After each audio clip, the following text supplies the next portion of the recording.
represent fractions, for example 3.14 or 5.20. Hello everyone, welcome to this course. In this course, we are going to have an introduction to numeric data types in Python. So the first one that we would like to talk about is an integer. So an integer means a whole number with no decimal points. It means, for example, number 1, number 10, number 20. Any numbers with no decimal point, they are integers. Secondly, we would like to talk about float numbers, numbers with decimals, and they can represent fractions. For example, 3.14 or 5.20. These numbers are float numbers. In order to declare numbers and assign them to a variable in Python, we simply write down the name of the variable, an equals sign, and then we are assigning a number to that variable. So for example, here I am initializing a variable called x, and I'm assigning number 10 to this x variable. And here also I am initializing one variable called y, and I'm assigning 3.14 to y. So based on our definition of integers and floats, we understand that x is an integer variable because an integer value is assigned to it, and y is a float variable because a float variable value is assigned to it. By the way, if we want to comment something in Python, we need to have this pound sign before that. For example, when I am writing something after the pound sign, for example, hello from Python, and because we are having a pound sign here before that, it means that it's a comment. So compiler is not going to understand and read these parts. These parts are mainly provided between developers. So if I am developing a code for myself, I can have these comments throughout the code in order for me to have a better understanding of this code. For example, after 2 years, when I come back to my code, I may not remember all the details, but by writing down comments, I can read the comments and it helps me to understand the code better. And also, if I want to, for example, pass this code to another developer, that developer can understand my code better if I'm having some comments in the code. So all these parts that are shown in green are comments, and compiler has nothing to do with them. However, the rest of the code, as you see here, are shown with different colors, and therefore compiler is treating them as something to work with. So here I am initializing one x variable equals to 10 and one y variable equals to 3.14. However, if I would like to see these variables in the output, I can simply print them. So let me comment these parts. So when I type down the print keyword and I type down the x, and when I compile, I see in the output that number 10 is being printed out in the output. So basically, I'm telling the compiler to print the variable x value for me in the output, and it is showing me the variable value. And if I want to print y, I type down the keyword, and within parentheses, I'm typing down the data type, the name of the variable, sorry, and it is going to print that. So when I compile again, I see 10 and 3.14, which are the values for x and y respectively. But when I see this, maybe it would be nice to have some explanation. So now I comment these two lines using a pound sign, and I uncomment this part by printing out by removing the pound sign. And in order for me to have a better understanding of my output, because I may have the print sign for 10 lines, so I would like to have something to be printed out before the variable value, so I can easily recognize which number represents which variable. So I'm adding a comment here. For example, I'm typing down the print keyword, and within parentheses, I have two parts and they are separated by a comma. In the first part, in the code, I'm having x equals, and then in the second part, I'm typing down the name of my variable, which is x, and I'm in the second line, I'm having y equals, and separated by a comma from the second part in the parentheses, which is the name of the variable that I would like to print. So when I run this code, you see this time it prints for me x equals and then 10, y equals 3.14. So when I have, for example, 100 lines to be printed, I don't have to remember, okay, 10 was the number of which variable, so I need to go back to in the code and check, etc. Instead of that, I can simply print this text in the terminal, so I understand 10 is the value that represents variable x, and also y equals 3.14. So in this video, we learned about integers and float data types in Python, and we learned how to print them in the output.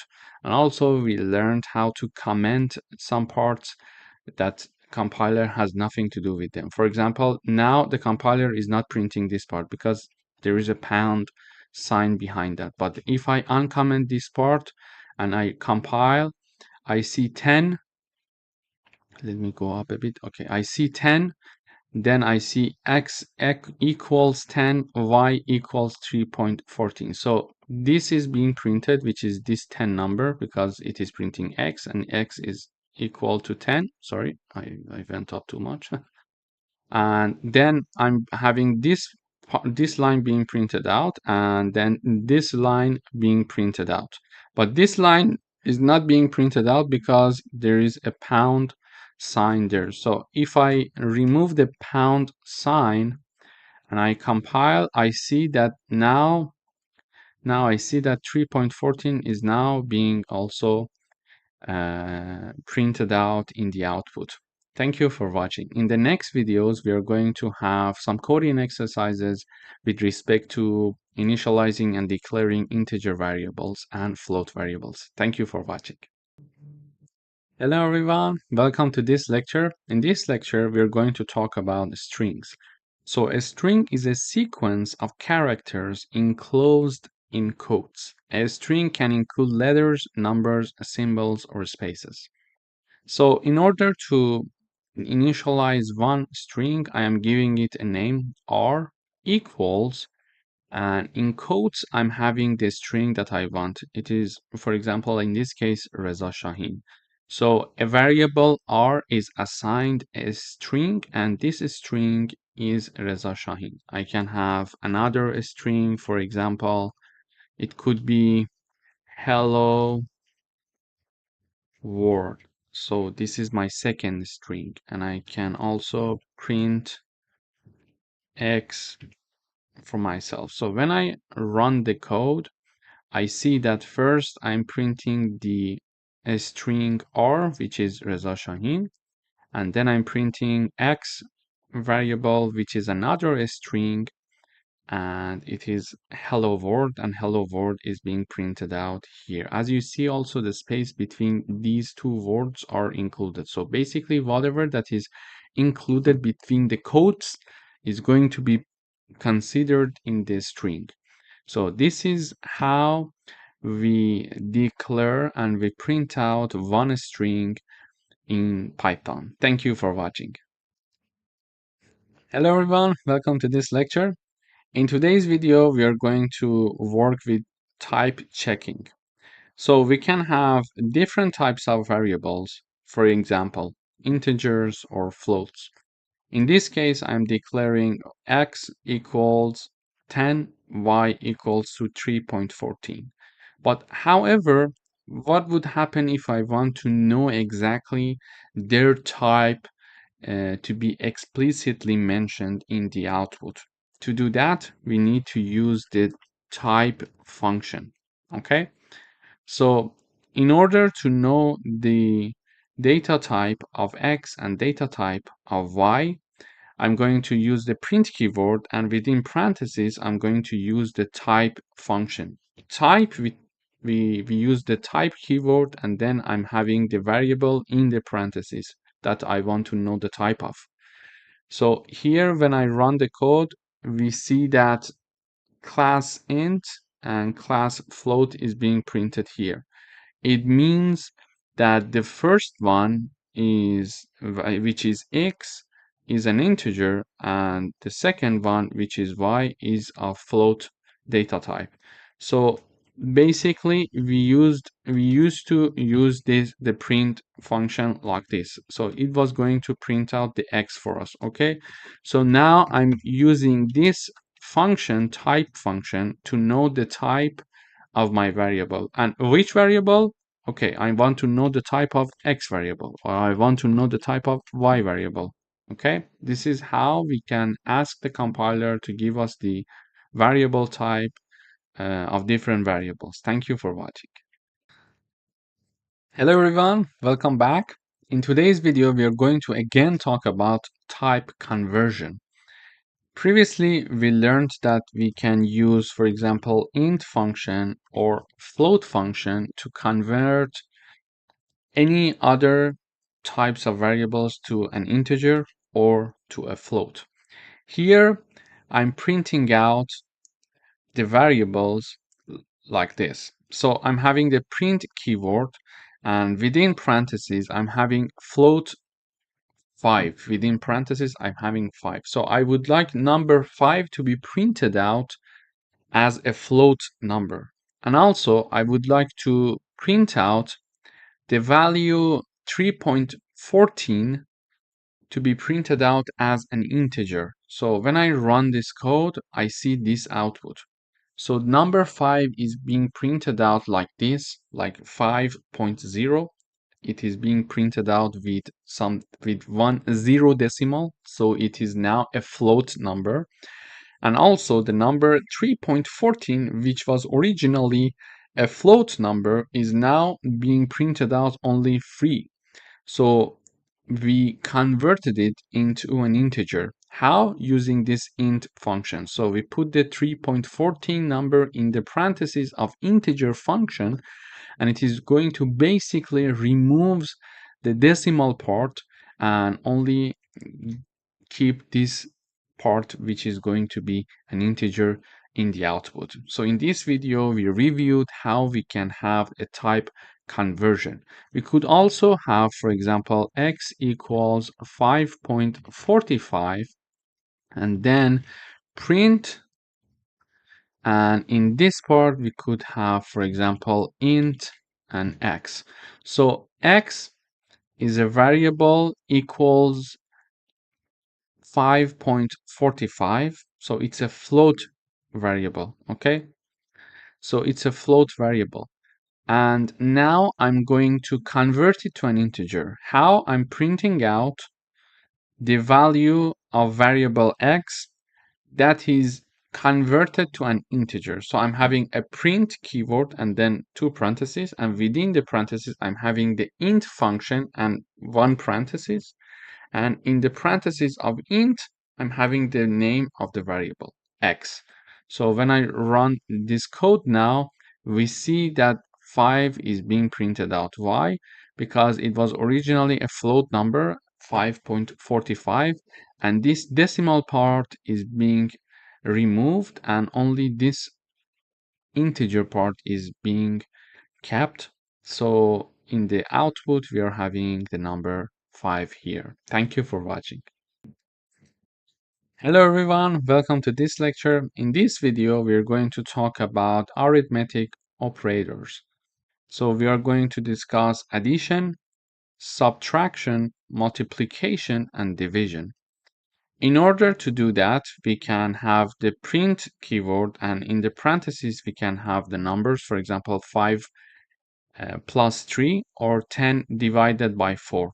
I run the code now. We see the output 5 plus 3, the output is 8, and we are having 10 divided by 4, the output is 2.5. We could also have this message being shown. So for example, sum of 5 and 3 is this message being shown out, and we could also have the division of 10 by 4 is. So if I have this message, it's more clear in the output to understand the 8 came from where. Okay, the sum of 5 and 3 is 8.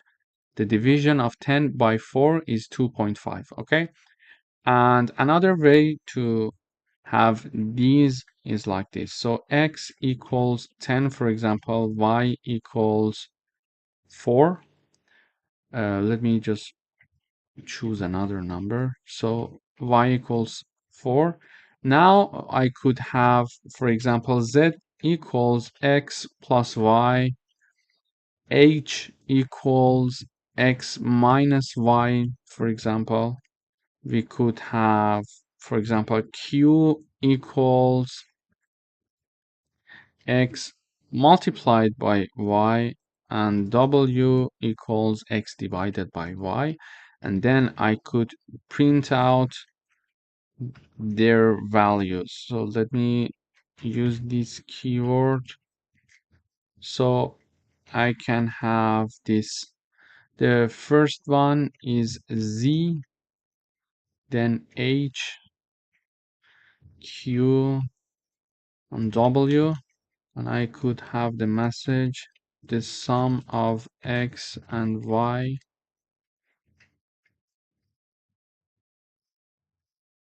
I could have this sorry, I forgot the code. The subtraction of x and y,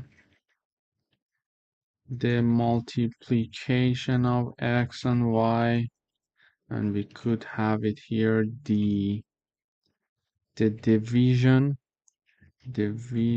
of x and y. So let me explain what I did here. So what previously we were printing out the sum directly using the numbers, but I would like to use variables in the print out keyword function. So for example, variable z, print variable z, h, q, or w. To do that, I'm declaring x and y.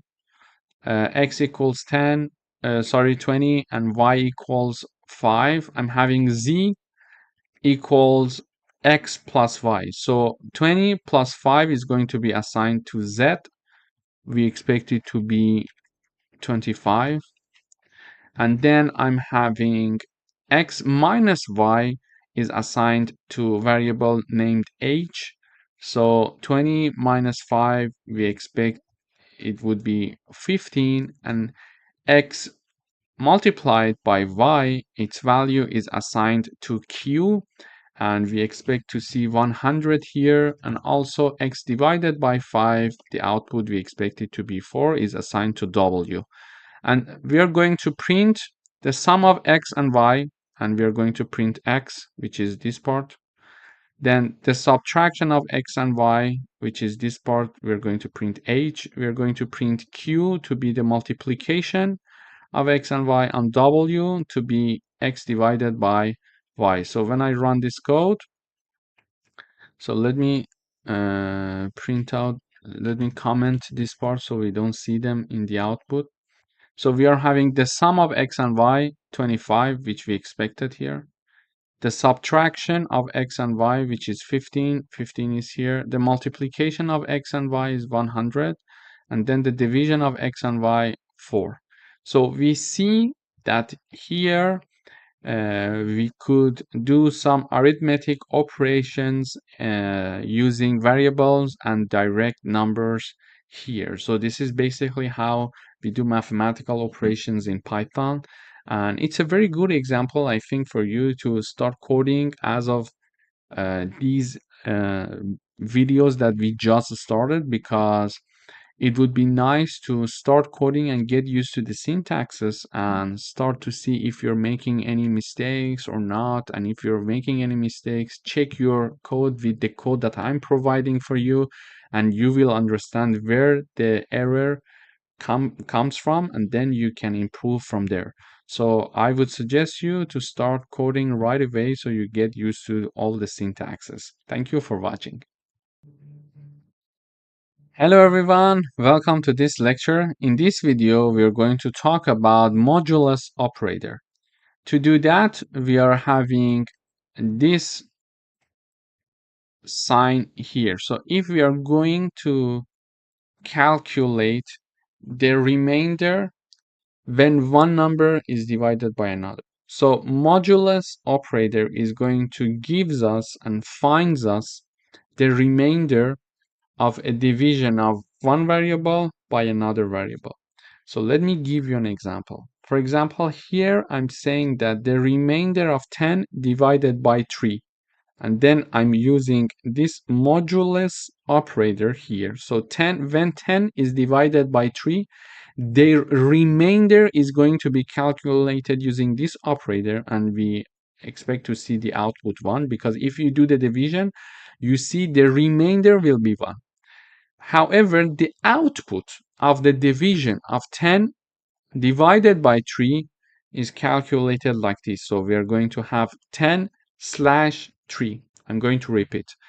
If you're going to calculate the remainder of 10 divided by 3, it is going to be handled by modulus operator. But if you want to know the output of when 10 is divided by 3, you're going to use the slash sign here. Okay, another example is here. So x equals 20, y is 10. I'm having this x modulus y or x modula y. So their result is being assigned to z. Basically, this part of the code is going to do the following. So x is divided by y, and their remainder is going to be calculated using this part of the code, and it is going to be assigned to z. And here we are printing out the remainder of x divided by y is z. So z is going to be printed out here. And we are having the output of division of x by y is going to be assigned to h, and h is going to be printed out here. So when I run the code, we see the remainder of 10 divided by 3 is 1, which is this part. Okay, if you do the calculation, you will see that the remainder is 1.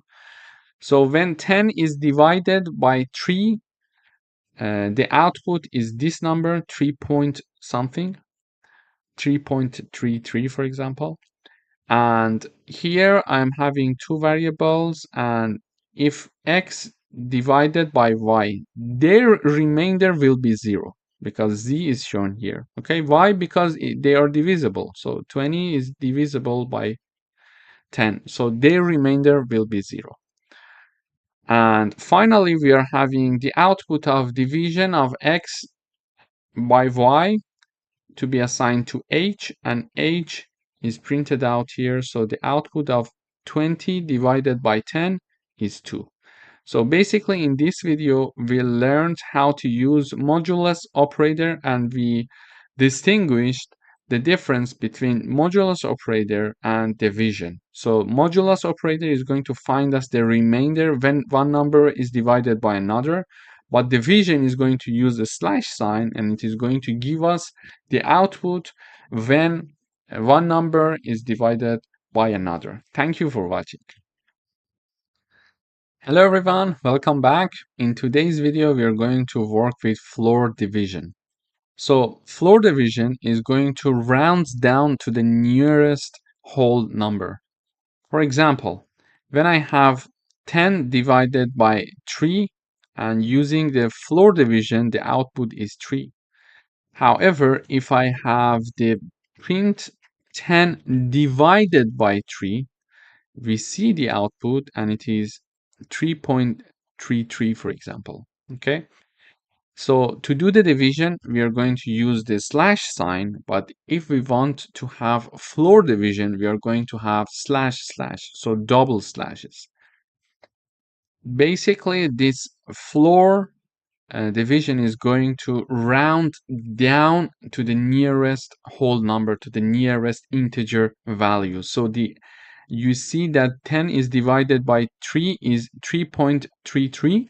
So it is 3.33, and it is rounded down to 3 now, because we see the output here. Okay, so in order to give you another example, we could have like 11, and we could have, for example, I don't know, for example 3, and we could have the output x divided by y, and then print the x floor division by y. So if I have this, they're having the same value. I wanted to have another number, but it's okay. So let me have it like 20, like 3. Okay, so x is 23, y is 3. So when I print the x divided by y, we are having the number 7.66.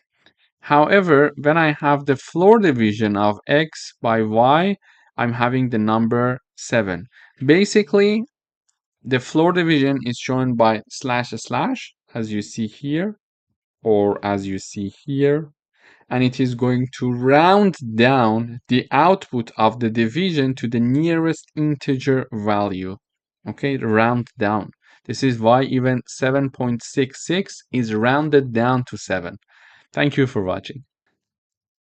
Hello everyone, welcome to another lecture. In today's video, we're going to learn how to read information from the user through the terminal. So here I'm firstly I'm declaring one variable called integer value. And basically I'm assigning this to my variable. But what is this line? So using the input function, let me have the comment here. Using input function, I'm getting the input from the user. Okay, so using this function, this keyword that is reserved in Python, we can get input from the user, and by default it is a string. When we get it from the user, by default we get something as a string. And then I'm having my int parentheses. It is going to convert the string into an integer value. So given this explanation, I'm assigning the integer value that is declared here one input, and in the input and in the first parenthesis, in this part I mean, you see the message saying that enter an integer, and then the user is going to enter a number, and that number is going to be stored firstly as a string, because this is a default by Python. And using the int function, I'm going to convert that string into a number. So let me run the code first before giving you another example, so it would be more tangible, I think, for you. So when I run this code, this message is shown in the terminal. Enter an integer. Exactly this message is being shown here. As you see, the program is ongoing because it is waiting for me to enter something. Okay. So integer value, and you see this green point here, it says that the program is in this line. So integer value variable is declared here, and the value that is going to be assigned to this variable is the following. We are asking the user to enter an integer that is shown in the terminal, and whatever that I enter here is going to be stored as one string by default. And then using this int function, which I explained here, I'm going to convert that string into an integer. So let me type down. So when I type down 40, it is going to print you entered the integer and then 14. Why? Because I'm having a print function here also, and I'm having this message for the first part separated by a comma from the second part. So in the first part, I'm showing the message you entered the integer, so you entered the integer. And in the second part, I'm having the name of my variable, integer underline or underscore value, which is here. Okay, so using the input, I'm getting some information from the user, and because it is by default a string and I want it to be an integer because I would like to read an integer from the user, I'm converting that string to integer using this int function. Okay, so the second example here is the following. So I'm having another variable called float value, and I'm going to show the message enter a float using the input again function. Okay, and then whatever, as you know, whatever that is entered by the user is by default defined to be a string. It is something, it is a rule of Python. Okay, and using the float function, I'm going to convert that string that is stored from the user into a float variable, and that is going to be assigned to this float value variable. Okay, so firstly I am getting the input from the user, then since it is by default stored as a string, I need to convert it to a float because I am looking for a float. If I was looking for an integer, I was going to convert it to an integer. Okay, so and then the entered value is converted to a float number, and that is going to be assigned to float value variable. Okay, so we are going to get an input from the user, and then I'm going to convert it to a float, and then I'm going to have that float number in the final stage being assigned to my variable, and this variable name is float value. It could be x, it could be y, it could be anything. So let me type down simply x here. Okay, it is x. So x equals this, and then I'm printing out using the print function keyword. I'm printing out you entered the float and a comma and then x. So when I run this code now, it asks me for an integer. I enter 12 and it says you entered the integer 12. Okay, and now it is asking enter a float. I'm saying 3.16, and it is mentioning that you entered the float 3.16. So in this video, we learned that we need to use the input function to get some information from the user, to show the message to the user and store it, and it is by default stored as a string. If we want to have an integer, we need to convert it to an integer. If we want to have a float, we need to convert it to a float because by default it is a string. In order to convert it to an integer, we use the int and parentheses, and within parentheses we put whatever we want, which is the input in this case from the user. And we have the, if we want to convert it to a float, we are going to use this float function parentheses. So for example, I can have int and input. So this is how this is going to work. Int and these parentheses, these two parentheses, and then input with the corresponding parentheses. In the input, I'm going to show, for example, write quotes saying that enter an integer for me. Okay, and then the user is going to enter something. It is stored in this part using this input function, and whatever that is stored, because it is in the parentheses of int function, because we are having one int keyword here and one parenthesis in the left and one parenthesis in the right. So whatever that is inside it, it is going to be converted from the string that is by default to an integer. The same rule goes with the float. Thank you for watching. Hello everyone, welcome to this lecture. In this section, we're going to talk about Boolean data types in Python. So a Boolean is a data type that represents one of two values, either true or false. And these values are often used in decision making, logical comparison, and control flow. And in Python, Booleans are case sensitive. It means that when we would like to write them down, we need to use an uppercase first letter. For example, we don't have to write them like this. It's not correct.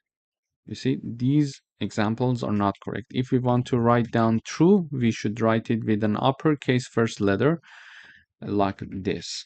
Okay, so let me illustrate it with an example. Here I'm initializing one variable called is sunny and I'm assigning true to it. And I'm having is raining and I'm assigning the false assigned to it. So when I compile this code, I'm going to see two variables being printed in the output in the terminal. So the first one is this print that we are printing out the is sunny variable, and the second one is that we are printing out the is raining variable. So because is sunny equals true and is raining equals false, I would expect to see one true and one false in the output when I run the code. So let me just compile. So it is compiling. Okay, we see now one true and one false. So basically, we are assigning Boolean data types to these two variables. The first one is true and the second one is false. And we are simply printing out the values that are assigned to these two variables. In the next lectures, we are going to do some coding exercises using these Boolean data types to understand how they can help us to have a control flow, logical comparison, or decision making. Thank you for watching. Hello everyone, welcome to another lecture. In today's video, we would like to write a program that assigns true or false to a variable and prints it. To do that, we learned how to declare a variable. So here I'm declaring a variable is underscore student and I'm assigning true to it. Okay, and I'm basically printing out this variable using the print keyword. So let me run the code. So when I run the code, I see true in the output. I could have, for example, is young equal false. And now here I am assigning a variable that is called, I'm declaring a variable that is called is young, and I'm assigning false to is young, meaning that it's not young, for example, or the person is not young. And using the print keyword, I'm printing out this variable. This could be y, this could be x, for example, this could be x. It's just the name that we give to our variable. So when I run the code, it's false. We see how we can declare and initialize a variable and assign true or false to it and print its value in the terminal in the output. This is how we can start working with Booleans in Python. Thank you for watching. Hello everyone, welcome to this lecture. In this video, we're going to talk about Boolean expressions. So Boolean expressions evaluate to true or false. So these expressions include equal sign, not equal sign, lower than, larger than, lower than or equal to, and larger than or equal to. Using these logical operators, we can have some output when comparing, for example, two numbers. For example, Here I'm having a print keyword in Python, and in the parentheses, I'm checking if 5 is larger than 3. So if this equation is correct, it is going to print out true for us. And in this case, it is correct. So we expect to see a true in the output. And we are printing out 10 equals 20. This is not correct mathematically speaking. This is not correct. So we expect to see false in the output. And 7 is lower than or equal to 7. And this is also true mathematically speaking. Therefore, we expect to see true in the output. So let me first run this code by commenting these lines. So we are going to talk about these three first. So here I see true, false, and true. The first one, 5 is larger than 3. This is true. So we're having the true in the output. 10 equals 20. It is false because it doesn't make sense. And 7 is lower than or equal to 7. And it is true as well. So we're having the true being printed out in the output. So this is how comparison works in using Boolean expressions, and these are the signs. I'm going to repeat them one more time. So this is the sign for equal. So we are checking to see 10 equals 20 or not equal, lower than, larger than, lower than or equal to, larger than or equal to.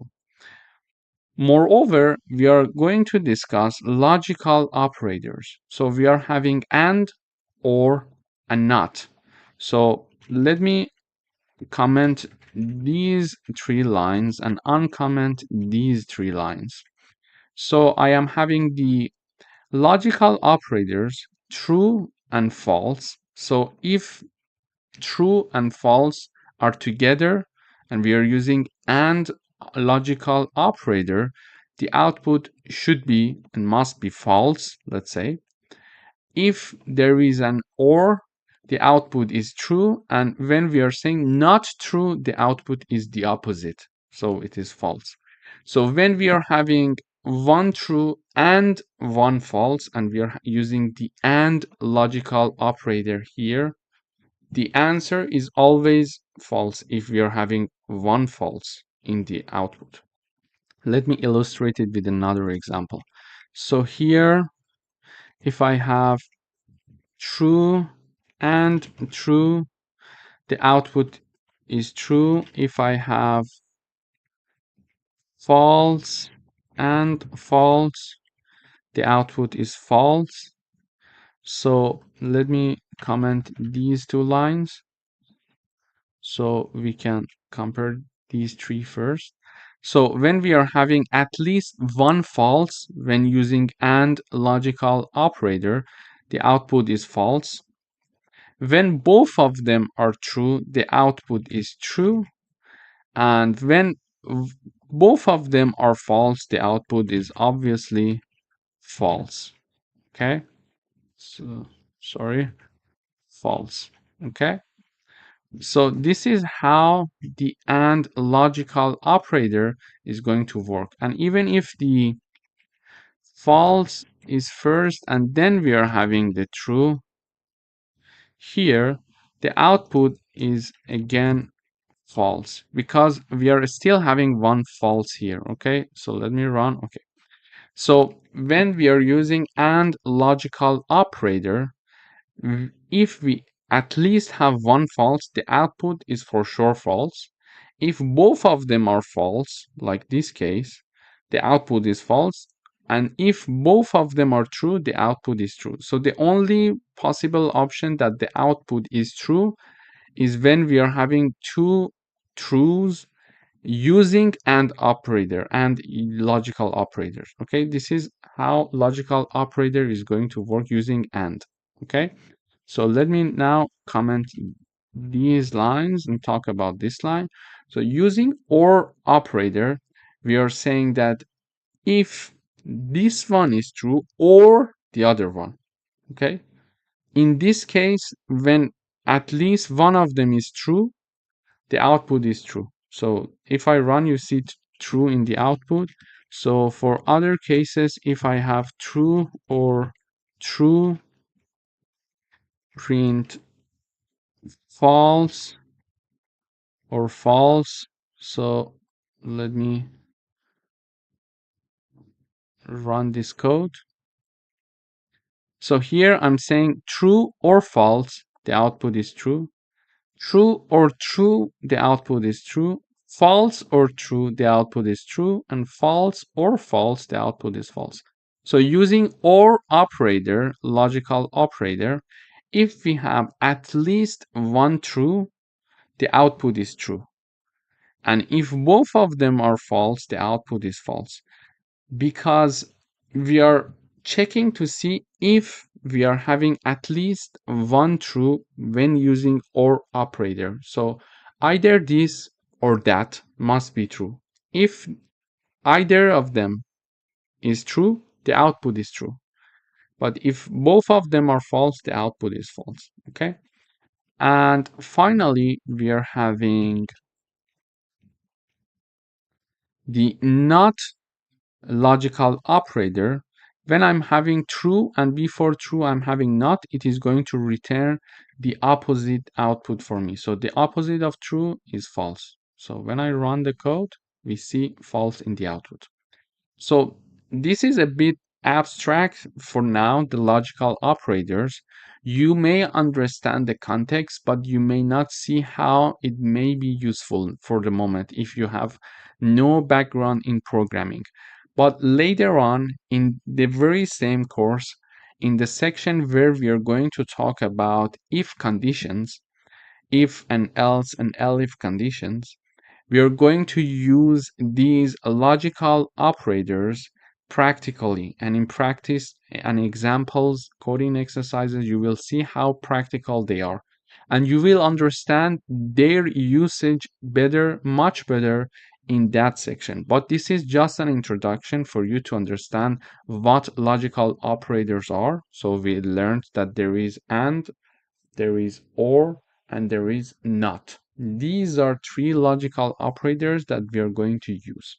This is just an introduction, and in the section that we are going to talk about if conditions, we're going to use them practically in coding exercises. So I expect that there you will understand everything about logical operators. If you're not sure yet about the things that I told you about logical operators, don't worry. This is just an example here, just to give you a little bit of thoughts about these logical operators, and we're going to see them in practice later on this course. Thank you for watching. Hello everyone, welcome to another coding exercise session. We're going to write a program that compares two numbers and prints whether the first number is greater than the second one. In order to do that, I'm initializing and declaring and initializing two variables called num1 and num2. I'm assigning 10 and 5 to them respectively. And in the output, I'm using the print keyword and I'm checking to see if the first number is greater than the second one using this comparison operator. So the first one is 10 and the second one is 5. So it means that 10 is larger than 5. Is it correct? Yes. Therefore, it is going to print true in the output. Okay. But if I have number 1 equal to 1, we expect to see the output to be false, as you see here. So this is how logical comparison operators is going to work for Booleans expressions. Thank you for watching. Hello everyone, welcome back. We would like to write a program that uses logical operators to combine two Boolean values and print the result. To do that, I'm declaring and initializing two variables. The first one is weekend, and true is assigned to is weekend, so it means that it is during the weekend. And I'm having the has homework to be false. So for example, one student is in the weekend because it's true and has no homework to do. Okay, so we are going to use and or, I mean this and or logical operators as the program wants to combine two Boolean values and print the result. Okay, so I'm printing out the result and I'm using logical operators. So when I'm having one true and one false, we learned that if we are using and a logical operator and at least one of them is false, the output is for sure false. So the output is false. And when I'm comparing a true and a false using or logical operator, if at least one true is there, the output is true. Okay? So when I run the code, I expect to see false for the first one and I expect to see true for the second one. I'm going to repeat one more time. So if we are using and logical operator and comparing one true and false, if at least one of them is false, the output is false. And when comparing and using or logical operator, if at least one of them is true, the output is true. If it is still abstract, the context for you, don't worry. It is normal. We are going to see practical examples of this to be more clear for you in sections that we are going to talk about if conditions. Please wait until then. This is just an introduction for you to know what logical operators are in general. Okay? So don't worry, it is normal. This is just to set the ground as an introduction. Then when I'm talking about if conditions, I'm going to review these concepts, but also I'm going to provide you with practical examples so you see how how they work and what is the logic behind them. Thank you for watching. Wait until then. Hello everyone, welcome back. In today's video, we are going to talk about truthy and falsy values. So in Python, non-Boolean values can be treated as Booleans in certain contexts. For example, truthy values that evaluates to true. They are, for example, non-zero numbers or non-empty strings. On the other side, values that evaluate to false are 0 or none or empty, for example, strings. If I want to illustrate an example, we can use the bool keyword and the parentheses. In the parentheses, I can type down non-zero numbers as I mentioned here. So a non-zero number would be treated as a truthy value. So if I type down 1, for example, it is a truthy value. So on the other side, if I type down bool and in the parentheses I put 0, which is this example here, we see that it's a falsy value. Also, if I have any string that is not an empty one, for example, I'm having bool and in the parentheses I would have Reza Shahin, for example. Okay, so this is considered to be one truthy value. But if I have a bool that contains an empty string, it is going to be considered as a falsy value. Okay, this is how non-Boolean values can be treated in certain contexts as Booleans in Python. So to illustrate this example, I'm going to print these examples. How to do that? We just put them in print parentheses. Okay, we use the print keyword and then the parentheses. So in the parentheses, I'm having bool and number 1. I expect to see true because it's a truthy value. Why it is a truthy value? Because it's a non-zero number and this is considered to be truthy value. And for this example that we're considering number 0, we expect to see false. Why? Because in the falsy value, we expect to see number 0. Here we have it. And in this example that we are having bool and the hello string in the quotes, I expect to see true in the output.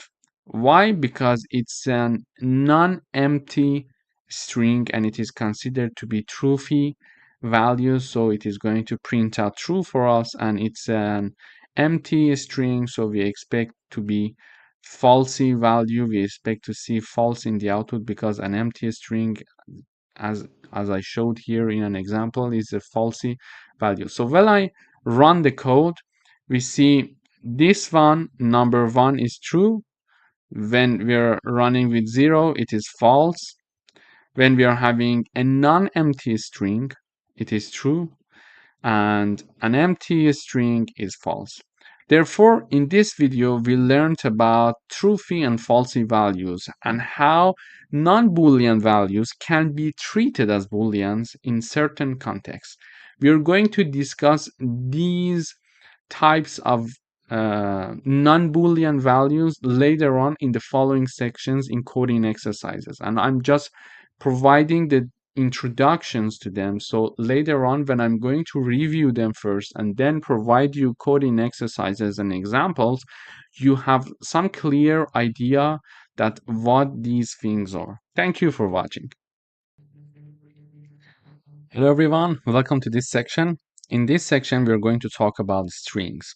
As previously mentioned, a string is a sequence of characters enclosed in either single quotes or double quotes. And by single quotes, I mean this one, this sign, okay? And double quotes, I mean this sign, okay? And strings are one of the most commonly used data types in Python. And for the strings, both single and double quotes can be used to define strings. So it's optional. We can just choose whatever that we want. And to include quotes inside a string, we can alternate the type of quotes or use escape sequence. Let me illustrate it with an example. Here I'm initializing a variable called name, and using a single quote, I'm assigning Alice to this name, and I'm printing out name using the print keyword in Python. Okay, and here I'm having the greeting variable, and I'm printing greeting using the print keyword. However, I'm using double quotes here. As you see, I'm using double quotes here, and in the output, as we will see in a few minutes, there is no difference between single quotes or double quotes. So it's totally optional. You can either use this or this, okay? But what if you want to include quotes inside a string? To do that, for example, I'm having a variable being initialized here called quote, and I'm printing out the quote here using this line. However, I'm having a single quote for the string itself. As you see, I start from in here, and this single quote ends here. And I'm having she said, comma, and I'm having quotes inside of a string, saying that Python is amazing. Okay, so if I run the code, I will explain further other examples, but let me first run the code to show you the difference. So let me also comment these parts. So if I run, we see that in the output we have Alice, hello world. So Alice was declared and initialized using single quotes, and hello world was initialized using double quotes. So you see no difference in the output. They're both the same, so it's up to you. And when I mean to include quotes inside a string, I mean this. So we are printing out she said, comma, Python is amazing. So it's like a direct speech. So if we are going to have quotes sign here in a string, so this is our string and we are having the quotes here, okay? We can alternate the type of the quote. So because here I was using the single quote to initialize my string, Then in order to include quotes in the string, like Python is amazing to include that, I'm using double quotes. Okay, so you can alternate the type of the quotes. If you're initializing your string using a single quote, you can use double quotes when discussing a quotes in the string. Or if you're declaring and initializing your string using double quotes and you want to include quotes inside your string, you can use single quotes. Okay, so it's vice versa. After that, another way to do that, because we mentioned that either we can alternate the type of the code or use escape sequence.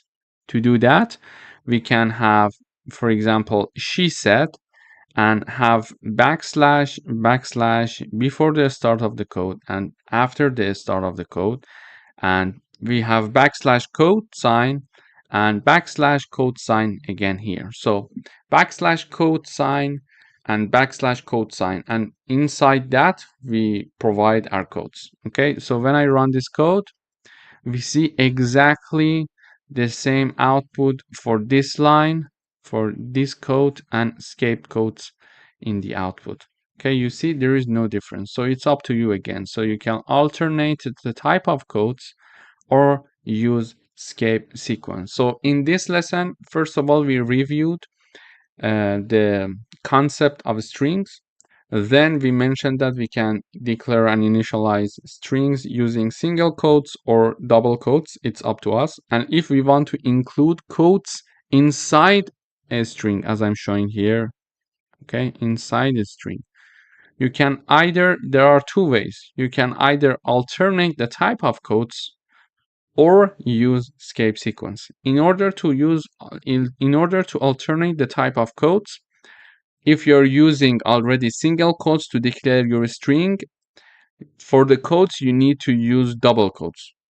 If you're initializing your string using double quotes, for the quotes inside your string, you need to have single quotes, okay? Or you can use escape sequence. To do that, you're going to use backslash code and backslash code before the start of the code and at the end of the code.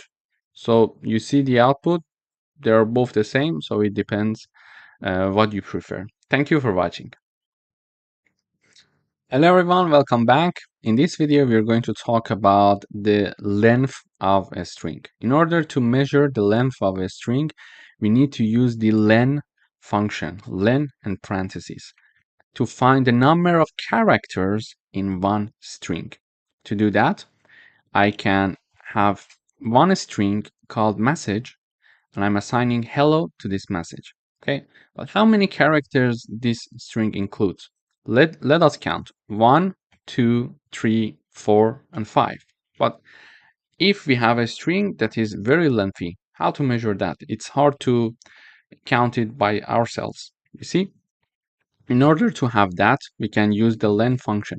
The len function works like this. We have the len and parentheses. In the parentheses, we type down the name of the string that we want the len function to measure its characters.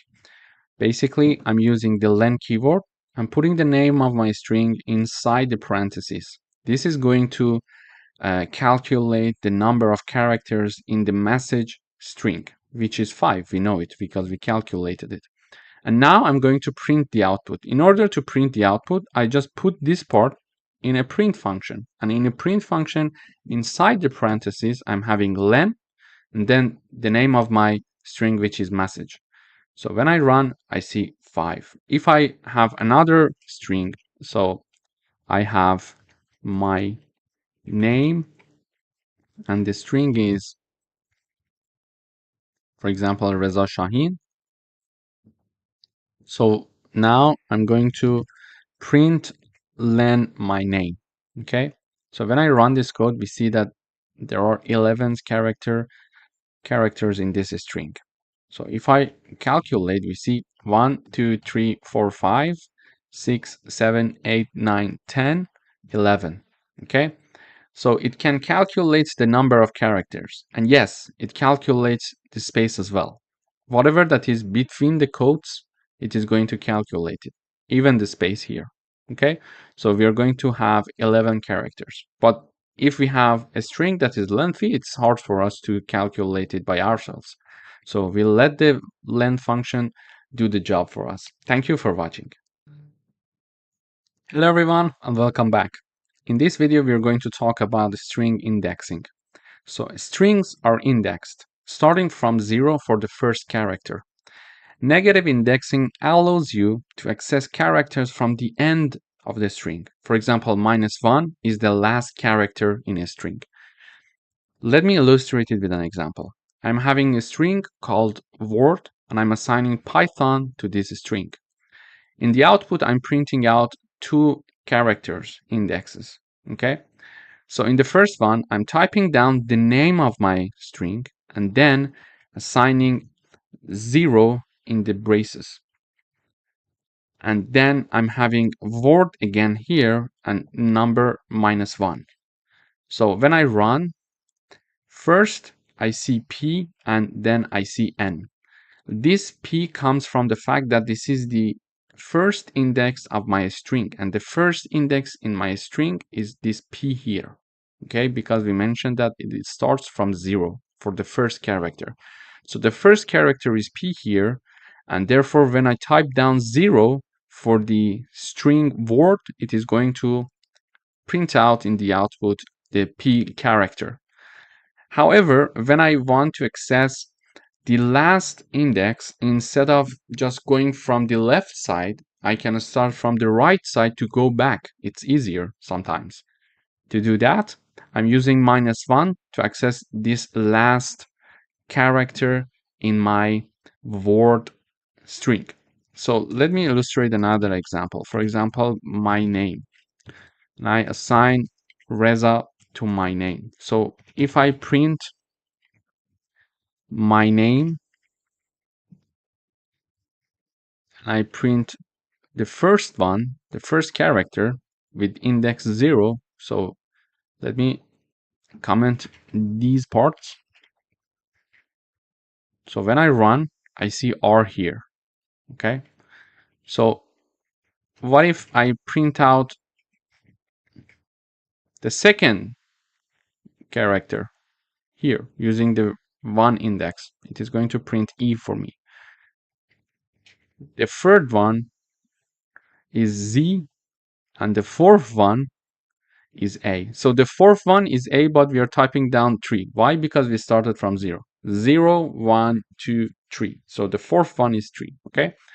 And instead of having 3 to print the last character of this string Reza, I could type down -1 to access this A, or -2, for example, to access Z here.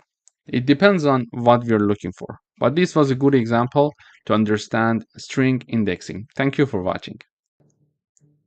Hello everyone, welcome back. In this lesson, we're going to talk about string repetition. So repeating a string multiple times using star operator or multiplication sign, okay? So I'm having the first string or variable called hi. And please note that there is one space after hi here, okay? And I'm having the new variable being assigned the name of my first variable word times 3, okay? Then I'm printing out my repeated word. I'm going to explain one more time. I'm initializing the word variable and it's hi, it's a string. I'm initializing my second variable to be word times 3, and word was my first variable, which was a string, okay? And in the third line, I am printing out my second variable, which is repeated words. So when I run, I see hi with one space, hi, space, and hi, okay? So if I don't have this space, we see that they are very close to each other, as you see in this example here. So I consider this hi, so it is going to put space before printing out the next one. So this is how basically we can have a string repetition in Python. It's very easy. So if you want to have 4 repetition, you basically put 4 here, 5 here. So if I put 5 and I compile, we see 5 highs being printed in the output. Thank you for watching. Hello everyone, welcome back. In this video, we're going to talk about string slicing in Python. So we can extract a portion of a string using slicing. And the formula is this: string, the name of the string, start, and the end. But what is very important is that start is inclusive, but end is exclusive. Let me illustrate it with an example. So I'm having a string called text, and I'm having hello world here. In order to extract a portion of this string, I use this formula here. So I'm printing out the string, which is the name of the string, our text here, and then I'm having braces from 0, colon, and 5. Okay, so there are 2 parts here: before colon, after colon. Before colon is the start point, after colon is the end point. And please note that the start point is inclusive, but the end is exclusive. So we are going to start here from 0, and then we are going to finish at 4, including 4. Why? Because we are having number 5 here, and the end is exclusive. This is just a basic rule in Python. We just need to be aware of it when working with string slicing. So if we want to go up to 4 and include 4, we need to go up to 5 because end is exclusive. So this code is going to give us from index 0 to 4, and index 0, it's here. Okay, so index 0, index 1, index 2, index 3, and index 4. Okay, so we go from 0 up to 5, but not including 5. Okay, then when I run the code, we see the output is hello. The first output is hello. This is for this one. Okay, from index 0 to index 4 is included here. Then in the second part, I'm having 2 parts again: before colon and after colon. So before colon, we learned that it's the starting point that is inclusive, but after the colon is the ending point and it is exclusive. So when I type down nothing in the right part, which is the end of the string, it means that start from 7 here and go until the end of the string. Okay, so what is the string 7? So 0, 1, 2, 3, 4, 5, 6, and 7. So 7 is the starting point. W is the starting point. Okay, so I'm having W, and I'm going to continue until the end of the string. Why? Because on the right part here, I don't have anything. If I had like 9, it was going to print out 7 and 8 because the starting point is 7. And when we are having number 9 there, 9 is exclusive, so it is going to go up to 9 and not including 9. So it was going to include 7 and 8 only. So when we type down nothing on the right side, it means that we are going to go until the end of the string. Okay? And again, here we are having the left side starting, the right side ending. I have nothing on the left side, meaning that start from the index 0 and go until up to string 4, including string 4. Okay, so because the end is not inclusive, it is exclusive. So when I see the print in the output for the second one, starting from index 7 until the end, it is printing a word. And when we are having the starting from 0 and ending at 4 inclusive, it is having the hello again for us. Okay, so this is the first part. The second part is that I am reinitializing the text variable called Python, and we are assigning the string Python to it.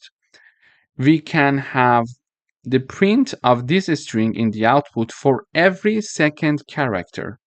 To do that, I'm having the name of the string, and then in the braces, we are going to have colon, colon, 2. It means that every second character, if you have colon, colon 3, every third character it is going to print. So in the output, we see P, T, and O. So this is the P, and then it skip the Y, it is printing T, and then it skip H, and it is printing O. So every second character. This is how we're going to use it in a string. Colon, colon 2. So if I type down colon, colon 3, every third character. So let me rerun. So we see P and H. So it prints P, 1, 2. These two are not included, then H is included. Okay, and 1, 2, and there is no third character after N, so we cannot have anything. So we are having only P and H. So if I have 2 again, I'm having P, and it is not including Y, then it is including T, it is not including H, it is including O. So this is how it's going to work.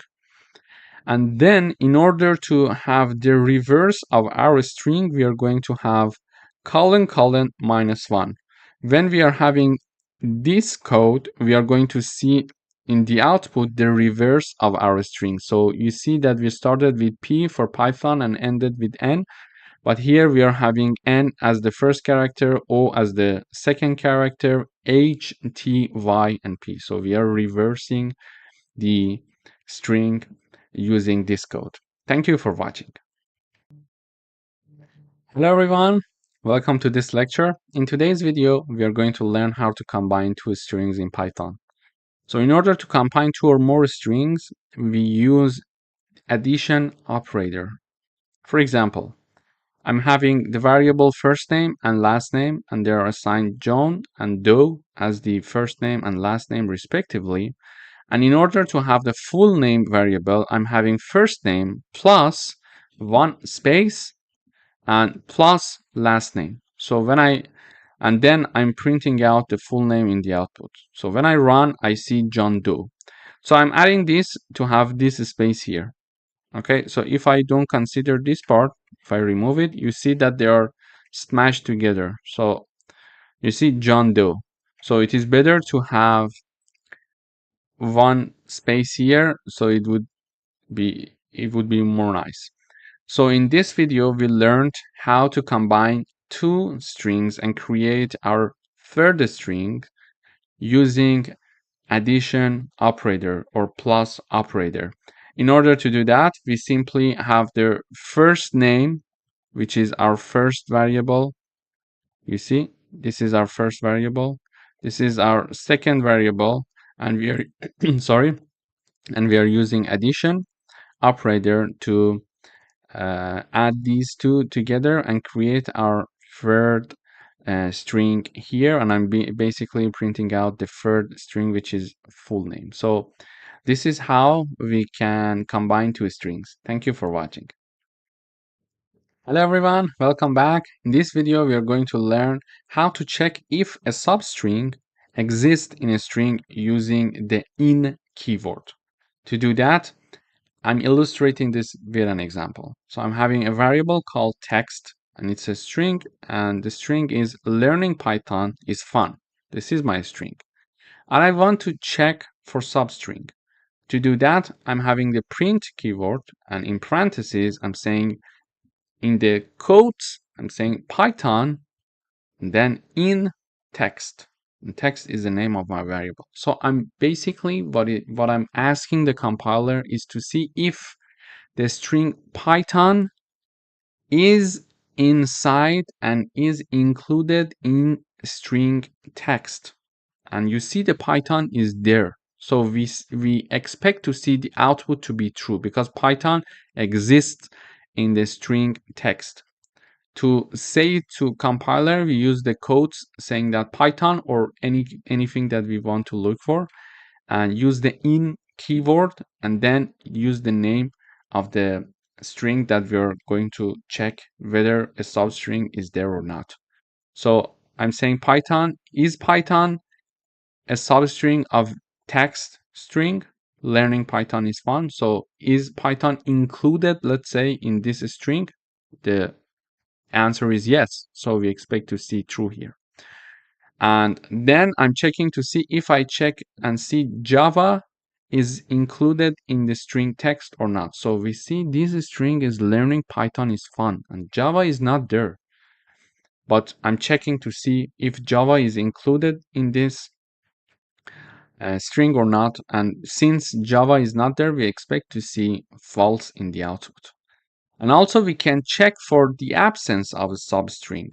For example, we can say Java not in text and the output is true because we are saying Java is not in the string text. Yes? And it is going to answer yes, it's true. Java is not in the string text. So when I run the code, we see true, false, and true as we expected. True, false, and true. Basically, it is saying Python is included in the text string because we see the Python. Then Java is not included in the text string because Java is not there. You see no Java there, yeah? And then we are saying, okay, I think Java is not in the string text. Am I right? It says yes, you're right. So it is printing out true in the output. So this is how we can very easily check to see if a substring exists in a string using the in or not in keyword. Thank you for watching. Hello everyone, welcome back.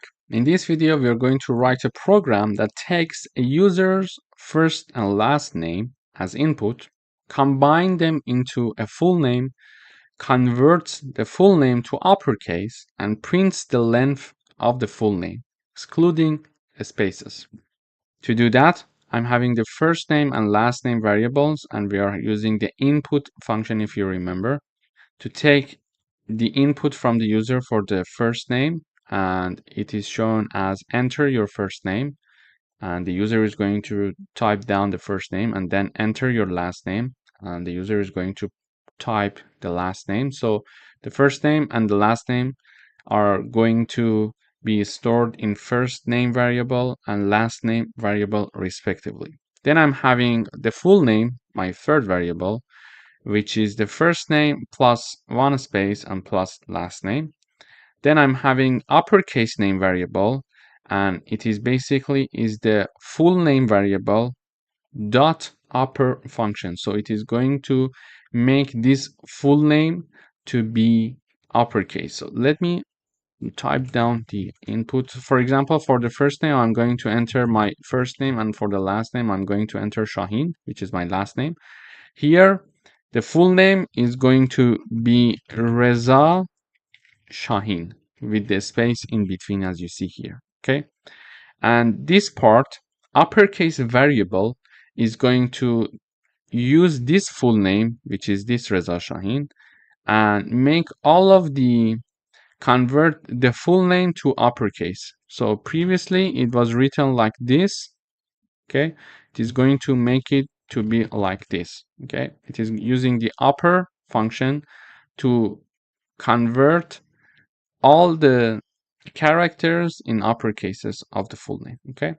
Then I'm having the length variable, and it is going to basically calculate the length of this character of this string, the length of this string for me when considering there is no space in between. Okay. So first of all, I'm using the length function to know the length of my string, and in the parentheses, I'm having the name of my variable, which is the full name here. Okay. Dot replace. So using replace, we can change some of the characters, and we are basically mentioning whatever you see as to be a space, empty place, empty space, just remove it. Okay. So in the first part, we see if you find any space. In the second part, we see, for example, we can type down H. So if you see any space, type down H instead. But because I want to calculate the length of this string without the space between them, I'm going to say if you see the space, consider no space. So basically it is going to have it be like this. Okay, so when there is no space. So it is going to calculate the length of this string for me when I'm having the replace function. Then I'm having the print in the output full name is the full name variable is being printed out, and we are saying the full name is, and we're having the variable called full name, uppercase name, and I'm having the uppercase name variable here, which is this part, and the full name was this part. And then I'm having the length of full name. When no space is considered, I'm printing out the length variable, which is here, and it is calculated based on the length of the full name variable, in which we are replacing all the spaces with no space. So it is going to calculate the length of this. So when I run, it says enter your first name, I say Reza, enter your last name, I say Shaheen. So it is printing out full name Reza Shaheen, uppercase name Reza Shaheen, length of full name with no space, it is 10. Let us check and verify this. 1, 2, 3, 4, 5, 6, 7, 8, 9, 10. So the length is 10. So we see that we calculated everything correctly. Thank you for watching. Hello everyone, welcome back. In this video, we are going to learn about converting case, upper and lower. Using the dot upper parentheses function, we can convert all characters to upper cases, and using the lower function, we can convert all characters to lowercase.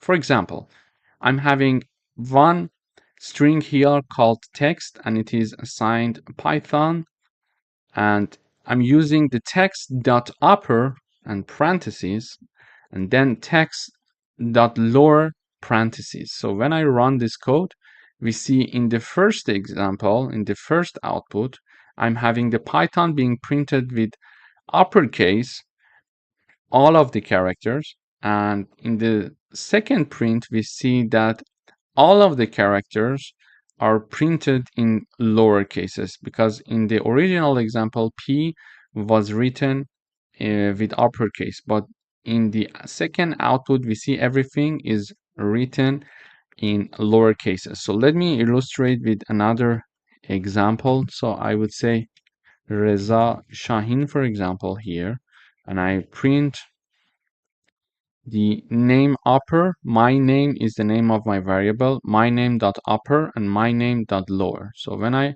run the code, we see that in the first print, everything, all of the characters are in uppercase, and in the last print, we see that all the characters are shown in lowercase. So this is basically how we can convert cases in Python. Thank you. Hello everyone, welcome to another lecture. In today's video, we are going to learn about the replace function in Python. So I'm having one string called text, and it is assigned the hello string. Then I'm having a new variable called new text, and I'm going to use the replace function. So I'm saying that new text equals text, exactly the first one, but I would like to replace H with J. So wherever you see H in the text string, replace it with J. And I'm printing text and new text in the output. So when I run, we see the text is being printed out in the output with no changes. So hello is printed because text is hello and text was assigned hello. But when I'm printing out the new text, it is printing out Jello for me. Why? Because I said new text, this is the new variable, equals text dot replace H and J. So I want the new text to be text, but wherever you see H, replace it with J. So it is going to print out Jello for me because there is one H, and this H is going to be replaced by J. So we are having Jello here. Okay. In order to use the replace function, we type down the name of the original variable dot the replace keyword, And within parentheses, there are two parts, before the comma and after the comma. Before the comma, we type down whatever we want to change, and after the comma, we are going to type the replacement of whatever we want to change. So in this case, in this example, I wanted to replace H with J. So I type down H before comma on the left side, and I type J on the right side after the comma. This is why the new text is now yellow. Thank you for watching. Hello everyone, welcome back. In today's video, we would like to ask the user to enter a string. And then we would like to check to see if that entered string starts with a specific character or not. For example, we're going to ask the user to enter a string. The user is going to enter, for example, Reza. Okay. And then we would like to check and see if the entered string by the user starts with R, with the letter R or not. Okay, so this is some validation. Maybe the user is going to enter something and we would like to check if the user is entering something that is starting with R, for example. Okay, this is how we're going to proceed.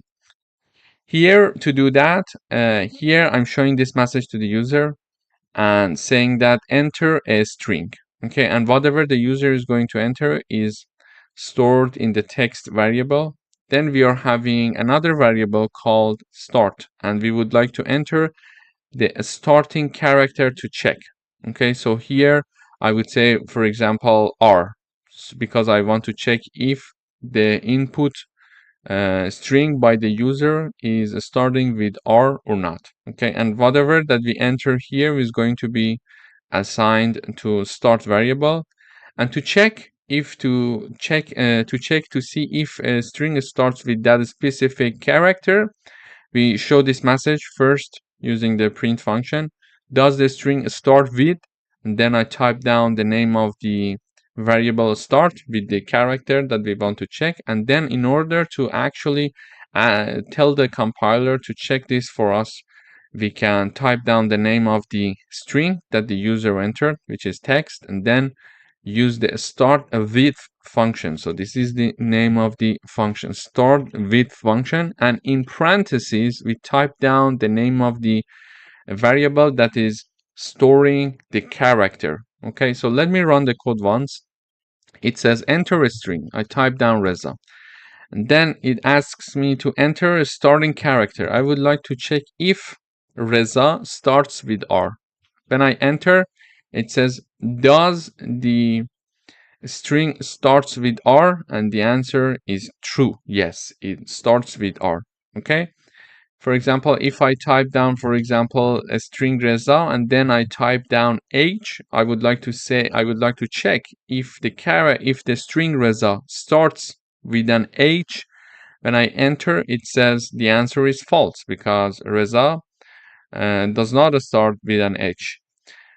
So this is how we can do it. Basically, we are first storing the string, then storing the character, starting character, and in order to call the start with function, we type down the name of the string dot start with function, and in parentheses we type down the name of the variable that is used to store the character. Thank you for watching. Hello everyone, welcome to this course. In today's video, we would like to talk about ASCII. It stands for American Standard Code for Information Interchange. And this is a numerical representation of characters, including letters, digits, symbols that are used in computer. For example, a numerical representation of letter capital A is 65. If it's a small a, it's 97, for example. For number 1, the numerical representation is 49, okay? So today we would like to learn how to get and how to obtain these numerical representations, okay? To do that, I am presenting you an example here. So here is a message being shown to the user saying that enter a character to find its ASCII code. Then whatever the user is going to enter, we're going to assign it to this variable called char. And then in order to understand what the numerical representation of the input of the user is, we're going to use ORD function. So in order to use ORD function, we type down the ORD, and in parentheses, we type down the name of our variable. And in this case, it is char, okay? And then simply I use the print function. I type down this message, the ASC double I code of, and then the type of and then the name of the variable, and then is message, and then we use the ORD function, and in parentheses, I put down the name of char. So let me run the code once. When I run the code, first of all, we expect to see a message from the program that asks us to enter a character to find its numerical representation. For example, here you see enter a character to find its ASC double I code. So now I enter capital A, and when I enter, it says the code of A is 65, as we mentioned here. If I type down, for example, capital B, it says it is 66. If I type down, for example, small a, it is going to give us 97. So this is how we can use the ORD function in order to find the numerical representation of characters. Thank you for watching. Hello everyone, welcome back. In today's video, we would like to write a program to find the smallest and largest character in a string using the min and max functions. So we are going to have an equivalent of numerical representation for each character. So each character has its numerical representation, and we learned that we can find it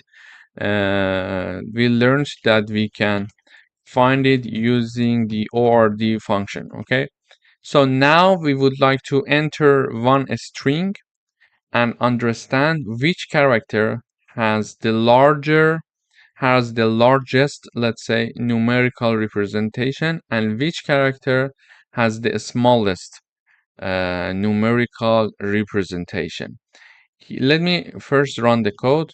It says enter a string to find its smallest and largest character. So I type down Reza, for example.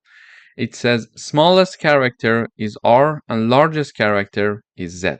Okay, so when I uncomment these parts, I am showing in the output the numerical representation of R, capital R, and small z. So when I run the code, I again type down Reza, and it says for R, the numerical representation is 82. However, for Z, it's 122.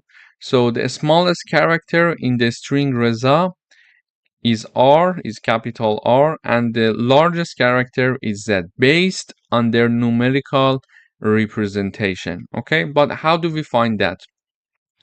In order to find it, we are showing this message to the user, enter a string to find its smallest and largest character. Then whatever the user is going to enter, we are assigning it to the variable called text. And in order to find the smallest character, I use the min function, and in parentheses, I type down the name of my variable. In order to find the largest character, I use the max function. I type down the name of my variable, which is text. And then here I'm using the print function to show this message, smallest character and largest character. And then using the min function and max function. Just remember to put this comma in between the message that we would like to be shown in the output, so the smallest character, and when we are calling the variable. When we are having this program, it is going to basically help us to find the smallest and largest character in a string based on ASC double I code. Thank you for watching. Hello everyone, welcome back. Today we would like to write a program to check if all characters in a string are lowercase or uppercase. And we are going to use isLower and isUpper functions. So when I run this code, it says enter a string. I type down, for example, Reza, and it says, is the string all lowercase? The answer is true because all of them are indeed in lowercase. And the second part is that, is the string all uppercase? the output is false because indeed it's not all uppercase, it's indeed all lowercase. How do we do it? So I use the input function to show this message to the user, enter a string, and then whatever the user is going to enter, it is going to be assigned to the text variable. Then using the isLower and isUpper function, we are checking this string to see if all characters in the string are lowercase or uppercase. To do that, first I type down the name of my variable, then put a dot, then I type down isLower with empty parentheses to check if all the characters are lowercase, and to check if all the characters are uppercase, we are going to simply type down the name of our variable and then dot and type down the is upper to check if all the characters in the string are in uppercase or not. So when I run the code one more time, this time I type down Reza with capital letters, so uppercase. It says, is the string all lowercase? False. Why? The reason is very simple. This is all in uppercase. And is the string all uppercase? And it is true. So the answer is true. Basically, in Python, we can use the isLower and isUpper functions to help us to find if all the characters in a string are lowercase or uppercase. Thank you for watching. Hello everyone, welcome back. In today's video, we would like to write a program that checks if the characters in a string are numeric. And we can do it using the isDigit function. Let me run the code. So it says enter a string to check if it's numeric. I type down Reza and the answer is the string numeric? The answer is false because it's not numeric, okay? So when I run the code one more time and I type down, for example, 1, 2, 3, 4, 5, and I enter, it says, is this string numeric? The answer is true. So how can we check that? First of all, I use the input function to show this message to the user, enter a string to check if it's numeric. Then we assign it to the text variable. After that, we are simply printing the output saying that is the string numeric? This is a message that we want to show. This is this one. Then put a comma to call the text variable using and also call the isDigit function. Sorry. So I type down the name of the variable, which is text dot isDigit function, and with empty parentheses. This isDigit function is going to check if this string text contains all characters are numeric or not. Okay, so even if I type down, for example, Reza 1, 2, 3, 4, 5, the answer is false. Why? Because it's not all numeric. It is going to check if all the characters in the string are numeric or not. So if I type down 1, 3, 5, 7, 9, for example, it says true because it has all its characters are in numeric view. So this is how we can use isDigit function to check if all the characters in a string are numeric. Thank you for watching. Hello everyone, welcome back. In today's video, we would like to write a program to check if a string ends with a specific character, and we are going to use ends with function. I'm asking the user to enter a string, and we are storing the string in the text variable, and then I'm asking the user to enter the ending character to check, and we are going to store it in the end variable here, okay? Then we are going to type down the name of the string dot using the ends with function, and in parentheses I'm calling the variable end that stores the ending character. For example, my string text is Reza, for example, and I would like to check if letter A, the character A, is the character that this text variable is going to end with. Okay, we would like to check to see if this string Reza is ending with A or not. This is how we're going to do it, and in order to do that, we're going to use ends with function. We type down the name of the string, which is a text, dot ends with, and in parentheses I type down the name of the variable that is carrying the ending character. So when I run this code, it says enter a string. I type down Reza, for example, and then it asks me to enter the ending characters to check. I would say A. For example, it says, does the string end with A? And the answer is true. So if I type down, for example, Reza, and then I type down, for example, W, the answer is false because the string Reza is not ending with W, so the answer is false. Indeed, it is ending with an A. So this is how we can use the ends with function in Python to check if a string ends with specific character. Thank you for watching. Hello everyone, welcome back. In today's video, we would like to write a program to find the index of a character in a string. And we are going to use the find and index functions. First of all, we're going to ask the user to enter a string. And the entered string from the user is going to be stored in the text variable. For example, the user is going to enter Reza. So text equals Reza, okay? Then we are going to ask the user to enter the character to find. So I would like to find the index of character Z, okay? So character would be equal to Z, okay? So I would like to find the index of Z in the string Reza. This is what the program is all about. And we're going to do it using the find and index function. Using the find function, I type down the name of my string called text and then dot find. This is the find function. Find, and in parentheses, I type down the name of the character that I'm looking for to find its string. Okay. And the result of this is assigned to find index. And here I'm using the print function to simply print the value that is stored in find underscore index. Then in order to do the same thing with index function, we're going to type down the name of the string text dot index function.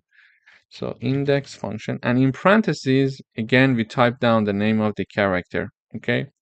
So here is the char, and then the output of this is assigned to the index variable. Then we are printing out the index. So let me run the code. Before that, let me mention something else as well. So the index of R is 0. The index R equals 0. Index E index is 1. Z index is 2. And A index is 3. Why? We start from 0. So R, the index of R character in this string is 0. The index of E is 1. And etc. until the end. A equals 3. Why we start? Because simply we start from 0, and this is why the first element index is 0, and the last element, in this case the fourth character index is 3. So here it says enter a string. I type down Reza, and it says enter the character to find. So I type down Z, for example. It says character Z found at index using find function at index 2 and using index function at index 2 as well. So the Z character is at index 2 indeed, and we use the find function and index function to find the index of this character for us. This is how we can simply type down the name of the string dot the find function, and in parentheses we type down the variable that is carrying the character that we are looking for. And the same goes with the index function. We type down the name of the variable and then the index function, and in parentheses we type down the variable that is carrying the index, that the character that we are looking for to find its index. Thank you for watching. Hello everyone, welcome back. In today's video, we would like to write a program that counts the number of occurrences of a character in a string. And we are going to use the count function. Here I'm asking the user to enter a string, and enter the string by the user is going to be stored in the variable called text. And then I'm going to ask the user enter the character to count, and whatever the user is going to enter is going to store in character. So for example, this is my string, and I would like to ask so let me put it like this. So this is my string, and I want the Python to count the number of occurrences of this A character, this A letter. So in this string, we are having 1 and 2 A's. Okay, I want Python to count it for me. To do that, I need to use the count function. First, I type down the name of my variable in which I'm storing the string. Then I type the name of the function that is count. And in parentheses, I type down the name of the variable that we're storing the character inside of it. So when I run this code, it should first ask me to enter a string and then ask me to enter the character to count. So enter a string. So this is my string, Reza Shahin. Okay. And then enter the character to count. So I would say A, and we see that the result is 2. So there are 2 A's in my string Reza Shahin. As you see, the answer is correct. 1 A, and this is the second A. Okay. We could also say, for example, Reza Shahin, for example, with a PhD degree. Okay, so now I would like to count the number of A's. We see that there are 3 occurrences of character A. This is the second one, this is the first one, this is the second one, and this is the third one. So if I also Reza Shahin with a PhD degree, I could say, for example, count the number of occurrences of character E, and it says 4 characters of E are being in my string. So this is the first one, this is the second one, this is the third and fourth one. So this is how we can use the count function in Python to count the number of occurrences of a character. Thank you for watching. Hello everyone, welcome back. In today's video, we would like to write a program that converts the first letter of a string to uppercase, and we are going to use the capitalize function in Python. First of all, we are asking the user to enter a string, and whatever the user is going to enter is going to be stored in the text variable. Then, to capitalize the first letter of this string, we use the capitalize function. So I type down the name of my variable, dot, and then the capitalize function. So when I run this code, I mentioned, for example, Reza Shahin, and as you see, everything is in lowercase. And when I enter, it says Reza Shahin. So it returns me my own string, but R is now capitalized because initially it was not with upper cases. So if I type, for example, another name, this is Reza Shahin, and it is going to, you see that the T is now with uppercase while I entered with lowercase. So we can use the capitalize function in order to convert the first letter of a string to uppercase. Thank you for watching. Hello everyone, welcome back. In today's video, we would like to write a program that converts the first letter of each word in a sentence to uppercase, and we are going to use the title function. First of all, I ask the user to enter a sentence, and we are going to store it in the text variable. Then we use the print function to print the outputs, and then we type down the name of my variable dot the title. So when I run this code, it asks me to enter a sentence. So I would say this is Reza Shahin, okay? And it is going to capitalize the first letter of each word. So T is capitalized because it was lowercase, and then I is capitalized here, and this is R, which is capitalized again here, and then S is now in uppercase. As you see, it was in lowercase originally. So in the previous video, we learned how to capitalize the first letter of a string, but here we are learning how to have the uppercase for the first letter of each word. This is how we can use the title function in Python. Thank you for watching. Hello everyone, welcome back. In today's video, we would like to convert all letters in a string to lowercase, and we're going to use the lower function. First of all, we're going to ask the user to enter a string. We're going to store it in the text variable, and then we type down the name of our variable, which is text, and then dot lower with empty parentheses. So when I run this code, it asks me to enter a string. So everything I would like to be in uppercase. This is Reza Shaheen from Python coding lessons. Okay, and when I enter, you see this is my string, and this is the returned string. This is Reza Shaheen from Python coding lessons. But you see that all letters in my string are now converted to lowercase. So this is how we can use the lower function to have all letters in a string to become lowercase. Thank you for watching. Hello everyone, welcome back. In today's video, we're going to learn how to convert all letters in a string to uppercase, and we're going to use the upper function. Here I'm asking the user to enter a string as before, and we are assigning it to a variable called text. Then in using print function, I'm printing the output. So I type down the name of my variable dot the upper. So the upper is the function that is going to help me to make all letters in my string to be uppercase. So I type down this is Reza Shaheen from Python coding class.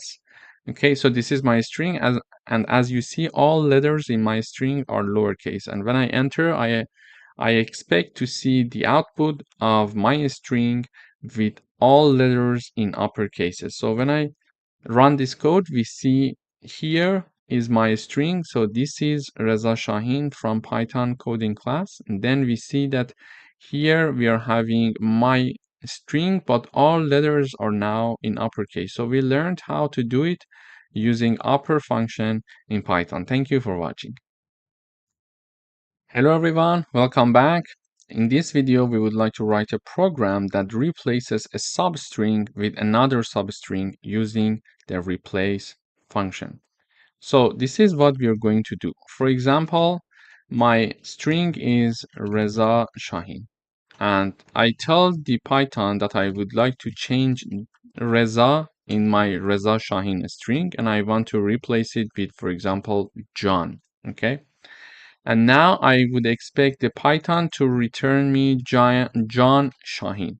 So one more time. This is my original string. Then I tell Python that I would like to replace Reza with John. And then I expect to see the output John Shaheen. So to do that, I'm having my enter a string message to the user, and then whatever the user is going to enter is going to store in text. So this part is my text variable. So this is my text variable equals Reza Shaheen string.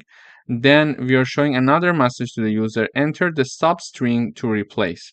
And we are going to assign it in old substring variable. So old substring variable equals Reza. So this is Reza that we want to change. Then we are going to show another message to the user saying that enter a new substring, and this is going to be stored in new substring variable. So this is John is my new substring, and finally we are going to use the replace function to print John Shaheen instead of Reza Shaheen. To do that, I use the print function as always to show the output. Then I type down the name of the original variable string. This is the text. Then I type down the name of the string, the name of the function, which is replace. Sorry. So replace here, I'm having it. Okay. So far I type down the name of my variable, which is text, and then I call the replace function. But in parentheses, there are two arguments to mention, one before the comma and one after the comma. The one that is before the comma, we need to type down the old substring, and after the comma, we need to type down the new substring. So I want the old substring to be replaced with the new substring. So the one that we want to change is the left hand side of the comma, and the one that we want to be replaced, to inserted in our string, is on the right side. So when I run this code, it asks me to enter a string. So I would say Reza Shahin. This is my string. So enter the substring to replace. So which part of this string I would like to change? I would like to change the part that says Reza. Then it says, okay, what do you want to put instead of Reza? I would say John, okay? And then it returns me John Shahin in the output. So I use the name of my variable, which is text, then dot replace function. So I call the replace function with two arguments, okay? The first argument before the comma is the argument that I want to be eliminated, and after comma is the argument that I want to be inserted. So these are two arguments. So the first part is the part that I want to be eliminated, and after that I type down the variable, the string that I want to be inserted. Thank you for watching. Hello everyone, welcome back. In today's video, we would like to write a program to split a sentence into words, and we are going to use the split function in Python. Here I'm asking the user to enter a sentence, then whatever the user is going to enter is going to be stored in the text variable, and then simply we call the name of the variable, which is text dot, and then we call the function, which is a split. So when I run this code, everything should be taken care of. So I would say this is Reza Shahin from Python class, okay? And then we see each word in this sentence is now splitted into words. So this is Reza Shahin from Python class. So each word in my string in the sentence that was stored in the text variable is now divided into words, as you see it here. So this is how we can use the split function in Python. Thank you for watching. Hello everyone, welcome to this section. In this section, we're going to talk about if statements in Python. So let me illustrate it with an example. We would like to write a program that checks if a number is positive and prints positive number if it is correct. It is positive, okay? So there are certain situations that we would like to check certain condition in Python. To do that, we need to use if conditions. For example, we would like to say if this happened, do this. If something else happened, do something else. Okay, so this is a logical conditional statement in Python. For example, here we would like to write a program that checks if a number is positive or not and prints positive number if the number is positive. To do that, I'm initializing a variable called number and I assign number 10 using the if keyword followed by the condition itself, followed by a colon.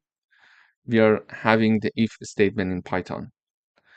For example, here I'm saying that if that number that we declare to be 10 is larger than 5, then print out the number is greater than 5.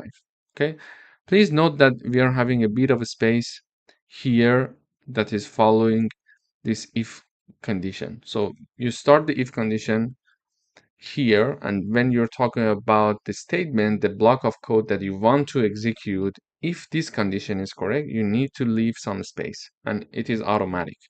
So when you type down an if condition and you enter, usually compilers leave you some spaces automatically. Okay, so when I entered, you see things are going to be started from this part, okay, itself. So it is automatic.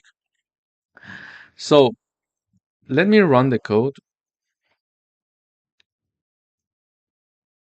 So now the compiler is providing the output for this statement in Python. So you see that in the output, the number is greater than 5. You see that? But if I put here a 15, so I say I am initializing a variable called number that is assigned to 10, and I'm checking to see if this number is larger than 15, do this for me, okay? So when I run, I see nothing in the output as you see it here, okay? So when you see nothing in the output, it means that this part is not passed. This condition is not passed. Why? Because 10 is not larger than 15. So in order to have one if statement in Python, we are having the if keyword followed by the condition. So in this case, we are saying number is larger than 15. Then don't forget to put this colon here as well. Then when you enter, you go for the printing or the rest of the execution of code that you would like to write down there. So for example, I could say if number is lower than 0, for example, print the number is negative, okay? So this is another if condition that I'm typing down here. Please note that there is a little bit of a space. When I enter, it automatically leaves a little bit of a space, so it increases the readability of your code as well, because now you understand that this part of the code execution depends on this if condition. So if we enter this condition, then this execution will be done. So when I run, you see that in the output we see nothing. Why? Because this is 10. 10 is not larger than 15. Therefore, this if condition is not executed because this part is not passed. And by passed, I mean this part is not true. It's not correct. And also because 10 is not lower than 0. Therefore, this part is not also executed. So what if I put -10, for example, here, and I run the code? So you see that first it checks this if, and it says -10 is larger than 15. No, then this is not being printed out in the output. But it is checking to see -10 is lower than 0. Yes, so it is going to enter this part and execute this part, and it is saying that the number is negative. So this is how basically we can use if statements in Python. In the following videos, we are going to do some practical coding exercises to understand different situations in which we can use if statements. Thank you for watching. Hello everyone, welcome to another coding exercise. In this video, we're going to talk about if and else statements. In the previous video, we learned already about if statements, but now we are going to include else as well. So we would like to write a program to check if a person is older than 18 or not. Here I'm initializing a variable called age. I'm assigning number 18 to it. I'm having the if keyword here, and I'm checking to see age larger than or equal to 18. So if age is larger than or equal to 18, then colon. So then print out this part for me. So let me first comment this part of the code. So we work with the first part first. So it says that you are eligible to vote. So basically I'm assigning a variable. I'm having again, there are 3 steps. We use the if keyword, we put the condition, and then the colon. Okay. So we are saying that if age is larger than or equal to 18, then if this is true, print out you're eligible to vote. So if I put 10 here, it prints nothing. You see, it prints nothing because 10 is not larger than 18. In this case, we can have else conditions. For example, we want to check because in the output I see nothing. I get somehow, okay, did I do everything correctly? Because I'm not seeing any message in the output. But in order to make sure that you did everything correctly, it's nice to have sometimes an else condition. So if the condition is true, do this. Otherwise, using else keyword, otherwise do this. Okay. So I'm saying that age equals 10. First, I'm checking 10 is larger or equal than 18. No. Otherwise, because it does not pass this condition, print you're not eligible to vote. So when I run, you see that you are not eligible to vote. So it's not going to execute both of the conditions. It is going to either be in the first one or in the second one. Okay. So let me illustrate with another example. So the person age is 22. So this is a program to check if someone can vote or not. Okay, so when I run, it says 22 is larger than 18, so you are eligible to vote. Okay, but if I put, for example, instead of 22, 12, it says you're not eligible to vote in the output. Why? Because 12 is not larger than 18. So this if and else condition is somehow, if the condition is true, do this. Otherwise, say that, for example, you're not eligible. So anything that is not larger than or equal to 18 is going to be included in this else part. Okay, you understand? So this is how an if-else statement would work in Python. We check one condition. If this condition is true, do this. Any other things, otherwise, anything other than the condition that I'm putting there, just include it in the else part. Then you say that, okay, in the else part, it means that you're not eligible. It doesn't matter if the person is 12 years old, 2 years old, 5 years old, or 17 years old. If it's not included in the larger than or equal to 18, it is considered to be else. Okay, thank you for watching. Hello everyone, welcome back. In this video, we are going to talk about if, elif, else statement in Python. So we would like to write a program that assess the mark of a student and grade it based on different conditions. For example, it is going to grade A to the student if the mark is larger than 19, larger than or equal to 19. It is going to issue grade B if it is larger than or equal to 75. It is going to grade C if it's larger than or equal to 15, and any other number, else part, any other number that is not included in neither of these conditions is going to issue the grade F. So it means that if the mark is lower than 49, okay, or lower than equal to 49, it is going to enter this part, because any other number is going to be included in this part, and the only numbers that can be included in this part it means that it is lower than or equal to 49. So let me run the code first. It says grade B. Why? So I'm having the 85 assigned to marks. In the first part, I'm checking if marks 85 is larger than 90. No, so it is not going to print grade A. Then it comes here. When I'm having several conditions to check, as of the second one, I need to type down elif instead of if. Okay, this is something to note.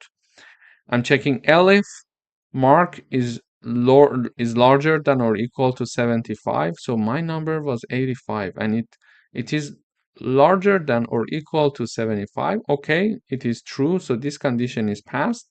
Then it is going to print out grade B for us in the output. So if I type down 92, for example, now we see grade A in the output. So now it is 92. 92 is larger than 90. Yes, so it is going to enter this part of the code and execute grade A. So what if it is 55 and I run, it says grade C. So it is 55. 55 is larger than 90. No, it is not going to print this part, therefore. It jumps to the next if condition. Elif, as of the second condition checking, we are going to type down elif. Be careful about it. So elif 55 is larger than 75. No, so it is not going to execute this part. So it is going to jump to next elif. It says 55 is larger than 50. Yes. So it is going to enter this part and execute grade C. Okay. So what if I have number 40? So here, before running the code, I'm going to discuss the detail. 40 is larger than 90? No. Then it jumps here. 40 is larger than 75? No. Then it jumps here. 40 is larger than 50? No. So because 40 is not going to enter any of them, we are having the else part. So if I don't have the else part, nothing is going to be printed out in the output because 40 is not in any of the ranges above. Okay.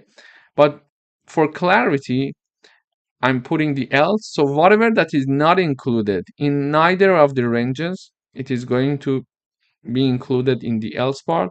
So it says grade F. So when I run, we see grade F in the output. So this is how we can have the checking of the first condition, it is F.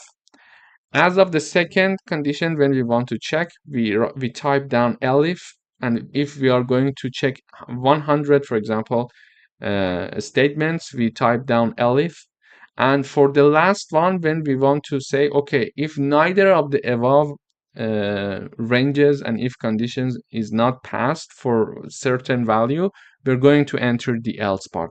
So you see, if I comment this part, we see nothing in the output because 40 is not in any of the ranges that we are investigating using if and elif conditions. Okay, so it is not larger than 19, not larger than 75, not larger than 50. But for the clarity, it's nice to have something in the output so you know when you have, for example, 2,000 lines of code, it's nice to know what is happening in each part of your code. So I'm having this else part, and also for validation, when you're having something in the output, for validation, it's very good.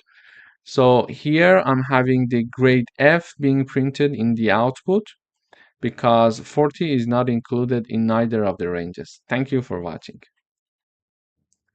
Hello everyone, welcome back. In this video, we are going to talk about nested if conditions. Nested if conditions means that we are having one if above, and we are going to have several if conditions included inside the first if condition. Let me illustrate it with an example. So here we would like to check two things. First, to see if a number is larger than 10 or not. And if it is larger than 10, then check to see if the number is odd or even. Okay, so there are two ifs to be checked. So therefore, we can use nested if conditions. Let me illustrate it with an example. So I'm having a variable called number.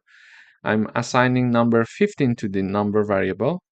First, I'm checking to see if this number is larger than 10 or not. So if the number is larger than 10, this part of the code needs to be executed.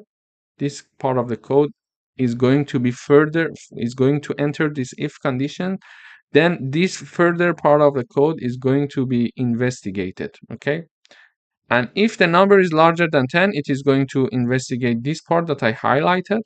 And if the number is not larger than 10, it is going to enter this else part here.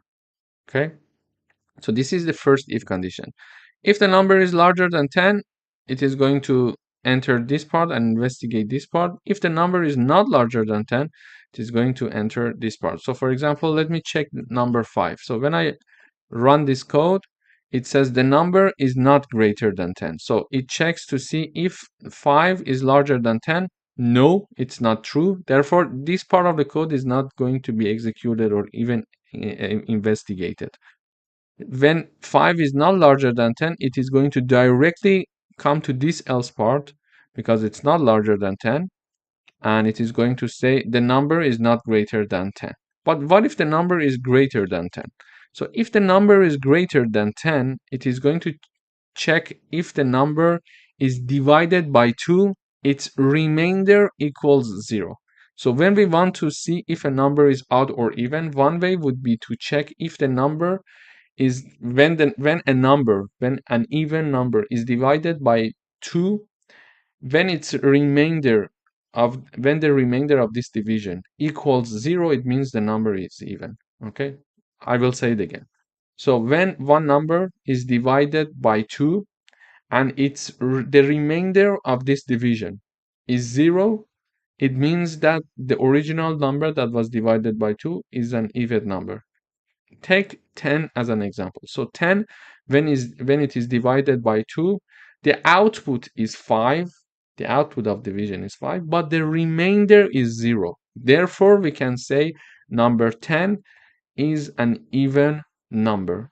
But if we have a division of number 11 divided by 2, there will be some value in the remainder of this division. Therefore, it shows that it is one of the sign of saying that this number is not even and it is odd. So one condition to check if a number is even or not is to see if the number is divided by 2, the remainder of this division must be equal to 0. If this condition is true, therefore the number is even. So we are checking to see if this number is divided by 2 and its remainder using modulus sign equals 0. It means that if this condition passes, it means that the number is even. Then we are going to have the number is greater than 10 and even. Otherwise means this part, okay? If this condition is not passed, it is going to enter this part. So let me run the code. So it says the number is greater than 10 and odd. It means that this part is executed. So let us go step by step. Number equals 15. 15 is larger than 10? Yes. So when this is the first condition, this is the second part. So when 15 is larger than 10, it is going to enter either of these conditions, okay? So first it says 15 divided by 2, its remainder equals 0. No, this is not true because it's 15 and it's not an even number. Therefore, this condition is not true because when 15 is divided by 2, the remainder is not equal to 0. So when this part is not executed, this condition is not passed. Therefore, this part is not executed and it jumps to this part. Says that, okay, if it is divided by 2 and its remainder is not equal to 0, it means that the number is odd. Therefore, it is printing out the number is greater than 10 and odd. So we learned in this video about nested loops. So this is the first if condition and this is another if condition inside of the first if condition. So in the first if condition, it is checking to see if the number is larger than 10 or not. Okay, but this second if condition that is checking to see if the number is odd or even is included inside the first if condition. So this is how we call a nested if condition, when one if condition is inside another if condition. We learned about if conditions and the nested if conditions, and we learned how to understand if a number is odd or even. Thank you for watching. Hello everyone, welcome back. In this video, we're going to work on a coding exercise to show a message depending on the temperature degree that we read from the user. To start, we initialize a variable called temperature, and we show the message to the user, enter the temperature in Celsius.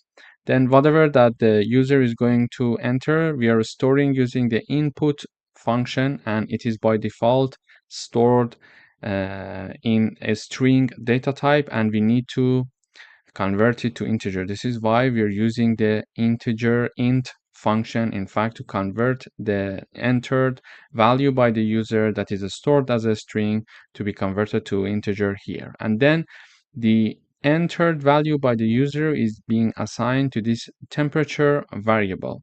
So depending on the temperature, we are going to show different messages to the user. Therefore, we need to use if conditions. So we would like to say if the temperature that is entered by the user is larger than or equal to 30, we would like to show the message to the user saying that it's a hot day, stay hydrated. If another condition, if the temperature that is entered by the user is larger than 20 and lower than 30, show this message to the user, it's a nice day. And otherwise, mention that it's a cold day, wear a jacket. But this else part means that the temperature that is entered by the user is lower than 20.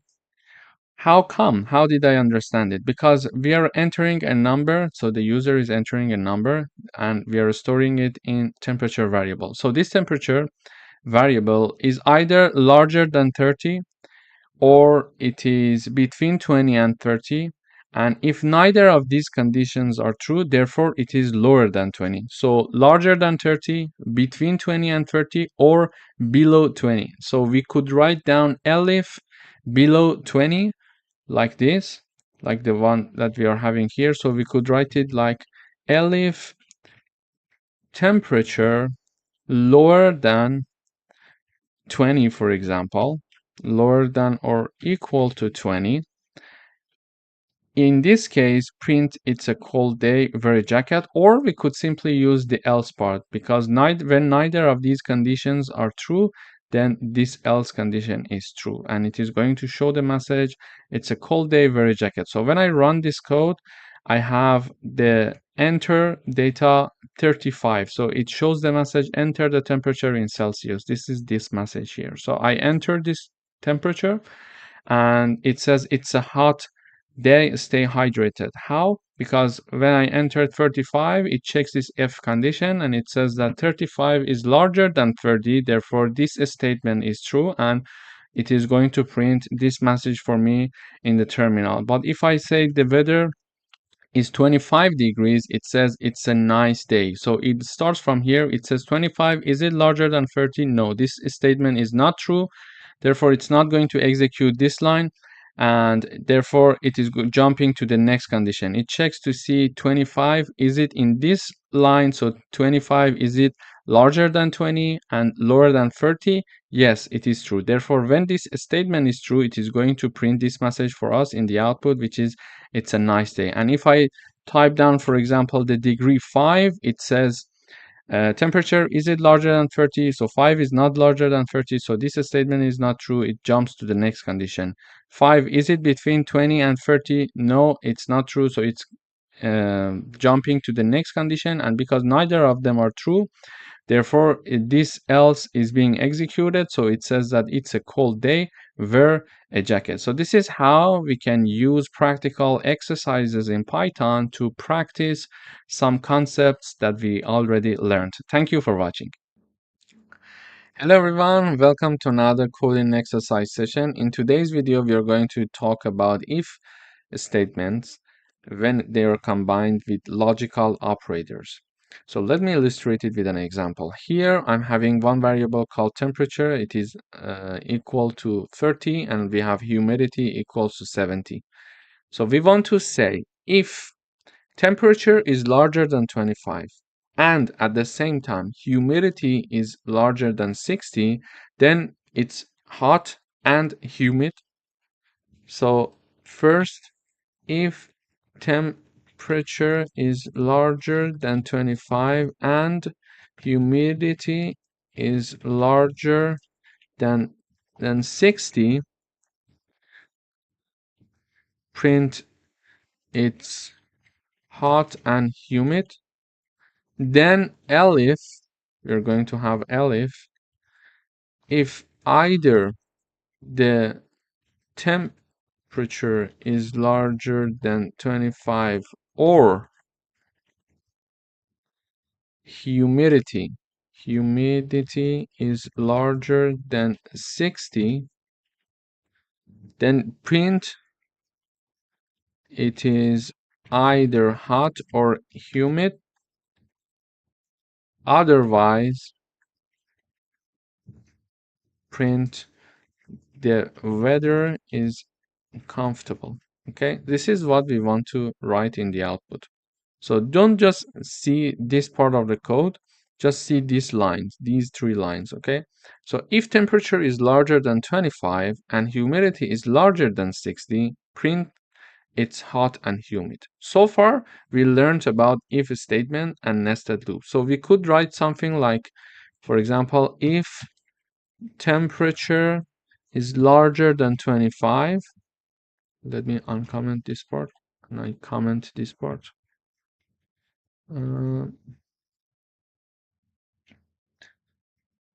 So we can have something like if temperature is larger than 25, and then if humidity is larger than 60,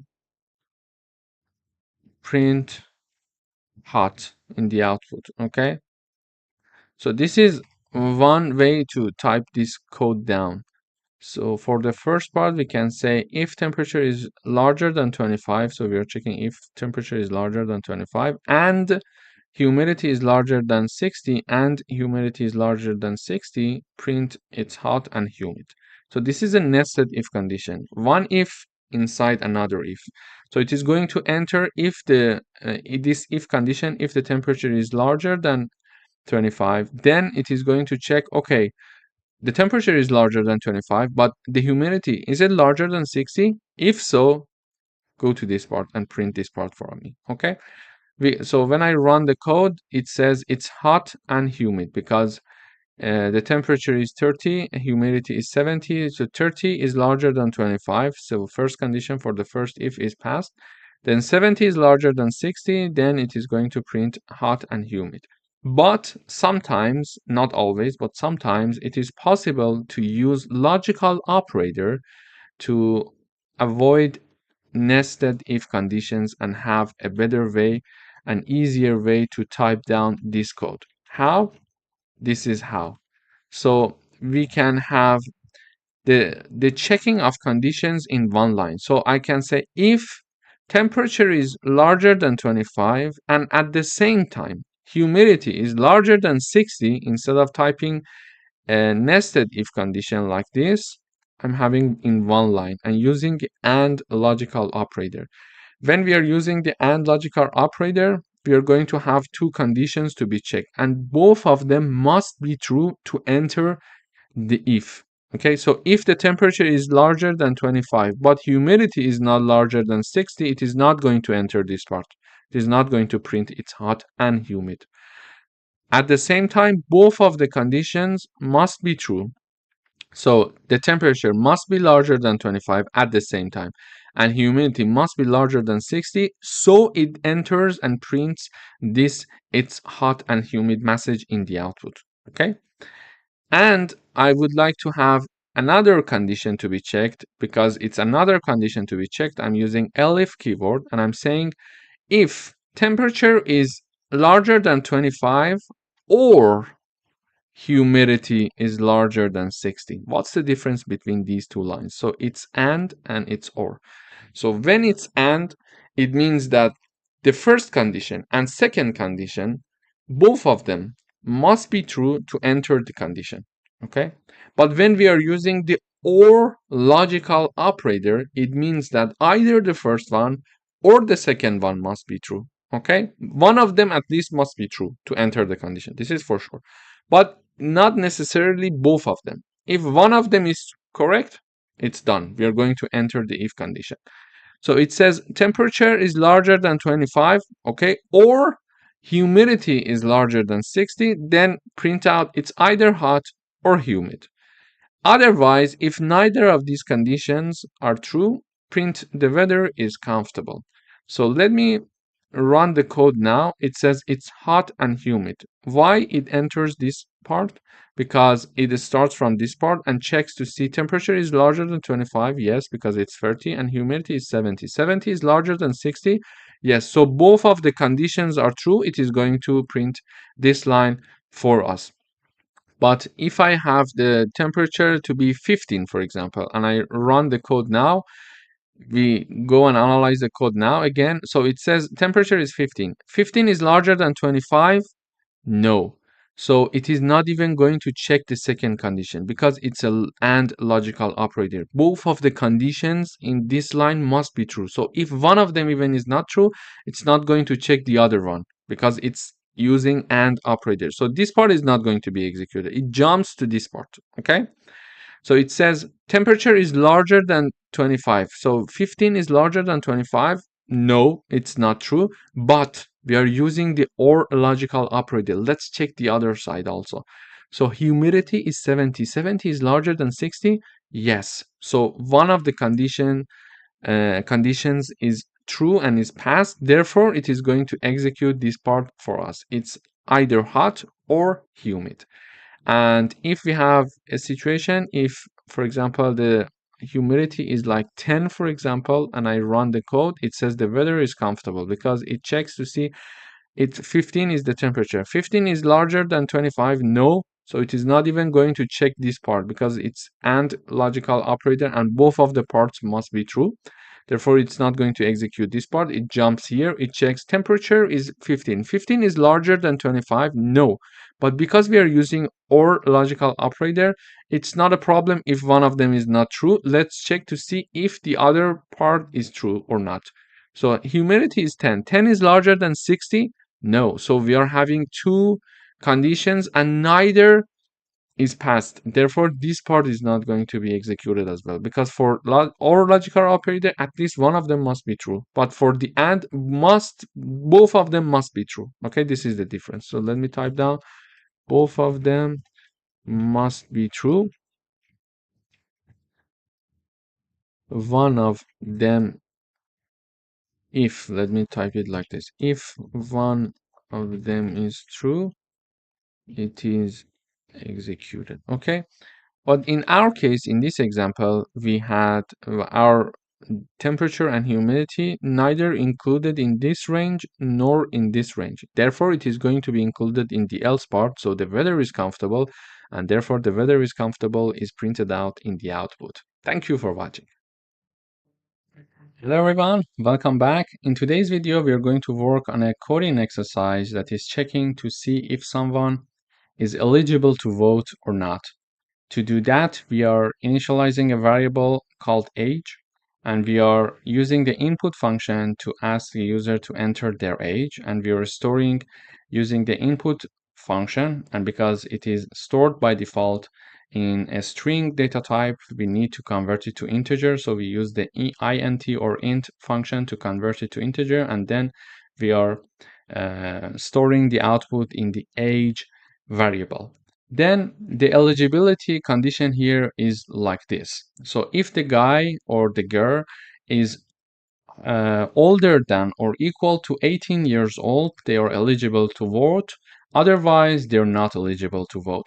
To check that, we are having the if condition, and then the condition is like this. So age, is it larger than or equal to 18? If this statement is true, we are going to print you are eligible to vote. And otherwise, meaning that the age of the person is lower than 18. So you're not eligible to vote. So if I run this code, I enter 20. So it asks me enter your age. So I enter 20 and 20, it says you're eligible to vote. So this code is being executed because 20 is larger than 18. So I say 25, it says you're eligible to vote. What if I say I'm 10 years old, it says you're not eligible to vote. Why? Because it checks to see my number 10, is it larger than 18? No, it's because this condition is not true, this statement is not true, it jumps to the else part saying that, okay, this option is not true for you. If you're not falling in this range, therefore you're not eligible to vote, and we are entering the else part. Thank you for watching. Hello everyone, welcome back. In this video, we are going to write a program to check if a number is between 10 and 20 inclusive, or if it is equal to 25. So I'm having a variable called a, it is assigned number 15. First is to check to see if this number is between 10 and 20. We can use and to check if the number is between 10 and 20. To do that, I'm having the if condition, if keyword. I'm having this part of the condition first, saying that a is larger than or equal to 10, because it says inclusive, we are having the equal sign as well. And at the same time, it is lower than or equal to 20, because we want to make sure it is between 10 and 20. If it was saying that it's larger than 10, we didn't need this part. Okay, we want to check it must be at the same time larger than 10 and lower than 20. So we need one AND operator, logical operator. Why? Because both of the conditions must be met. Therefore, we need one AND logical operator. So it says to check if a number is between 10 and 20, or the program itself, the problem statement itself is saying or if it is equal to 25. So either this condition or this condition. So either this condition must be true, or this condition must be true, because it says to check if a number is between 10 and 20 or it is equal to 25. So it says that we are having this to check if it is between 10 and 20 using AND operator. In the parentheses, we are having the first condition being checked and the second condition, or if it is equal to 25. So I'm having OR logical operator and then checking to see if A equals 25. So if either this part or this part is met, because when we are using OR logical operator, either of the conditions should be true to enter the part. So either it is between 10 and 20 or it is equal to 25, it is going to print condition met. Otherwise, it is going to say condition not met. So when I run the code, it says condition met because the number is 15. Okay? So when the number is 15, it is passing this first condition. It says that, okay, 15 is larger than 10 and lower than 20. So it is going to execute the condition met message without even checking this part. Why? Because there is one OR in the middle. So for the OR, we need to have at least one condition to be true. So this part is true. So we don't care about the second part. We are not going to check the second part. We are going to directly type down the message condition met. So if I have the number 5, what would happen? It says condition not met. So 5 is not larger than 10 and lower than 20. Okay, so let us check the second part. So 5, is it equal to 25? No. So neither this part nor this part is true. Therefore, it is not going to execute this part of the code, and it is going to jump here in the else part and print condition not met as we are having here. So what if I have 25? Let me run the code again. It says condition met. Why? First, it checks 25 is larger than 10. Yes. But is it at the same time lower than 20? No. So this part is not met. Okay, for AND logical operator, both of them must be true. But when both of them is not true, the whole parenthesis is not true, which is the first part of the condition before OR. But because we are having OR logical operator, it may be true that the second part is true. So, and we need only one condition for the OR logical operator to enter the condition. So let's check the second part. We say 25 equals 25. Is it true? Yes. So it enters and print out the condition met in the output. So this is how we can have the combination of writing if statement with two logical operator at the same time in one example in one line. Thank you for watching. Hello everyone, welcome back. In this video, we're going to write a program to compare two numbers and print whether the first number is greater than, less than, or equal to the second number. So we are going to use comparison operator. So we are having the first variable equals 10, the second one equals 20. We check to see if x equals y.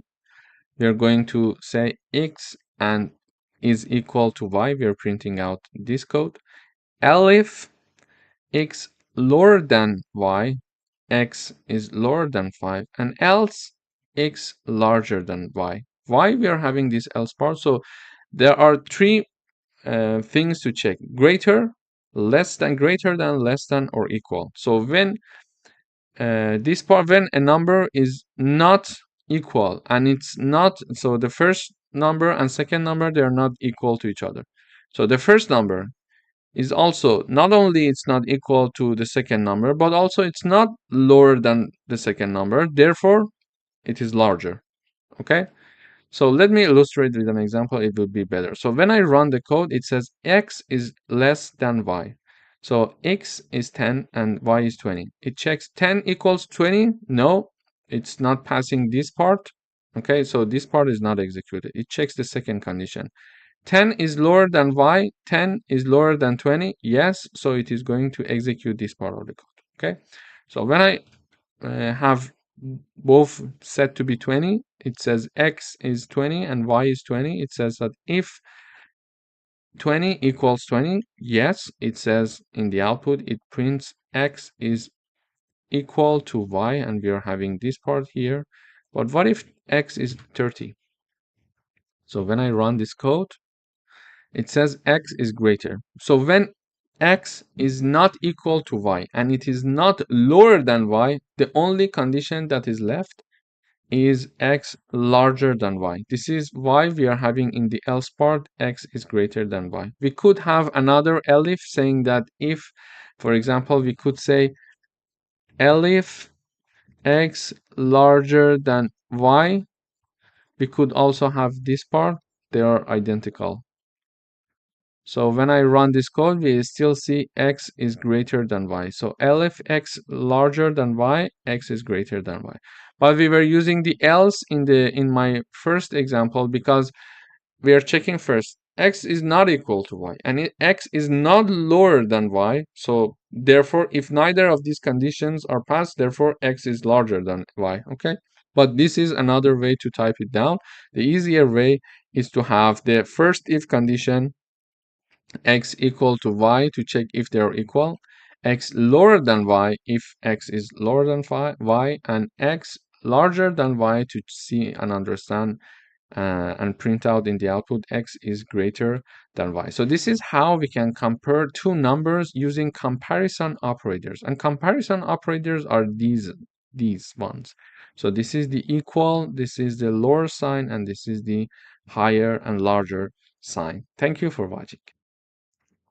Hello everyone, welcome to this lecture. In this video, we want to write a program that asks a user for a password until they guess it correctly. To do that, we are having one variable of a string type. It is called correct password, and the correct password is Python123. And we are having a user input string, and it's of an empty string. As you see, nothing is stored already in this user input when we are declaring it and initializing it. So we would like to write a program that asks a user to enter a password, and the correct password is this one. And we are going to repeat this asking enter the password until they enter the correct password, so the access is granted. Okay, how do we do that? Using a while loop. So we type down the while keyword, then we are having the condition and then the column. But what is the condition? So we would like this while loop to continue as long as the user input is not equal to correct password. So if we are having this sign, two equal sign, it means that they are equal. And if we are having this sign, it means that they are not equal. Okay. So here I'm saying as long as this while loop should be continued as long as user input is not equal to correct password. Okay. This is the condition for my while loop. Then I'm asking in the loop, which is here, these are the execution part of the loop. So when we are entering the loop, these parts are going to be executed. How do I know that? Watch the space from the left line, the left side. Okay, this is all of them are having some space from the left side of the of the page. Therefore, they are included in this while loop. And you see that this line is having more space as compared to this part. It means that this part is going to be executed for this if condition. Okay. So after passing the condition saying that the user input is not equal to the correct password, so we are going to enter this loop in the beginning of the program. Why? Because the correct password is Python123 and user input is an empty string. Therefore, they're not equal. So we are going to enter for the first iteration. When we are entering for the first iteration, we are asking the user using the input keyword, we are asking the user enter the password. And whatever the user is entering, it is going to be stored in user input. Okay. Then using the if condition, we are checking to see if they are equal or not. So we are saying that if user input, what they entered here in the line above it, is not equal to correct password, show this message to the user. Wrong password. Try again. And it goes back up again. And the user input is not equal to the correct password. We are asking the user enter the password again.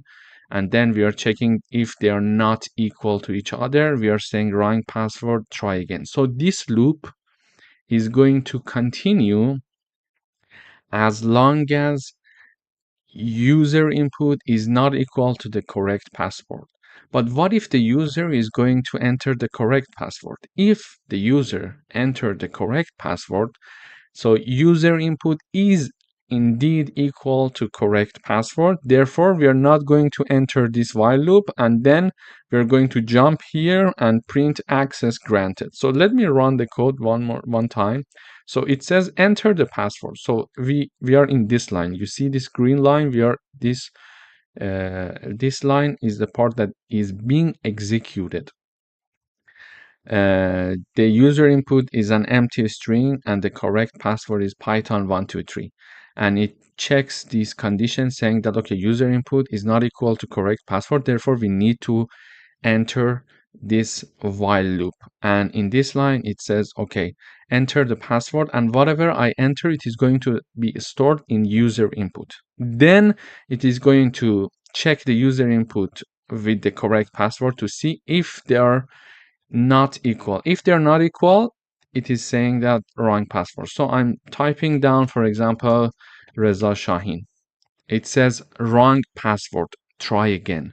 So it showed this message and then it went up and saw that Reza Shahin again is not equal to password. So let us enter this loop again, and it is going to ask the question one more time. Enter the password again. Reza, I'm saying Reza.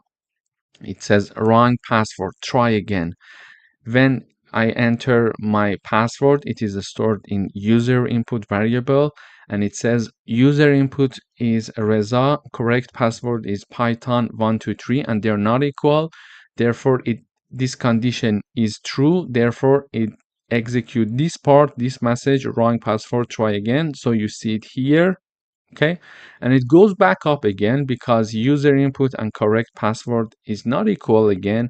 The condition is true, it enters here and it shows the message enter the password. So we are going to see this repetition as much as possible until we are going to enter the correct password. So when I enter the correct password, python123, it says access granted. So when I enter, what happens here? When I enter the password here, it is storing the python123 in the user input, and it says python123 as the user input is not equal to python123. No, this is false, so it is not going to enter this part.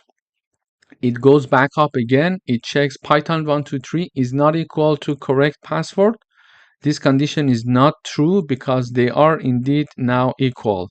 Therefore, it is not going to execute this part of the code again, and it is not going to enter this while loop again. So it is going to come here and execute this line, which is access granted message in the output. So this is how the while loop can be useful and practical in real world examples, as you see in this example here. Thank you for watching.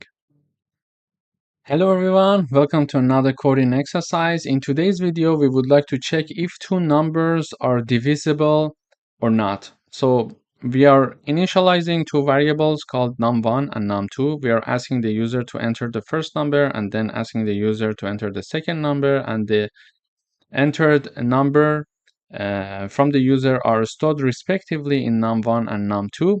And to check if they are divisible or not, we need to have this condition. So if the first number is divided by the second number and the remainder of this division equals to 0, it means that the numbers are divisible. Otherwise, not divisible. Okay, so the condition to see if a number is divisible by another number is to do the division. So we divide the first number by the second number and we check the remainder of this division. And if the remainder of this division equals 0, it means that these two numbers are divisible. Otherwise, they're not divisible. Okay, this is the condition to be checked. To convert this statement into Python code, we need to have the if condition. So we check to see if num1 divided by num2 and the remainder of this division using modulo operator equals to 0. If this statement is true, we are going to print this message saying that num1 is divisible by num2. So, and they are separated by a comma. Please note that because num1 is a variable and num2 is a variable, and this part is a string message that we are showing in the output. And if this statement is not true, we are going to enter this else part, and this message is being shown in the terminal saying that num1 is not divisible by num2. So let me enter two numbers. The first number is 20, for example, and the second number is 5. It says 20 is divisible by 5. So it does the division, the code in Python does a division and checks the remainder, and when the remainder equals 0, in this case, yes, this statement is true, therefore it is printing out this message for us saying that 20 is divisible by 20. But if I say the first number is 11 and the second number is 2, it says 11 is not divisible by 2. So this is how we can check the divisibility of a number by another number using if conditions. Thank you for watching. Hello everyone, welcome to this section. In today's video, we are going to talk about for loops. So a for loop is used to iterate over a sequence or a range of numbers. So the for loop iterates through each element in a sequence, performing an action for each element. The range function in Python is often used to loop over a sequence of numbers. Later on in higher level classes and courses in Python, when we are going to learn about list, tuple, dictionary, and set, then we can also integrate for loops with them as well. So a for loop can iterate over a list, a tuple, a dictionary, or a set. But this is something that we're going to discuss in higher level courses. For now, we are going to learn how to use the range function in Python to iterate over a range of numbers. Let me illustrate it with an example. So now we would like to write a program that prints numbers from 1 to 5 using a for loop. This is the statement of our program. So in order to use the for loop, we have the keyword reserved in Python for. Then we are having the I. It could be anything that we want. We choose our iteration variable to be I. And then we are going to use the in keyword reserved for this. Range is the function of the Python that we are going to use, and the range is divided by a comma. So there are two ranges in parentheses that we are going to have when using the range function, the starting point and the ending point. So let me run this code. When we run this code, this I is going to iterate over this range for us. One thing to mention is that the starting point in Python for range function is inclusive, but the ending point is exclusive. It means that it is going to iterate over for all I in the range between 1 to 6, but it is going to iterate over 1, 2, 3, 4, and 5, and not 6, because the end is exclusive. So it is the start point that is inclusive, okay? And then we are going to print I. So in the output, we are having number 1 to 5 being printed out. But how does it work? So let me put some comment here. So for the first time, we say that we are using this range function. And when we are having the range function, we need to choose the start point and the end point, okay? Start point, end point. And when we are going to have the range function, for example, here we would like to go over numbers from 1 to 5. So the starting point is 1, and it is going to include 1 because it's a rule in Python. So the starting point is inclusive. So it is going to start from 1 and it is going to iterate until it's 5. But because if I write down 5 here, because the end point is exclusive, it is going to iterate over 1, 2, 3, and 4, and not 5, because the end point is exclusive. Okay, so I'm going to put 6 here, therefore it is going to go until 5. So this is how the range function works. And if I want to explain further, we see that for the first time I get the value 1. Okay, when I equals 1, it is basically having this print function being implemented, because we are having print, and in the parentheses we are having I, and I equals 1, so we are going to print 1 in the output, and we see it here. Okay, and then it goes up back again, and I now equals 2, I now equals 2, and it is going to print 2 for us, and we are having it here, and it goes up again. I is incrementing, and we are having the I equals 3, print 3, I equals 4, print 4, and finally I equals 5, print 5. So this is basically what happens in each iteration in this for loop, that we are having this output here. So in this lesson, we learned how to write a for loop. We are having a for keyword and one variable to be defined here, then using the in keyword and providing the range, a starting point and an ending point. Starting point is inclusive and the ending point is exclusive. So if I type down until 6, it is not going to go for the 6th one, it is going to go until 5, okay, until the end of 5, including 5. And for this loop, I am printing I. So I, when it starts, because it starts from 1, I equals 1, it is printing 1. Then I is 2, I is 3, printing 3, I is 4, printing 4, I is 5, printing 5, and that's it. It is finished. The for loop is finished, and these are the output of our program. And one thing to mention here is that this is the range function that we are using to iterate over a range of numbers, and it has two parts in the parentheses, starting point and ending point. They are separated by a comma. In the next videos, we are going to discuss further practical coding exercises, so you would get used to the syntax of loops, of different types of loops, including for loops. Thank you for watching.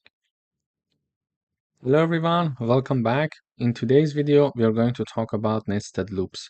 So a loop inside another loop is called a nested loop. A nested loop is useful for working with multi-dimensional data like matrices. The inner loop runs completely for each iteration of the outer loop. Let me illustrate it with an example.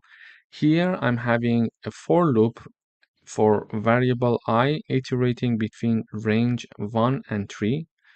I'm having another loop which we call inner loop. So the first one, the loop for the I is outer loop, the loop for the J is inner loop. So we are having another loop here that ranging from 1 to 4, okay? And we are going to print I and J. So if I want to illustrate this, so I equals 1, it enters, when I equals 1, it enters this part. And when it enters, J equals 1 as well. So it is going to print 1. So it is printing 1 and 1, okay, as you see here in the output in the first line, okay. Then I still equals 1, but J is going to increase its value. So J equals 2. Why? Because we are in the outer loop. So when we enter the inner outer loop, the outer loop is 1. So I equals 1. However, when I equals 1, we are going to iterate over all the values that j can take first. And when that is finished, we are going back up again to the outer loop and then increase the value of I. Okay, let me illustrate it with this explanation. You will get what I mean. So I equals 1, j is going to increase from 1 to 2. Therefore, it is going to print 1 and 2 as you see here in the output, the second line. Then I equals 1, j equals 3. It is going to print 1 and 3 in the output as you see here. Okay, so the maximum number that I can get is I can be equal 1 and 2. J can be equal to 1, 2, and 3. Because the starting point is included, this is why I get the value 1, but the ending point is excluded, so it is going to exclude number 3, so it is going to iterate over 1 and 2. The same logic goes for j, so it is going to iterate over 1, 2, and 3. So when I equals 1 in these three scenarios, we are going to iterate over j equals 1, j equals 2, and j equals 3. As you see here, I equal 1, j1, I1, j2, I1, j3. Okay, and we are going to print I and j using this line. And when all the values for the j is tested for the inner loop, we are going to go back up again and increase the value of I one time. So I equals 2 now. So now I equals 2, j starts from 1 again. J is 1. So 2 I2, J1, I2, J2, I2, J3. Okay, so we're going to print 2 and 1. I equals 2, J equals 2. It is going to print 2 and 2 for us. And finally, I equals 2, J equals 3. It is going to print 2 and 3 for us. So this is what we see exactly in the output. So let me go back over the code one more time. So we are having one outer loop and one inner loop. So the outer loop is iterating over different values between 1 and 3 for variable I. The inner loop, it is iterating for variable j between 1 and 4. Okay, and in each iteration we are going to print the value of I and j. So the first time when we enter the outer loop, I equals 1. However, when I equals 1, we are going to iterate over all the j's. So one time I1, j1, I1, j2, I1, j3. Then we are going to increase the value of I when all the values of j are tested. We are increasing the value of I from 1 to 2. So we are having 2, 1, 2, 2, and 2, 3. And we are printing them in the output as you see here. Basically, this is the concept of nested loop in Python. Thank you for watching. Hello everyone, welcome back. In this video, we're going to talk about while loops in Python. So a while loop repeats as long as a specific condition is true.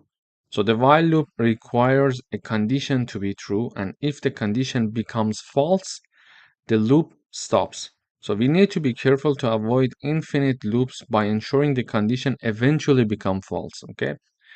For example, here we're going to print numbers from 1 to 5 using a while loop. Exactly the same exercise as the previous video, but here instead of for loops, we are going to use while loop. So I'm initializing I variable to be 1 before starting the loop, and then I'm having the while keyword, and then the condition here and colon here. Okay, so three parts: the keyword while, the condition here, and the colon. Okay, so I'm going to write down while I is lower than or equal to 5, do these things for me. Okay, while I is lower than and equals to 5, print I, and then increase the value of I by 1. Okay, this sign, let me plus equal, it means that when I'm typing down I plus equal 1, it means I'm typing down I equals I plus 1.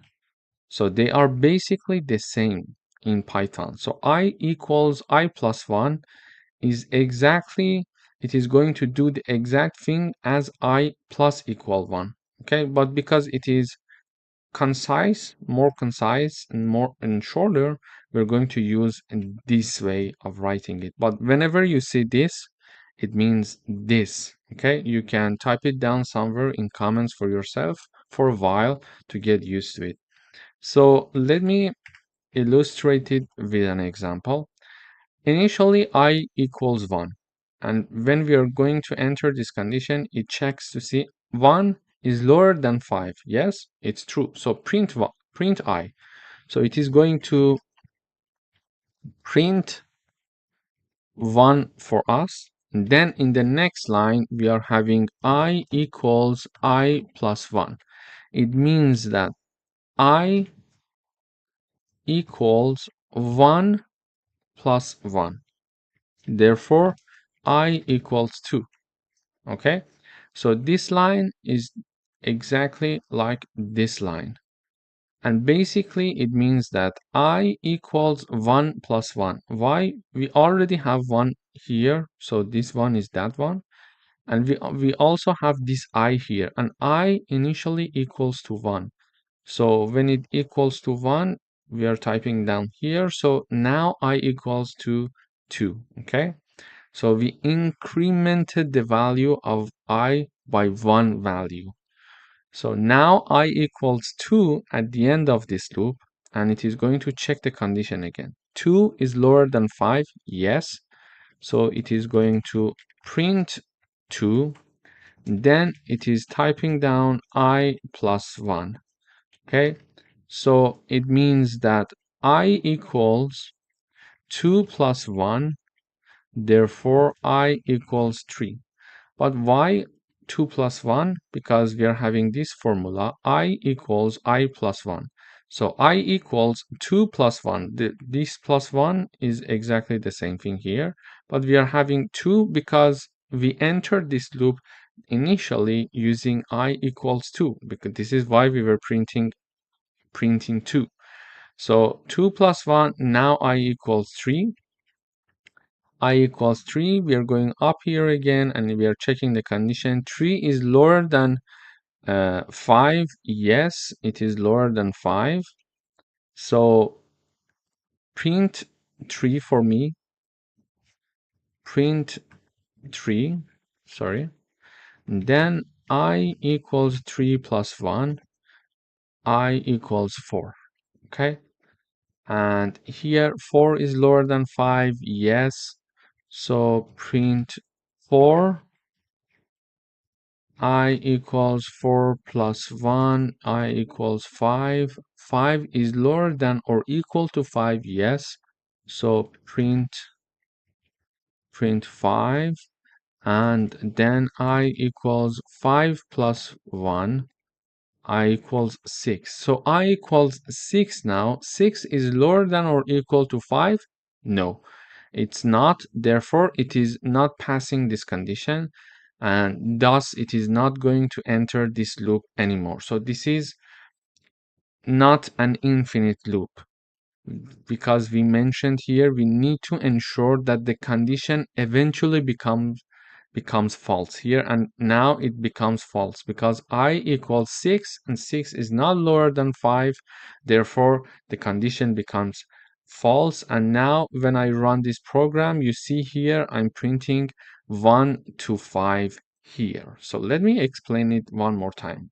If we want to have the while loop, we need to initialize the variable a priori to the while loop. So I'm initializing this I here, then I'm having the keyword while, then the condition and one colon, sorry.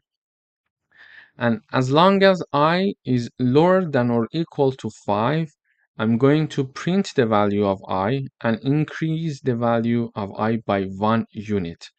And when I'm having I plus equal 1, it means that I plus equal 1 it is exactly equal to this equation, I equals I plus 1.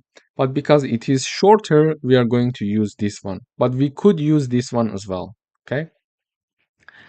So when I equals 1, I print 1 and I increase the value of I by 1 value. So 1 plus 1, it's 2. 2 is lower than 5, yes. So print 2, and 2 plus 1 is 3. So 3 is lower than 5, yes. Print 3 for me, and 3 plus 1 equals 4. So 4 is lower than 5, print 4. 4 plus 1 is 5. 5 is lower than or equal to 5, yes. Print 5. Increase the value of I by 1 value. So 5 plus 1 is 6. And 6 is lower than or equal to 5, no. So it's not going to enter this while anymore. But what happens if I comment this line? So if I comment this line, it is going to have I equals 1. It is going to say 1 is lower than 5, yes. Print 1. And go up again because we commented this line, okay? I still, it is 1, okay? 1 is lower than 5, yes, print 1. Again, it goes up back again. 1 is lower than 5, yes. So we are not changing the value of I, so it becomes an infinite loop. So when I run this code, you see it is simply printing 1 again and again. So it is not going to finish because it's an infinite loop. So I need to stop it, okay? So I need to interrupt it. You see how many 1 it has been printing. Let me go up again. It's not going to finish. So when I go up, oh la la. Okay, so we need to make sure that it is not an infinite loop and it is going to end at some point. This is the important part when we are having the while loop. Thank you for your watching. Hello everyone, welcome back. In this video, we are going to talk about break statement. So a break statement is used to exit a loop, even if the loop's condition is still true. It is useful when we want to stop the loop based on certain conditions. So let me illustrate it with an example. We would like to stop the loop when the number equals 5, okay? So we are going to have a for loop. It is going to iterate over I in the range 1 to 10, and we are having the colon here, and we are having one if statement. So if I equals 5, break. If I equals 5, break. Otherwise, print I. Okay, so when I run this code, it is printing 1, 2, 3, and 4. So let me illustrate what's happening here. So I equals 1 in the first time, and it checks to see 1 equals 5. No. So when I say no, it is not going to break because it's not going to enter this part of the if condition. So this is the if condition. This is the statement that is going to be executed if this condition is true. So in the first run, I equals 1. 1 equals to 5. No. Therefore, it is not going to do anything here, and it is going to jump here and print 1 in the output for us. Okay. So print 1. Then I'm having I equal 2. It checks to see 2 equals 5. No. So print 2. I 3. Print 3 because 3 is not equal to 5. And I equals 4, print 4. However, when I equals 5, it checks here. 5 equals 5. Yes? Yeah, that is true. So when 5 equals 5, it is going to execute this part of the code. So it is going to break.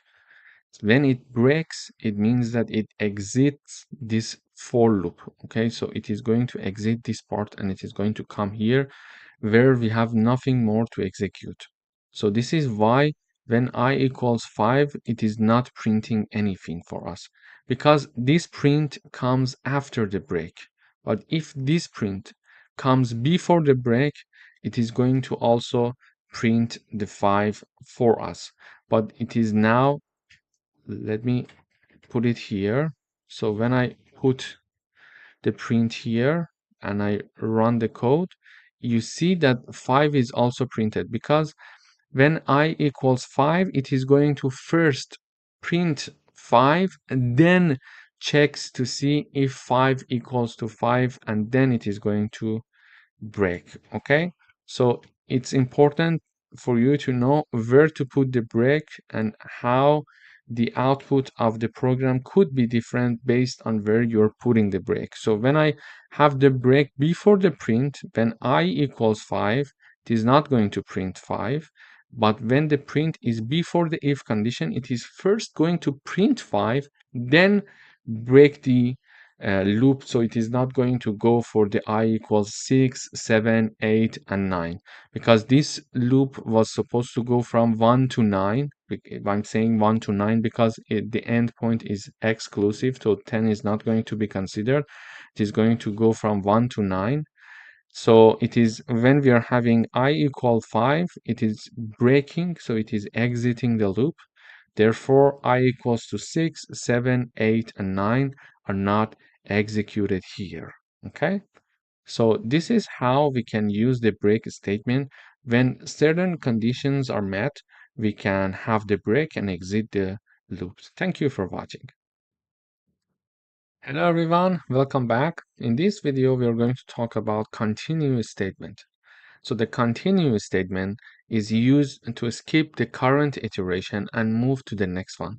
It allows the loop to continue running but skips executing the rest of the code for the current iteration.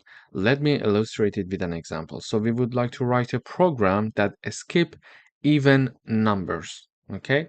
For that, we are looping over all values for variable I in the range between 1 and 6, and if this I variable is divided by 2 and the remainder of this division equals 0, we're going to continue.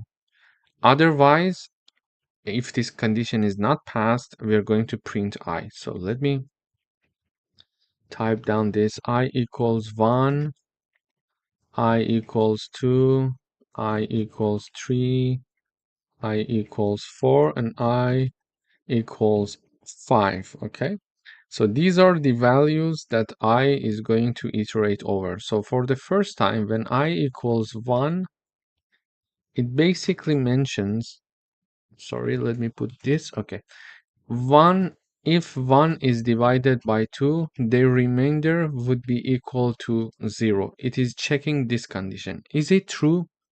No, because it's not true. It is going to print 1 for us. So in the output, we will have the print 1. Okay. Then it moves to the next number. So I is incremented by one value. So we are having, if 2 divided by 2, the remainder of this division equals 0. Yes. So when it is yes, it is going to continue. So this condition is passed. Therefore, it is going to skip this iteration. So it is not going to print anything for us in the output. So it is going to skip. It is going to continue. Nothing happens. Skip this iteration. Okay. Then it is going to increment the value of I one more time. So I equals 3 now. So 3, if it is divided by 2, the remainder of this division, is it equal to 0? No. So it's not equal to 0. Therefore, it is going to print 3 in the output. Then I equals 4. 4, if it is divided by 2, the remainder would be 0. No. The remainder would be 0. Yes, sorry. So therefore, it is going to skip this iteration again. And finally, when I equals 5, 5 is divided by 2. The remainder, is it 0? No, so it's not 0. Therefore, it is going to print 5 for us. So looking at the output, we see that it is skipping the even numbers. It is printing 1, 3, and 5. So let me run the code one more time. So we are printing 1, 3, and 5. You see here in the output, we are having 1, 3, 5. As we expected, we are printing 1, nothing happens, printing 3, skip this iteration, and printing 5. Let me go through the analyzing of code one more time. So we are having a for loop starting from I in the range between 1 to 6. So I is going to take values between 1 to 5, okay, between 1 and 5. So in case that when we are entering this loop, if I is divided by 2 and the remainder of this division is equal to 0, do nothing and go back up and increase the value of I. Continue is doing basically this thing. Otherwise, print the value of I. So 1 divided by 2, the remainder is 0? No, because it's not an odd number. It's not an even number. So the definition of even number is when it is divided by 2, the remainder must be equal to 0. Therefore, when this does not happen, the number is odd. So by having this line, we can understand if a number is odd or even. So if one number is divided by 2 and the remainder of this division equals 0, it means that that number was an even number. So we are saying that 1 divided by 2, the remainder equals 0. No, so it's not 0, therefore it is not going to continue, it's not going to enter this condition, and it is going to print I, and I was 1, so it is printing 1 in the output, okay? Then I equals to 2, 2 is divided by 2, the remainder equals 0, yes. When the answer is yes, continue. When the answer is yes, so this condition is passed, so it is entering this part. Okay, when entering this part, it says execute the continue statement, and continue statement means that do not execute the rest of the code for the current iteration. Okay, so for the current iteration, it does not execute the code, it goes back up, and I is incremented by 1 value, so I equals 3 now. 3 divided by 2, the remainder equals 0. No, because the answer is no, it is going to print I here. It is not going to enter the continue part, okay? Because the continue part is going to be executed whenever this if condition is true, whenever the statement of the if condition is going to be executed. So printing 3 here, and then for the 4, when I is equals 4, 4 divided by 2, the remainder equals 0. Yes, so continue and do not execute the rest of the code for current iteration. It goes back up, so nothing happens here, as you see.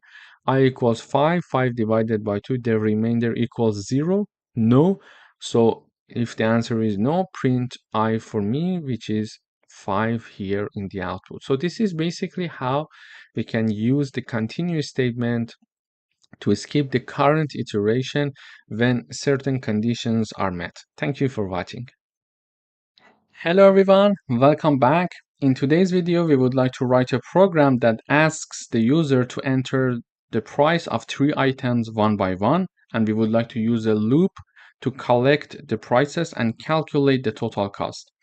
To do that, we are initializing a variable called total cost to be 0. Then I'm using a for loop starting from I. So the I variable is initialized starting from 1, and ends at 3, because the start is inclusive and is exclusive. So if I type down the range between 1 and 3, I is going to take values 1 and 2 because the end, that 3, is exclusive. So therefore, if we want to ask for 3 items, we need to ask for the range of 1 to 4. So for any I in the range 1 to 4, we are going to ask the user to show the message saying that enter the price of the item 1, for example, item 2 and item 3, and whatever the user is going to enter is going to be converted to float and then be assigned to the price variable here, okay? And the price variable here is going to be added to the total price. When we are having the plus equal sign, it means that total underline price variable equals to total underscore price plus price. Okay, so this equation equals to this one.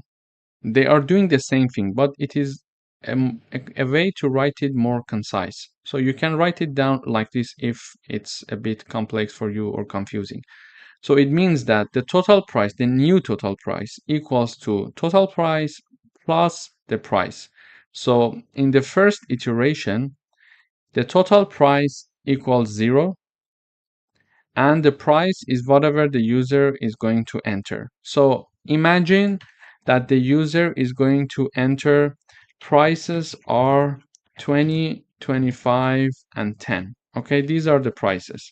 So when I equals 1, price equals 20. So the user is going, we assume that the user is going to enter 20. So total price equals 0 plus 20. Why?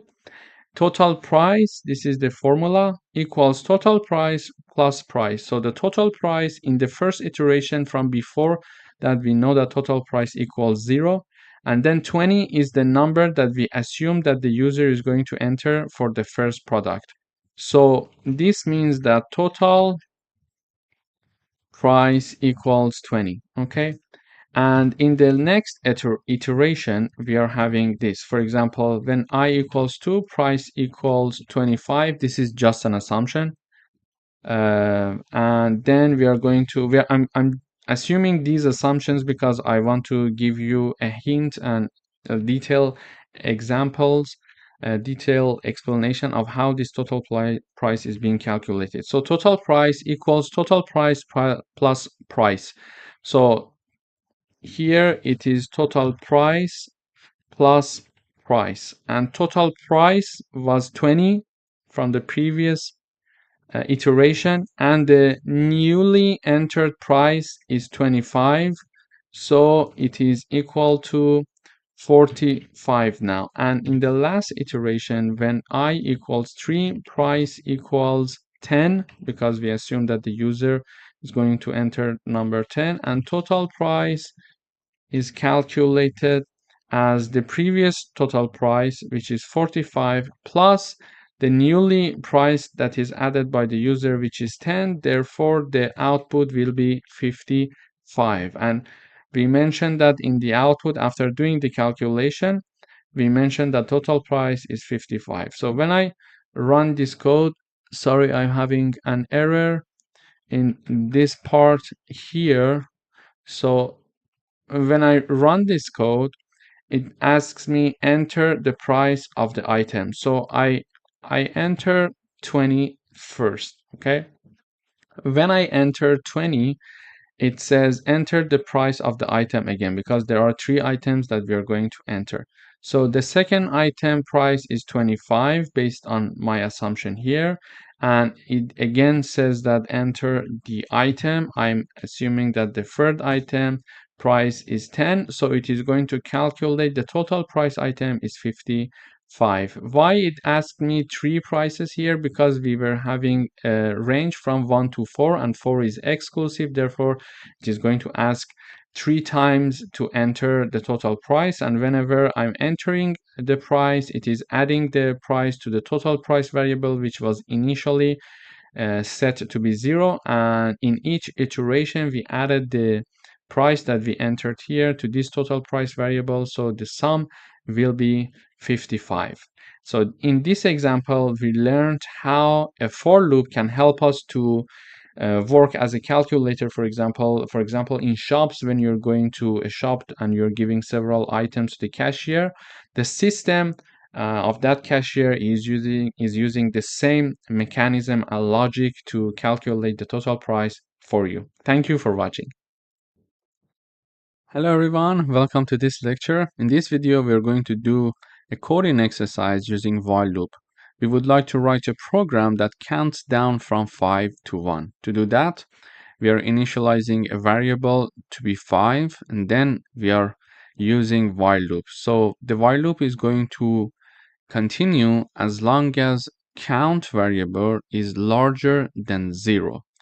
So the first time that it is initialized to 5, 5 is larger than 0, then it is going to enter this loop.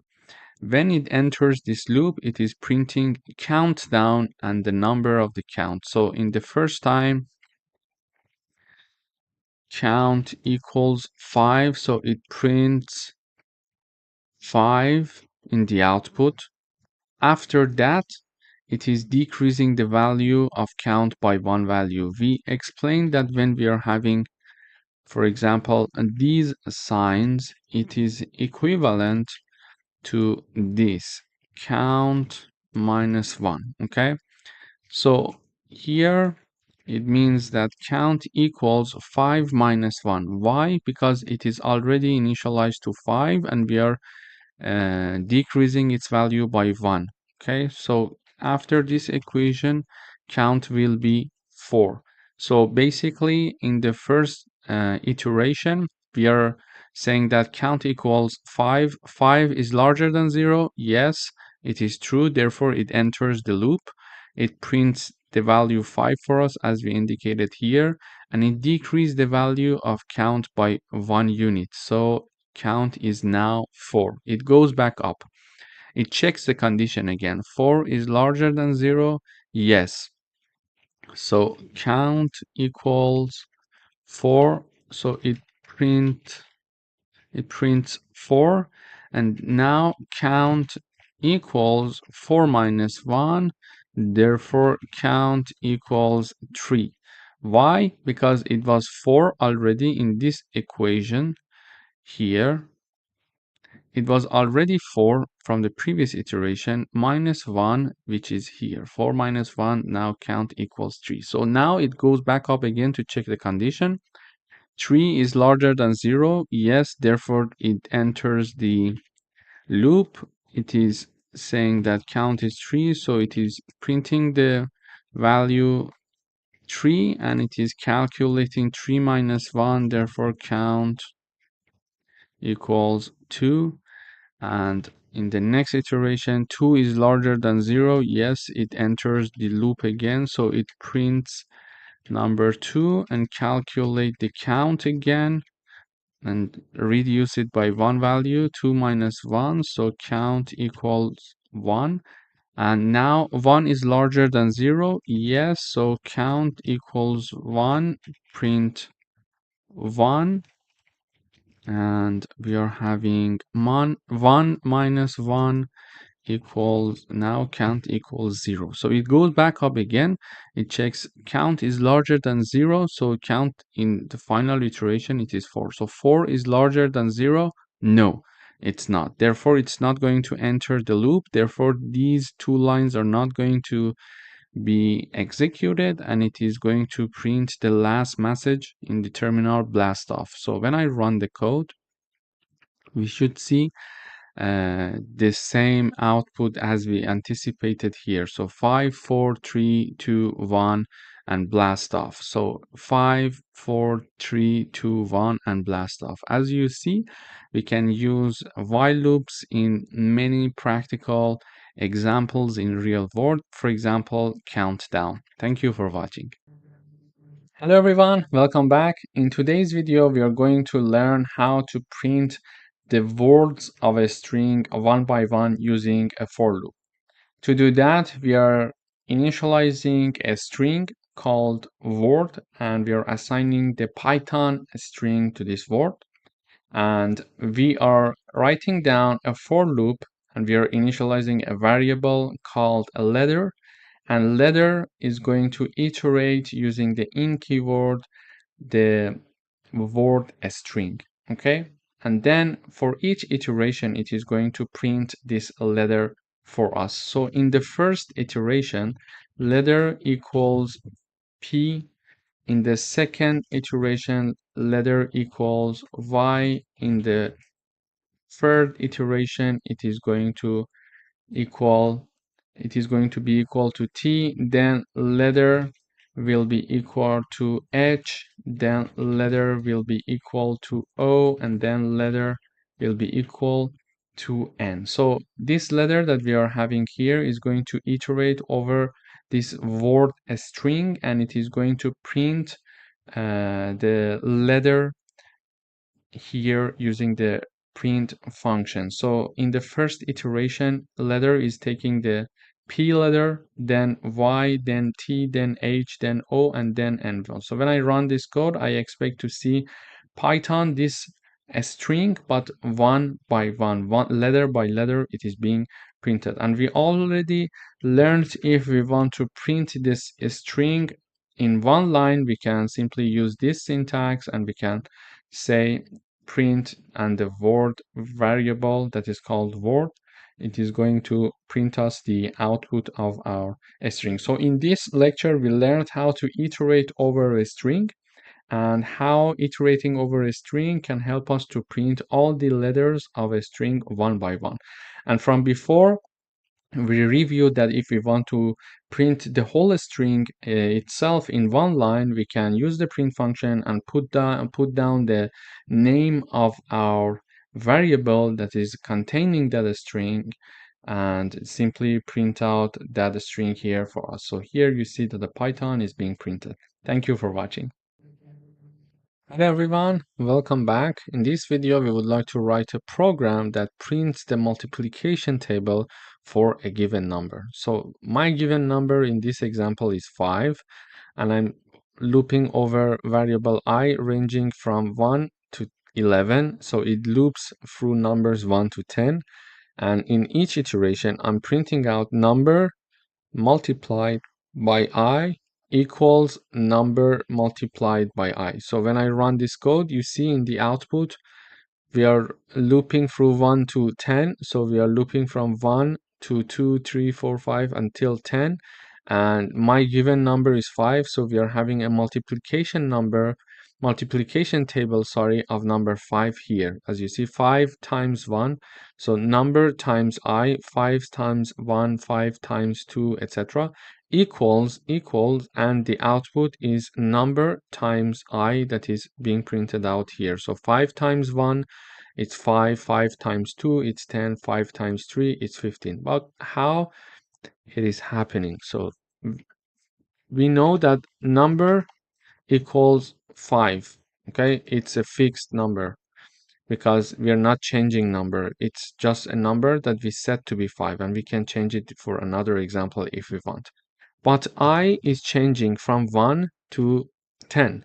So when I equals 10, y equals 1, we are having 5 times 1 equals 5.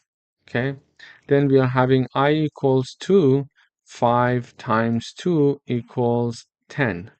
Then I is incremented to 3, so 5 times 3, it's 15. Then I equals 4, so 5 times 4 equals 20. I equals 5. 5 times 5 equals 25. I equals 6. We are having 5 times 6 equals 30. We are having I equals 7. So 5 times 7 equals 35. I equals 8. 5 times 8 equals 40. I equals 9. So 5 times 9 equals 45. And finally, the last value for I is 10. So 5 times 10 equals 50. This is how this loop is being executed. So I starts from 1 and it ends at 10. So we started from 1 and it ends at 10. And in each iteration, the number equals 5, this variable number. Okay, it is a fixed value 5, so 5 is fixed, but I is changing and it is looping through 1 to 10, and the output is being printed out here using this formula, number times I. So this is basically is how we are printing out the multiplication table for number 5. So if I have the number to be 6 here, so when I run the code, I have the multiplication table for number 6. This is a fixed number. We can change it as we wish. Thank you for watching. Hello everyone, welcome back. In today's video, we would like to write a program that calculates and prints the sum of all numbers from 1 to 10. To do that, I'm initializing a variable called total to be 0. I'm having a for loop and I'm iterating over variable I between the range 1 and 11. So it loops through numbers 1 to 10, okay? And for each iteration, I'm having total plus equal I. So we are checking, we are having the summation of i's into the total variable. And basically here, I'm printing out the total. So let me run the code. It says that the sum is 55, but how this 55 is being printed? I mentioned earlier in another coding exercise, when we are having plus equal sign, it means that we are having this formula, total plus I, okay? So this is the formula. So the first time I equals 1, we enter. It means that total equals, so total is initially set to be 0, okay? So new total equals 0 plus I equals 1 plus 1. So total equals 1, okay? Then I equals 2, total equals 1 plus 2. Why?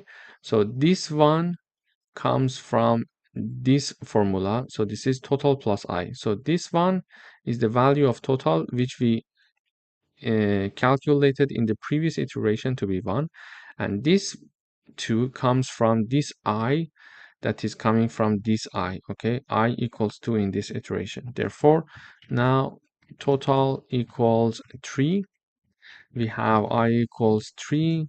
Total equals 3 plus 3 equals 6. Okay, why 3 plus 3? So this 3 comes from this 3. So we calculated the total in the previous iteration, and this 3 comes from I equals 3 because the formula, the new total, is total plus I. Okay, the already value of total plus the current I. And then when I equals 4, we are having the total equals 6 plus 4. Therefore, total equals 10. Then I equals 5. We are having total equals 10 plus 5. So total would be 15. Then we are having I equals 6. Total equals 15 plus 6. So total equals 21. Then we are having I equals 7. Total equals 21 plus 7. Therefore, total equals 28. Then we are having I equals 8. We are having total equals 28 plus 8. It equals 36, if I'm not mistaken. 26, yeah. 28 plus 8 is 36. And then we are having I equals 9. So total equals 36 plus 9. So the total is now 45. And finally, I equals 10. And total equals 45 plus 10. So total is 55, which is this number that we got here. So basically, in this code, we are iterating over values for I between 1 and 10. We are looping through numbers 1 and 10. And we are calculating and adding the current number to the total number. So total initially equals 0.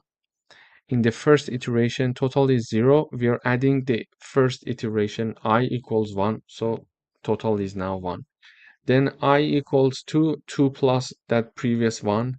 Then I equals 3, 3 plus the previous 3 of the total. So we are increasing the value of 1 to 10 in each iteration to total. So we are having one total which is summing over all the values that is being iterated between 1 and 10. So it is going to give us the sum of all numbers from 1 to 10. This is how it works, because total starts from 0 and we are increasing the value of the I in each iteration. As you see here, I'm adding 1, 2, 3, 4, 5, 6, 7, 8, 9, and 10.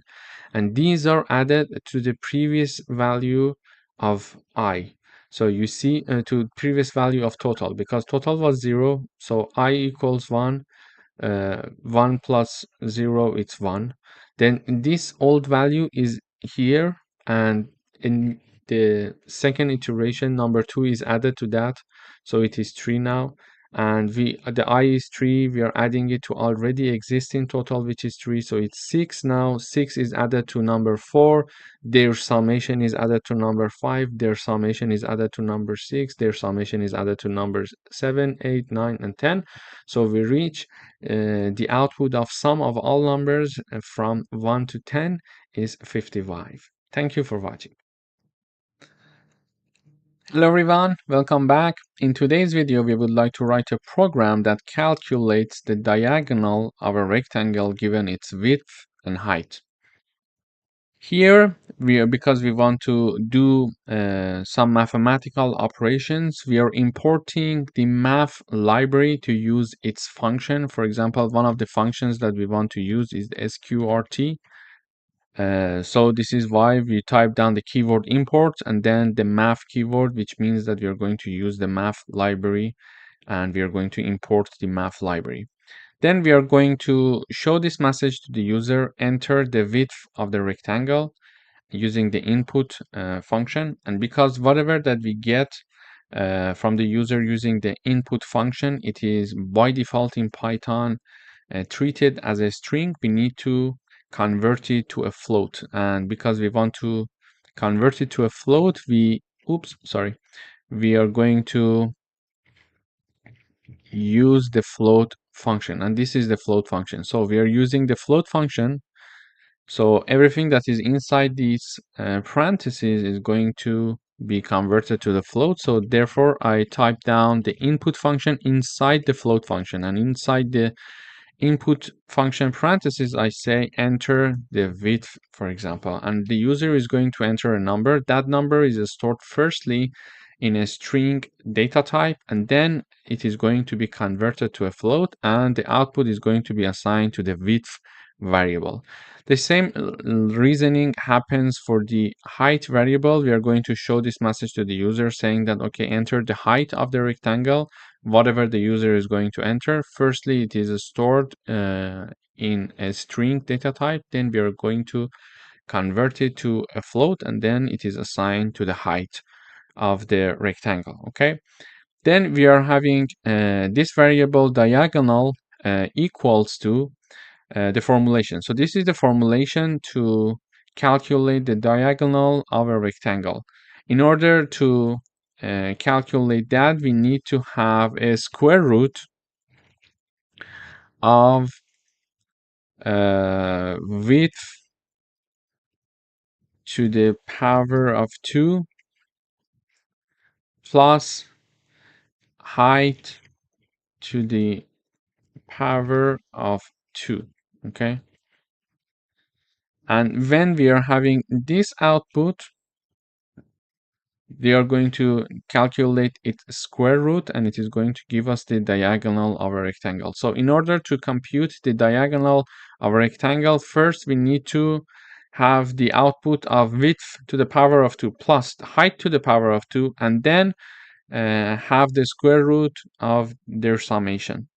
So this formula is written in Python like this. So we call this math function and math library, sorry, and then the sqrt function, then width to the power of 2, star star 2 means to the power of 2, plus height to the power of 2, star star 2, and then the output is assigned to diagonal variable. And finally, using the print function, we are trying to print the output saying that the diagonal of the rectangle is, and then I type down the name of the diagonal variable, so it is going to print the output for me. So I type down the width of the rectangle is 10, for example, and the height of the rectangle is, for example, 25, and it calculates the diagonal of the rectangle. It says the diagonal is 26. So this is how we can calculate the diagonal of a rectangle given its width and height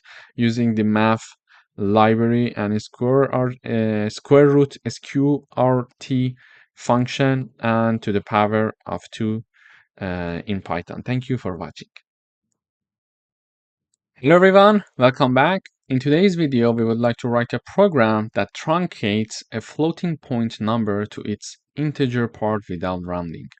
So to truncate means to remove the fractional part of a number, leaving only the integer part without rounding it up or down. For example, if we want to truncate number 3.9, the output would be 3. So how do we do that in Python?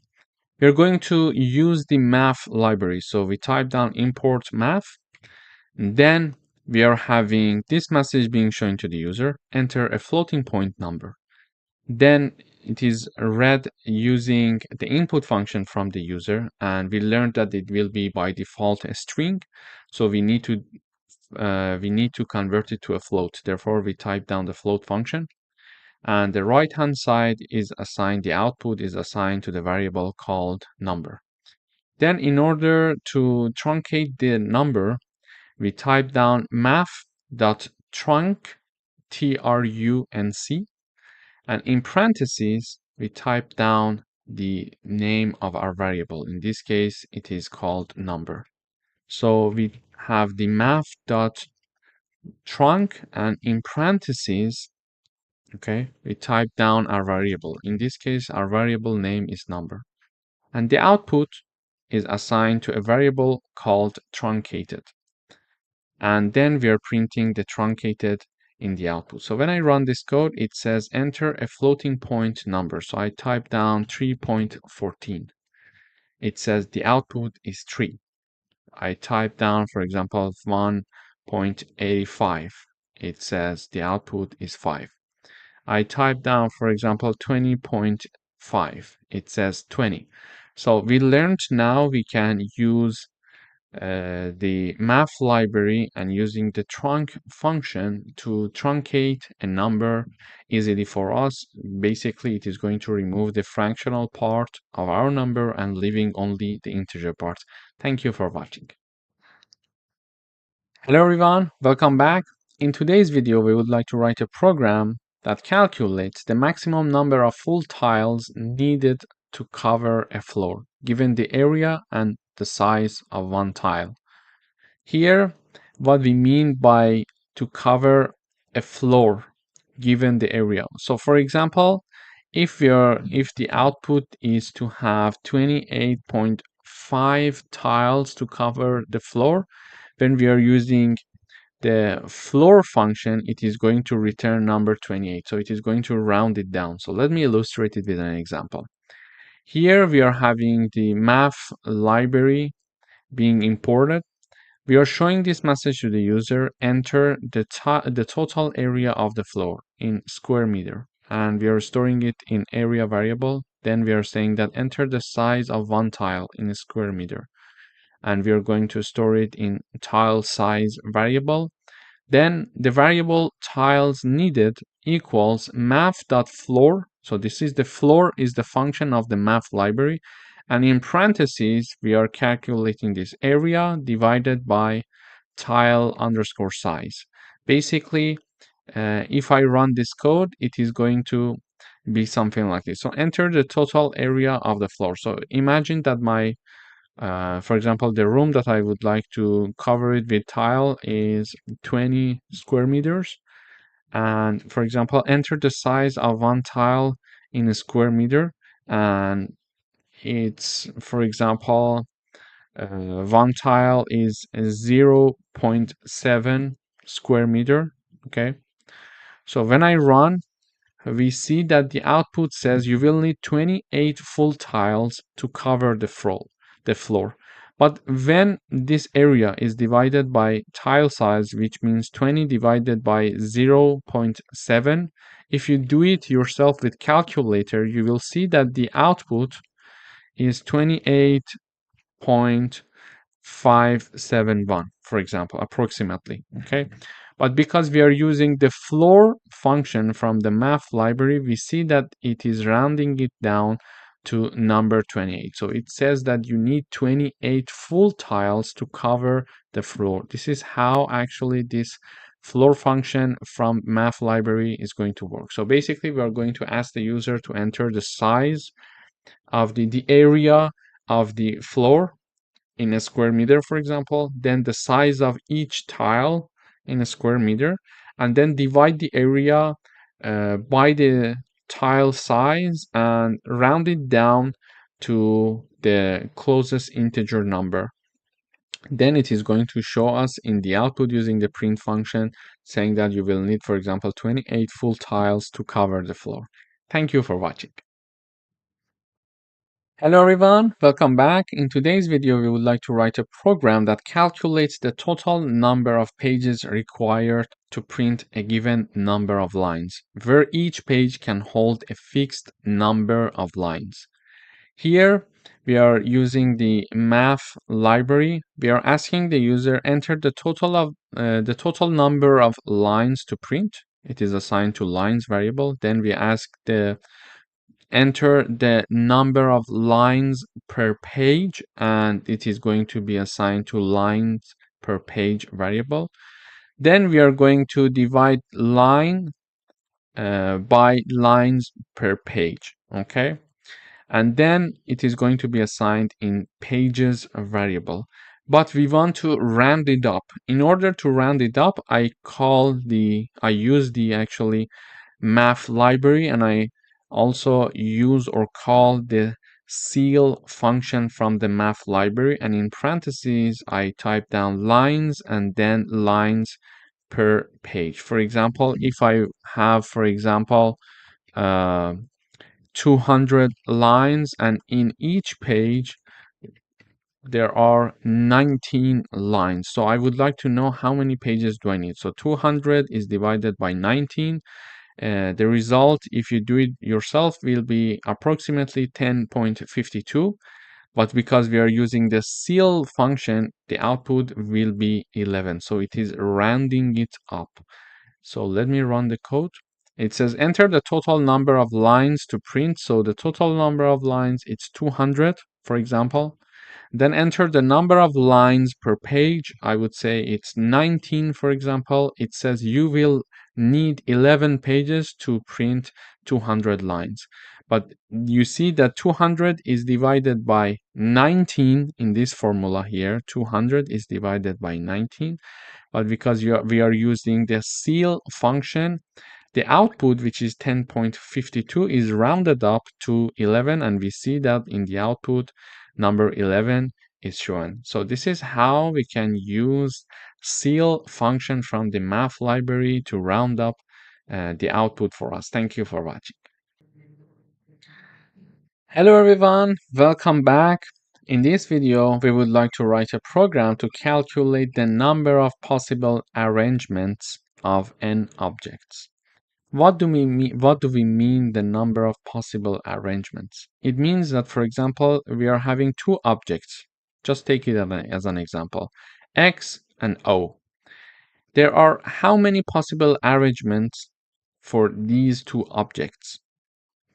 There are two, in fact. The first possible arrangement is X and O, and the second one is O and X. So they're changing their place. So there are two possible arrangements for two objects. Okay. Then for three objects, how we would have this X, O, and Y. For three objects, we have X, O, Y, O, X, Y, OYX, XYO, YXO, and YOX. So there are 6 possible arrangements for 3 objects. Okay, this is how we can do it manually, but it's very hard to do it. So I first need to do it carefully and make sure I'm not making any mistake. Then I start counting 1, 2, 3, 4, 5, and 6. Okay. So here, in order to understand it in Python, it's very easy to use math library and factorial function to do this for us. We're going to tell the user enter the number of objects, and whatever the user is going to enter is stored in n, and simply we are using the math library and then factorial function, and in parentheses we put the name of our variable, which is n. So when I run this code, it says enter the number of objects. I say 2, it says the number of possible arrangements is 2. So if I run one more time and enter the number of objects, so this time I enter 3, it says that the number of possible arrangements is 6. So here is the output. So this is what I did myself to calculate it, and here is the output in Python in just 1 second. So if we mention that we have 4 objects, we see that the output is 24. Basically, it is going to calculate n factorial for us. It means that if we have n object, there are n factorial possible arrangements. So if we have only 2 objects, for example, therefore we are having 2 factorial, therefore the output is 2. But if we are having 3 objects, it will be 3 factorial, and the output is 3 multiplied by 2 multiplied by 1, so the output is 6. And when we are having 4 objects, the output is 4 factorial, and it means that we are having 24 possible arrangements. And it's very hard to compute it when we are dealing with a large number of objects. For example, if we are going to have, for example, 5 objects, we see that the possible arrangement, is 120. Then if we are having, for example, 8 objects, we see that the possible arrangement is 40,320. So we see that it's very useful to do things in Python. It's easier and it will give us a solution very fast. Thank you for watching. Hello everyone, welcome back. In this video, we would like to write a program to calculate the time in years it will take for an investment to double at a given annual interest rate using the following formula. So this is the formula, and we are having the logarithm 2 divided by logarithm plus rate. And it is going to be assigned to a variable called time, and we are going to print time in the output. So first of all, we're going to ask the user enter the annual interest rate as a decimal. For example, for 5%, we type down 0.05. Then whatever the user is going to enter is stored in the rate variable. And then we type down exactly this formula in Python here. Okay, but we need to have the math library. So math.log, in parentheses we type down 2 divided by math.log 1 plus rate, and rate is something that we got from the user, and this is assigned to the variable called time. We call it time, it can be anything, and then we print the output of the time. So when I run this code, it says enter the annual interest rate. For example, the annual interest rate is of 5%, and with 5% of annual interest rate, it would take 14 years, almost 14 years, for my investment to be doubled. Okay, so if I put $100 in my investment bank account, it would take 14 years, approximately 14 years, for my investment to become $200, so to be doubled. So this is how we can calculate it in Python using the math library and logarithm function. Thank you for watching. Hello everyone, welcome back. In today's video, we would like to write a program to find the remainder of a division. In order to review, when we want to divide 10 by 2, 10 is our numerator and 2 is our denominator. Okay, so we are asking the user to enter a numerator and we are storing it in variable x, for example. Let's say I name it x. And then I am asking the user to enter the denominator, and whatever the user is going to enter is going to store in a variable called y. Okay, so a numerator is asked from the user, which is stored in x. A denominator is asked from the user, and it is stored in y. Then, in order to find the remainder, I need to use the math library and fmode function. So this is my fmode function. And to access that, I need to type down math.fmode. And in parentheses, I need to put two arguments, one before comma and one after comma. So the one that is before comma, I need to put my numerator. And my numerator is stored in variable x as you see it here. So I type down x, and then after comma, I need to type down my denominator, which is stored in variable y. And we can name it whatever we want. We can name it h, we can name it r. It depends on what we want, okay? Then this fmode function from the math library is going to calculate the remainder of the division of my numerator divided by denominator, and we are going to use the print function to print our remainder in the output. So when I run this code, it says enter the numerator here. Okay, so I want to divide 10 by 2, for example. 10 is my numerator and my denominator is 2. It says the remainder of 10 divided by 2 is 0. Yes, okay. So if I type down my numerator to be 11 and my denominator to be 2, now we see the remainder of 11 divided by 2 is 1. So using the fmode function from the math library, we can easily find the remainder of a division. Thank you for watching. Hello everyone, welcome to this section. In this section, we're going to talk about functions in Python. So a function is a block of reusable code that performs a specific task. Functions can help us to organize our code, make it more readable, and reduce repetition.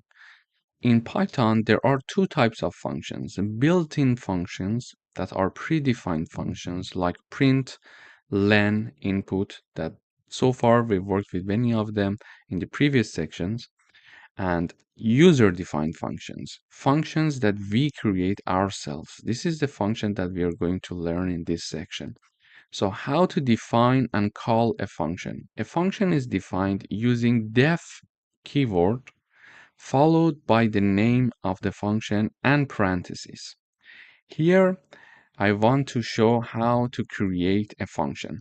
We use the def keyword and we name the function. For example, this function name is greet, and then the parentheses. In the parentheses, we will learn later in this section that we can pass some arguments to these parentheses later on in this section. But for now, we just know that we need to put parentheses. Then a colon. After that, we are having this print function here. So this is the built-in function, and this is the user-defined function. And this function is going to print hello world message for us in the terminal. So when I want to call this function, I simply just type down the name of the function followed by parentheses, and then this function is called and this function is executed. So when I run this code, you should see hello world message in the output. So now it's compiling because it's for the first time. It may take a bit of time. Okay, now we're having hello world in the output. We saw that we only had this function call here one time, and one time this function executed, and this function is simply typing down hello world. So if I call this function more than once, this function is going to be executed. Oh, sorry, greet. So when I call this function twice, this function is being called twice, therefore this part is executed twice. So whenever we call the function, the compiler goes up here, starts with the first line of the function, and this function is only have a single line, so it is going to print hello world. So we saw that how we can create a function and how we can call a function. And there are three parts for function to remember: the def keyword, the name of the function, and parentheses. And later on, we'll learn about some arguments that we may want to include in the parentheses. So here we could, instead of calling this function, I could type down print hello world. And if I wanted to have it twice, I could type it down twice, okay? And then run the code. It was going to do the same thing. However, we are using the function to avoid repetition. Now I'm repeating this line twice. Instead, I'm having this code being executed here once and avoiding the repetition, okay? And it is increasing the readability. So this is why we use functions. And this is just a very tiny example here. For example, we want a function to do some mathematical operations for us. Whenever we call the function, that function is going to execute a certain block of codes to do the mathematical operations for us. And calling a function is much easier, like twice, 3 times, 4 times. If you want to call a function 4 times, it's much easier to repeat all those mathematical operations in the code 4 times. So it increases the readability of the code as well. So in this section, we're going to focus on functions, and we're going to have more examples of functions later on in this section. Thank you for watching. Hello everyone, welcome to this lecture. In this lecture, we are going to talk about parameters and arguments. Functions can take parameters to make them more flexible. So a parameter is a placeholder inside the parentheses in the function definition. When calling the function, we provide arguments which are actual values. Let me illustrate it with an example here. So I'm using the def keyword. The name of the function is greet, and then inside the parentheses, I'm having one argument or a parameter, let's say. Okay, so this parameter is called name. This function, when it is called, it is going to execute this line of code. It is going to print hello message followed by the name that is passed to this function as an argument. Okay, so this function is going to type down hello message and then type down the name. But what is this name? So when in the main part I'm calling this function, in the parentheses I'm passing Alice. Okay, and this Alice, when the greet function is called, this Alice is going to be passed to the greet function as an argument. And here in the greet function, Alice is stored in the name parameter. And here when I'm printing the hello and then putting the name there, here it is going to print out Alice. So when I run this code here, I'm having hello Alice. So hello is the default message of this function. And whenever I'm calling this function, I'm passing one name, and this name is going to be executed and placed here after hello. Okay. And then I'm calling the function one more time, and this time I'm passing Bob as the argument. So when I pass the Bob here, the greet function is going to be executed, and Bob is going to place in the name parameter, and the name parameter now holds the Bob value, Bob string, and then it is going to print the message hello and then the Bob here. So we saw that how we can call a function with an argument. But in this case, because this function is having an argument in the parentheses, can I just call the function without any arguments? So let us run. The answer should be no. So when I run, I'm having an error here. In the previous video example, we saw that there was no error. But why we are having an error here when I'm calling the function with empty parentheses? The reason is that in the definition of the function, we are having the name parameter declared here. So whenever we are calling this function, we are obliged to pass an argument here, okay? And that argument is going to be printed out in the output of this function. So this function requires to have one argument to be called, and we are passing no argument here. This is why there is an error. But if I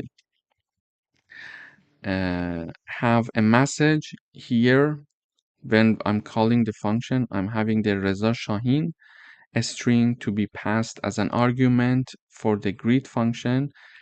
Reza Shahin is going to be placed for the name, and then it is going to print hello, and instead of name, because now I'm calling the function with this string, it is going to say hello Reza Shahin. You see here?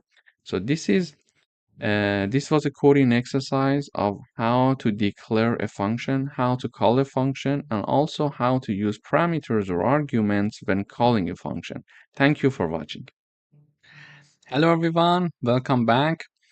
In this video, we are going to talk about a scope of variables. So each variable has a scope. They are either local or global. In this video, we are going to talk about local variables.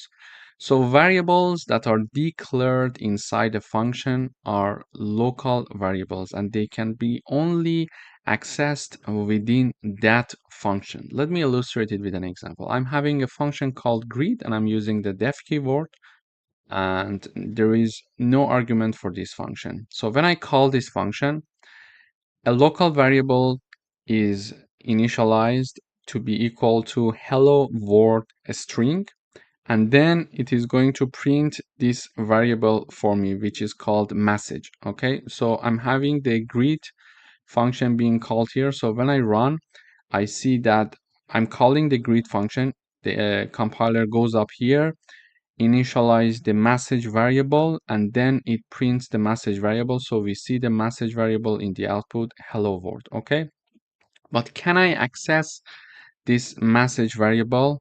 So can I print it directly here? So when I run, I see an error. Why?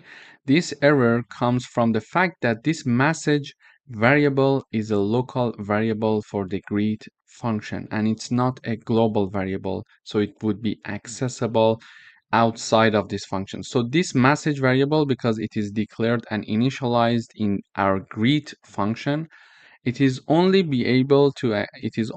accessible inside the function. And when I want to use that message variable outside of the function, it returns an error. And how do we know that it's inside the function? Because when we are declaring a function, we start from the beginning of the left side of the note here when I'm typing down, but when I have the colon and when I enter, I start typing something, for example, here, it does not start from the beginning of the left hand side. Okay, it starts with some space. This means that this part of the code that has some space from the left hand side is included in this function that has a colon sign above here. But because here again I'm having the start point as the left side of the page, we see that it's in the global part, it's in the main part of the code. But because here, let me illustrate it with another example. Greeting function, then colon, print hello from the greeting function. Okay, and when I come here and I call this greeting function, Let me run the code. It says hello from the greeting function. It is being printed out here. Why? Because this part is a part of this greeting function. How? Because we see that there is a space there. So this is a part of the above line. Okay, but here that I'm calling this greeting function, there is no space from the left side, so it's not a part of the greeting function but an independent part. So in this video we learned how local variable works in Python, and we learned that they are only accessible within a function that they are declared and initialized and not outside of the function. Thank you for watching. Hello everyone and welcome back. In the previous video we talked about local variables. In today's video we're going to talk about global variables. So global variables are declared outside of functions. So they are global and they are accessible from any functions. To illustrate it with an example, here I'm having a variable called message and it is having a string that the string is hello world. So it's a global variable because it is outside of any function, and this is the only function that I have here. The name of my function is function1. I use the def keyword, and basically this function is going to print this message variable that is defined outside of this function. So this function can access a global variable that is defined and that is declared and initialized outside of this function. This is how nice the global variables are. So I call the function one here, and I expect to have the output message in the output because this function is going to print the message variable, and this message variable is saying hello world. Therefore, when I call this function, I expect to see the message hello world in the output. Also, I can have another print function here that is printing out the message function in outside of any function. So it is also globally trying to access a global variable. So when I run this code, I see two hello world message being printed out in the terminal. So in this lesson, we learned how to declare and initialize a global variable, and we learned that we can access a global variable inside a function even though that variable is declared and initialized outside of that specific function. Thank you for watching. Hello everyone, welcome back. In today's video we are going to have a coding exercise that have local and global variables together in one example. So if a local variable has the same name as a global variable, the function will use the local variable. For example, I'm having a global variable called number and it is equal to 10. Then I'm having a function called modify number and I'm using the def keyword. In this function, basically, I am initializing a variable called number and it is equal to 5. Then it is going to print this variable number for me in the output. So I call in the main part, I call this modify number function. So it is declaring and initializing a local variable called number, and it is going to print its value, which is 5. And then I'm printing out the outside function, and then I'm trying to print the global variable number. So when I run this code, I see that inside function equals 5. So we see it here, inside function, the number variable equals 5. The outside function, the number variable equals 10. And the reason is why in this function now we are not accessing the variable number which is global. The reason is that we didn't declare global number and then start modifying, for example, number equals, for example, 10. This is why when we are not typing down this line of code, when we are typing down only the declaration of a variable like number which has the same name as the global variable, it is going to consider it as a local variable. However, if I comment this part and I have this part right here and this part right here, I'm using this line for the declaration of the global variable inside my function, and then I'm having this global variable equals to 20. So now the global variable has been modified to 20. So when I run this code, I see inside function the variable is 20, and outside function the variable is also 20. So this is very important to use the global number uh, creation and declaration of the global variable inside a function if we want to use this global variable inside of the function. Otherwise, if we just type down the declaration without the global keyword, it is going to consider that you're declaring a new variable, a new local variable inside of this function. So this is why when I'm having only the declaration equals to 5 and then printing out the number variable, it is printing 5 for me in the inside of the function, but outside of the function, when I'm printing the number variable, it is accessing this global variable. Thank you for watching. Hello everyone, welcome back. In this video, we're going to write a program that declares a function that takes a number as a parameter and prints whether it's an even number or odd. So here is my function. I'm using the def keyword to declare my function, and I'm having the name of the function called check even odd, and I'm having one argument for this function that we call it number. It could be x, it could be y. We can get to choose this number, okay? And this function is basically checking to see a number if it's even or odd. In order to understand if a number is even, we need to do a division.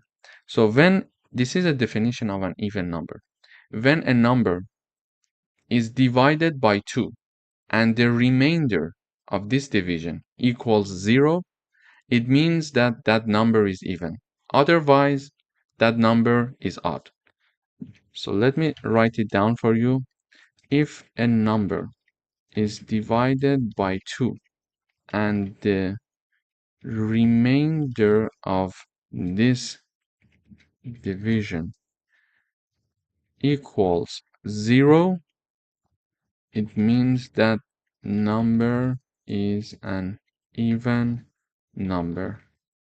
Otherwise, it is an odd number. So this is a definition of an even number. So if a number is divided by 2 and the remainder of this division equals 0, it means that number is even. And if a number is divided by 2 and the remainder of that division does not equal 0, that number is an odd number. Okay, so for example, when 10 is divided by 2, the output of this division is 5, but the remainder of this division is 0. So we understand that 10 is an even number. But when 11 is divided by 2, the remainder of this division is not equal to, does not equal to 0, is not equal to 0. This is why 11 is an odd number.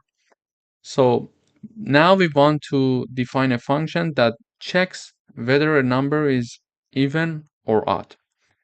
To do that, we are having one if-else condition here. So the number that is passed to this function, we are having this operation on that number. So this number is divided by 2. And we are checking to see if that number that is passed as an argument to this function, it is divided by 2. And it's the remainder of this division equals 0. We are checking the if condition. If this happens, print even. Otherwise, print odd. So it checks to see if a number is passed to this function. That number is divided by 2. Its remainder equal to 0. If this statement is true, then this part is true. Then it is going to enter this if condition and it is going to print even. Otherwise, it is going to print odd for us. Let me illustrate it with an example. So I call this check even odd function, and I'm passing number 10 as the argument. And I'm calling this function one more time, and I'm calling the function, I'm passing the argument that is 7. So let me run the code. So when I run the code for the number 10, I see even in the output. When I have the number 7, I see odd in the output. So one thing to remember is that I'm using the modular sign here. So the modular sign is going to return the remainder of a division. So this number is divided by this number. When I'm using this modular sign, it means that if this number is divided by this number, print me the remainder. Okay, give me the remainder. So when I'm having, let me illustrate it with an example. So when I have 10 divided by 2 here, when I run this code, you see number 5 in the output, okay? 10 divided by 2. But when I have print 10 modulo 2 and run this code, we have the output 0. What does it mean? It means that if 10 is divided by 2, the remainder of that division is what number? This is 0. Okay, so this is how the modulo sign is going to help us to understand the remainder of a division. It was a very good example. And now we see that here I'm having this block of code being executed whenever we call this function. Just imagine that we were not using the function. So I'm calling the function 2 times using 2 lines. Okay. And this part of the code is written only once. So if I wanted to not have a function, and every time that I was checking a number to see if it's odd or even, I had to write these 4 lines. So whenever, for example, I want to check 10 numbers, each time I had to write 4 lines of code. So 10 numbers multiplied by 4. So 40 lines to check 10 numbers if they're odd or even. However, here I'm having only 4 lines being written only once. And when I'm calling that function, I'm just using 1 line to call this function to do the mathematical work for me. So if I want to call this function 10 times, it will take 10 lines plus these 4 lines that are written only once. It will be 14 lines of code. However, if I want to this mathematical operations, these 4 lines for 10 numbers to be checked, the result will be 40 lines of code. And this is just a simple example. So it is very useful to use functions to reduce the repetition in our code and therefore increase the readability. Thank you for watching. Hello everyone, welcome back. In today's video, we would like to write a program that declares a function that takes 3 numbers as parameters and returns the largest number. I'm declaring my function using the def keyword. The name of my function is find_max, and it is taking 3 arguments, a, b, and c, and they're separated by commas. And basically, this function is going to return the maximum number among these 3 numbers. So this is a user-defined function. The user-defined function in this example is find max because we are defining this function, okay? But we are having one built-in function as well. If you remember, we discussed this in the introduction. For example, the print function is a built-in function. So the Python itself give us this permission to use the print function to simply print and do no further works, okay? And this max function also is one of the built-in functions. So when I'm having this max function here, whatever that I'm putting in the parentheses, it is going to calculate the maximum among the numbers, and it is going to return me the maximum number among those numbers. So this function, whenever it's called, it is taking 3 arguments. It is going to call this built-in max function to find which one is the largest number and then return the largest number for me, okay? Now I'm having a variable called largest. It is equal to this line. Basically, this line is going to find max. It is going to call the find max function, and these are the three arguments: 10, 20, and 15. So these three variables are used here as A, B, and C respectively. So 20 is B, C equals 15, and A equals 10.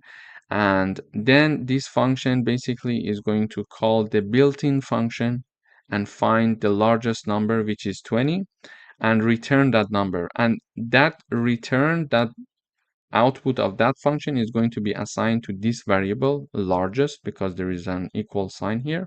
And it is going to basically print the largest variable, which we expect to have the output 20.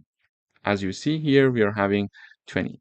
Here again, I could have, for example, largest 2, and I'm calling the find max function. I'm having, for example, 100, 2, and 35, for example, and then I'm printing largest 2 variable. So when I run this code, I see 100 is the largest number, and indeed it is a true output for us. Thank you for watching. Hello everyone, welcome back. In today's video, we're going to talk about functions with default values. So we can assign default values to parameters of a function. So if no argument is provided, the default value is used. Here I'm having a function called greet. I'm declaring it using the def keyword, and I'm having a parameter here, but this is a bit different from what we saw so far.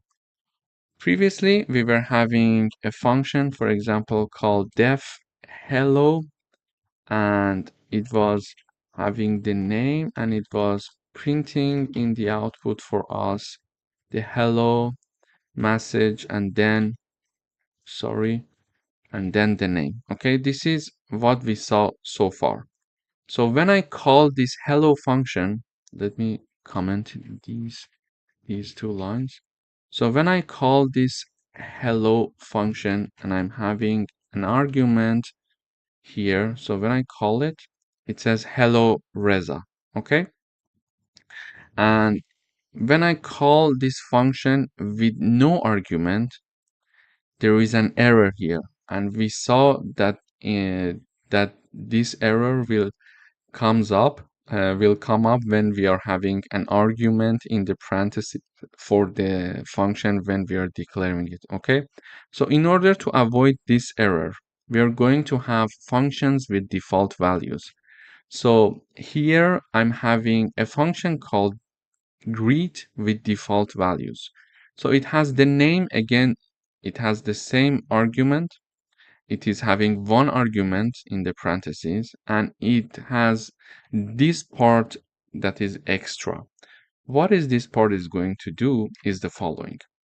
Name equals friend, and this function, when it is called, it is going to print hello and then print out the name that is used when calling this function. However, we can call this function with an argument and without an argument. So when I call this function with an argument, it is going to say, for example, hello Reza. But when I call this function without any argument, it is going to say hello friend. This is a function with default parameters or default values. So when I call this function now, so let me comment this part. So when I call the greet function, and I'm having Charlie here as the argument being passed to this function, and when I run this code, it is going to say hello Charlie, okay? But here, when I call this function and I put nothing in the parentheses, if I call the hello function with empty parentheses, we saw that there will be an error. Why? Because it requires an argument. But when I call this function greet, it requires an argument indeed as well. But when I call it with empty parentheses, it is going to by default set this friend string equal to name and assign it to the name, and then consider that name in the output. Whenever I call this function with no argument, it is going to use this default value. This is why we call them functions with default parameters or default values. So let me run the code. Now I'm calling this function and I'm passing no argument. It says hello friend. In the next line, I'm calling the function and passing an argument. It says hello Charlie. Okay, so let me review it one more time. Functions with default values are like this. When we are calling the function with an argument, it is going to place the argument here. So when I call the function with the Charlie argument, Charlie string, it is going to set Charlie to name, and then in the output says hello Charlie, as we see in the code here. But when we have the greet function being called with empty parentheses, it is going to by default use the friend keyword here and put it equal to name and print hello friend in the output. Okay, so this is how a function with default value would work. We learned that this is not possible in normal functions, because in normal functions, when I have this hello function and it has no default value, I must have an argument when I'm calling this function. Otherwise, if I call this function with empty parentheses, it is going to return an error for me. And how we can understand that a function is a normal function or it's a function with default values? It's a good question if you're having it. This is the answer. So this part shows us, okay, this is a function with default value. This is a sign for us to understand. When we see this equal and certain value equals to, for example, the argument of the function, we should understand, okay, this is a function with default value. So when I call this function with my own argument, it is going to use my argument. But when I call this function with no argument, it is going to use a default value itself for that function. Thank you for watching. Hello everyone, welcome back. In today's video, we are going to have a coding exercise with functions with multiple return values. So functions in Python can return multiple values. Here is an example. I'm using the def keyword to declare my function, and I'm having a function called get sum and product. And in parentheses, it takes two arguments. And this function, whenever it is called, is going to declare a new variable called sum. And sum equals a plus b. So it is going to have the result of a plus b stored in sum. Then it has a new variable called product, and it is storing the result of a multiplied by b. This sum could be x, and this product could be y, but we are just naming them like that so it increases the readability of the code. So after that, it is going to return the value of sum, this variable that is calculating a plus b, and product, which is this variable that is calculating the multiplication of a and b. Okay? And whenever I want to call this function, as before, I'm having the get sum and product name, so the name of the function, and then in parentheses, I'm having two numbers because it takes two numbers in parentheses as the argument. So 3 and 4. I'm calling this function with 3 and 4. However, because this function is returning two values in the output, this line of code, this call of the function equals two variables on the left side. So the first one is the result of the sum, and the second one is the result of product. And because this get sum and product function is returning first the value of sum and then the value of product, I'm having the first left hand side variable here result of sum, because the first return value is going to be stored in the first variable on the left hand side here, and then the product, which is the second returned value, is going to be stored in the second declared variable in the left hand side. Okay, so this is the point of having a function with multiple return values. It is going to return two values, sum and product, and therefore when I'm calling this function, it equals two variables on the left hand side, one for sum, one for product. And if it is returning sum first, be aware that it is going to store sum in the first variable declared on the left hand side, and the same logic goes for the product. Okay, then I'm printing the result. So I'm saying that print and the message sum, result underscore sum, which is the first variable, and then print the message product, and then result product variable, which is the second variable. So when I run this code, we see this sum message is shown here, and it says the result sum equals 7, and the product is shown here, and the result product equals 12, which are the correct numbers, 7 and 12. So this is a very good example of having a function with multiple values, multiple return values. Why?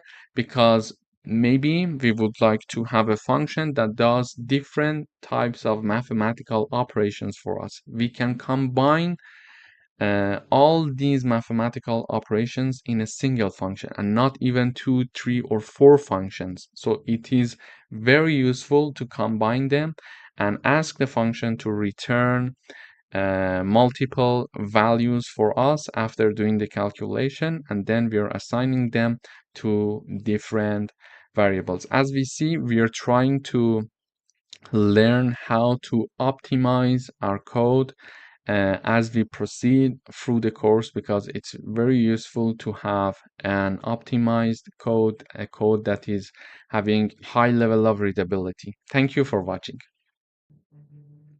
Hello everyone, welcome back. In this video, we're going to talk about return statement in functions. So functions can return a value using the return statement. The value returned can be stored in a variable for further use. Let me illustrate it with an example. So here I'm having a function called add. To declare this add function, I'm using the def keyword, and in parentheses, I'm having two parameters or arguments. They are separated by a comma. The first one and the second one. The first one is called A, and the second one is called B. Whenever we call this function is going to return A plus B. Okay, so this function is going to add the first number and the second number that are passed to this function by doing this line, return A plus B. So let me show you how I'm calling this function. Now when I call this function, I'm having a variable called result, and this result variable equals the result of this function, the output of this function equals this result variable.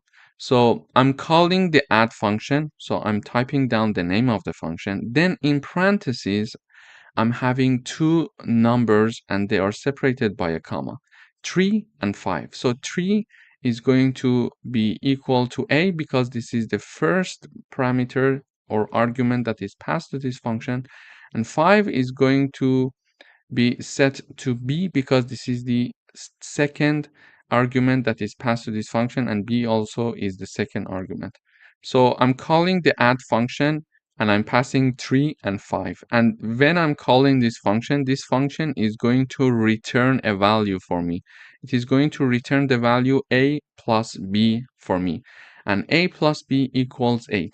So the output of this function is going to be assigned to my result variable here. So 8 is going to be stored in the result, and now I'm printing out the result. So when I have the output, when I run the code, I see that when I'm printing the value of result, I see 8 in the output. I can have, for example, a new variable called x equals add, and then I'm having 2 and 2. I can have y add 5 and 6, for example. I could have z equal add, for example, x and y. And in the output, I would like to have the result of x, then x, print the result of y, then print y, and then finally I want to show the result of z and have the z here. So what I'm doing here is that, again, like the result variable, I'm declaring 3 new variables, x, y, and z. I'm calling the add function, asking the function add to perform the a plus b with 2 numbers, 2 and 2. So when I call this add function, the first 2 is placed for the a, the second 2 is placed for the b, and a plus b is going to be returned when I'm having this line, and the result of the return, the output of the function is going to be stored in x. So I expect the value of x will be 4. Then I'm calling the function another time and assigning the result to variable y. And when I'm calling the function, I'm having 5 and 6. So 5 is a and 6 is b. 5 plus 6, the result is 11. So I expect to have the 11 for the y. So 11 is the output of this function, and this is going to be assigned to variable y. And then I'm calling the function one more time, this time with the variable x and variable y, and they are previously taken 2 values. So I expect the result will be 15 because x is 4 and y is 11. So x is now placed for the a and y equals b. So 4 plus 11 equals 15. So when I run this code, I see the result of x. So here also I'm printing out the output of x, y, and z. The result of x equals 4, which we expected. The result of y equals 11, which we expected. And the result of z equals 15, which we expected. So this is how we can have a return statement in a function to give us some output of the function, and we store that output in, for example, certain variables for further use here. And also we learned how functions can be useful, because now I'm performing this line of code a plus b one time only, but I'm using it 4 times in my code. Instead of typing down these mathematical operations 4 times, I'm just calling it with different parameters. So it is much easier to have a function to do the job for us, and we have different part of the code where we call the function to do that job for us. So we don't have any repetition. We are having the mathematical operations being written only once. This is how it can reduce the amount of code that you're going to write, and this is how it is going to improve the readability of your code, because you're typing down the operations one time, but when we are going to have like 10 times of this operation, instead of having it 10 times being repeated in the code, and it would be not very easy to read, it would be hard to follow. Okay, another time I'm having for example, a plus b, another time I'm having 2 plus 2, 5 plus 6, x plus y, etc. Instead of having these, I'm just calling the function, and the code is being reused several times, and it is being written one time only. So this is how useful the functions are in Python. In the next videos, we're going to dive deeper into this concept. Thank you for watching. Hello everyone, welcome back. In this video, we're going to write a program that declares a function And this function takes a temperature in Celsius as a parameter and returns the equivalent temperature in Fahrenheit. Here is my function. So I'm using the def keyword to declare my function. This is the name of my function called Celsius to Fahrenheit.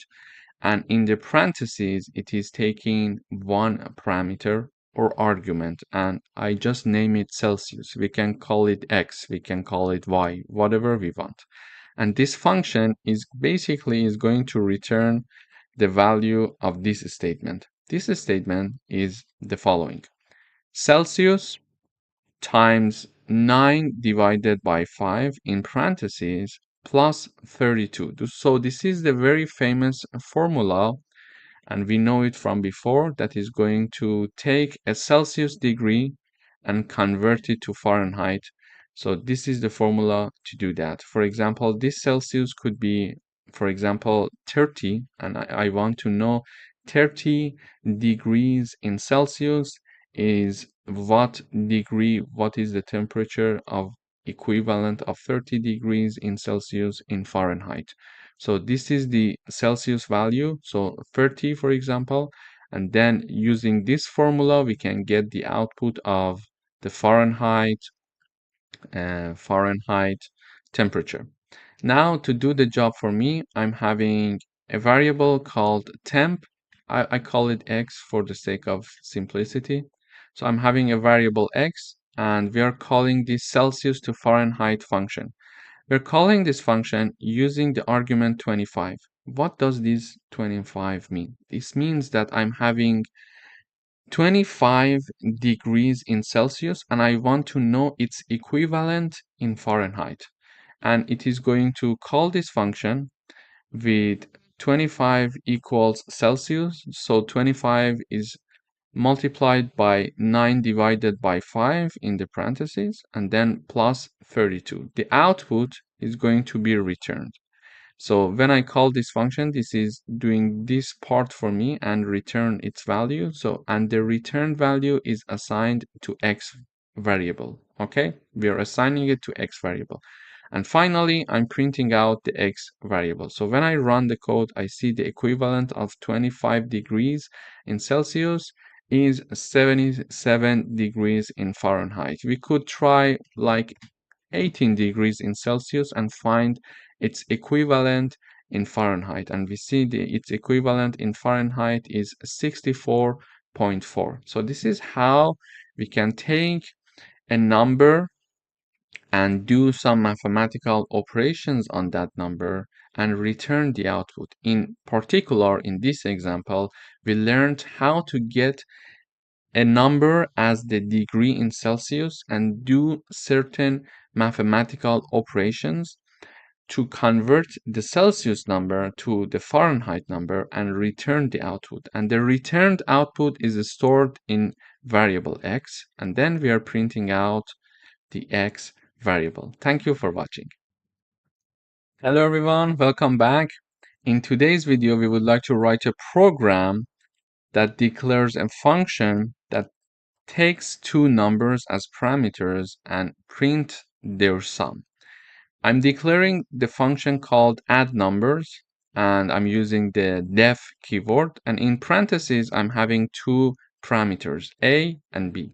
And whenever this function is called, it is going to print the value a plus b for me. To call this function, I'm typing down the name of the function, and then I'm typing down two numbers, so 3 and 7.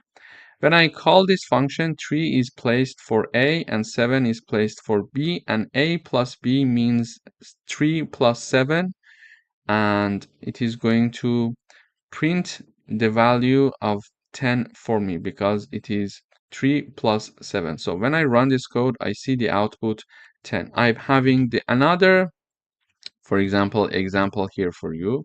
I'm having add numbers, meaning that I'm typing down the name of the function. I'm passing two numbers, 10 and 20. I run this code, the output is 30. And let me define another function here, exactly like this. So when I'm having add my numbers, and I'm having A and B as the argument. Oops, sorry. A and B. I'm having the colon. It is going to return A plus B for me. Okay. So when I call this add my numbers function with two values like 100 and 200. So if I run this code, I see the output is 300. So we see here that I'm having another function called add my numbers. The first one was add numbers, and this is a new function that I defined, add my numbers. And in the parentheses, we are having A and B. And this function is going to use a return statement, A plus B. So whenever I call this function is going to return A plus B, and automatically we see the output in the terminal. So this was an example of how to declare a function that does, for example, the sum of two numbers for us. We could either use the print function so that function is going to print the output, or we could use the return statement to have the output of the function. Here I'm printing the output using the print function A plus B. We see 10 and 30 is printed in the output. Here I'm not using the print function, but I'm using the return function, and it is going to return the value A and B, A plus B. So whenever this function is called, this value is going to be returned, and we see the output in the terminal. This was a very good example of how to call a function and how to have a function with print or a return statement to do the job for us. Thank you for watching. Hello everyone, welcome back. In this video, we are going to learn about how to modify a global variable inside a function. I'm having a global variable called count, and it is equal to 0. Then I'm having a function called increment count, and I'm using the def keyword to declare this function and empty parentheses, so it accepts no argument for this function, then colon. Then in this function, I am declaring the global variable. In order to modify a global variable, for example, in this case, the count variable, I must use the global keyword before declaring this count global variable inside this function. So if you want to modify a global variable, you must use the global keyword and then the name of that global variable that you're intending to modify. So I'm typing down global keyword and then count, meaning that I would like to modify the count variable, which is a global variable. And after that, I, for example, type down count equals 1. So now I modified my global variable. This is what is going to happen in my increment count function. And then I'm calling this increment count function in here. So I'm calling the function. So I expect when this function is called, the global variable count is first declared and then modified. And finally, in my code, I am using the print function to print this global variable here. So when I run this code, I see the output is 1. Previously, when we initialized the count variable, it was equal to 0, but now it shows the value equal to 1. How it worked? It worked using this function. So this function helped us to modify a global variable. To review, in order to modify a global variable, we must use the global keyword and then the name of the variable that we are intending to modify. After that, we type down the name of the variable and then assign it a new number. For example, here I assign number 10. So when I run, this function is being called using this line, and then the modified count variable is printed out in the output. So we see number 10 in the output. So if I put number 1, it is going to make it to be number 1. If I put number 2 here, it is going to print number 2 in the output for us. It depends how we modify and what number we set for this global variable. Thank you for watching. Hello everyone, welcome back. In this video, we would like to write a program that define a function called calculate, which takes two numbers and return their sum, difference, and products. So it is going to have multiple return values. To do that, I'm having the calculate function being declared here using the def keyword, and it accepts two arguments, a and b. Basically, this function is going to return three values. Each value is separated by a comma. So the first return value is a plus b, the second return value is a minus b, and the third return value is a multiplied by b. Then when I'm calling this function here, I'm calling the calculate function and I'm passing two arguments, 7 and 3. A equals 7 and b equals 3. Why? Because a is the first argument in this function and I'm passing 7 as the first argument, so a equals 7. With the same logic, b equals 3. Then this calculate equals three variables on the left hand side. One variable is called sum, the other one is difference, and the other variable is called product. So a plus b, the return value of this first return value in this function is going to be assigned to the first variable on the left hand side here. So a plus b is going to be assigned to sum.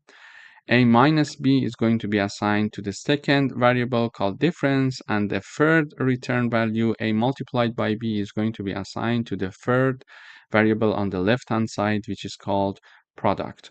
Then I'm printing out the sum, the difference, and the product. So when I run this code, I have the sum equals to 10, which is true because 7 plus 3 equals 10.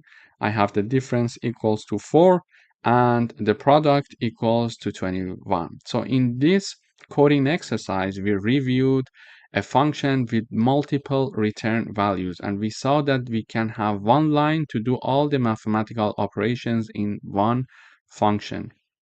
And then when we are calling this function, on the right hand side, we type down the call of the function, and on the left hand side, I'm typing down three variables because this function is returning three values. Thank you for watching.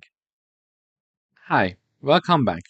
In today's video, we would like to write a program to check the validity of passwords input by users.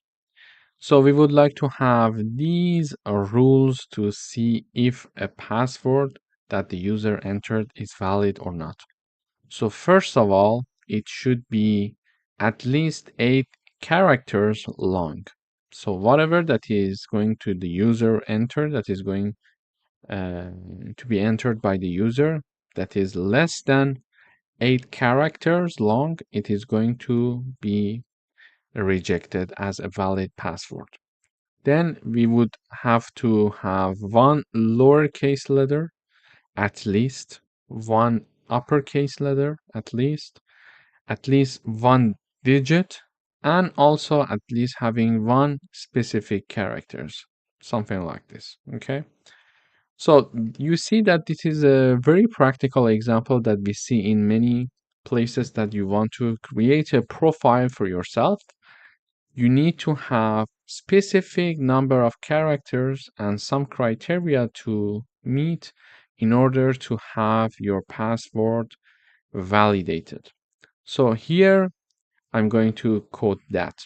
So first of all, I'm having a function called isValidPassword. Okay, so here this function that is called isValidPassword is initialized and created using the def keyword, and we are having one argument. And whenever we call this function, we are passing the password. Okay, then when we enter this function, the first thing that we need to do is to check the length of the password. Using the len function, we can understand the user input is how long, how many characters are included. If the number of characters or the length of the enter password by the user is less than 8, we are going to have this message being shown to the user. Password must be at least 8 characters long.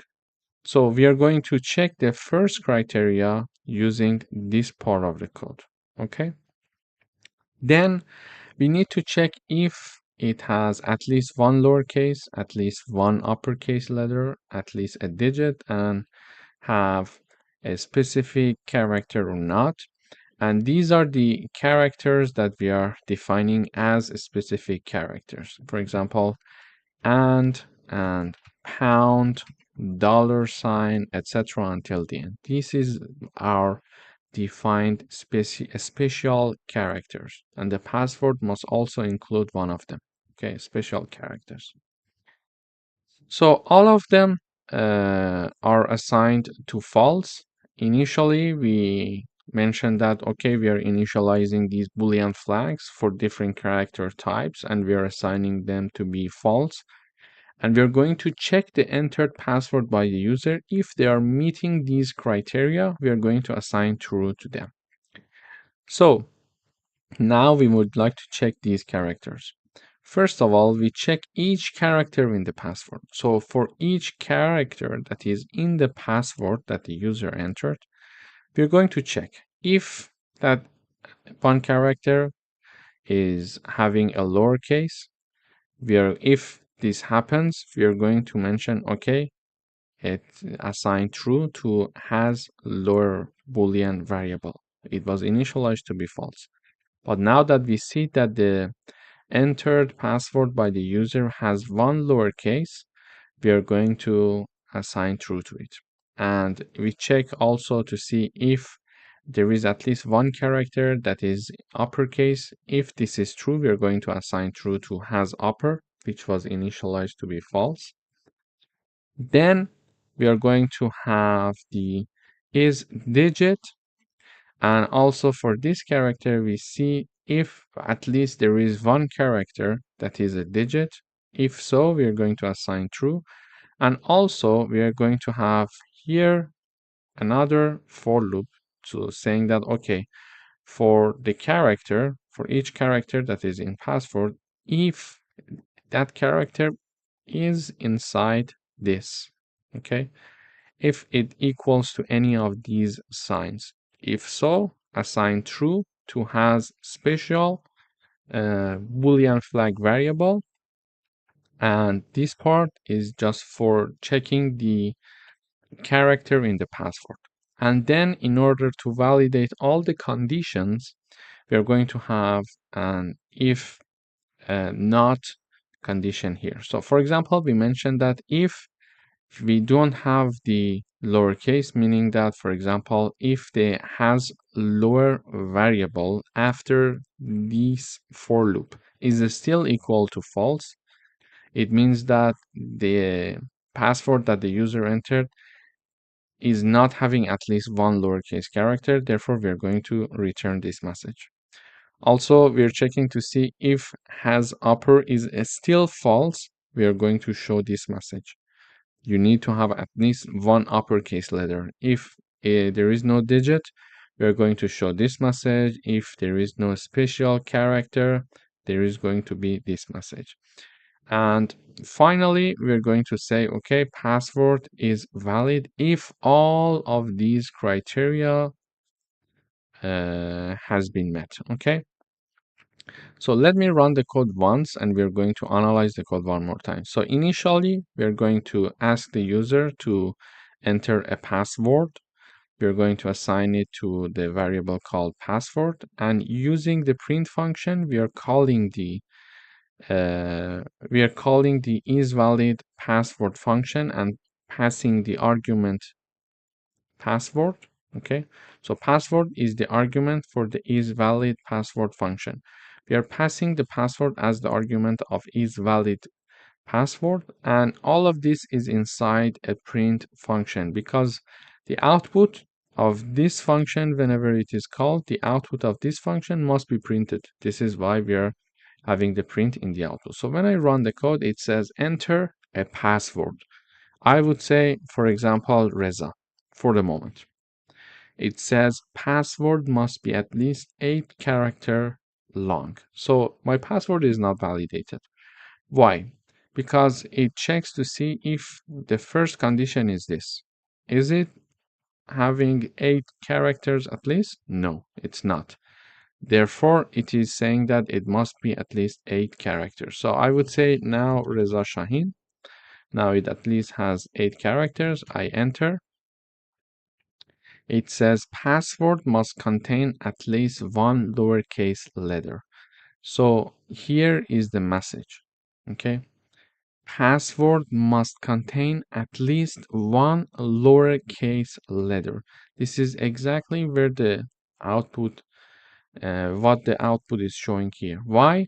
Because the has lower Boolean variable is initialized to be false.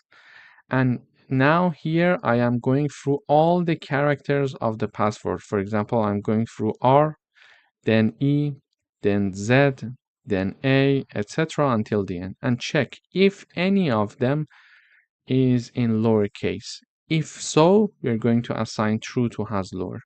But this message is only shown when this has lower Boolean variable is not assigned to be true. It is assigned to be false still. So in this for loop, we couldn't find any character that is uppercase, therefore that is lowercase, sorry. Therefore, true has never been assigned to the has lower variable, and therefore we are having this condition being true, so has lower is false, and this message is shown. Okay.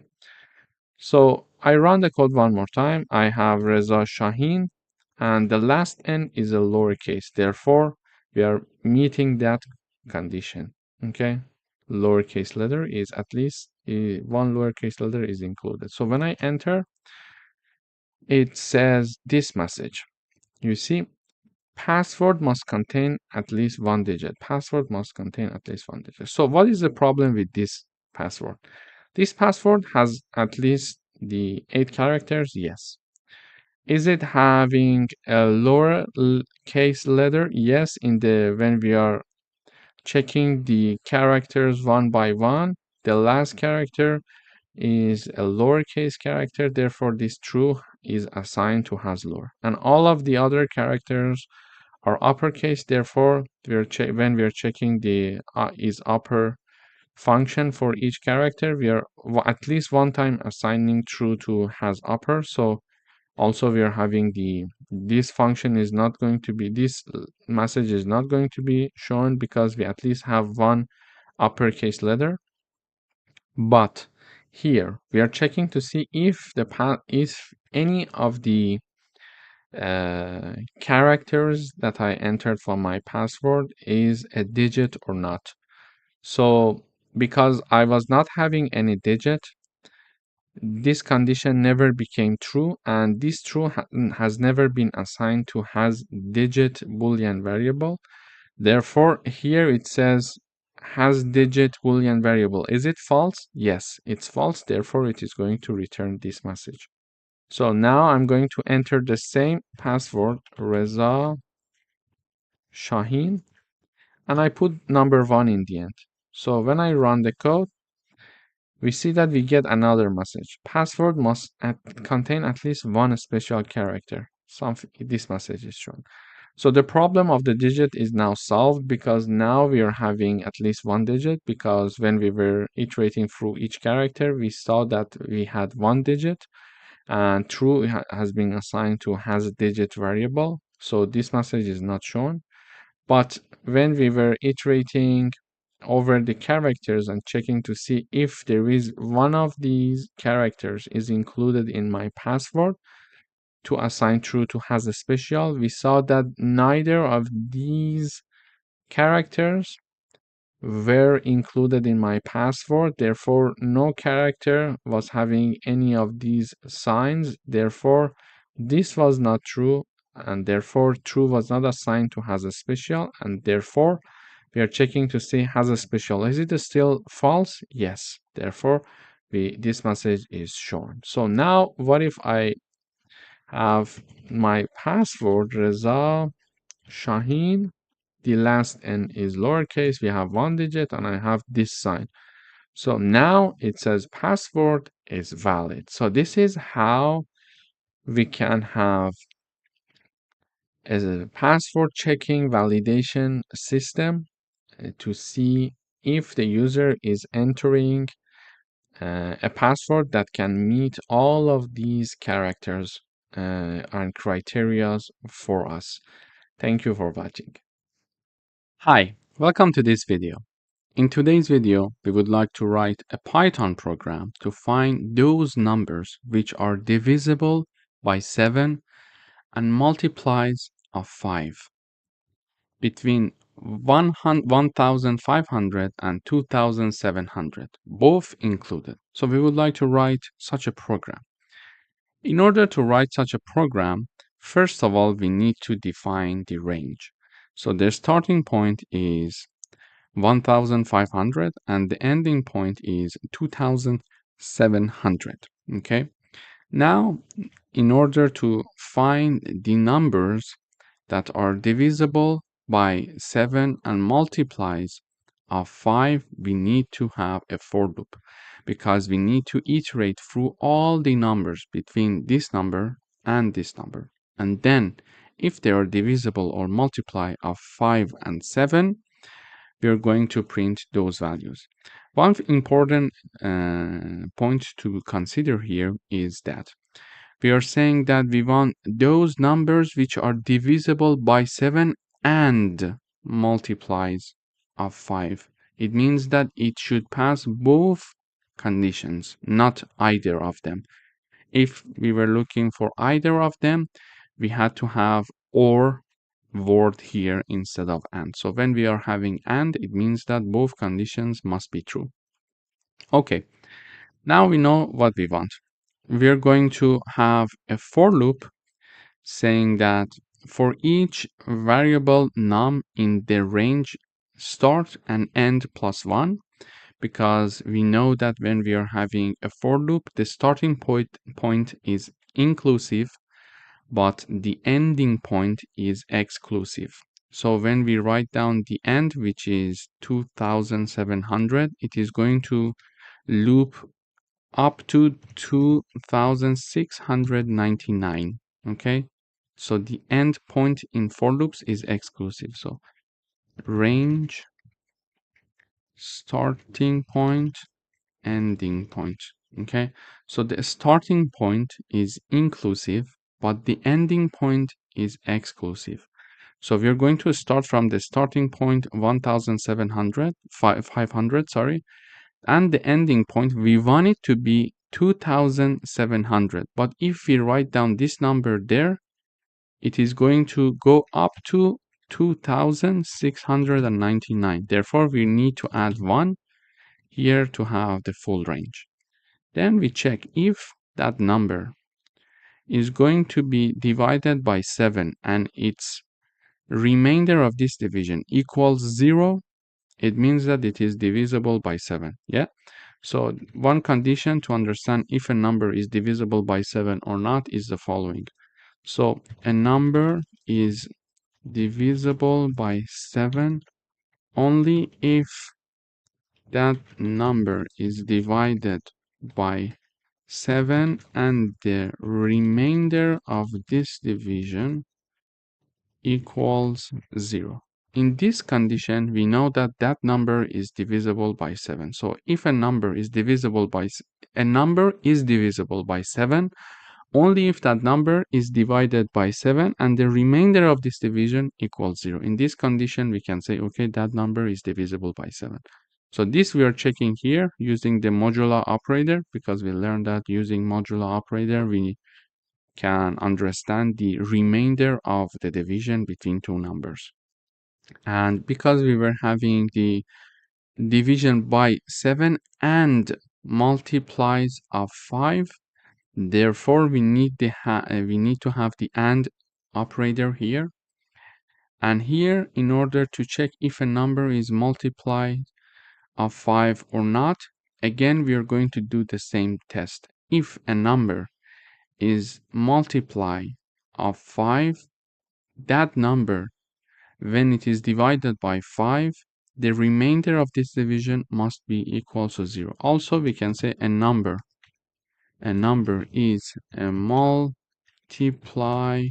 of, for example, 5 only if that number is divided by 5 and the remainder of this division equals 0 again. In this condition, we also understand that number is a multiply of 5. So if a number is a multiply of 5 only if that number is divided by 5 and the remainder of this division equals 0. So we are using modulo operator to check this. So if this number is divided by 5, the remainder equals 0. So if both of these conditions are true, because we are using AND operator, print that number for me. It means that that number is also divisible by 7 and multiplies of 5. So print that number for me. And this is the message I'm going to print. Here we are saying that numbers divisible by 7 and multiplies of 5 between 1,500 and 2,700 is the following, for example. And then we are doing this for loop to and in each iteration we are going to understand if that number is divisible by 7 and multiplies of 5. If yes, print that number. If no, go up and go for the next iteration. So when I run this code, we see that, for example, numbers divisible by 7 and multiplies of 5 between 1,500 and 2,700. These are the numbers: 1505, 1540, 1575, 1610, 1645, etc. until the end. And the numbers that are not printed out here, they are not divisible by 7 and multiplies of 5 at the same time. This is why we don't have them in the print here in the output. Thank you for watching. So in this video, we learned how to print numbers that are between two numbers. So we discussed how we can find if a number between two other numbers, so the numbers between, for example, 1500 and 2700, all of them between this range, we considered if a number in this range is divisible by 7 and at the same time a multiply of 5. Thank you for watching. Welcome back. In today's video, we would like to write a program to construct the following pattern. This is the pattern that we would like to have, and we need to write a program to do this for us. So we see that it's a repetitive pattern. So we are having star being printed in different lines. We can either do it manually. For example, we can have this print star. We can have this. And then in the next line, we can have the print. Now 2 stars, for example, with a distance, etc. until the end. But it's not a very efficient way of doing it. In order to do that, we learned that repetitive tasks are very good to be done using loops. So we are going to use loops here in this example to do the job for us. So first of all, we see that what is the maximum number of rows that we see here. So we are what is the number of columns that we are having here. So here it's only one column. Here we are having first column, 2 column, third column, fourth column, and the 5th column. So we are going to have up to 5 columns. So in one row, first we are having 1 star. In the next row, we are having 2 stars. In the next row, we are having 3 stars. So the maximum number of stars that in one row we can have is 5. This is why we are having our n equals to 5. The maximum stars that are there in one single row is 5. So we are having n equals to 5. Now, let's start the work.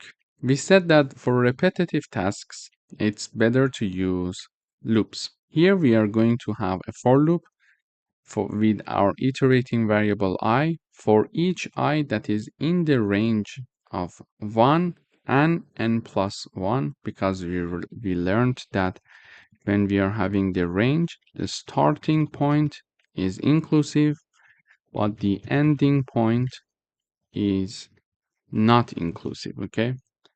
Therefore, we are having the ending point, which is 5 plus 1 here. And in each iteration, we are going to print the star with the repetition, with the number of I. What does it mean? It means that, for example, when I equals 0, when I equals 1, sorry, because we are starting from 1, print 1 star, okay? But if I equals 2, print 2 star, 2 star with 1 space between them. Why? Because we are having it here. So we are having a star and then a space multiplied by I. It means that whatever the value of I is, multiply it with this. Okay, so this is going to be printed as large as the value of I. If I equals 1, it is going to be printed once. If I equals 2, it is going to print it 2 times, a star with a space. Okay, if it's 3, it is going to print the star with a space 3 times. Therefore, here, when we are having the I equals 1, we are having 1 star being printed. When we are having I equals 2, we are having 2 star being printed. And then it goes up, increase the iterating variable I equals 3, it is going to print 3 stars, then 4 stars, until it is 5 stars, okay? So now let me run the code. We see that in the first iteration, we are having I equals 1 because the starting point is 1, we are having 1 star. Then I equals 2, we are having 2 stars, 3 stars, 4 stars, until the end 5 stars, because we are having the endpoint exclusive. 5 plus 1 is 6, and we are going to have therefore up until 5 inclusive, and we are going to have this print.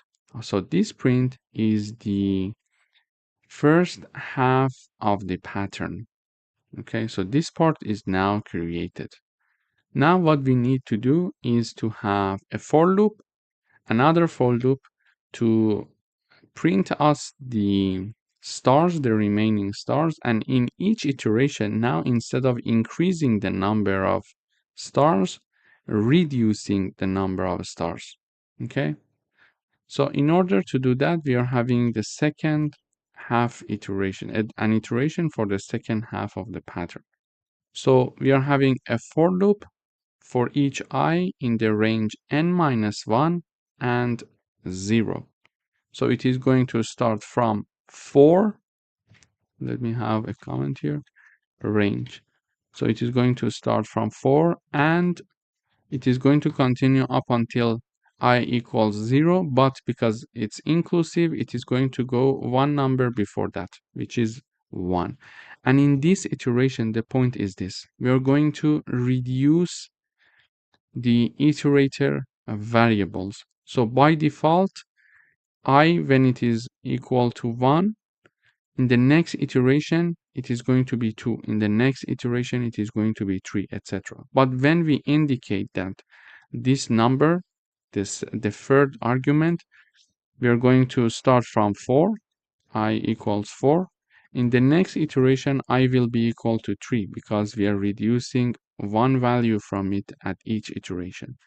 In the next one, I equals 2. In the next one, I equals 1. And we are going to stop there. Why? Because the ending point is 0 and the ending point is exclusive. So the last number before that is when I equals 1.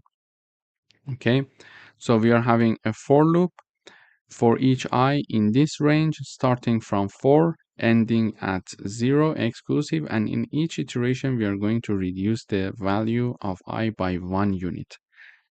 Then in each iteration we are going to print again stars to the number of I. For example, when we are having 4, I equals 4, we are going to have the 4 stars with 1 space between them. Then in the next iteration, I equals 3, we are going to have 3 stars. Then I equals 2, we are going to have 2 stars. Then I equals 1, we are going to have 1 star. But why we started from n minus 1? Because already we have the row which has 5 stars, which is here in our pattern. So the next row is having 4 stars. So the next for loop that we are writing should have the starting point from the 4. So this is why we choose n minus 1, which is this number. So we want to start from 4 because we already have this row with 5 stars. We're going to have the 4, and in each iteration we are going to reduce the value of I up until it reaches to ending point 0 exclusive. So now this pattern will be created when we are having this for loop. So if I run the code, we see that the second half of the pattern is now also created. So the first part, for the first half of the pattern, we use the first for loop, and for the remaining part of the pattern, we use the second for loop. Here we saw that we started from 4 stars, then 3 stars, then 2 stars, and finally 1 star. So in this video, we learned how we can use for loops to construct this pattern instead of manually printing these stars. So now this way, everything is easier. Thank you for watching. Hi, welcome back. In today's video, we are going to write a Python program that asks a user to enter a string, and we would like to reverse the entered string by the user and print the reversed version of that string, or let's say phrase. In order to access inputs from the user and store it, we are going to have this line of code. We are going to use the input function. We are saying that enter a word, and whatever they are going to enter, we are going to store it in the word variable. And simply, when we want to reverse a word, we are going to use slicing. In order to reverse a word, we need to write down the name of the variable, and then we are having colon colon -1. This way, the compiler is going to directly start reversing that string for us and assigning it to reversed word variable now. And finally, it is going to print the reversed word, which is this message. First of all, is shown using the print function reversed word colon, and then the reversed word is shown here. So this variable that we reversed is shown here. So let me run the code. So when I run this code, it says enter a word. I would say Reza, for example, and I enter. It says the reversed word is Azer. So A, Z, E, and R. Exactly from the end, it starts to reversing our string. So let me try another example here. Reza Shahin. So I enter. It says NIHAHS space. Even the space is there. And then the rest of the work is there to reverse our word, our string, let's say. So if I have a phrase, what would happen? For example, this is the Python online course that we are having here. So it's first of all, it's our original phrase. This is the Python online course that we are having here. And now you see that it starts from the last word and starts reversing the last word, then the one to last, two to last, etc. So you see that instead of here, we are having this word. Instead of having, we are having exactly this word. So having ends with ing. It starts with G, N, I, V, A, H. So V, A, H. And then we are having the era instead of the R. And we are having EW instead of V.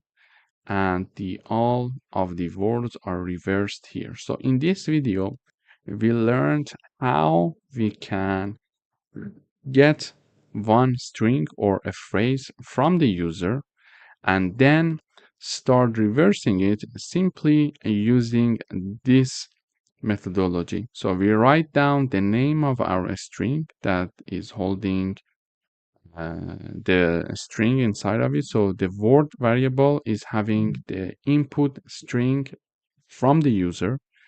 Then we write it down and simply we are having colon -1 starting to reverse our string from, and it is going to basically the compiler is going to start reading our string from the end. So this is why we are using -1. -1 is the index of the last letter in our string. So it is going to start reading our string. For example, if my string is, for example, Reza. Okay, when we are having the indexing, so the index is 0, 1, 2, 3. So for letter, I'm providing the space so I can explain it easier. So for letter R, the index is 0. For letter E, the index is 1. For letter Z, the index is 2. For letter A, the index is 3. Okay. Also, it can be this way. Okay, -2, -3, and -4. So here we see that letter A is also having the index -1. Letter Z is having the index -2. Letter E index -3, and letter I index -4. Therefore, when we are using this methodology, basically the compiler starts reading from the last letter of our string, which is also having the -1 index. So the compiler starts reading from here for each word. And when it is going to read from here, it is going to also store it, and now we are having the output which is reversed, because instead of having the Reza, now the compiler is seeing AZER because it is reading it from the end, from the -1, then -2, -3, and -4 until it reaches the starting point, which is R now. Okay, so this is how the compiler treats a reversing, and after reversion, it is assigned to reversed word variable, which is another string, and then we are printing it here in the output. Thank you for watching. Welcome to this video. In today's video, we would like to write a Python program that prints all the numbers from 0 to 6, except for 3 and 6. Okay. In order to do that, the one method is to print, for example, 0, then print 1, etc. until the end manually. But we learned that if we are doing repetitive tasks, it's important to use for loops. So now I would like to use for loops here. Here is my for loop. So for each num is my iterating variable. For each num that is in the range between 0 and 7, we are looking for numbers from 0 to 6, but because we learned that the ending point is exclusive, so we are going to have between 0 and 7, and 7 is exclusive, so it is going to include up until 6. If num equals 3 or equals 6, simply continue. And if this statement is not true, print that number for me. So when I run the code, we see 0, 1, 2, 4, and 5. And 3 and 6 are not being printed. So let me analyze the code for you. Num is my iterating variable here, okay? So in each iteration, num is going to take one value. First of all, num is going to take value 0 in the first iteration. When num equals 0, what happens is the following. It checks to see if num, which is 0, equals 3. No. Is it equal to 6? No, it's not equal, because this condition is not true. Therefore, this block of code, which is one part of the if condition, is not going to be executed, and then it is going to come here. Using the print function, we are going to print that num, which is 0, that we see here, okay? And this end keyword helps us to have all the prints in one line rather than having them in different lines. So if I remove this, for example, when I run, you see that they are not in one line. They are in different lines, okay? So when I have this, everything is going to be printed in one line and with a space, okay? So you see it here. In the first iteration, num equals 0, and we're going to have the 0. Then num equals 1, and we are going to, in the next iteration, 1 equals 3. No. Is it equal to 6? No. Therefore, we're going to go to the print again. We're going to print 1 and put 1 space. Then num equals 2. 2 equals 3? No. 2 equals 6? No. Therefore, we're not going to go to this part, and we're going to print. Simply, we are saying that, okay, 2 is printed with 1 space. After that, we are having num equals 3. Here in the next iteration, num equals 3. 3 equals 3? Yes.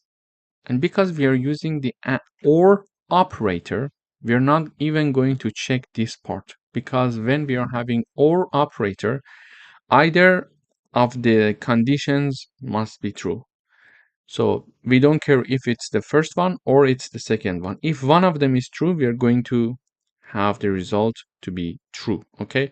So whenever we are, let me review it here for you. Whenever we are having the AND operator, both conditions must be true to enter it, okay?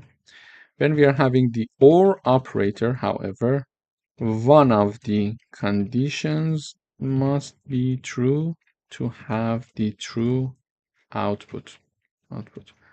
To have the true output, okay? So when we are having AND operator, both conditions must be true to have the true output. But when we are having the OR operator, one of the conditions must be true to have the true output. So we are having the OR operator, and one of the conditions, either this one or this one, must be true. And num equals 3 means that 3 equals 3, so it's true. Therefore, we are going to continue and execute this part of the code. So when this condition is true, we are going to say, okay, so we enter this if condition, and the code in the if condition is continue, meaning that do nothing, skip, okay? So nothing will happen, and we are getting out of the if, and we are going to increase the num one more time. So we are having num equals 4. This is why when num equals 3, nothing happens actually. When num equals 3, we are using the key word that is continue, meaning that, okay, carry on, skip, and do nothing. And when we say continue, okay, it is going to go for the next iteration where we are having num equals 4. So num equals 4, we enter the this part again. So 4 equals 3, no. 4 equals 6, no. So this part is not executed, and we are printing 4. Then num equals 5. We are having this condition is not true because 5 is neither equal to 3 nor to 6. We are going to print 5. And finally, we are having num equals 6. So we are saying that num equals 3, no. Or num equals 6, yes, therefore continue, enter this part and use the keyword continue. So we are going to continue and do nothing, skip. This is why nothing is being printed here in the output when we are having that num equals to 6. And this can be true for many other situations. For example, we can have num1 in range, for example, between 0 and 101. Let's say between 0 and 100 we want to investigate, but because the ending point is exclusive, I'm saying 0 and 101 colon. Then we check, for example, if num1 divided by 2 equals 0. In this situation, print, for example, the number is even, and we can have this condition here. So when I run the code now, we see that, okay, let me also print the code. Okay, we see that the number is even, the number is even. So also I need to have the num1 in each iteration, so it is going to show me which number is even. So when I run the code, it says the number is even. It's 2, 4, 6, 8, 10, etc. until the end, you see. So we see that here I'm having a for loop from 0 to 100, and if that number, that iterating variable in each iteration is divided by 2 and the remainder of this division equals 0, it means that that number is even, and we are going to print that number. So this is another exercise combining the concept of for loop and if conditions. Or we could say if it was divided by 7 and the remainder of the division equals 0, it means that that number is divisible by 7. So we can say divisible by 7. So if we want to print the numbers that are divisible by 7 between 0 and 100, we can run this code. We see that all the numbers that are divisible by 7 are printed here in the output. And also we could say, for example, if the number is divisible by 7, continue, do nothing, okay? Otherwise, print the number for me. So print the num, and we are going to have also the end keyword to have all the numbers in one line. So when I run the code, okay, we are having a very large range, so we are having a lot of output. Let me reduce the range. So when I run the code, we see that, okay, here let me first comment this part. So now if I run the code, we see between the range of 0 and 50, all the numbers that are divisible by 7, we're not printing them here. And we are printing all the numbers except those that are divisible by 7. Okay, we see 1, 2, 3, 4, 5, 6, 7 we don't have.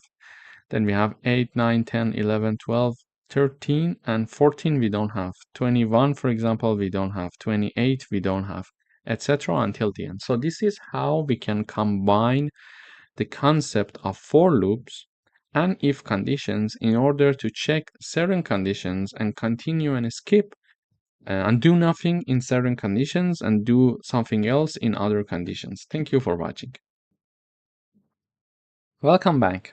In today's video, we would like to write a Python program that accepts a string and calculate the number of digits and letters.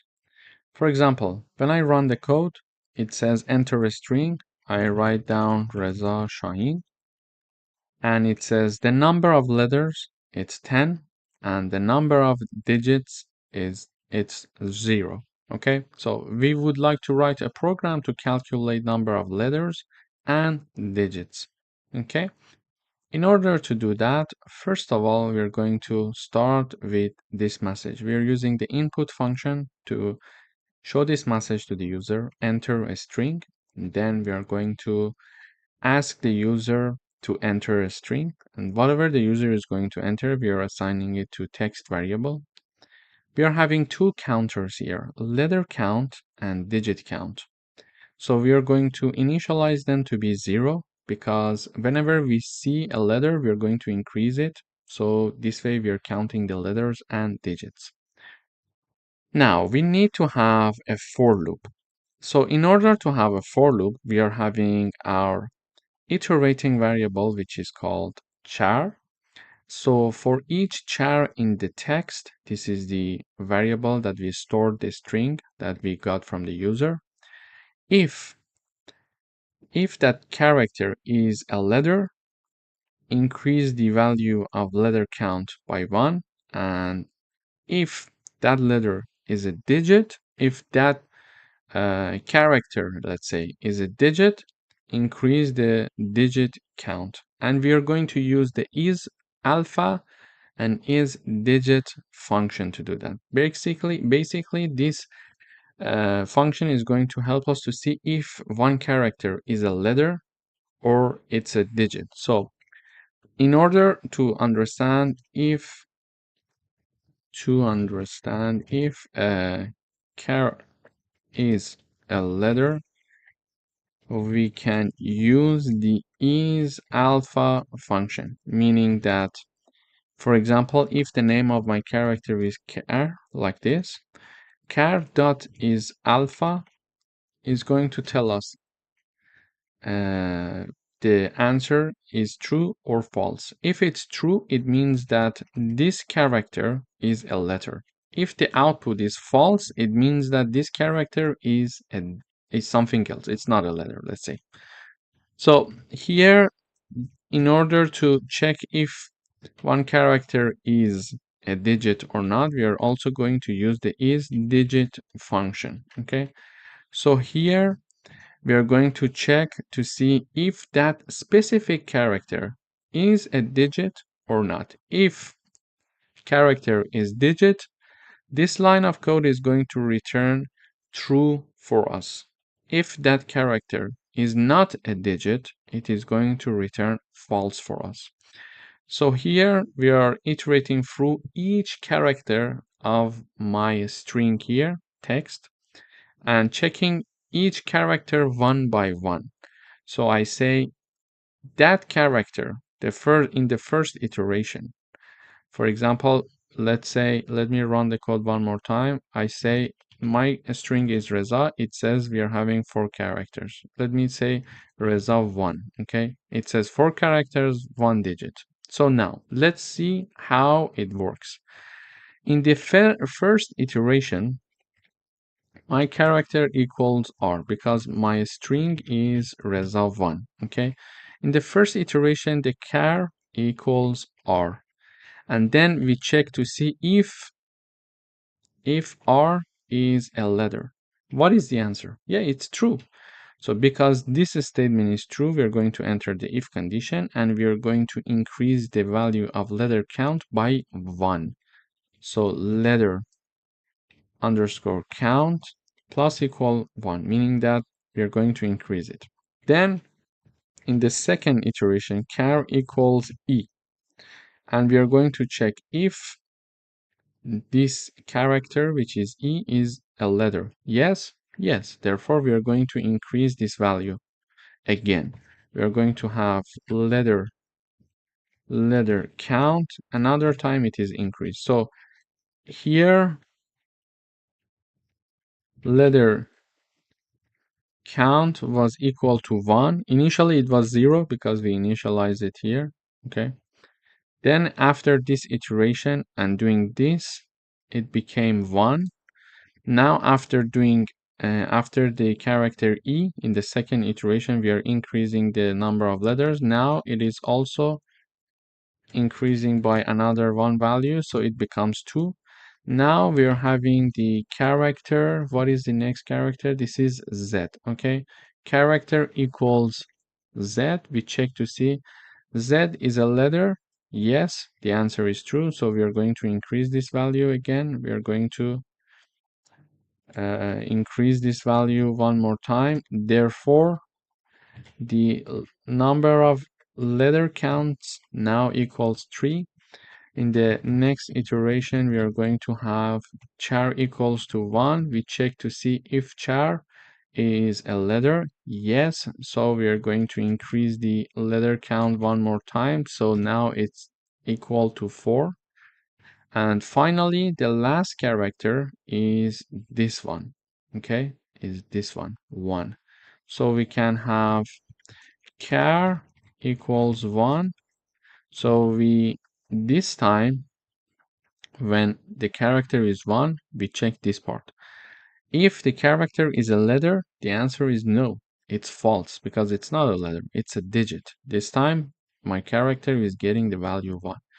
Therefore, because this statement is not true, it's not going to execute this part. It goes and check the next condition. Here, we are checking to see if our character is a digit. Is it a digit? Yes, the answer is true. Therefore, we are going to increase the value of digit count. Therefore, here the character equals 1.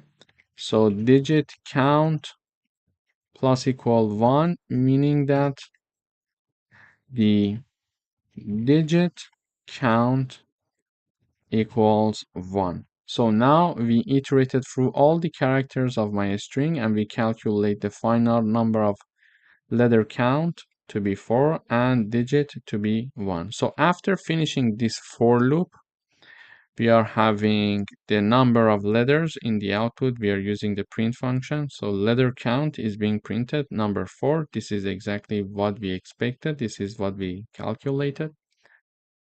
And also, we are seeing that number of digits. So it is digit count. So it is 1, which is exactly what we had here. So this is how actually we can get a string from the user. We can initialize the counters for letters and digits, and then we can loop through the string that we got from the user, and each character can be investigated one by one to see if it's a letter or if it's a digit. And in the end, because when it is a letter, we are going to increment the value of letter counter. If it's a digit, we are going to do the same. We are going to increase the counter. And in the end, we are going to print the letter count and digit count. Thank you for watching. Hi, welcome back. In today's video, we would like to write a Python program to check if a triangle is equilateral, isosceles, or scalene. So first of all, we need to know what are these triangles. Let me review the definitions. So a triangle is equilateral if all sides are equal. Okay, so a triangle is equilateral if all sides are equal. For example, side 1 equals side 2 equals side 3. So, for example, side 1 is 5 centimeter and side 2 and side 3 are also 5 centimeters. Therefore, side 1, for example, equals 5, side 2 equals 5, side 3 equals 5 as well. It means that side 1 equals side 2 equals side 3. When we are having this situation, we call our triangle equilateral. Now, we call a triangle isosceles if a triangle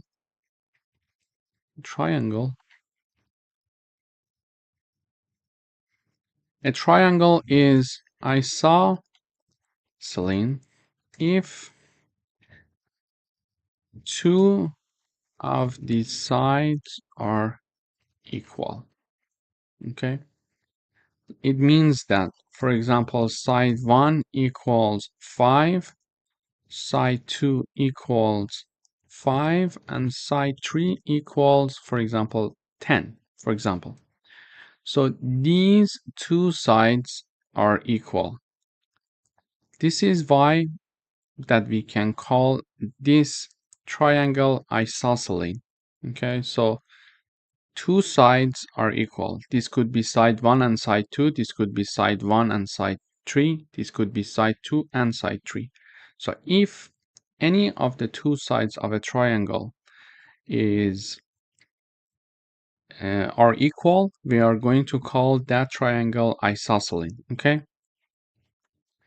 Then we are going to have the scaling triangle, meaning that neither of the sides are equal. So a triangle is scaling if neither of the sides are equal, meaning that side 1, for example, equals 2, side 2 equals 3, and side 3 equals 4, for example. In this situation, we are going to call this triangle a scaling. So we would like to write a Python program to check if a triangle is equilateral, isosceles, or scaling. And we reviewed these three definitions to have a better understanding of what it means to have a triangle that is equilateral, a triangle that is isosceles, or a triangle that is scaling. Okay, now, first of all, we are going to ask the user to enter three numbers. So we are going to use the input function and ask the user to enter side 1. We are going to save it as a float because when we are using the input function, by default, it's a string. We are going to convert it to float and assign it to A. We are going to do the same thing with side 2. We are going to use the input function to get it, and then we convert it to float and assign it to B. And side 3 is also goes through the same procedure and is assigned to C. And now, in order to understand if a triangle is of the type 1, 2, or 3, we need to define a function. This is our function, check triangle. In this function, we are going to check if the triangle is equilateral, isosceles, or scaling. But before that, we need to check the sides of our triangle to see if they are valid or not, because it means that when we are having the addition of two sides, it must be larger than the third side. Okay, the third side, yeah. So for example, A plus B must be larger than C, and A plus C must be larger than B, and B plus C must be larger than A. This is a general rule for sides of triangles of a valid triangle. So first of all, we are going to check this. If this part is true, we are going to call the check triangle function. Otherwise, if this statement is not true, it means that we are not even having a valid triangle. We need to revise it, and this message is shown. The given sides do not form a valid triangle. Okay, so we imagine that we are going to enter inputs that is a valid triangle. We are going to call the check triangle function, and we are going to pass three arguments, A, B, and C. So the check triangle function is called using three arguments, A, B, and C. So we check to see if the sides, all of them are equal. So A equals B equals C. If this statement is true, we are going to print this message. The triangle is equilateral. Okay.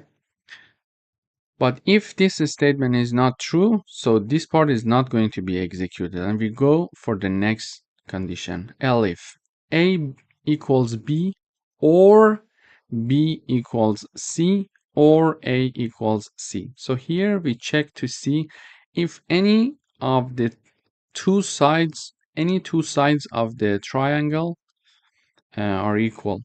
So A equals B, or B equals C, or A equals C, because if any of these conditions is true, it means that we are having an isosceles triangle. So we check all the sides 2 by 2 if they are equal. If we at least have two sides that are equal, it's an isosceles triangle. Okay, if all of them are equal, it's equilateral. So we check A with B if it's equal or not, B with C or A with C. If any of these conditions, any of these three conditions is true, we are going to enter this else part and we are going to this elif part and we are going to print this message. The triangle is isosceles. Otherwise, if neither this condition nor this condition is true, it means that the triangle is scaling. So we are going to print the scaling message in the output. Okay, so this is how we can check the type of our triangle. So let me run the code first. It says enter side 1, I say 5, enter side 2, I would say 5, enter side 3, I say 5. So all of the sides are equal. We expect to have this message. The triangle is equilateral. So when I enter, it says the triangle is equilateral. So we call the check triangle function and we see with these three arguments, and then we check here A equals B equals C. Yes, so the triangle is equilateral. Then this message is shown. So if I run the code one more time, so 5, 6, and 7, when I run the code, this time it says the triangle is scaling. Why? Because we are having a triangle and neither of the sides are equal. So 5, 6, and 7. The first one, all of them must be equal. The second one, two of them must be equal. And if neither of them are equal, it's scaling. And finally, we are having, for example, another triangle, which is 5, 4, and 5, let's say. And this is a triangle of type isosceles. So this one. Why? Because the first side and the second side, both of them are the same number. So here we check A equals B, 5 equals 4, no. B equals C, 4 equals 5, no. A equals C, so 5 equals 5, yes. Therefore, it enters and checks here. The triangle is isosceles. So in this video, we learned how we can write a program to check if a triangle is of type equilateral, isosceles, or scaling. Thank you for watching. Welcome back. In today's video, we would like to write a program to count the number of characters in a string.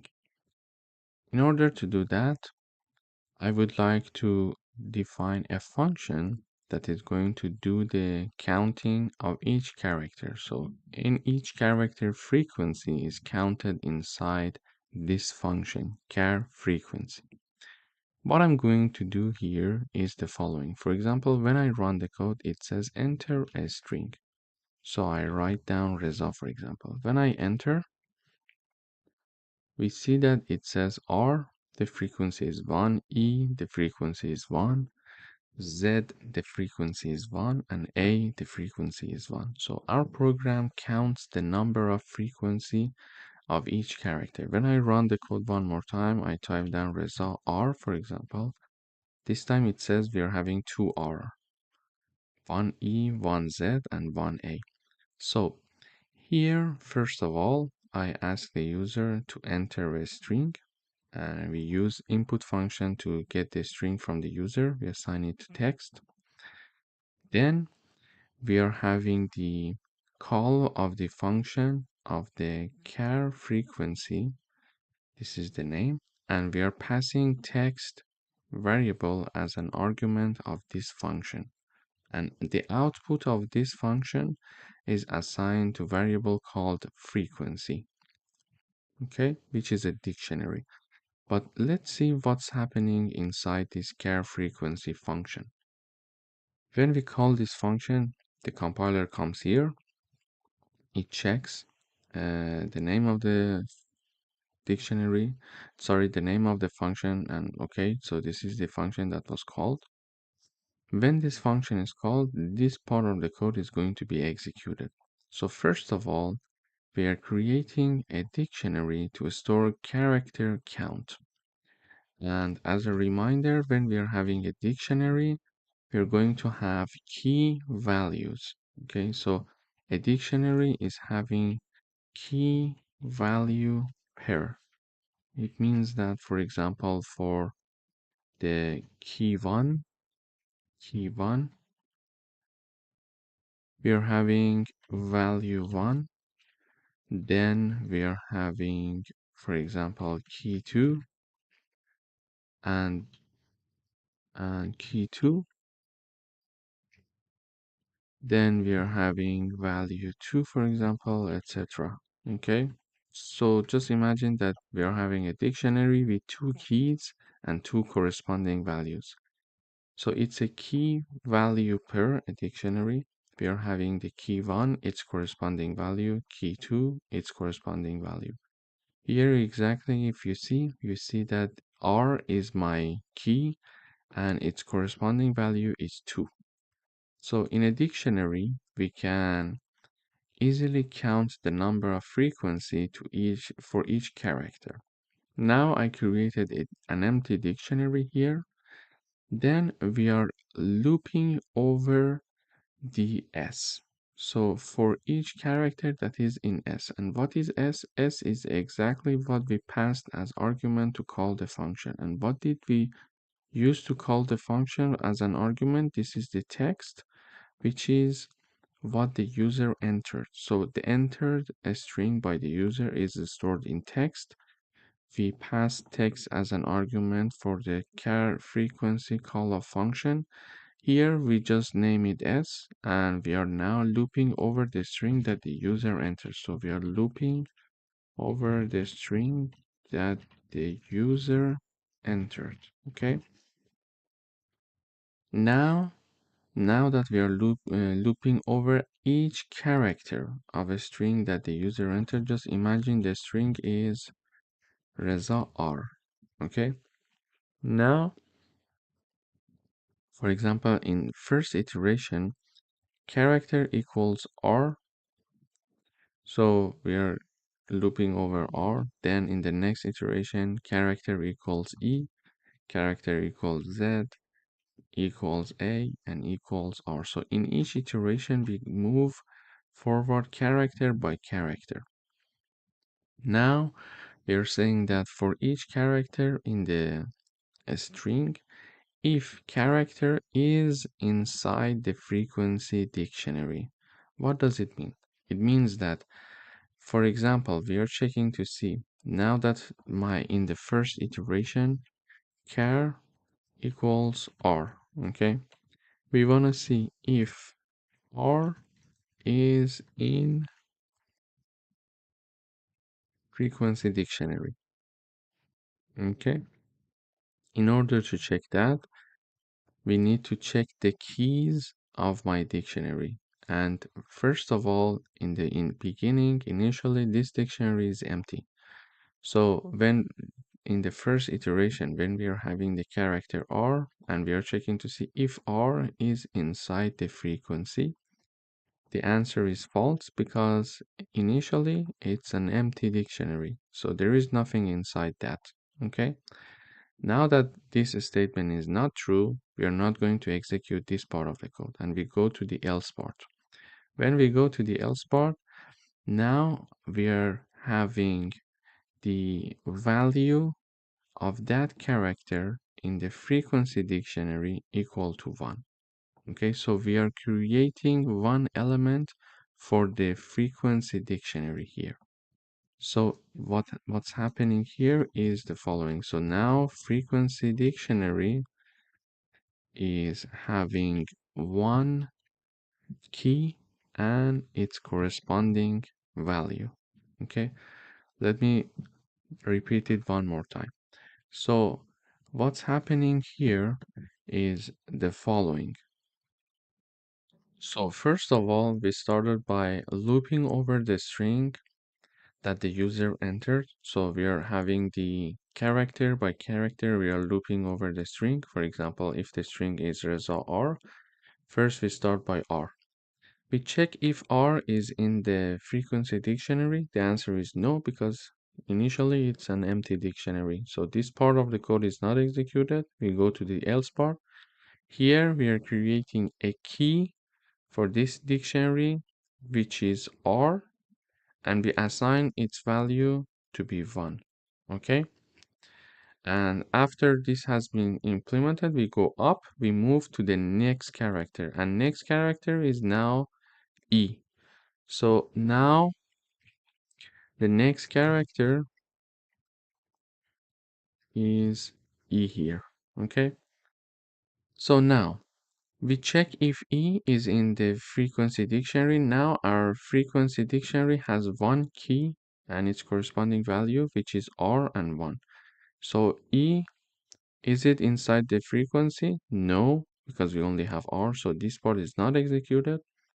Then we move on to the else part, and we are creating a key with the name E, and its value is 1 in the frequency dictionary. So now the next one is created, which is E, and its value is 1.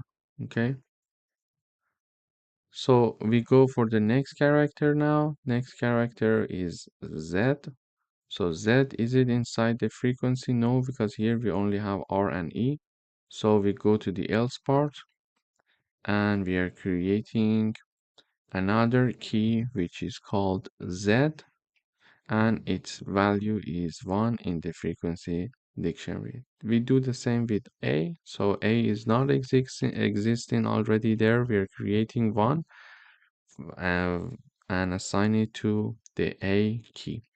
Now that we are going to the last character, the last character is R. So we check R, is it in the frequency? Yes. Now the answer is yes, because we already have one R. So in this case, we are going to increase its value by 1. Okay. So we are going to increase the value of the R key in the frequency dictionary by 1. So it is already 1. We are going to increase it by another 1 unit, so it will become 2. Okay, so let me repeat the last part. We are going to have the last iteration. So the last iteration is over R. We check to see if R is already there. Yes, R is already there. So R is there. So this statement is true. We check to see if this character is already in the frequency dictionary. Yes, therefore we are going to increase the value of R in the frequency dictionary by 1. So it was already 1. We are adding another one. It will become 2. This is how this function is going to count the number. So the number of frequency of each character. So in this frequency dictionary, now I have R equals 2, E equals 1, Z has the Z has the value 1, and A has the value 1. So A, Z, E, and R, they are my keys. As we said, it's a key value pair, and it's 2, 1, 1, and 1. It's their corresponding value. As we expected here, we saw the same thing in the output. So we were here. So here we called the function. We did all this computation, and in the end, we are returning the dictionary frec, okay, or let's say frequency. We are returning this dictionary. So we created this dictionary and we are returning it now, okay, and the return dictionary is assigned to this frequency variable, which is itself a dictionary. Now we would like to display character frequencies. So everything is inside this dictionary now, frequency, because the output of the function was assigned to this variable. Now we are having that. We are looping over characters and values. Let's say we call count here. These two are my iterating variables, character and count. And they're going to iterate over the keys and values respectively. Okay, keys and values, keys and values. For example, this char iterating variable is going to iterate over all the keys R, E, Z, A, and this count variable is going to iterate over their corresponding values 2, 1, 1, and 1. Okay. In frequency.items, when we are having the frequency.items, frequency is the name of the dictionary. .items means that the items function is going to help us to iterate over the keys and values. Now, in each iteration, we are going to print the character with its corresponding value. So in each iteration, we see R, for example, and its corresponding value is 2. So R is my character, its corresponding value is 2. We're printing it. Then in the next iteration, we are having E and 1. So E and 1, Z and 1, and A and 1. So this way, we are having a function to count the frequency of characters. And also in the end, to display these character frequency, we are using a for loop to iterate over key and value pairs of my dictionary. So in this video, first of all, we reviewed dictionaries, we reviewed how they are created, and we learned that a dictionary is a key value pair, and then we learned how to count the number of frequency of different keys in a unique dictionary. After that, we learned how to iterate through key value pair in a dictionary. Thank you for watching. Welcome back. In today's video, we would like to write a Python program to get a string made of first and last two characters of a given string. So if the string length is less than 2, return empty string instead. Or we can say, or a message, return an error message. Okay. So here is my code. When I run, it is going to return the first two and last two characters of a given string. For example, I'm calling the function using this string Python. What I get in the output is pyon, so the first two characters and the last two characters. I called it using hi Reza. I say I get hi, the hi and za in the end. And when I call the function with the string less than two characters, I'm going to get this message. It must have at least two characters. Okay, so this is my code. But how can we do that? So here I'm having a function called first and last two. It accepts one parameter. Whenever we call this function, we need to have one parameter. So here I call this function first and last two with the argument Python. So I'm calling the function with a string. Here, first of all, in the function, I check to see if the length of the argument that is passed to call this function is less than 2 or not. So if it's less than 2, we are going to return this message. It must be at least 2 characters. Okay? So if the length is less than 2, it is going to show this message. But if it's not less than 2, we're going to return this part. And what is this part? Basically, this part is having a new string being returned with the first two characters and the last two characters of the S string. So for example, if my string is Python, here what's happening in the return, it is returning the S2 plus S minus 2. Okay, and basically this part is going to create a new string that is py, which is the first two characters of my string Python, which is py, plus the last two characters, because we are having the index minus 2. Okay, so the last two characters plus on. Okay, So this one will become PYON in general in the end. So this is what we have as the output, as you see here. But why -2?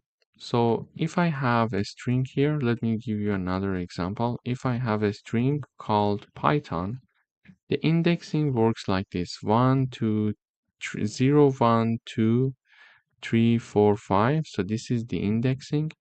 So index of the P character is 0, index of Y character is 1, etc. until the end. The index of N is 5. So the character N has the index 5. We also have another method for indexing a string. We can start from the end. So when we start from the end, the last one is -1. For example, the character N, the index is -1. Then the character O, the index is -2. Character H, index is -3. Character T, index is -4. Character Y, index is -5. And finally, the character P, its index is -6. So we can either count from left to right for indexing where we are having from 0 until 5, or we can count from right to left, which will have this way. So n equals -1, o equals -2, etc. So this is the indexing of our characters of this string. So when we are having the string s, the first two characters, it will be index 0 and 1, which is p and y. And when we are having the -2 and then colon, it means that start from the -2, which is o, and go until the end, which is o and n. Okay? So this is how we can have this. So -2, it will be O and N. If I write down -3 and then colon, it means that it starts from H and continue until the end. This is how we can create a string from the first two letters and the last two letters. Thank you for watching. Welcome back. In today's video, we would like to write a Python program to change a given string to a newly string where the first and last characters have been exchanged. So what we are doing here is the following. I'm having, for example, a string called Python, and in the output, we see that the first character, P, and the N, the last character, they have been exchanged in the output. So N is now my first character and P is my last character, while the rest of characters remained the same. You see it here. Yeah. So also this happens for the hello. H and O, they have been exchanged. We see O is my first character, H is my last character, and the rest of the characters are the same. And if we are having a character with less than 2, length of less than 2, let's say, we're going to have this message, not long enough, not long enough. So what we are doing here? First of all, we are calling the swap first last function. And this function, what is it going to do? It's going to create a new string, and it is going to exchange the first and last letters. So swap first last function, we are calling it with an argument s. Here when I call the swap first last function, I'm having a string as argument that is passed. Then we check if the length of the passed argument is less than 2 or not. If it's less than 2, we're going to have this message being shown, not long enough, exactly as we have here. But if the length is larger than 2, we're going to return this part. Because this statement is not true, then we're going to go here and execute this part of the code. So what this part of the code is doing. So my string is hello, let's say. Okay. This part of the code is saying that s with the index -1. So the character with the index -1 of my s string, and this is my string. The character -1 refers to the last character, okay? Character with the index -1 refers to the last character. So create a new string where the first character is O because we are putting it in the beginning. So the first character is O. Why? Why O? Because we are calling the string with character of index -1, and character with the index -1 is O. In the S, for example, a string which is hello. So the last character, which is having the index -1 of my string hello, is O. Okay, so I write down O here, plus, then we are having a new separation, let's say. So we are having now character from 1 to -1, and the ending point is exclusive. So we are writing it down like the following: from index 1, which is E, until index O, which is the -1, but the end is exclusive. Therefore, we're going to be having this. Okay, and why we are having index 1 from E? Because when we are having a string like hello, the indexing starts from 0, 0, 1, 2, 3, and 4. Okay, this is my indexing. And now H is having index 0 and E is having index 1. Okay, so from 1, which is the starting point, and the starting point until ending point. But we need to be very careful. Ending point is exclusive. So ending point is exclusive. We are going up until -1, but -1 is not included. Okay, so we start from 1, which is E. We go up until -1, but because it is not included and it is excluded, uh, we are not going to have that. So we are having ELL. Okay, so ELL plus. Now we are having the index 0 of our string. So we mentioned that this string hello, the index 0 is the first character, which is H. So here is my H now. So now we are creating a new string with these characters. So O, E, L, L, and H. Okay. So this is how we are going to exchange the first letter and the last letter. Also here, I'm having another example for Python. The same happens here. So we are going to, let me write it down here. So we are having a string called Python. First, we are putting the last character, which is n, plus ytho plus p. Why? Because we are saying first the last character, which is n. So we are putting it here. Then start from the character with index 1 and go up until character -1, but the -1 is exclusive. So this is index 1, which is y. Go up until -1, but -1 is exclusive. So we go 1 to the left. We are having the ytho as we have here. And finally, we are having index 0 of the string s. So index 0 of this string means that we are talking about the first character here, which is p. So now we created a string that is like this: nytho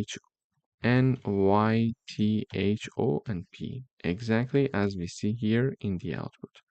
And in case that we are calling the swap first last function with any string that has the length less than 2, we are going to have not long enough message because it's less than 2. So the length of the character is measured through the len function. If it's less than 2, if this statement is true, we're going to show this message not long enough. So in this video, we learned how to exchange the first and last characters of a given string. Thank you for watching. Welcome back. In today's video, we would like to write a Python program that creates a function, and this function is going to check if a given string is palindrome or not. So palindrome means that it reads the same backward as forward using Boolean values. So here is my string. So you see that when I read the string madam, from the left to right, it is madam, and if I reverse it, it will be madam again. So this is what we call palindrome. So reads the same backward as forward, okay? And also here, this word is also a palindrome. So race car is my string, and if I read it from the right, which is RAC, which E, race, and CAR, race car. So from right when I read it, it's race car. From left when I read it, it's race car. However, the word hello, it's not the same. So when I read the word hello, from left it's hello, from right it's something like ole. And for example, for the next word, which is level, if I read it from left, it's level, and if I read it from right, it's also level. And finally, we are having the Python.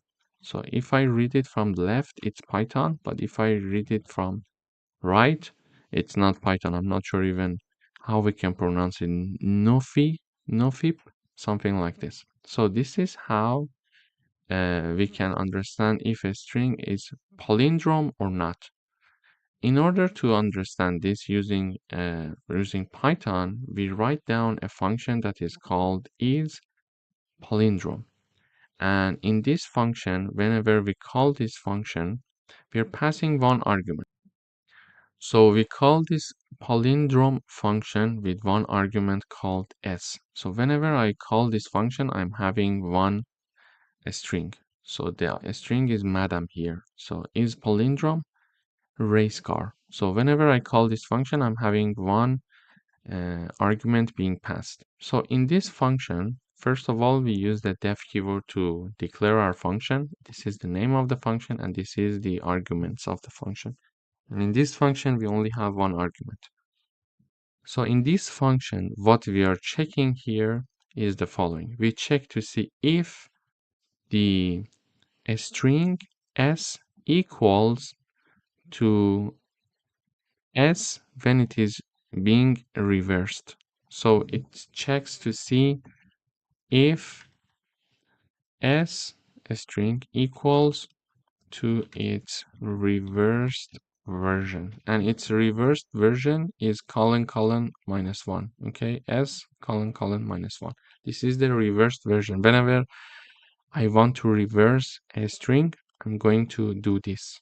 Okay, so now because this function, let's say this code will help me to reverse my string, I'm checking to see if my original string equals its reversed version.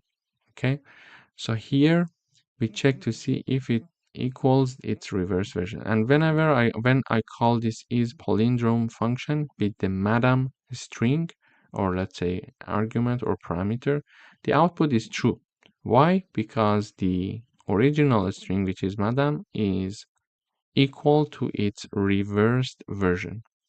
Then we are having the race car, it's also true, but for hello, it's false. For level, it's true. For Python, it's false. So one thing here to mention is the following. So for example, if I have my string equals Reza, okay, this is my string, then my new string equals my string colon colon minus one. So now print the reversed string is, then I would like to have my new string being printed. So when I run this code, you see that my original string is Reza.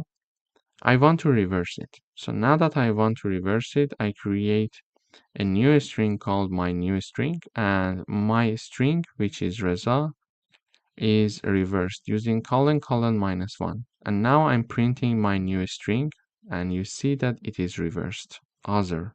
It's the reversed version of Reza. Okay? So this is how we can reverse a string. So here we are exactly doing the same thing. In this function, we are having the original string and checking to see if it equals its reversed version. If this part is true, if they are equal, we are going to have the true in the output. If they're not equal, we are going to have the false in the output. So in this video, we learned how we can check if a string is palindrome or not. Thank you for watching. Welcome back. In today's video, we would like to write a program that calculates whether a person is eligible for voting based on their age or not. Here is my function. So it is called can_vote, and it needs one argument. And whenever we call this function, therefore, we need to have one argument. And for example, here, I'm calling the canVote function with the argument 20. So I'm passing this argument to the canVote function to check if this person with 20 years old can vote or not. Also with the age 18, also with age 16. So we're going to have three inputs to check whether the person can actually vote or not. So here, whenever this function is called, this code is executed and checked, investigated, let's say, these if parts. So first of all, we are checking to see if the age that the user entered or the age that we are investigating is larger than or equal to 18. If so, if this condition is true, it means that we are eligible to vote, because this is the only condition that we are defining here. So this person is larger than, it's more than 18 years or equal to 18, that person can vote. So we're calling the function with number 20. We check to see, okay, 20 is larger than 18. Yes, so you are eligible to vote. So when we run this code, we see this message here. You are eligible to vote. Then we call the function with number 18. And 18, is it larger than or equal to 18? Yes, you are eligible to vote. Therefore, this message is also printed in the output. However, when we call the function with a number that is lower than 18, because this is the criteria for checking if someone can vote or not, we are calling a function, we are calling the function with a number lower than 18, for example, with 16. We check to see 16, is it larger than 18? No, it's not true. Therefore, this part is not executed and the else part is executed. Because whatever that is not inside this condition is going to fall into the else part. And this message is shown. You are not eligible to vote. You need to wait 18 minus age. So 18 minus the enter age, which will be 18 minus 16, so 2 more years. So you need to wait 2 more years. So here you see you are not eligible to vote. You need to wait 2 more years. So this is how we're going to have the output. So now if I want to have another input, for example, can vote, and in parentheses, I write down, for example, 10. So we want to check to see if someone with the age 10 can actually vote or not. So here we're calling the function 10. Is it larger than 18? No. So this part of the code is not executed and we fall into the else part, and we see this message. You're not eligible to vote. You need to wait 18 minus 10. It's 8. 8 more years. So when I run the code, you see that we are having this message. You're not eligible to vote. You need to wait 8 more years. So this is how we can actually combine the concept of functions and if conditions in Python to check a simple condition. If the person is older than 18 years old, or the person is 18 years old, the person can vote. Otherwise, it's not possible and they need to wait. And how much they need to wait? The difference between their age and the number 18. Thank you for watching. Welcome back. In today's video, we would like to write a Python program that creates a function. And this function is called factorial. This function needs to calculate the factorial of a number that is a non-negative integer.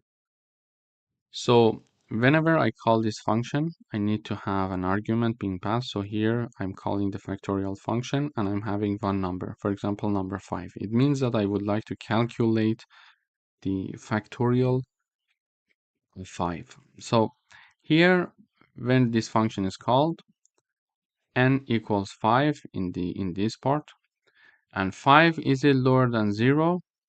If it's lower than 0, show this message, invalid input. Please enter a non-negative integer, okay?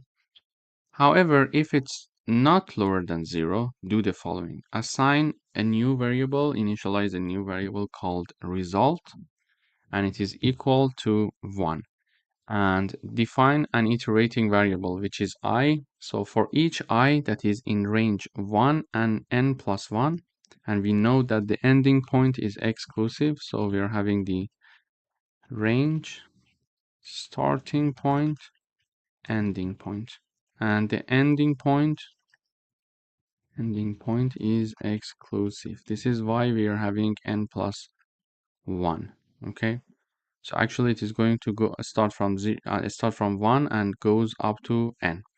And in each iteration, we are going to have the results equal result multiplied by I. So this formula exactly equals this formula. So if you think that this one is easier to understand, you can simply write it down. The results will be the same because they are the same thing. So in the first iteration, I equals 1, we are going to have result equal 1 multiplied by 1, and therefore result equals 1. Why 1 multiplied by 1? Because we are multiplying result by I, so result is 1.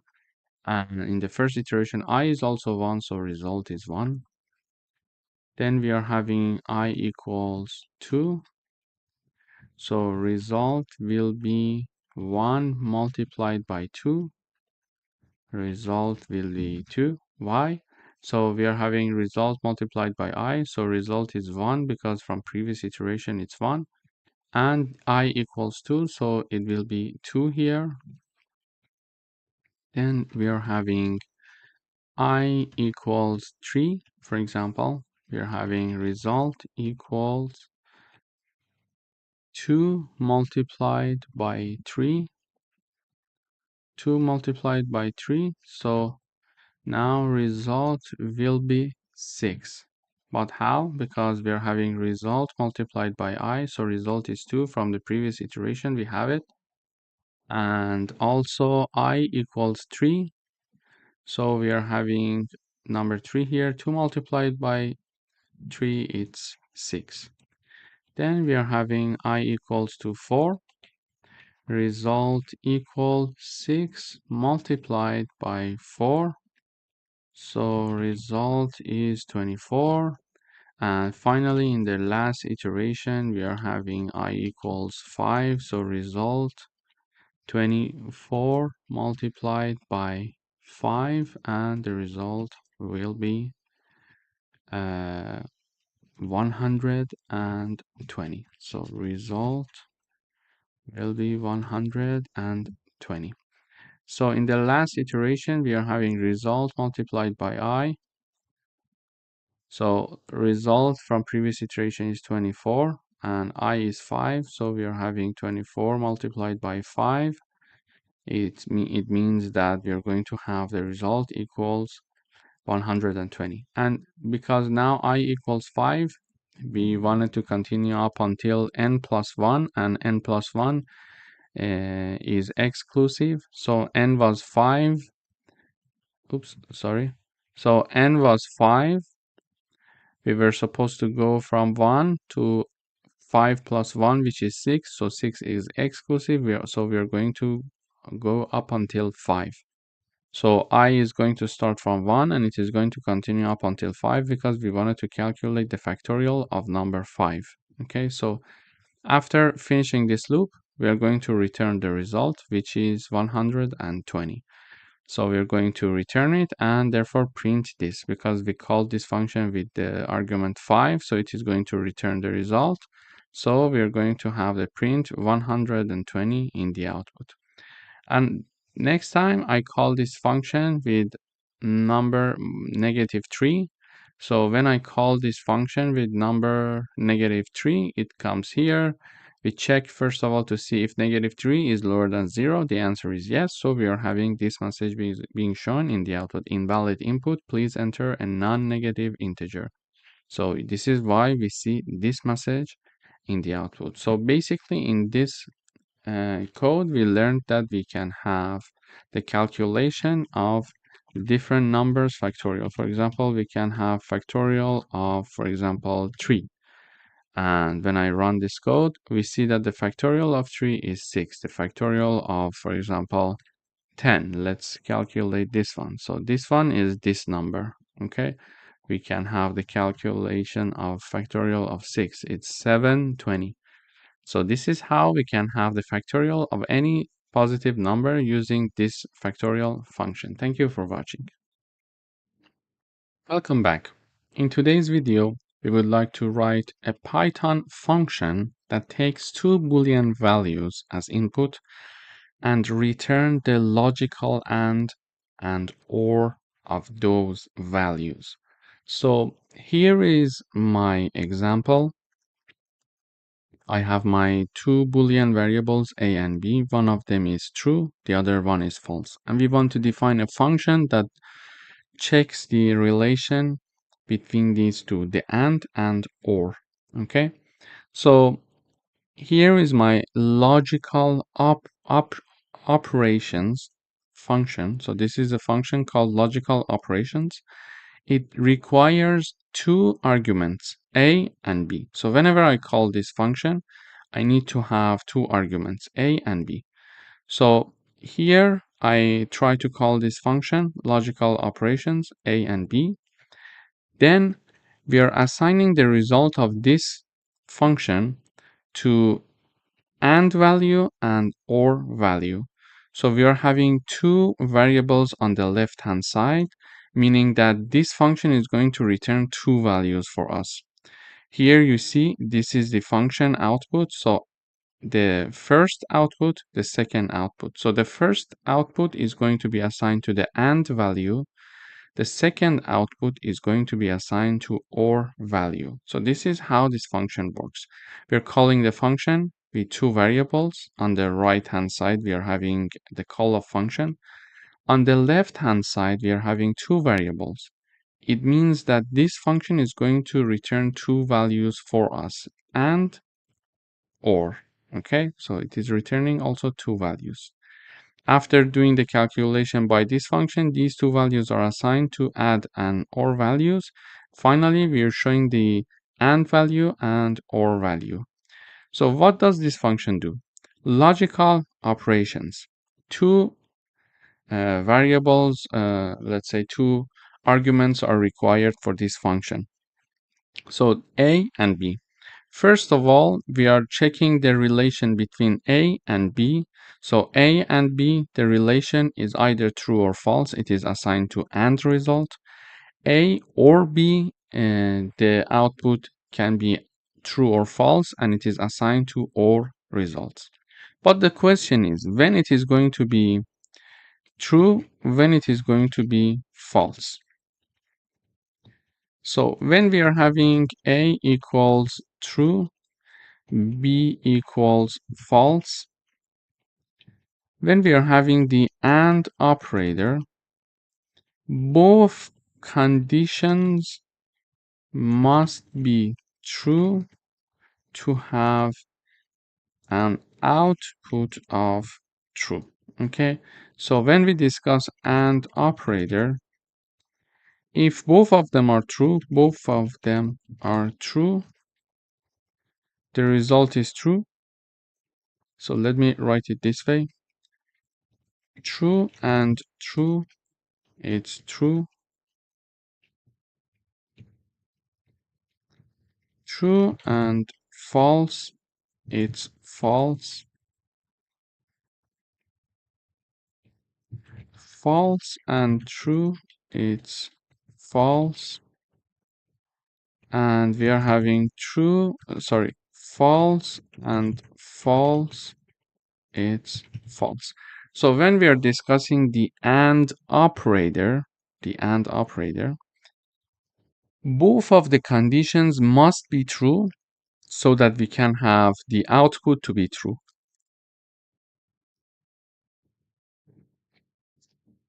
You can see it here. So true and true, so the output is true. But if one of the conditions is false, for sure the output will be false. So when we are having true and true, the output is true.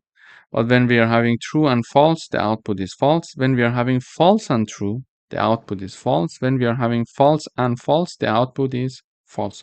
So when using the AND operator, the only situation in which the output will be true is when we are having both conditions to be true. Okay. But what about the OR operator? So when we are having the OR operator, when we are having true or false, the output is true. When we are having false or true, the output is true. When we are having false or false, the output is false. And finally, when we are having true or true, the output is true. So, however, when we are discussing the OR operator, at least one of them must be true to have an output of true. Okay, at least one of them must be true. So we are having true or false because we are at least having one true, the output is true. False or true, the output is true. False or false, the output is false. And true or true, the output is true. So this is the review of AND and OR operator. Now we are having the A equals true, B equals false, and we would like to check A and B. So true and false. So true and false, the output is false. So the output of this will be false because one of them is true and the other one is false. And in order to have the true answer, we must have both of them as to be true. So now one of them is false. Therefore, the output is false and it is assigned to AND result. Then we are having A or B. We are having A or B, true or false. And this one is like this, true or false, because at least one true is there. So the output is true and it is assigned to OR results. Then we are returning these two values, AND results and OR results. We are assigning to AND value and OR value. And then we are printing the output. And in the output, we see the AND result is false as we expected, and OR result is true. So this is how we can have a function that takes two Boolean values as input and return the AND and OR logical and OR of these two values. Thank you for watching. Welcome back. In today's video, we would like to write a Python function that accepts a string and counts the number of upper and lower case letters. So here is my string, hello world, and I'm calling a function called count upper lower. This is the name of the function, and I'm passing my string as argument.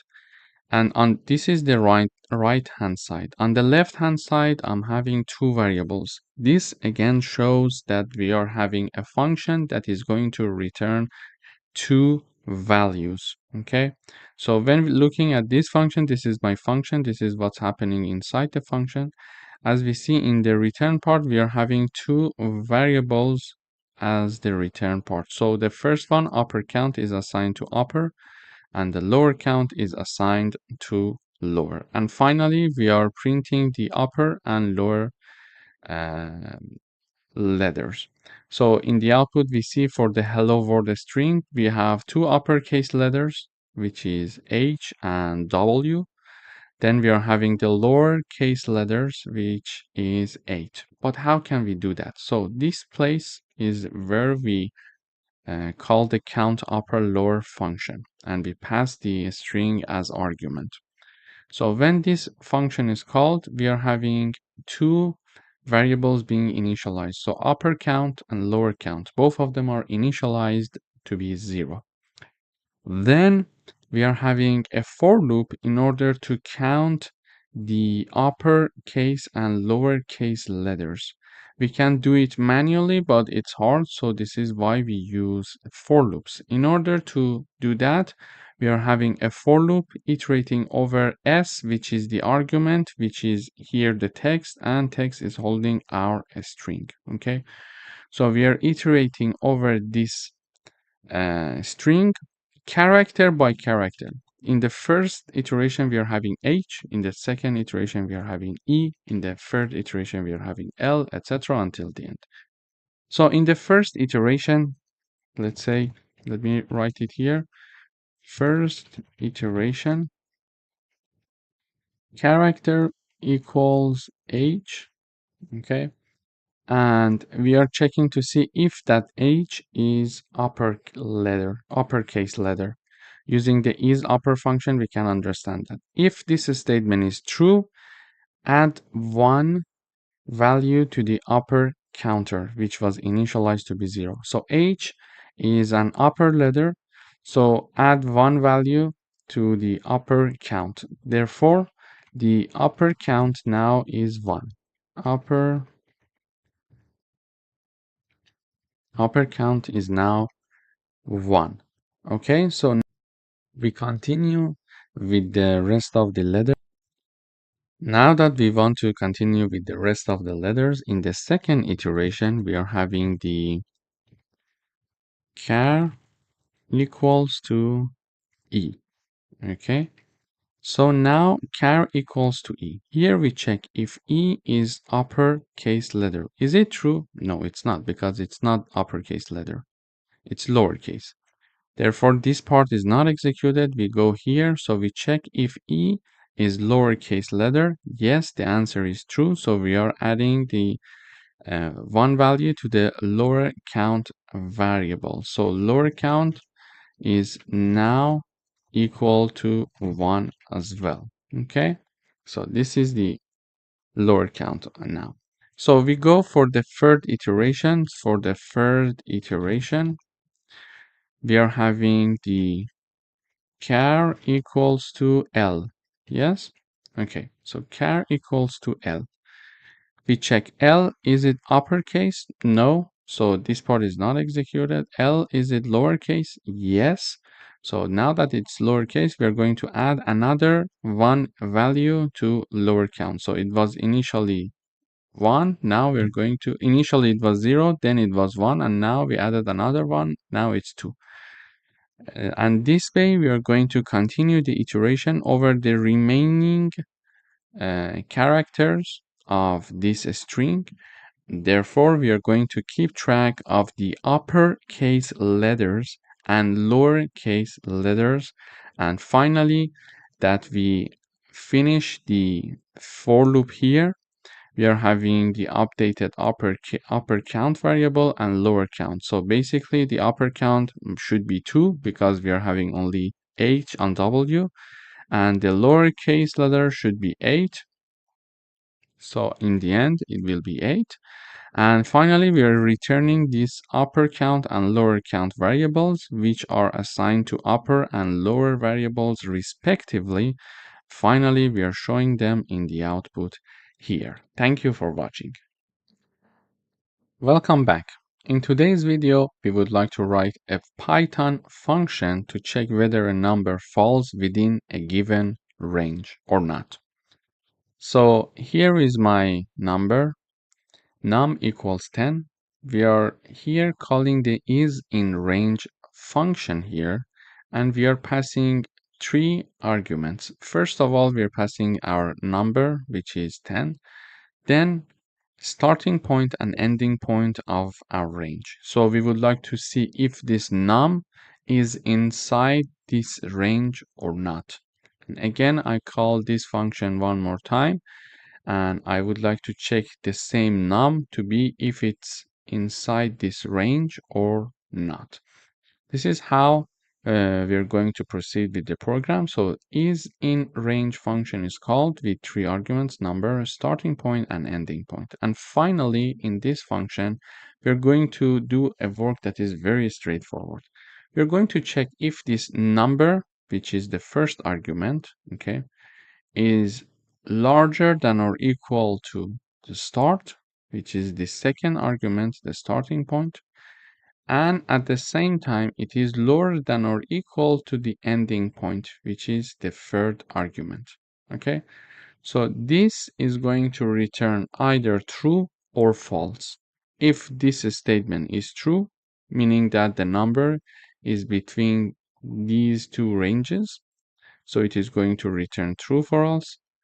If this number is not passing these two conditions, so it means that it's not larger than or equal to start or and lower than or equal to end, it is going to return false. So when I run the code, first of all, we see true. So we are passing number 10, 5, and 15. Basically here we are checking to see if number 10 is lower than or equal to 15, and it is at the same time larger than or equal to 5. This is what we are checking here. Okay, and the answer is true. Indeed, 10 is larger than 5 and lower than 15. So it is going to return true. This is true for us. Then we are having the same number being checked being checked to see if it's between 11 and 20. So here we are saying 11, and this is 10, and this is 20. Okay, so here we check if 10 is larger than 11 and lower than 20. It is lower than 20, but at the same time it must be larger than 11. So it's not, therefore it's not going to return true, so the output is false. It's like AND operator. Both of the conditions must be true to have a true output. For example, we could have another example here is in, for example, 21 and 30. So when I run the code, the answer is false because we check to see if 10 is larger than 21 and lower than 30. Yes, it is lower than 30, but it's not larger than 21. This is why the answer will be false again. So this is basically how we can check to see if a number is actually is falling within a given range or not. Thank you for watching. Welcome back. In today's video, we would like to write a Python program to count the occurrences of each word in a given sentence. So here is my sentence. Hello world, hello everyone. This is a word of coding. This is my sentence. And in the output, we see hello is being repeated 2 times, word is being repeated 2 times. So hello and hello, word and word is being repeated 2 times.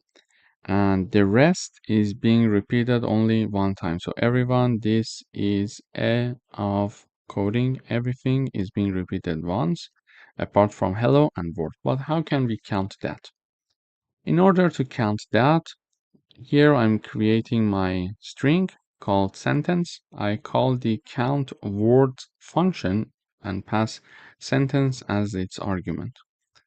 Then here we are creating a new variable, let's say a new string, and it is assigned to the argument that we passed, and we use the lower function and a split function. So the argument that is passed is my sentence. So this sentence using the is lower is first of all converted to lowercase letters. All of them are converted to lowercase letters.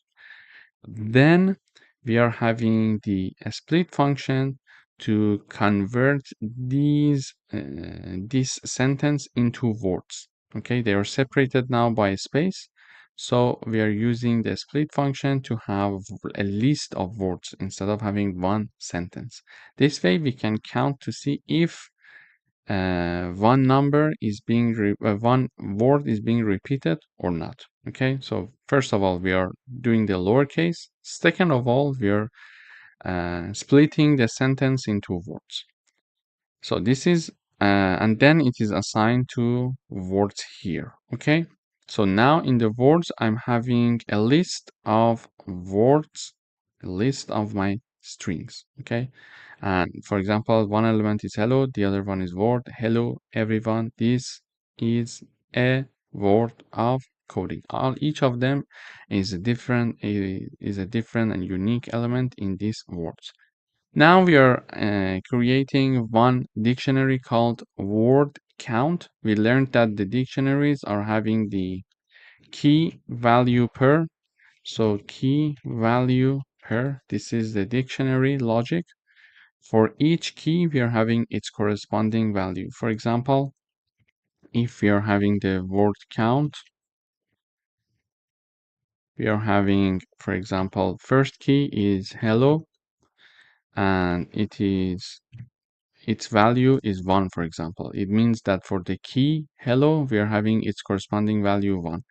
And here in the output, for example, we are having the key hello and its corresponding value is 2. Why? Because 2 represents the number of repetition of hello.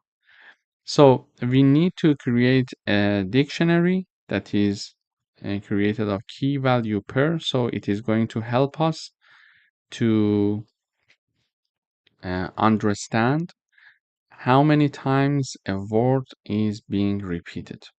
So now we are having a for loop. For each word in words here, okay, so word is my iterating variable, words is my variable here. We are iterating through each word of this sentence. So we are, first of all, this is hello, then in the second iteration, my word is word, then in the third iteration it's hello, then it's everyone, etc. Okay, so let me write it down. In the first iteration, word equals hello. Second iteration, word equals word. Then third iteration, it is equal to hello again until the end. Okay, we are going to iterate through each of these words one by one. So in the first iteration now, word equals hello. We are going to see if this word, which is hello, is in the word count dictionary or not. It's not, because we just created it and it's an empty dictionary. So it's not. This one is false. This part is not executed. Therefore, we are creating the key in the word count dictionary and assign its value to be 1. So our dictionary was empty. Now we are adding the key, which is hello, to the word count dictionary, and its corresponding value is 1 now. Why it is hello? Here is word. Why it is hello? Because in the first iteration, word equals hello. Okay? So this is how. Then we go for the next iteration. In the second iteration, word equals word. So we check to see word, is it in the word count dictionary? No, in my word count dictionary, I just have hello and its corresponding value. So this part is not executed because this part is false. Then we come here. When we come here, we see that, okay, we need to create a new key with its corresponding value. So a new key is our word in the word count dictionary and its value is 1. So it means that we are going to have word and its corresponding value is 1. Okay. So we are having the iterating variable being inserted as the key, as the next key of the word count dictionary, and its value equals 1. Its value equals 1. Because, and why we are having the word here? Because we are iterating in this, we are in the second iteration, and this word equals word in the second iteration. So we go up back. So we go for the third iteration. The third iteration, we are having the third word, which is hello again. So we check to see if this word is already existing in the word count dictionary. Here, do we have hello? Yes, we have one hello. Okay, we have one hello. So this part is true. And we are going to add one value to the key of the word count dictionary. And what is that key? That key in the third iteration is hello, and hello is already there. So we are adding one value to its value. So value is already one. We are adding one value, it will become two.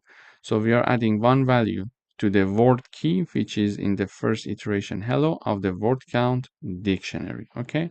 So this is how we are having now hello 2. Then we go up, then the next word is everyone.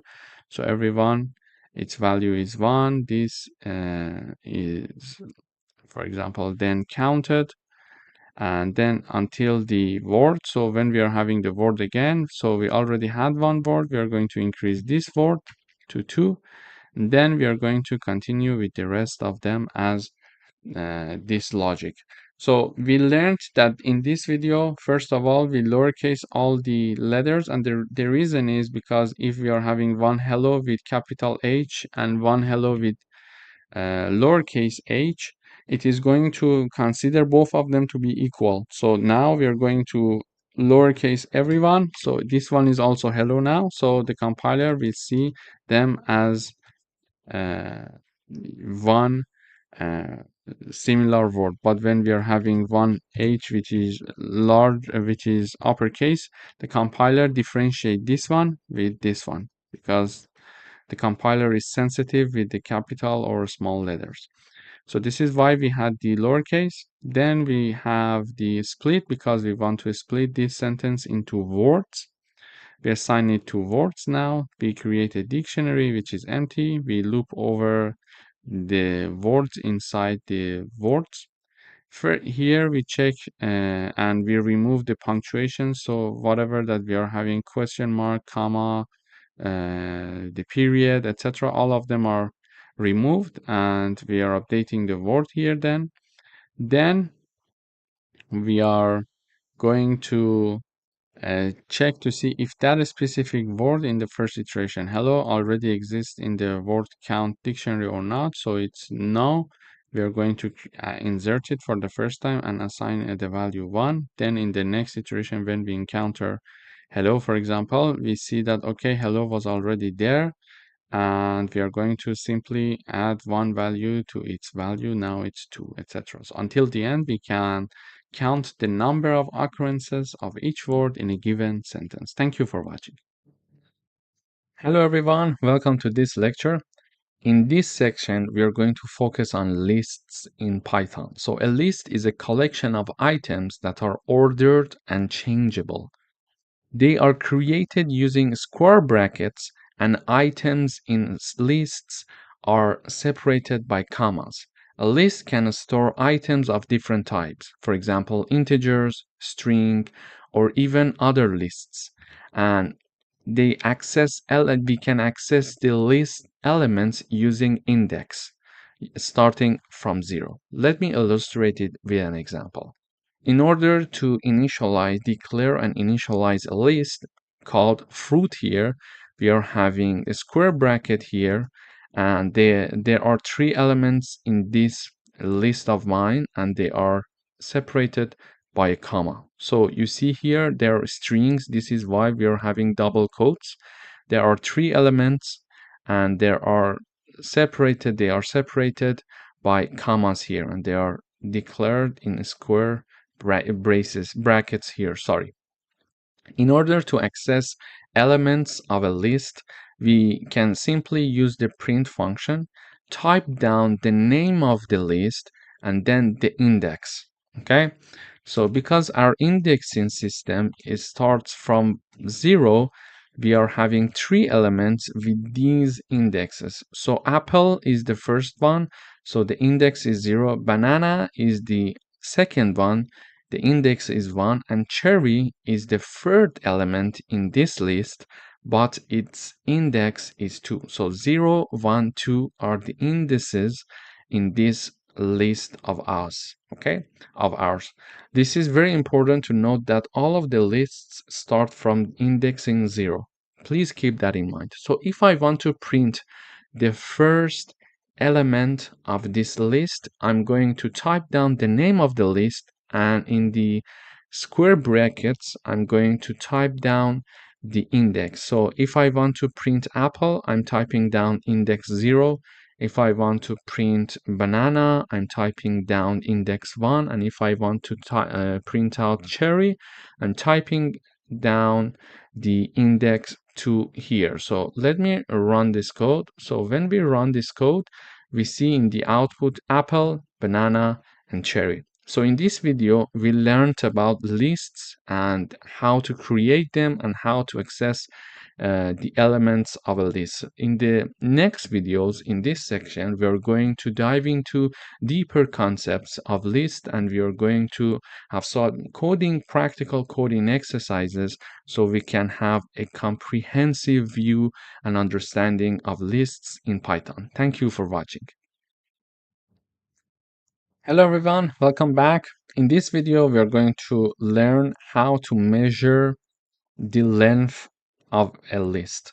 So we are declaring this list called fruits. It is having 3 elements. It's very easy to say that when we are having a small list, we can simply count the number of elements of this list here.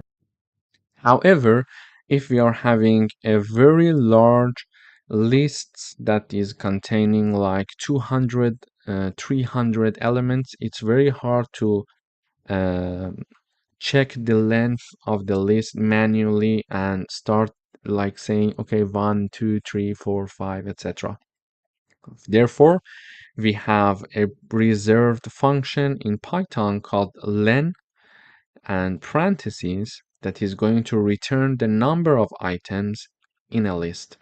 So let me give you an example. We are having this list here, and in order to measure the length of the list, I'm printing out the len function, and in the parentheses, I'm putting the fruit. So basically, the function is this fruits, okay? So this is the function. We are typing down the name of the function, and then in parentheses, I'm typing down the name of my list. And because I want to print this value, I'm putting it in the print parentheses. So when I run this code, I see it says 3. So in this video, we learned how to use the len function to know the number of items in a list. Thank you for watching. Hello everyone, welcome to another lecture. In this video, we're going to talk about list operations, in particular membership test using in and not in. So this is in and this is not in syntax.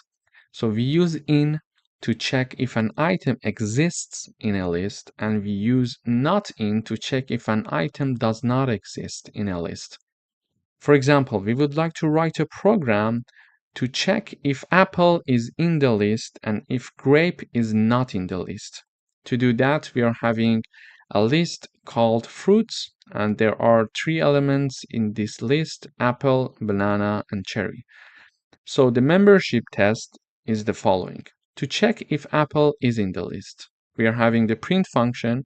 I'm typing down the apple, the element or the string that we want to check if it is existing in the fruits list or not.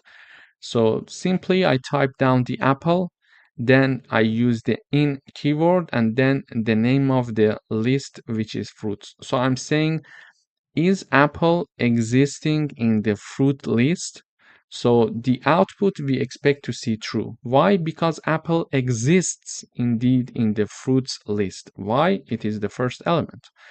And then we are checking to see if grape is not included as one element in fruits list, and we expect to see true again in the output because it is true that grape is not an element of fruits list. So let me run this code.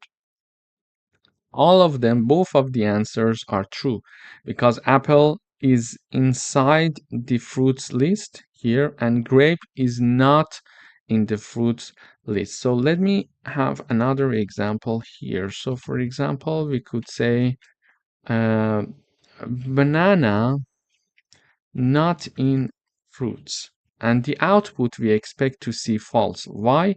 Because banana, we are saying banana is not in fruits. We are checking this membership. The output is false. Why? Because banana is already there. So banana is one of the elements of these fruits. So when I print another time banana in fruits, I expect to see the output true here. So let me run the code. We see for the first two, as we discussed, the answers are true. For the third one, banana is not in fruits. It is false because indeed banana exists in fruits. And then the last one, it is true because banana is in fruits. Is it true? Is this statement true? Yes, banana is in fruits. But banana is not in fruits. Is this statement true? No, this is not true. Why? Because banana is indeed in fruits. Grape is not in fruits. Is this statement true? Yes, so the output is true. Apple is in fruits. Is this statement true? Yes, it is true, so the output is true. Thank you for watching. Hello everyone, welcome to this lecture. In this video, we are going to talk about how to modify a list. So lists are mutable in Python. It means that we can change their elements by accessing their index or performing certain operations. We are going to write a program to replace the second item in a list with orange. Okay, so our original list is here. So it's called fruit. It has three elements: apple, banana, and cherry. And we also learned that the index of banana is 0. The index of apple is 0, the index of banana is 1, and the index of cherry is 2. So we would like to write a program to replace the second item in the list with orange. So the second item in the list is banana. We're going to modify this banana and replace it with orange. But how can we do that? It's very easy. We type down the name of the list and the index of the second item, banana, which is the index is 1, based on 0, starting from 0, the banana index is 1, and we are setting equal sign to orange. This way, I'm modifying the second element of this list. After that, I'm printing my list. How? I'm using the print keyword and put down the name of the list. So when I run this code, we see that apple, orange, and cherry is being now printed in the output. But what if I would like to change cherry to something else? So for example, I would like to modify cherry. So I would type down the name of my list and the index of my third element, which is cherry, and the index is 2, and I'm going to uh, have the equal sign, and I'm just typing down pineapple. Okay, so now I would like to replace cherry with pineapple and then print out the fruit list. So when I run this code, I see this new list of mine here: apple, orange, and pineapple. So this is basically are the rules of how to access certain elements in a list for further modification. Thank you for watching. Hello everyone, welcome to another coding exercise. We would like to talk about how to understand the index of one element in a list. So we would like to write a program to find the index of banana in the list that contains apple, banana, and cherry. So this is my list called fruits, and apple, banana, and cherry are 3 elements in this list. In order to have the index of banana in my list, I can use this code. So name of my list dot index, and then in the parentheses, I'm typing down the name banana because this is the element, this is the banana is the element that I'm looking for its index in the fruits list. So I put down, because I want to see the output, I put down this line in the print parentheses keyword. So when I run this, it says 1. So it means that the fruits list is having the banana element at the index 1. Okay, so this is how to find the index of one element in a list. So let me give you another example here. I can have fruit.index, then apple, and then cherry here as well. So let me have this parenthesis here. Sorry.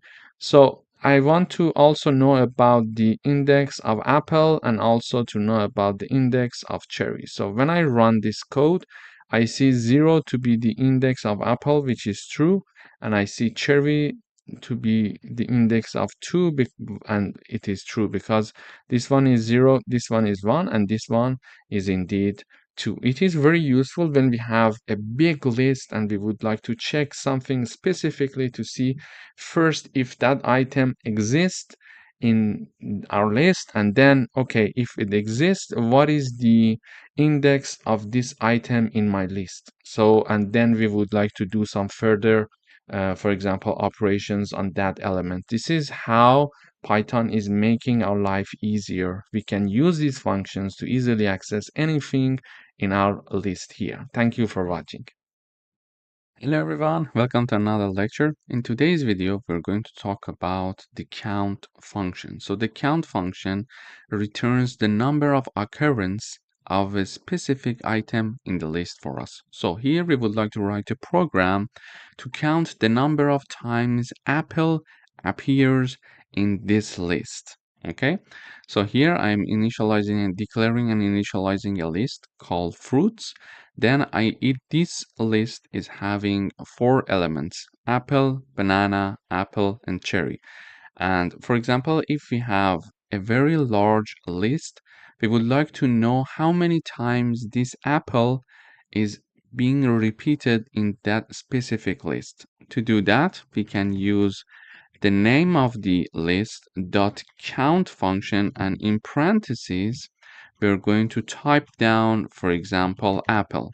Okay, this is how we can work with the count method or count function. And because we want to see the output of this line of code, we put it in the print parentheses. So when I run this code, I see 2 in the output. Why? Because there are 2 repetition of apples, 2 occurrence of apple in this list. But if I want to, for example, investigate another element, for example, banana, when I run this code, I expect to see number 1 as you see it here. Yeah. Why? Because banana is only happening one time. There is no repetition for banana. Only one time it appears in the fruits list. Therefore, using this count method or function, we can count the number of times one element is being repeated. Thank you for watching. Hello everyone, welcome back. In today's video, we're going to learn how to work with the copy function. So the copy function creates a copy of our list. So we would like to write a program to create a copy of our list. So our list is called fruits. It has 3 elements: apple, banana, and cherry. And then we are going to have a new list called new list. And then we are using our list called fruits.copy with empty parentheses to copy this fruit list into our new list here. And then I'm using the print function to print out the new list for myself. So when I run this code, I'm printing the new list as you see it here, and it is showing apple, banana, and cherry, exactly the same elements as the fruits list. Why? Because everything that was in the fruit list was copied to this new list here using this line of code. So we can simply type down the name of our current list dot copy an empty parentheses to copy whatever that is inside that list in another list, for example, a new list or another list, for example, here. So I can have another list called X. This list is called X, and I'm typing down fruits.copy here. And then I'm printing this list that is called X. As you see, the fruit list is also copied and pasted into the list that is called X. And when we are printing the X here in the output, we're using and we see that apple, banana, and cherry is there. So simply using the copy keyword, we can copy and paste everything in another list. Thank you for watching. Hello everyone, welcome to this lecture. In this video, we're going to learn how to modify a list using three predefined functions in Python. First append, then extend, and then insert. So append adds an item to the end of the list. So using append function, we can use only one item each time that we're using and calling this function to the list. Having the extend function, we can add multiple items at the same time to the end of the list. And using the insert function, we can insert an item to the list at a specific position. So let us illustrate these with an example. So we would like to write a program to append orange to the list, extend the list with grape and melon, and then insert kiwi at index 1. Let me illustrate it. So we are having this original list called fruits. It has three elements: apple, banana, and cherry. So when I have this list, the index of apple is 0, banana is 1, and cherry is 2. And we were told to append orange to the list. To do that, I'm typing down the name of the list dot append, which is the name of the function, and in parentheses, I'm typing down in double quotes because it's a string orange when calling this append function. So one more time, fruits, the name of the list dot append, and in parentheses I'm typing down the elements that I would like to add, and because in this case our item is a string, we are having double quote. Okay, and then I'm printing the fruit list one more time. So here I expect to have apple, banana, cherry, and orange finally in the end. So orange is added after this modification to the list. Previously, we were having up until cherry. So let me comment the rest of the code so we see the output one by one. So when I run this code, I have this fruit list being printed: apple, banana, cherry, and orange. So now we learned how to use append to add orange to the end of at the end of our list. But this append is very useful when we want to add one item at a time to the list. If we want to add multiple items at the same time, it's better to use the extend function like here.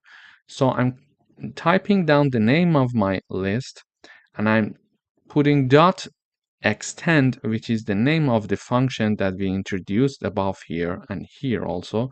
And we were told to extend the list with grape and melon. Okay, so when we are having the parentheses, in the parentheses we need to have a square braces. Be very careful about it. Sorry, square brackets, and then having two items separated by a comma. If we were having three items, we were going to have another comma here, then pineapple, for example, here. Okay, so I'm not going to add pineapple because it was asking only for grape and melon.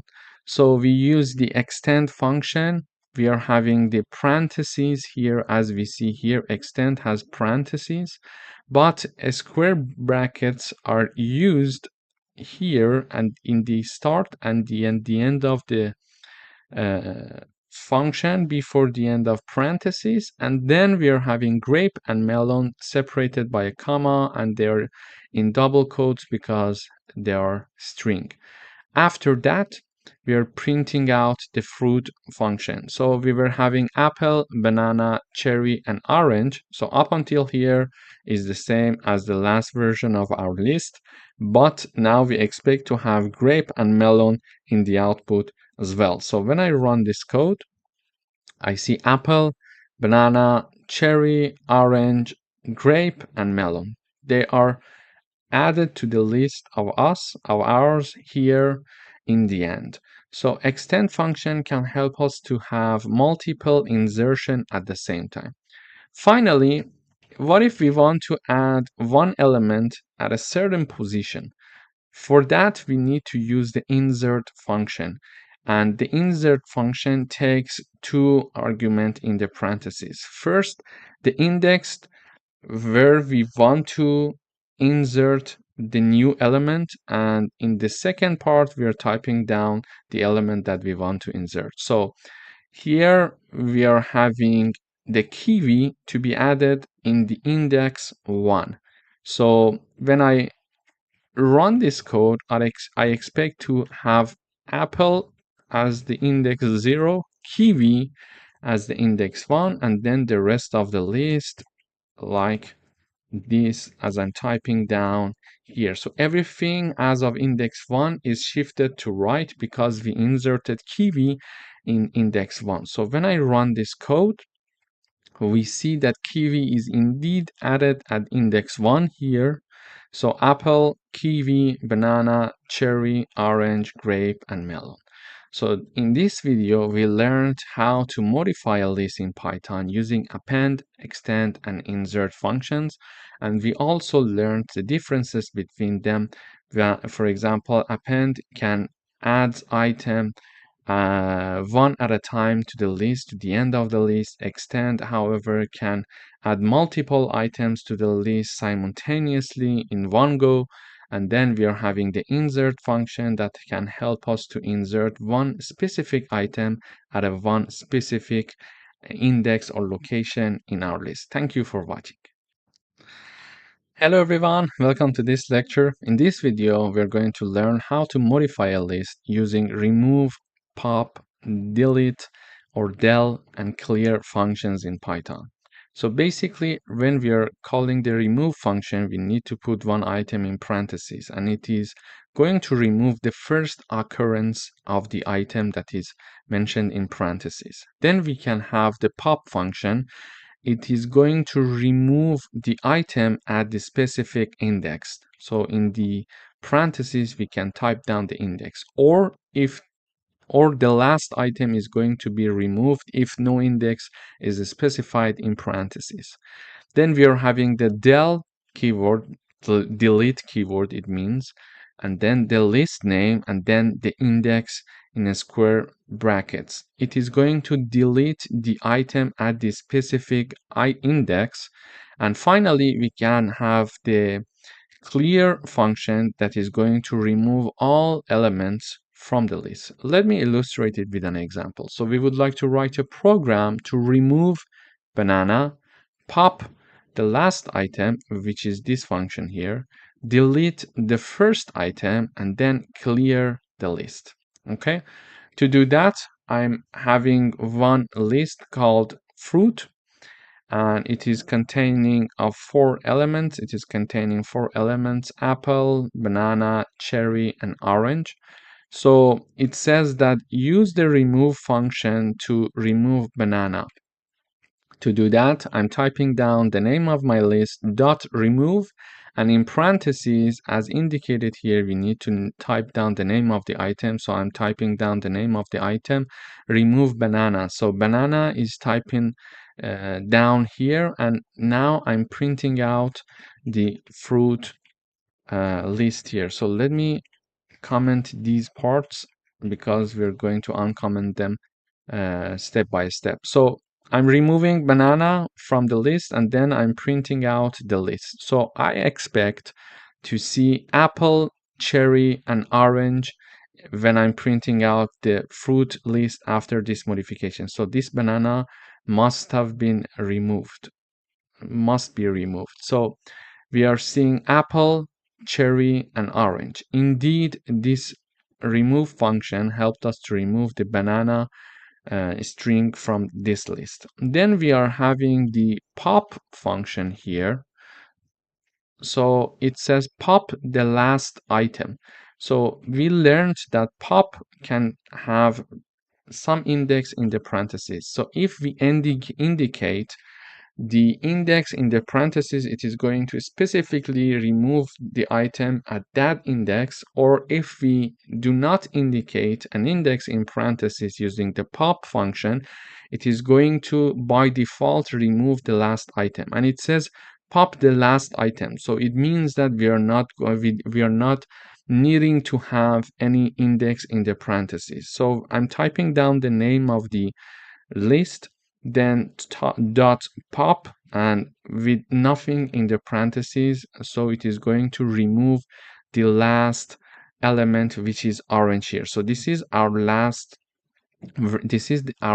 version of the list, apple, cherry, and orange. And then I'm calling the pop function with no index in the parentheses, so it is going to by default remove the last item, which is orange here. So we expect to see our list containing only apple and cherry when we are going to call this fruit list one more time and print the output.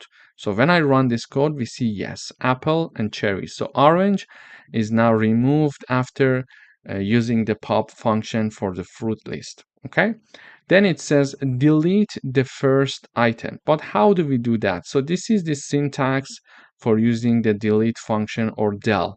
So del, then space, name of the list, and in square brackets, we are going to type down the index of the item that we want to be deleted. So here we are having the code del keyword. The name of the list is fruits, and we want to delete the first item as the problem is stating here. So the first item is having index 0.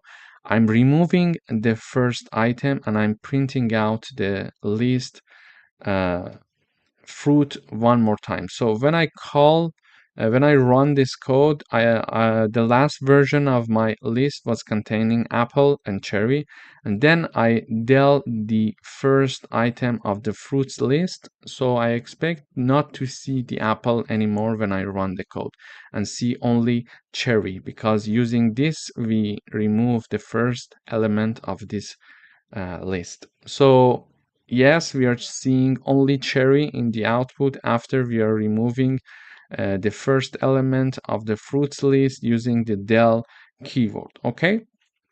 After that, it is asking us to clear the list. In order to clear the list, we are having the fruits dot clear and nothing in parentheses, and we are printing out the fruit list one more time, and we expect to see nothing in the list, so we are clearing the list and there will be no item in the list after calling the clear function for the fruits list. So let me run the code one more time. Yes, we see an empty list here. So in this coding exercise, we learned how to modify a list using remove, pop, del, and clear function. Thank you for watching. Hello everyone, welcome to this lecture. In this lecture, we are going to learn about another list operations. In particular, we are going to learn about repetition.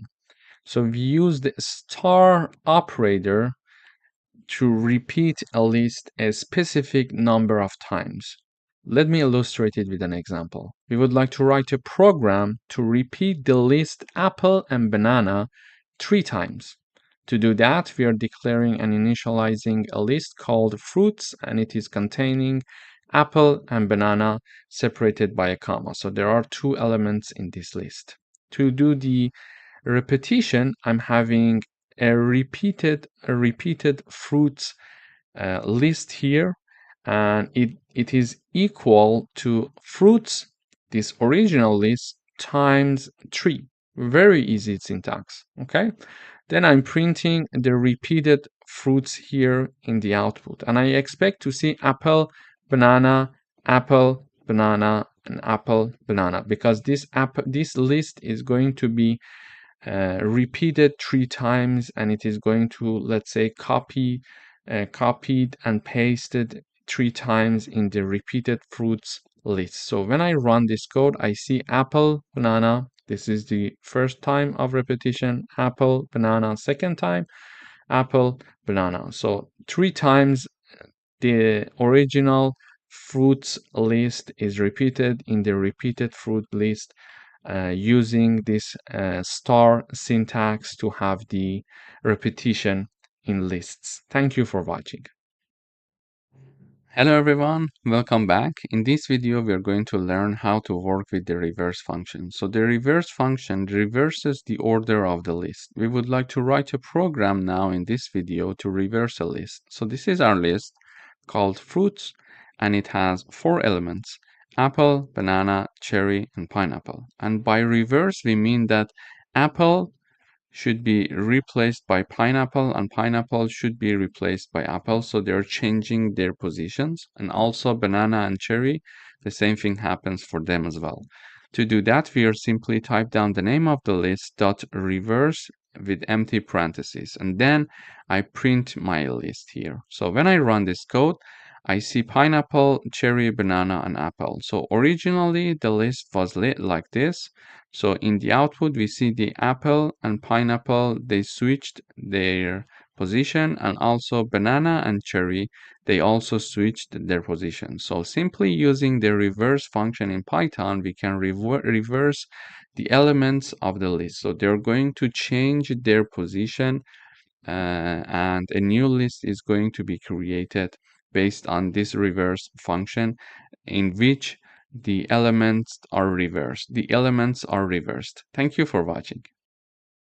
Hello everyone, welcome to another lecture. In today's video, we are going to learn how to work with the sort function or method. So this function or method sorts the list in ascending order or descending order depending on how we work with it. So we would like to write a program to sort the list banana, cherry, and apple. So here is my list declared and initialized. It is called fruits. It has 3 elements: banana, cherry, and apple. And first of all, we would like to sort this list based on ascending order. To do that, I just type down the name of the list, then dot sort and parentheses, empty parentheses.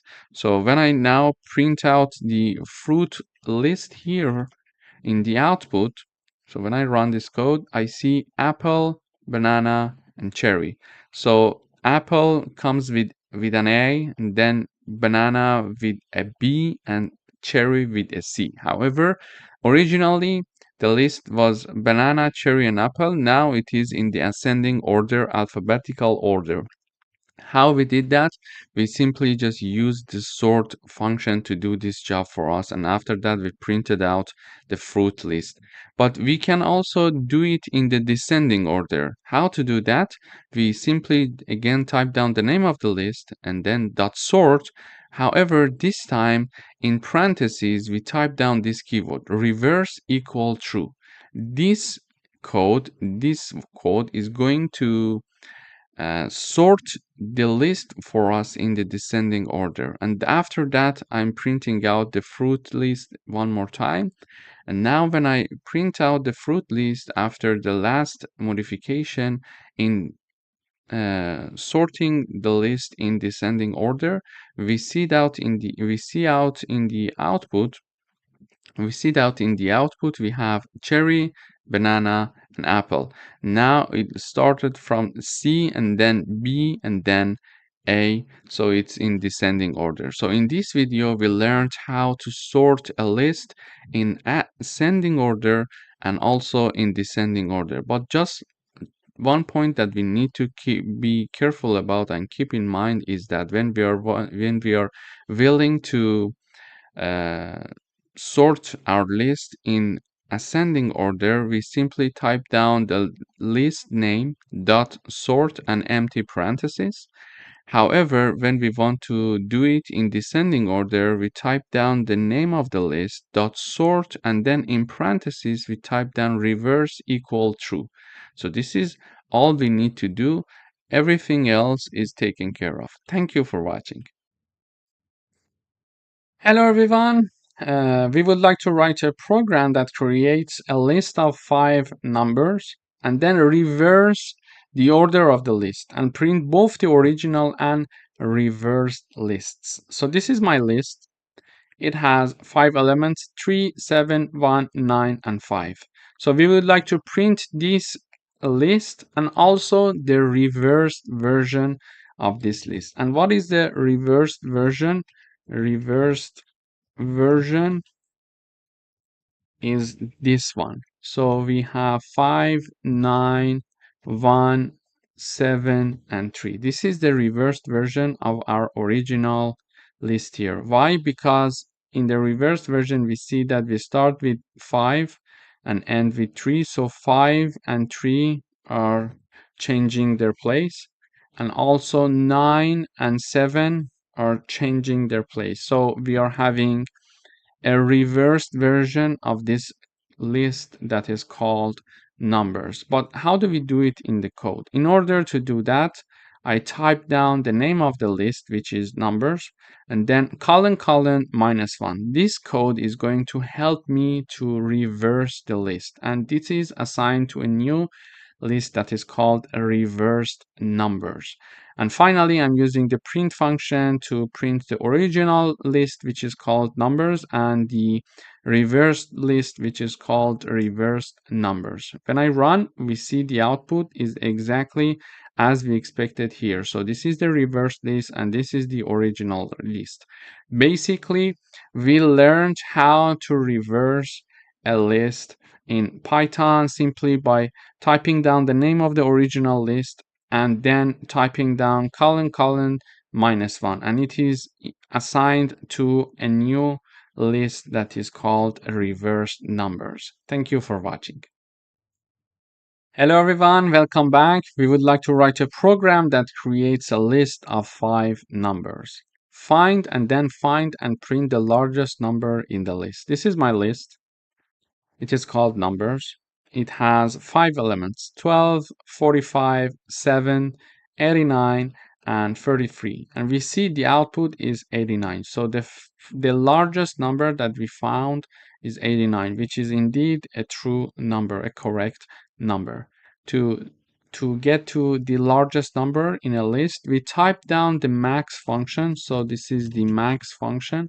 And in parentheses, we are going to use the numbers. This is the name of our list, and it is assigned to a variable called largest underscore numbers. And in the output, we are using the print function to print the output, and we are typing down the largest number is, and then we are typing down with a comma, we're separating the message from the variable, and after comma, I type down the name of my variable, which is largest number. So and then in the output, we see that using the max function, we could find the largest number. So using the max function, simply we can access to the largest number in a list. Thank you for watching.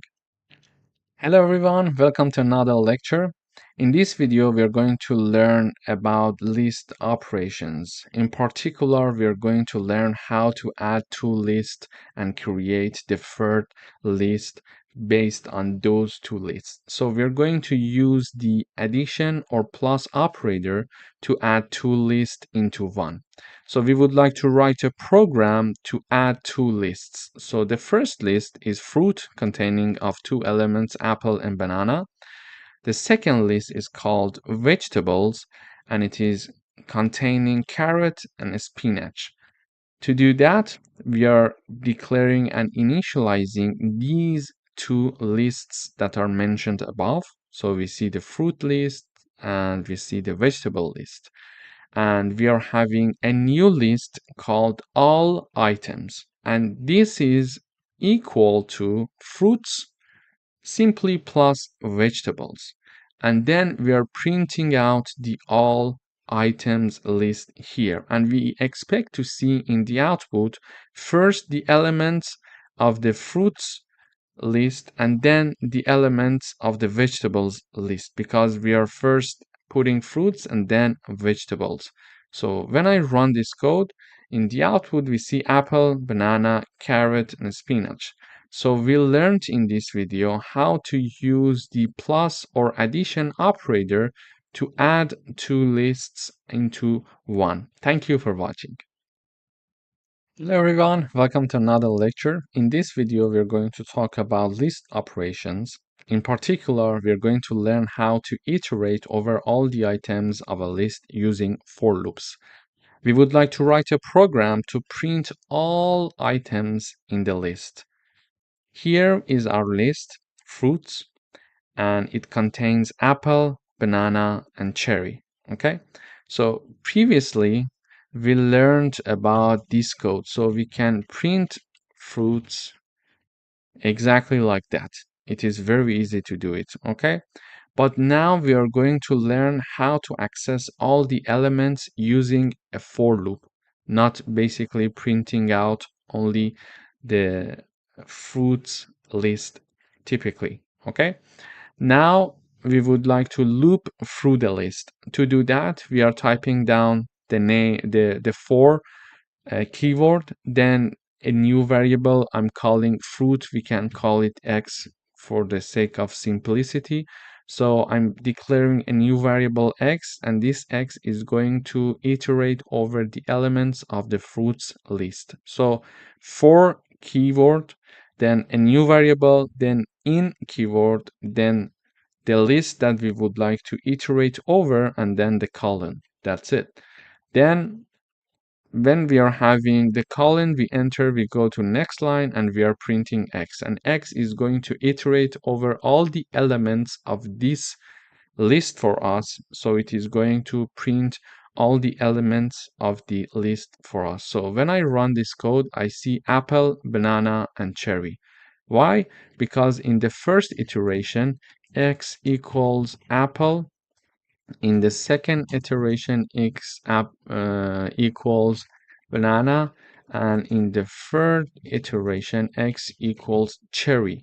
And in each iteration, we are printing the value of x. Okay, so when x equals apple in the first iteration, we are printing apple. We see apple in the output. Then banana is equal to x, and then we are printing x, so banana is printed, and the same goes with the cherry. This is how we can use for loops in order to iterate over all the elements of a list. Thank you for watching.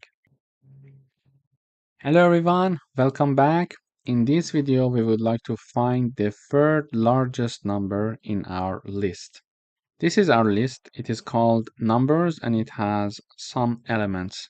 And we would like to find the third largest number in this list. To do that, I'm printing using the print function. I type down the message third largest number, and then I call the third largest function. And this function basically is doing the work for us, and we are passing this list that is called numbers as the argument.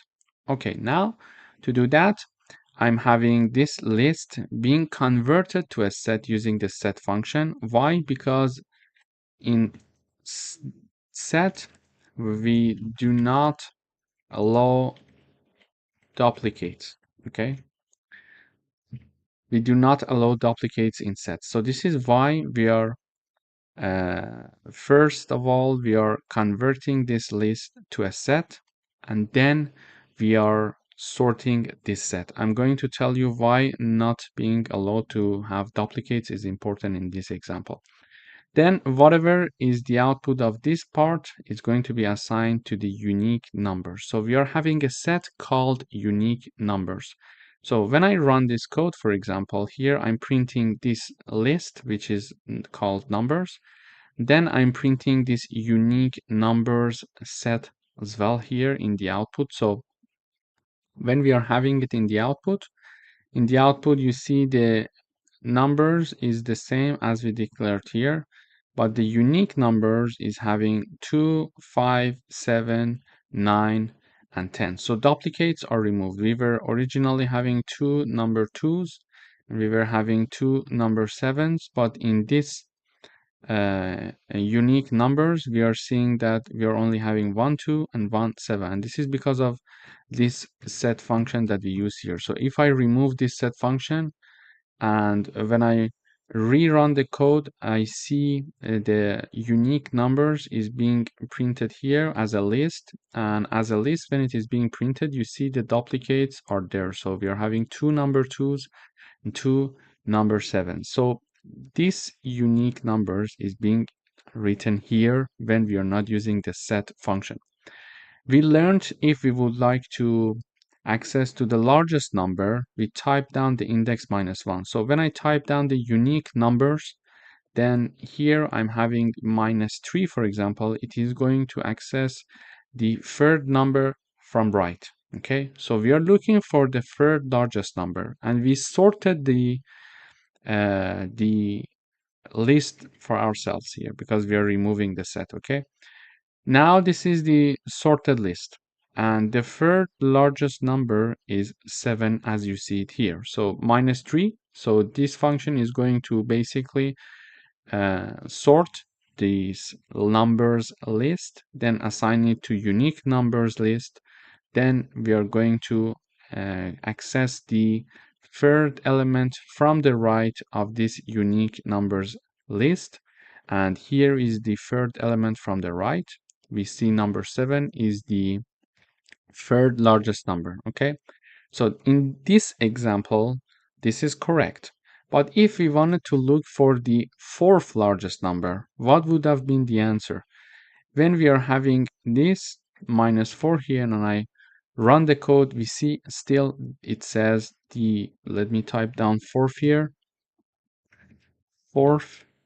So when I run the code one more time, we see the fourth largest number is -7. So I type down -4 to access the fourth largest number. Fourth largest number. So this is the first largest number, second largest number, third largest number, and the fourth largest number is not 7 anymore because 7 is the third largest number. But because there is duplicate, the code is making, a mistake. So the fourth largest number is 5, but we are having 7 in the output. This is why we need to convert this list to a set. Therefore, this set is going to remove duplicates. So when I run the code, you see the fourth largest number is 5, which is true because first largest number, second largest number, third largest number, and fourth largest number is 5. Okay, so this is important to remove duplicates. This is why we use the set function, and then we sort the converted list to a set, and we are assigning it to unique numbers. Therefore, we are not having any more duplicates in our code. So let me review it one more time. We are willing to find the third largest number. Here, let me type down third again. And let me type down -3 here again. I'm having this list. I'm calling my third largest function, and I'm passing as the argument this list that is called numbers. Then I'm using the set function to remove the duplicates, then using the sorted function to sort it in ascending orders. When we are having a set in ascending order, we can simply understand the third number, the third element from the right will be the third largest number because it is sorted in ascending order and it has no duplicates value in it, okay? And it is assigned to unique numbers here. Then let me just comment these parts because these parts were added because I wanted to show you the output for better understanding and analyzing the code. So then I'm using the name of this variable, which is unique underscore numbers, and using the brackets, I'm accessing the third largest number from the right, because we learned if we type down -1, we can access the number from the right, the first number from the right, to access the second number from the right, we use -2. To access the third number from the right, we use -3. So this is how we can access to the third largest number in our list. Thank you for watching. Hello everyone, welcome back. In today's video, we would like to find the pair of numbers with the maximum product in a list. To find the maximum product in a list, we need to find the two largest numbers in our list, because if they are multiplied with each other, they are going to produce the maximum product. So we need to look for the two largest number in the list. So this is my list. I'm calling this function max product pair, and it is going to do the work for me. I'm passing as argument this numbers list. When I'm passing it, I'm using the set uh, function to convert it to a set to remove duplicates. Then I'm using this sorted function in order to sort it in ascending order, and it is assigned to unique numbers. Then when I print unique numbers, just for better understanding, we see that the unique numbers set here is sorted in ascending order, and the maximum numbers in this set for us are 10 and 20. So if 10 is multiplied by 20, it is going to produce the maximum product in our list. So if 10 is multiplied by 3, it is lower than 10 multiplied by 20. Any numbers that are in this list, if they are being multiplied with each other, are lower than the product of 10 multiplied by 20, because these are the largest numbers in our set. And to access these two numbers, we initialize two variables called max1 and max2. To access the last element of this set, I type down the name of it, and then using the -1 index to access the last element from the right, and then -2 here to initialize it to a second variable called max2. And then finally, I'm returning these two variables. So when I run the code, we see that the pair with maximum product is 20 and 10. So these two numbers, if being multiplied to each other, they are going to produce the maximum product in our list. Thank you for watching. Hello everyone, welcome back. In today's video, we would like to append a list to a second list. I'm having two lists here, list 1 and list 2. Each of them is having 3 elements, 1, 2, 3 for the list 1 and 4, 5, 6 for list 2. Then I print the message in the output appended list. Then I call the append list function, and I'm passing two lists as arguments. They are separated by a comma. And basically here, this function of what it is going to do is the following. It is going to return list 1 plus list 2. So list 1 plus list 2 is going to append the list for us, and we see in the output. So when I run, I see that 1, 2, 3 is from the first list, and 4, 5, 6 is from the second list. So we see that here, using this example and using the plus operator or addition operator, we could append two lists into each other. Thank you. Hello everyone, welcome back. In today's video, we would like to write a program that creates an empty list called shopping_list and add 3 items of our choice to the list. For example, apple, bread, and milk. Then print each item from the list on a new line. To address this problem, we're going to create an empty list like this, and it is going to have no element in the beginning because it's an empty list. Then we are going to use the append function. So this is the function that we have, and using the append function, we are adding new elements to this empty list. So first we are typing down the name of the list, dot append, and in parentheses we type down the string that we would like to be added to this shopping list. For example, apple, bread, and then milk is added to this shopping list. And then in order to print each item from the list on a new line, we need a for loop, because if we use the print function and simply type down the name of the list, it is going to print the whole list for us and not to print each item from the list on a new line. Because we want to do that, we need a for loop, and we are going to iterate through the list, and in each iteration we are going to print one element for each item in shopping list. Shopping list is the name of the list, and item is the iterating variable that we are creating here. So for each item in the shopping list, print item. So in the first iteration, item equals apple. In the second iteration, item equals bread. And in the last iteration, sorry, item equals milk. So, and in the first iteration, it is going to print apple. So when I rerun the code, apple is being printed. In the second iteration, bread is printed, and in the last iteration, milk is being printed in the output. So this is how we can create an empty list, then add items to the list, and how to print the items in the list one by one. Thank you for watching. Hello everyone, welcome back. In today's video, we would like to write a program that creates a list of three numbers, for example, 10, 20, and 30, then calculate and print the sum of the numbers in the list. So here is my list. I am declaring and initializing a list called numbers, and it has three elements, 10, 20, and 30.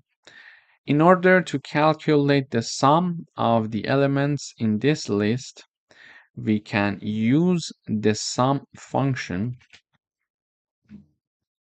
and then in parentheses I'm going to type down the name of the list. So this sum function is going to add all of the numbers and calculate the sum of all the numbers in this list, and then it is going to be assigned to a variable called total. So we are basically using this sum function calculating the sum of the numbers in the numbers list, which are 10, 20, and 30, and it is going to be then assigned to variable called total. Then in the final stage, we're going to show the message the total is, and then type down the variable name. So when I run the code, I see in the output the sum is 60. So 10 plus 20 is 30, 30 plus 30, it's 60. And we can have, for example, more numbers here. For example, if I add another number, we see the sum is 110. Then if I have another number, it will be recalculating all the sum of the numbers in this list after each run. Thank you for watching. Hello everyone, welcome back. In this section, we're going to talk about tuples. So a tuple is a collection of data type in Python that is used to store multiple items in a single variable. They are useful for grouping related data type together, especially when data should remain constant. So now we are going to discuss the differences between tuples that we are going to discuss in this section with lists that we learned in the previous section. So tuples generally are immutable. It means that they cannot change after creation. They cannot be changed after creation, okay? But in lists, we saw that they are mutable. It means that we could add elements, we could remove elements, and generally we could modify the elements. This is not possible to be done in tuples.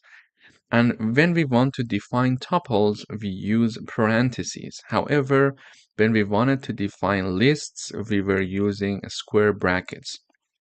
In general, in terms of performance, tuples are faster because they are not changeable. They are immutable because of their immutability. However, lists are slower because they are mutable, because we can change them. Because of this option, they are slower. And typically, in terms of the memory usage, tuples are smaller in memory, while lists are more using memory size as compared to tuples. And tuples generally are used for fixed data or the constant values, while lists are used for dynamic data that changes frequently. So these are the main differences that we can mention between tuples and lists. In the next videos, we're going to learn how to declare and initialize tuples and how to do certain operations using tuples. Thank you for watching. Hello everyone, welcome to this lecture. In this video, we're going to learn how to create different types of tuples. So I'm typing down my first tuple called empty tuple, and then when I'm initializing it, I'm using parentheses as we discussed earlier in the previous video. And here I'm putting no element for this tuple. So it's a tuple that has no elements, or we can say an empty tuple. Then I am initializing another tuple with one element in it. So it's a single element tuple. And the name of this tuple, I name it single element tuple. It could be X, it could be Y, whatever we want. There is no difference.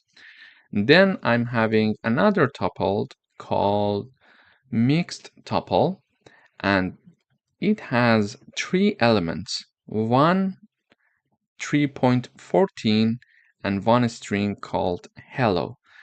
Please note that when we are putting the elements, for example, an integer or a float here, we don't need quotes.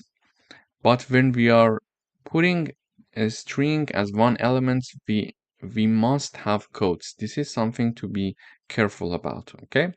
So these are three tuples that we declared and initialized here, one empty tuple and one single element tuple and one tuple that has one integer, one float, and one string.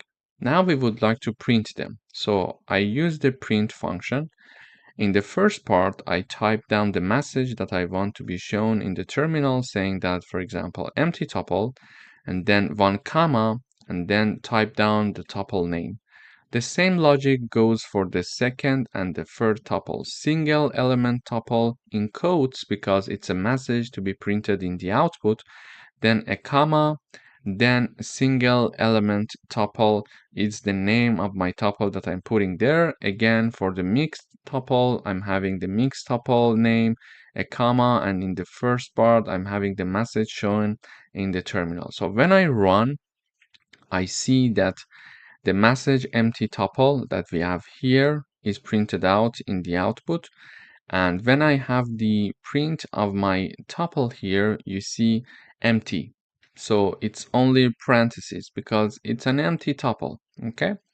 But here, when I have single element tuple, it is initialized to be 42. So here we see 42 in the output here. Then when I'm printing out the mixed tuple, I'm having one hello and 3.14. So in this video, we learned how to create different types of tuples. In the next videos, we are going to dive deeper into this concept. Thank you for your watching. Hello everyone, welcome back. In this video, we are going to learn about the count and index functions in tuples. I'm having a tuple. It has these elements 1, 2, 2, 3, 4, and 2. Okay? And I would like to count the number of occurrence of number 2 in this tuple. To do that, I'm using the count function here. Okay? We can have the count function, and in parentheses I type down 2, the element that I want to count the occurrences of that. So I'm having a new variable called x, and it is equal to my tuple dot count, and in the parentheses I'm having number 2 because I want to count the occurrences of 2. So the result of this is going to be assigned to x. How many 2 do we have here in this tuple? 1, 2, and 3. So we expect to see 3 when we print out the value x, the value of x. And then I would like to find the index of the first occurrence of number 3 in my tuple. And in order to find that, we are using the index function. So index, and in the parentheses, we type down number 3 because we want to find the index of the first occurrence of number 3. And then this is assigned to variable y. So the result of this is assigned to y, and then we are printing out the variable x and variable y. So when I run this code, we see the count of 2 equals 3. So why? What happened? This function count is going to count the number of occurrences of number 2. So how many 2's we have here? 1, 2, 2, 2, and 3, 2 here. So, and it is assigned, this result is assigned to x. So when we are printing out x, we see number 3, which is true. And then we want to find the index of the first occurrence of number 3. So we use the index function, and in the parentheses, I have the number 3, and it says the index is 3. But how we get the index 3? So the first element index is 0. Then we start from there, and we see that the index of number 3 is indeed 3, as we see here, because we start from 0. The first element is 0, the second element is 1, the third element is 2, and the fourth element is 3, and our fourth element equals 3, and the index of 3 is 3. So 3 is assigned to y, and y is being printed out in the output. So in this video, we learned how to use the count and index functions for tuples. So basically, we have the name of the tuple dot count, and then in the parentheses, we type down the number that we want to count, the number of occurrences of it. And then we are having the name of the tuple dot index, and in the parentheses we have one number, and that number is the number that we want to find the index of its first occurrence. This is how it works with tuples. Thank you for watching. Hello everyone, welcome back. We would like to do membership testing in tuples. We have a tuple called fruits. It has 3 elements: apple, banana, and cherry. And in the output, we are printing using print function to print the result for us. We want to check to see if apple exists in this tuple, and we want to check also to check and see if grape is not existing in this tuple. Okay, to do that, we need to use in and not in function. Here I'm having the print function. There are 2 parts in the print function. This is the first part and this is the second part, and these 2 parts are separated by a comma. First, I'm showing this message: is apple in the tuple? And then in the second part, I'm typing down the apple string and I'm using the in keyword, and then the fruits, which is the name of my tuple. So basically, using this line, I'm telling to the compiler to check if this apple is a member of fruit tuple for me or not. So it is going to return the value either true or false. In this case, we expect to see the value true in the output. Why? Because apple is a member of this tuple called fruits. Okay. And secondly, I'm having this message being shown in the output first: is grape not in the tuple? We are saying the grape is not in the tuple. Am I right? Yes, you are right. But when we want to type down not in the tuple, we are using not in keyword and then the name of the tuple. So we expect also to see the result to be true, because indeed grape is not in this tuple for us. So when I run the code, we see is apple in the tuple, this message, and the answer is true because apple is indeed in the tuple. This is the first element. And then we are showing this message in the output: is grape not in the tuple? So we are using this syntax, grape not in fruits, the name of our tuple. And we see that grape is not one of the elements. And the answer is true. This statement is true. Grape is not in the tuple. So this is how we can use membership testing using in and not in keywords in Python. Thank you for watching. Hello everyone, welcome to this lecture. In this video, we're going to talk about packing and unpacking for tuples. So packing and unpacking are convenient features in Python that allow for grouping multiple values into a single entity called packing and breaking them apart into individual variables called unpacking. So let me illustrate it with an example. Here I'm having my tuple and it is assigned 10, 20, and 30. So we can say my packed tuple is this one, okay? So I'm printing out my tuple here and I'm saying in the message packed tuple. So when I run this code in the output, I see packed tuple is having 10, 20, and 30. So it allows me for grouping multiple values into one single entity. So this is why we're using tuples initially. So we call this action as to be packing, okay? We could also remove the parentheses if we want. So when I run this code, again, I'm having the same output. So it is called packing, but unpacking means the following. So this my tuple has three elements, 10, 20, and 30, okay? The unpacking is like the following.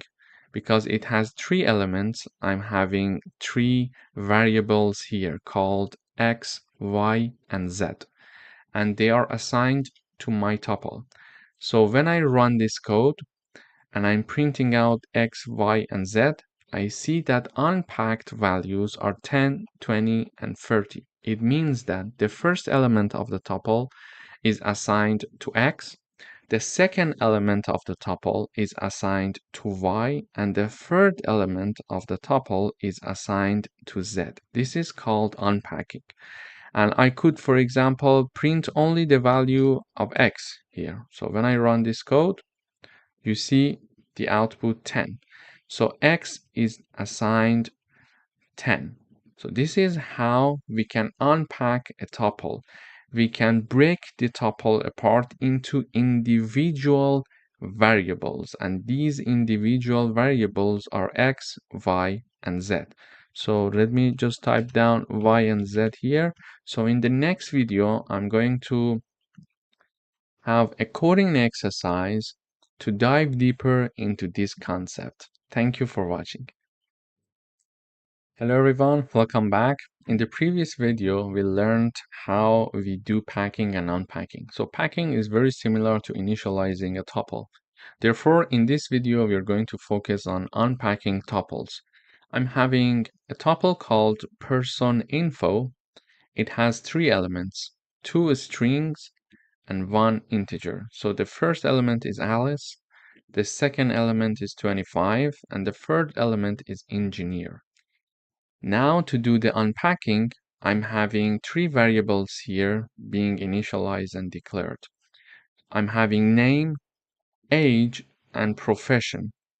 They are equal to my tuple, person info, okay? And they are going to take the values of this tuple respectively. For example, this name is going to take the first element of my tuple because it is mentioned first. Age is mentioned secondly, so it is going to take the second element of the person info tuple, and profession is mentioned as the third in the list here, so it is going to take the third element of the person info tuple, okay?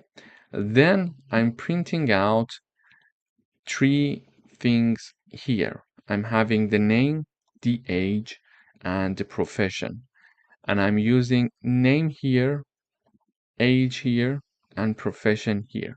So each one of them is taking one value from this tuple. When I run this code, in the output, first we see the messages. So name, age, and profession, name, age, and profession. Then we see instead of name, we are having Alice. Instead of the age, we are having 25. And instead of profession, we are having engineer.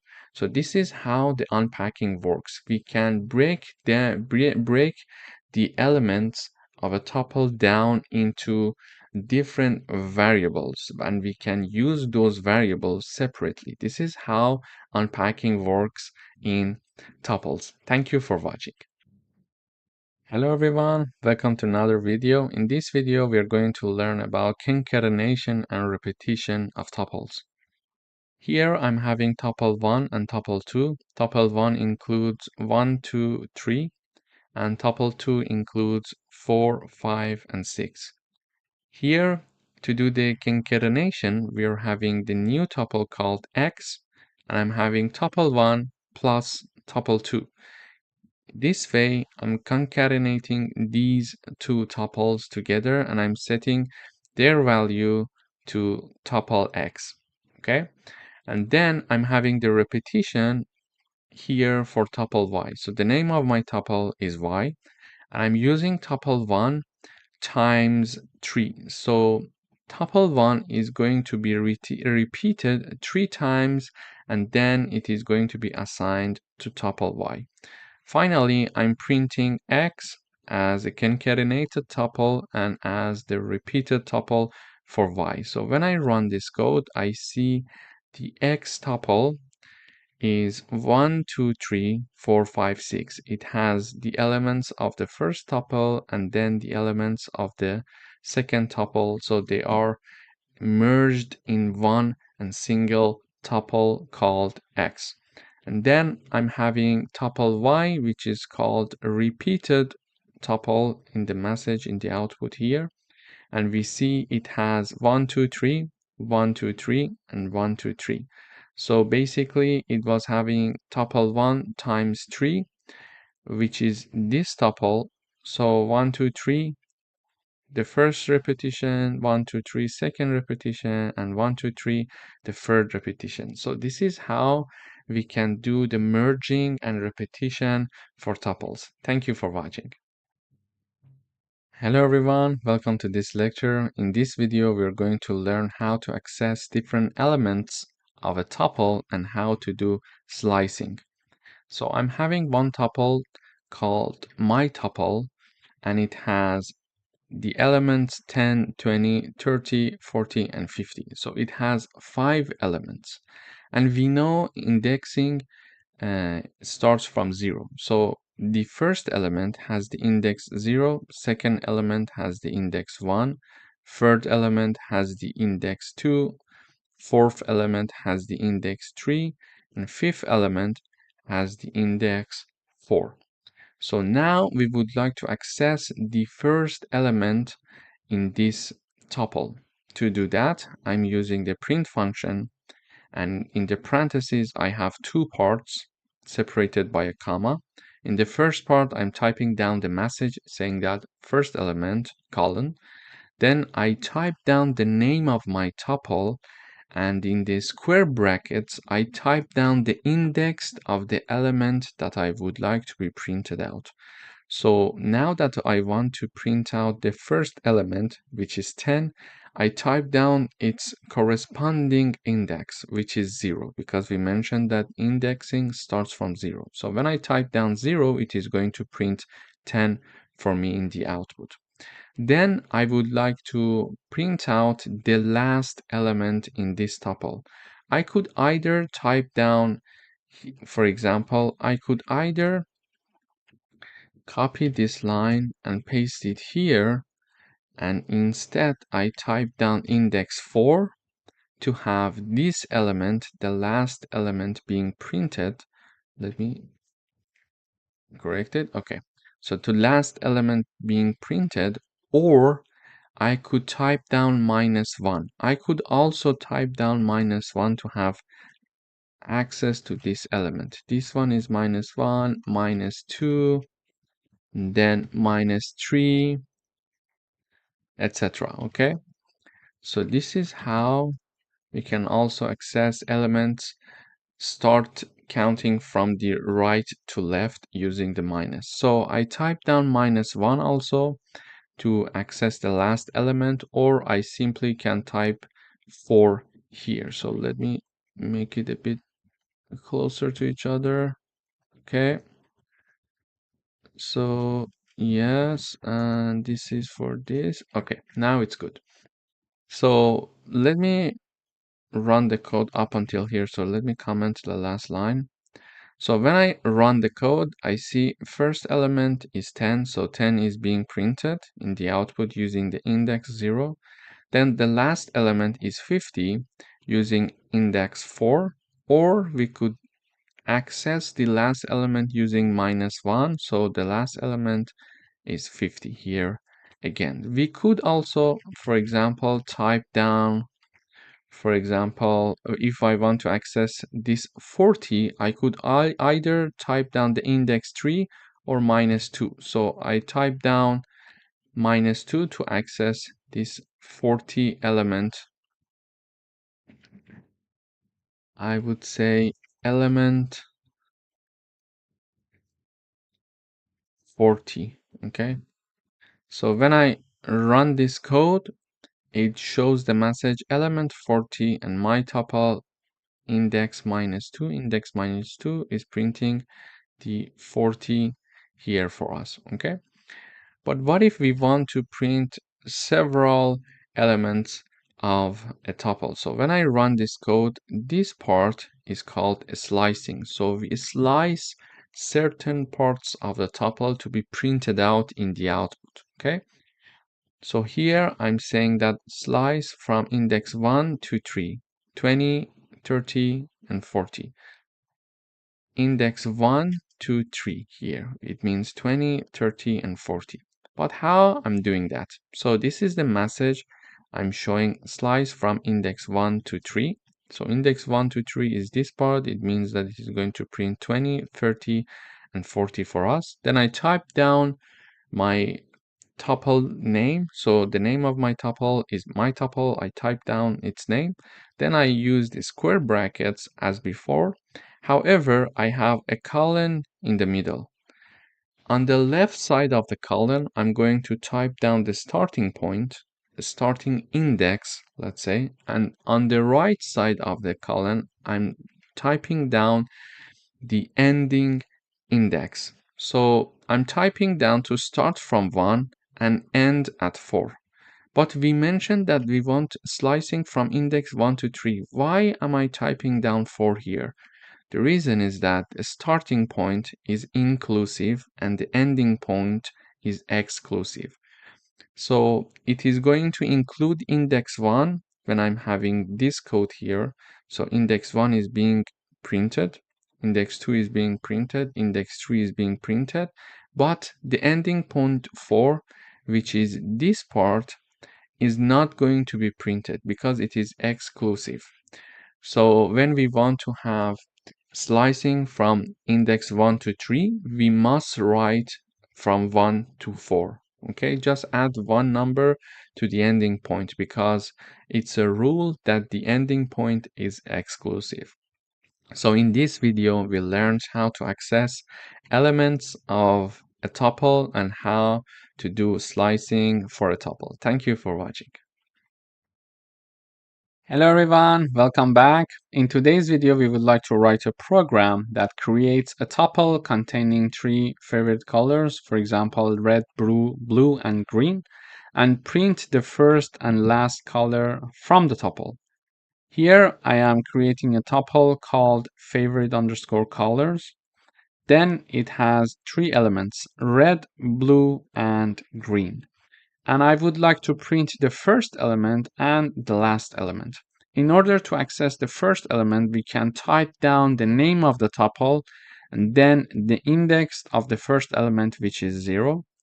And then in order to access the last element in the tuple, we type down the name of the tuple and then we type down the index -1 to access the last element in a tuple. So when I run this code, I see the first color is red and the last color is green. So if I have, for example, another color, for example, yellow, and if I have another color, white, for example, so when I run the code one more time, you see the first element is red and the last element is white. So white is the last element, and using -1, I'm accessing the last element in this tuple. If I want to print yellow, what can we do? I can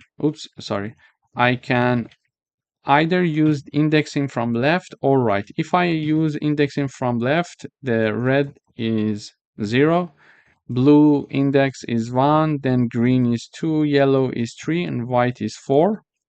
And if we want to index from right, we can access to white using -1, access to yellow using -2, then access to green using -3, and access to blue using -4, and access to red using -5 here. So if I type down -2, for example, I can print the yellow in the output. And also, if I type down 3, I am going to have yellow still in the output. Either 3 or -2, we are going to access the yellow in element here in this tuple. So in this, let me modify it to -1. So in this lecture, we learned how to create a tuple and how to access the first element and last element. And we reviewed how to index a tuple from left, starting from 0, and how to index a tuple from right, starting from -1. Thank you for watching. Hello everyone, welcome back. We would like to write a program that creates a tuple with 5 numbers, then find and print how many items are in the tuple. Here I'm creating the tuple. It has 5 elements from 1 to 5. In order to count the length or the number of elements in this tuple, we can use the len function. So using the len function, I can know how many numbers or elements are inside this tuple. Using the len function, in the parentheses, I type down the name of my tuple. Then this is assigned to a variable called count, and count is being printed using the print function. So I'm showing the message the tuple contains, and then count, and then item. So when I run this code, it says the tuple contains 5 items. So this is how basically we can count the number of elements in a tuple. For example, if I have more elements, now I add more elements here and I rerun, it counts 7 numbers. And if I add, for example, 3 more elements, you see that it can dynamically change the length and it can recalculate everything. So now it is saying that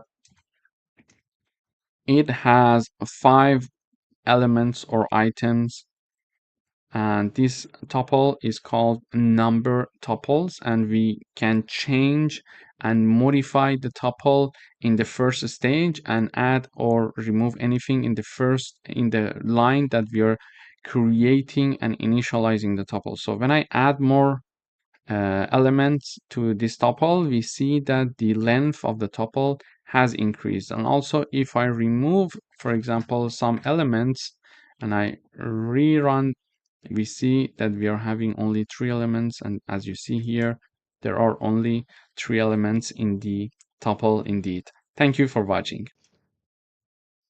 Hello everyone, welcome back. We would like to write a program that creates a tuple of 5 city names, and then convert the tuple into a list, add a new city to the list, and then convert it back to tuple and print the final tuple. So we would like to first write a tuple, convert it to a list, add a new city to the list, and convert it back to tuple, and then print the final tuple. Why do we need to first convert a tuple to a list and then add a city? Why don't we directly add the city into the tuple, because when we create a tuple, it's not possible to modify them. This is one of the features of the tuples. This is why when we want to add something to the tuple, it's not possible. So a trick would be here to convert the tuple to a list, then add a city to that list and create a new tuple and convert that list into a tuple and assign it to the new tuple. So here, for example, I'm having a tuple called cities. It has London, Paris, Tokyo, New York, and Sydney inside of it. And then this cities is being converted to lists using the list function. Basically, I type down the list keyword, and in the parentheses, I type down the name of my subtuple, and it is assigned to cities list. So cities list is the list version of cities tuple for now. Then I take the cities list and use the append function, to add Berlin to my list. So now my list is updated and it has a new city called Berlin. Okay. And now the appending is done.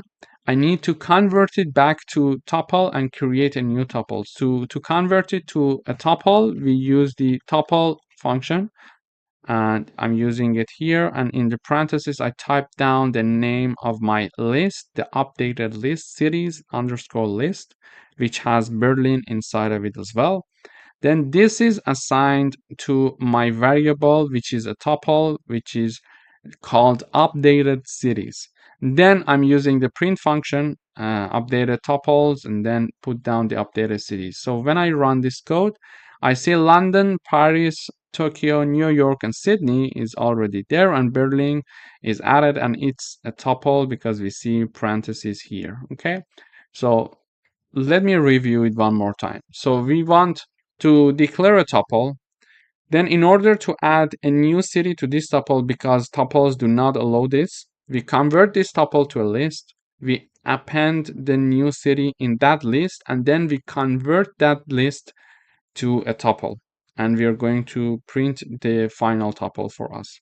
So this is my tuple. I'm converting it to a list using the list function. And now cities underscore list is exactly equal to this cities tuple because it's just converting from a tuple using the list function, and it is assigned to this. Okay. Then I use the name of my list, which is cities underscore list dot append. Using the append function, I add the new city, Berlin. So now my list is having a new city inside of it. And then I take this cities list in the parentheses and I use the tuple function to convert this updated cities list to a tuple. And it is assigned to a new tuple that is called updated cities. And then this updated cities is being printed in the output. Thank you for watching. Hello everyone, welcome back. We would like to write a program that creates a tuple of 6 numbers. Then ask the user to input a number and check if that number is in the tuple or not. And then print an appropriate message. Here is my tuple called numbers underscore tuple. It has 6 elements, 10, 20, 30, 40, 50, and 60. Then I'm trying to ask the user to enter a number. I do it using the input function, and then because by default it is a string, I'm using the int to convert the input of the user into an integer. Then it is assigned to user input variable here. Okay.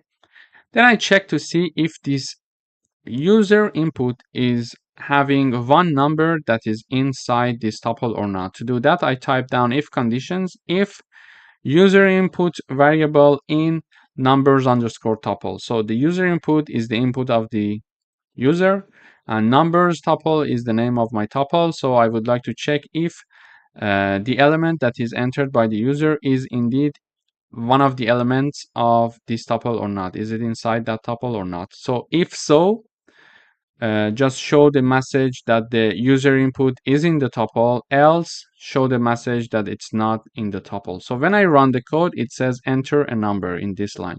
So I type down 15. It says 15 is not in the tuple. So here I'm entering 15. It want to check 15. Is it inside this tuple?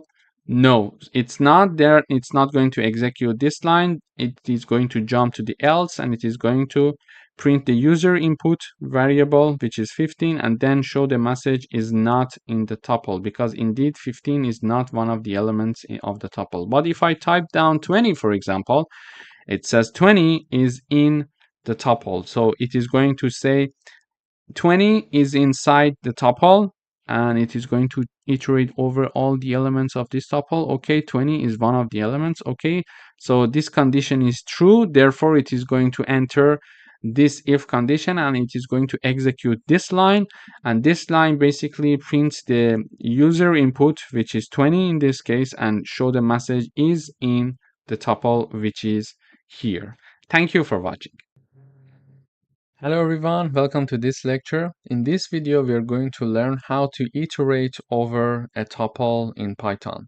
I'm having my tuple and it has 4 elements: Python, Java, C++, and JavaScript. So there are 4 strings included in my tuple.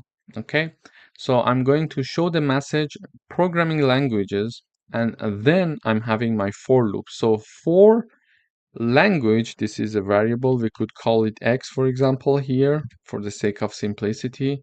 For any value of x that is inside the my tuple, this is the name of the tuple, print the value of x. So when I run this code, it is going to print all the elements of this tuple for me here. Of course, we could also use this syntax to have the print of the tuple in the output, but we were trying to learn how to iterate through a tuple using for loops.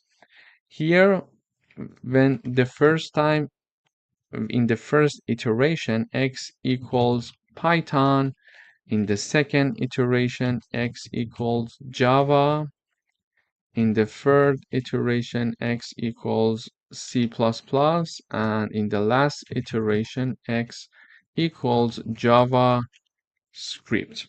This is why when x equals Python in the first iteration, we are printing x, we see Python in the output. Then we see in the next iteration Java in the output, then C++, and then JavaScript. And this programming languages that is printed in the beginning is exactly this line that we were having it here. So this is basically how we can iterate through a tuple in Python. Thank you for watching. Hello everyone, welcome back. In today's video, we would like to compute the element-wise sum of 2 tuples. So these are my 2 tuples. The first tuple is having 3 elements, 1, 2, 3, and the second tuple is having 3 elements, 4, 5, 6. So when I run this code, I see the element-wise sum to be 5, 7, and 9. But how do we get there? So when we add the first element to the first element of this tuple, so the first element of the first tuple is added to the first element of the second tuple, we have 5. 1 plus 4 is 5. Then second element of the first tuple plus the second element of the second tuple, we are having number 7, and with the same logic, number 9 is computed. But how do we do it in Python? So here I'm calling a function to do that, because here I'm creating the tuples, then I'm calling the print function to print the output. So this is the message element wise sum. Then it is separated by a comma from the part that I'm calling this function with 2 arguments. So this is the name of the function, element wise sum, and 2 arguments are being passed to this function. So this is the function. So when I call the function, the compiler goes up here and start executing whatever that is inside this function. So this is the name of the function, element wise sum. To declare it, I use the def keyword, and it has 2 arguments, tuple 1 and tuple 2. So these 2 tuples are being passed to this function as arguments. Then what is happening here is the following. So we would like to iterate over the first tuple and the second tuple, and one by one add the elements. Okay, so we need to iterate through both of the tuples And the first iterating variable is going to take this number, and the second iterating variable is going to take this number, and then these two numbers need to be added to each other. To do that, I'm having a for loop. So two iterating variables, as you can see here, are created or declared here. And these two variables are going to iterate over tuple1 and tuple2 simultaneously using the zip function. So the zip function allow to have an iteration from these two iterating variables for these two tuples. Okay, so then when they are iterating over these two tuples, they are being added to each other as well. So for example, in the first iteration, a equals 1, b equals 4. Okay, and then a plus b equals 5 here. So this is the first element of the element-wise sum. Okay, so a is iterating the tuple 1 and b is iterating tuple 2 using the zip function. We are iterating over two tuples simultaneously using two different iterating variables. Here we call them a and b, and then we add them to have the element-wise sum. Okay, we add them. And finally, in this part of the parentheses, we are converting whatever that is inside and whatever that is done there to a tuple because we want to create a tuple. Okay, so in the second iteration, a equals 2, b equals 5, then a plus b equals 7, and in the third iteration, a equals 3 and b equals 6. Therefore, a plus b equals 9. So this is how we can use the zip function to use two iterating variables to iterate over two tuples simultaneously, and then we have a plus b here to add the value of each of those iterating variables in each iteration to each other. Then I use the tuple function to convert whatever that is inside this parenthesis, whatever that is happening here. So we are creating these numbers 5, 7, 9 to convert this to a tuple because we would like to have a tuple because we were having two inputs as tuples and we would like to have a tuple as the output. So we use the tuple keyword, and this function is going to return this. And when we call the function here, this function do the calculation for us. This element-wise sum function do the calculation for us and return the tuple as the output of this function. And when we call it, so it is going to return us the result. So the result is being printed in the output. So it says element-wise sum. This message is being shown, and then the final tuple is shown here. Thank you for watching. Hello everyone, welcome back. In this video, we would like to write a program to check if one list is a subset of another. Here are the lists that we have. List 1, it has 2 elements, 1 and 2, and list 2, it has 4 elements, 1, 2, 3, and 4. In order to know if this list 1 is a subset of list 2, for example, we can convert them to sets using set function, then use the isSubset function to check if list 1 is a subset of list 2. Okay, let me illustrate it with an example here. Now I would like to check if list 1 is a subset of list 2. Okay, so first I use the set function to convert list 1 to a set, then use the dot and isSet function is called, and in parentheses I need to type down the name of list2. But before typing it down, we need to convert it to set. So I use the set function to convert list2 to a set as well, just like the list1 that was converted to a set. Then all this is inside a parenthesis to call the is subset function to check if list1 is a subset of list2 when they are converted to sets. Of course, we can use this function. And the result is assigned to this variable. So we expect to see a boolean in the output because it is going to be either true or false. And the result is stored in is subset variable. And here I'm printing out the is subset variable. So the answer is true. It means that list1 is a subset of list2. Why? Because all the elements of list1 are contained in list2. So, and this is how it works, but we can also check the superset. So I would say now list1 is superset of list2. The answer should be false. The answer is false. But if I change their name, so list2 is a superset of list1, the answer is now true. So depending on what we are looking for, we can basically convert our lists to sets and use the functions instead to perform some of these tests that are interesting. Thank you for watching. Hello everyone, welcome back. In this section, we're going to talk about sets. But what are sets in Python? Sets are collection of unique elements in Python.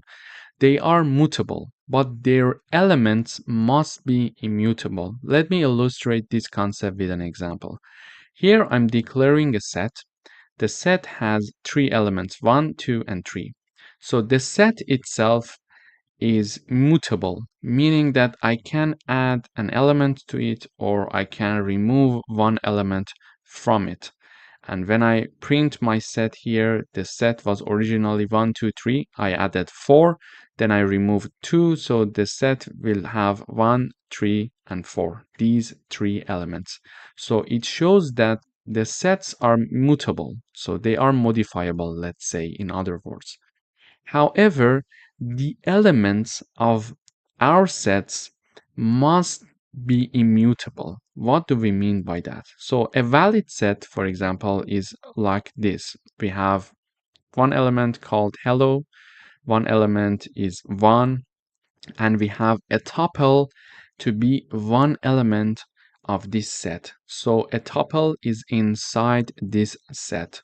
And it is possible. Why? Because we learned in the previous sections that tuples are immutables. So when we are declaring a tuple, we cannot change its element. This is why they are allowed to be part of a set. However, this set would be invalid. Why? Because one element of this set is a list. So a list is inside this set and it is declared to be one element of our set. But we will have a problem with that because lists are modifiable. So they cannot be a part of a set if they are modifiable because we mentioned that sets themselves are modifiable or they are mutable, but their elements must be immutable. And because here we are having one element as a list, here it will have errors because this element, that a list is now an element of our set and that element is modifiable.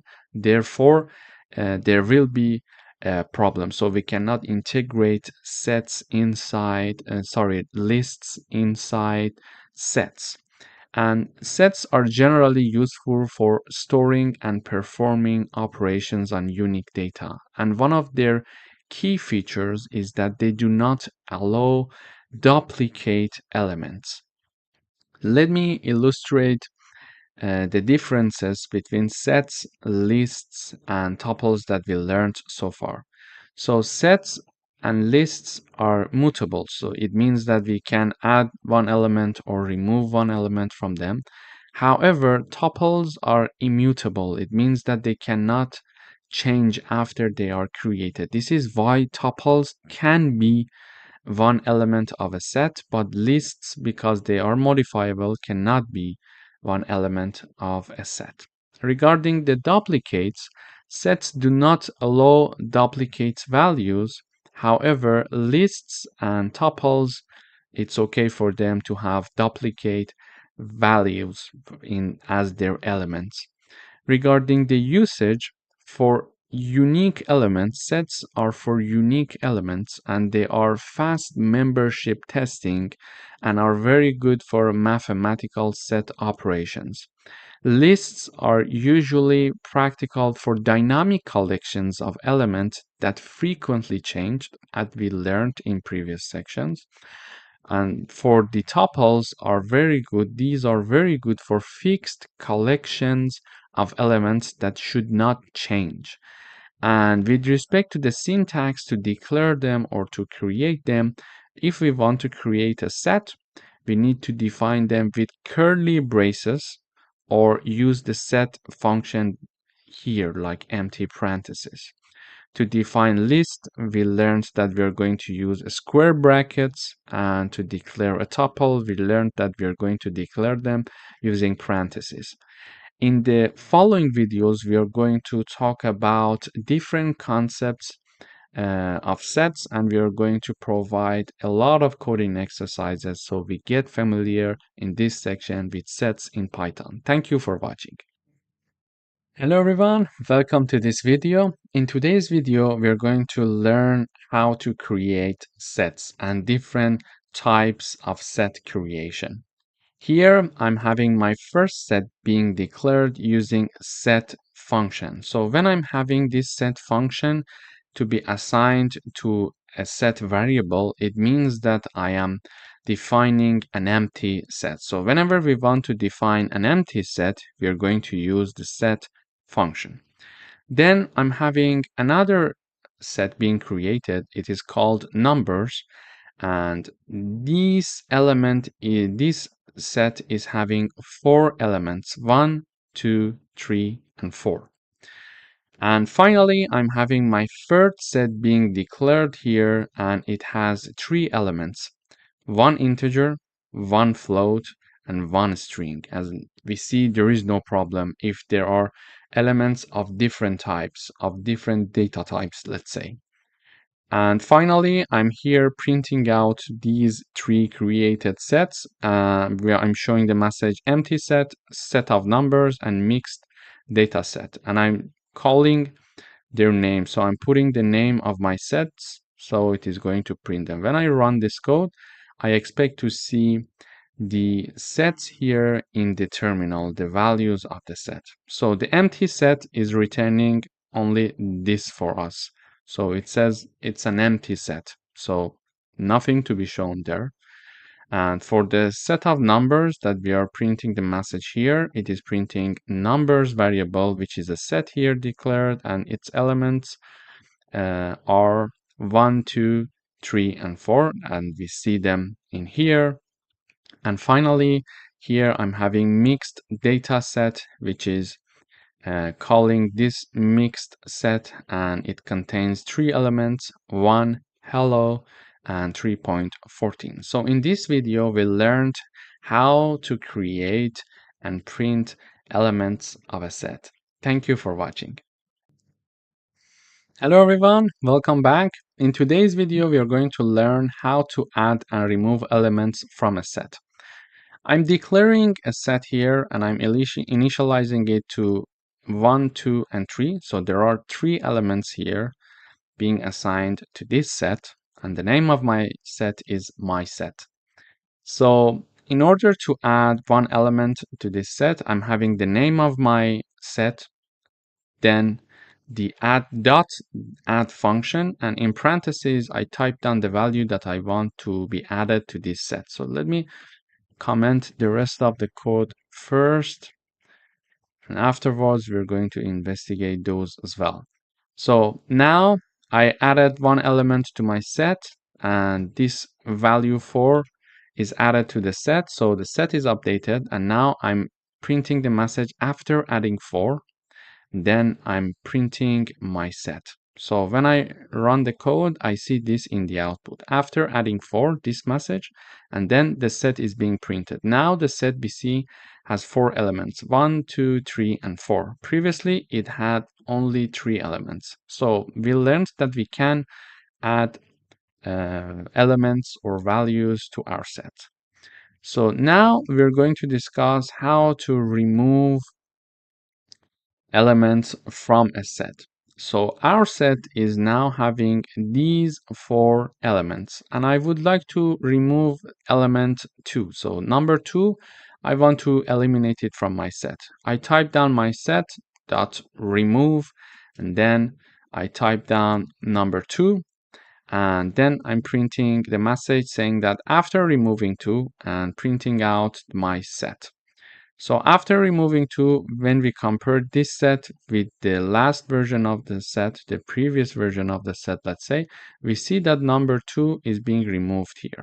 One thing to mention here is that if the set does not have one element, and I type down the wrong element here, so I'm typing down to remove number 5, but there is no number 5 here. So it is going to give us an error. So it's a very good thing to know that if you type down the wrong number, you're going to receive an error from the compiler. There is another way to remove elements in a set. So in order to remove uh, elements in another way from a set, we can type down the name of our set, then use the discard function. And then in the parentheses, I'm going to type down the value or the number that I want to be removed. Then I'm showing the message after discarding 4, and then I'm printing my set here.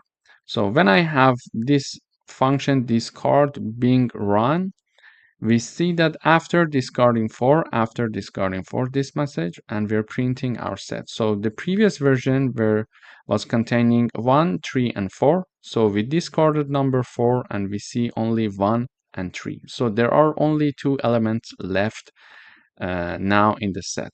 And one thing to mention here is that if we type down the wrong element number here in parentheses when using discard function, and when I run, it shows no error to me. So it runs, but it does nothing. Okay, so this is very important to know that. So in this video, we learned how to add or remove elements from a set. And also we learned if we are using the remove function, if we type down the wrong number in parentheses to be removed from the set, and that number is not existing in our set, it is going to return an error. We learned that we can do the same thing with discard function. We can remove elements with the discard function, but the difference is that if we are going to type down the wrong number that does not exist in our set, it is not going to return any error message for us in the terminal, so we are not able to trace it easily if we are typing down the wrong number. So this was it. In the next videos, we are going to dive deeper into the set concepts. Thank you for watching. Hello everyone, welcome back. In today's video, we are going to check if a value is present in a set or not. So this is my set here. It has 1, 2, 3, 4, 5 elements, and the elements are from 1 to 5, in fact. And I would like to check to see if number 3 is inside this set or not. To do that, I'm having a variable called value. It is assigned to number 3. So I'm calling the isValue in set function, and I'm passing 2 arguments. First, I'm passing my value variable, and then I'm passing my set.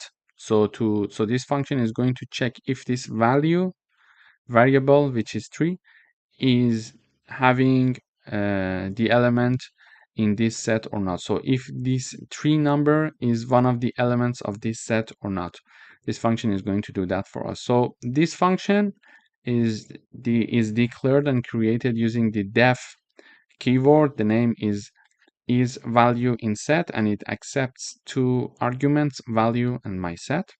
then it is going to return the output for us, and it is going to return this for us. It is going to check if value is in the my set. So 3 already exists in this set. So we expect the output of this return function will be true. So when I run this code, the output, it says is value in set. So this is the message, and then we're calling the function and passing the argument. So it is going to return the result for us, and the return of this is going to be true. Why? Because 3 exists in this my set element. So if I type down 5, the answer is still true, because I'm asking to see if number 5 is inside this set, and we see that number 5 is indeed there, so the answer is true.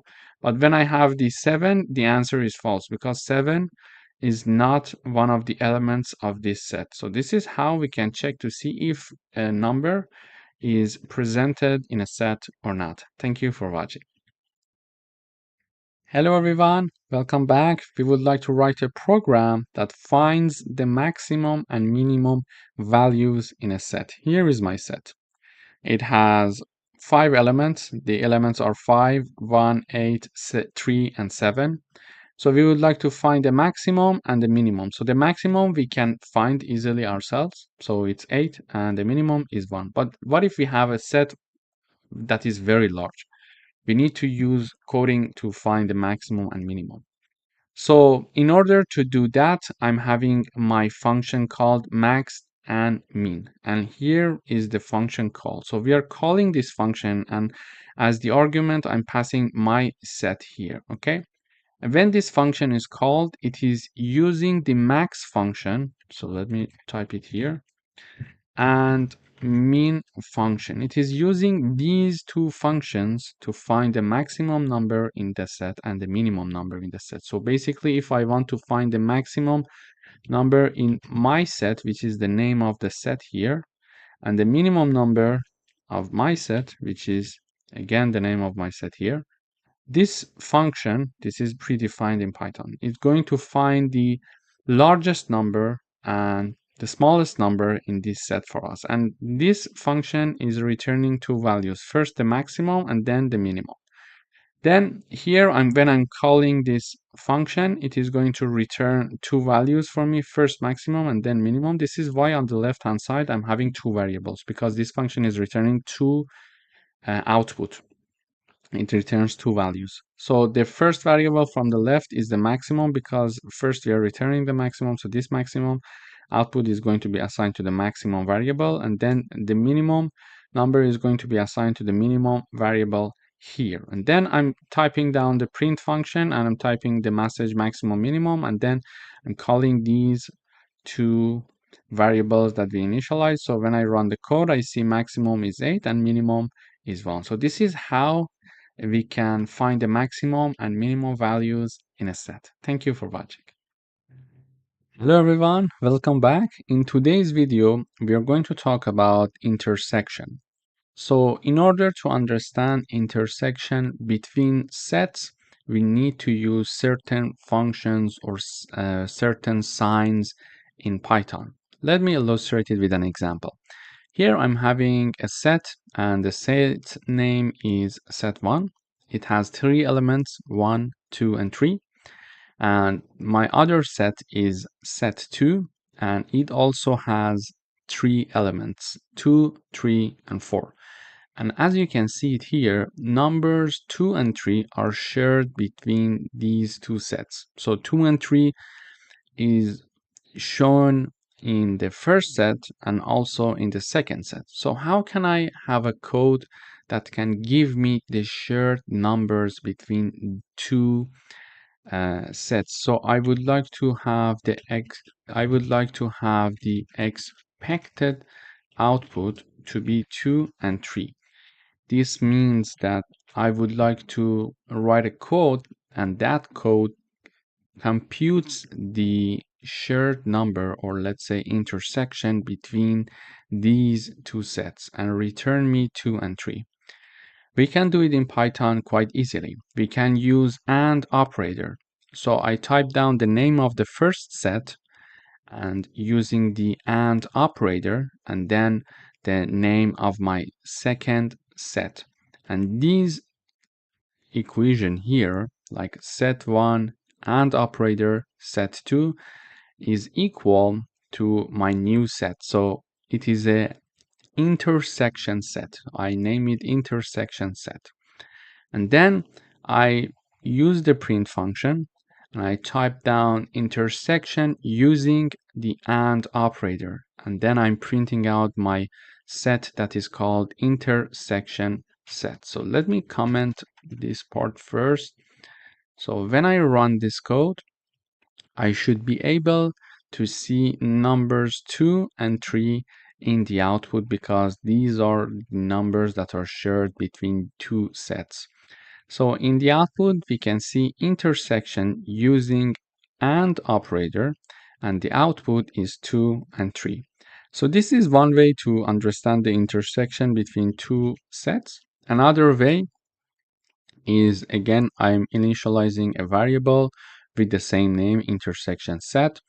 And what I'm doing, instead of using the AND operator and typing down the names of the sets before and after the AND operator, I'm typing down the name of my first set, then I put a dot here, then I type down the intersection keyword. So it is going to call the intersection function for me. Okay, so I'm typing down the intersection, and then in parentheses, I type down the name of my second set.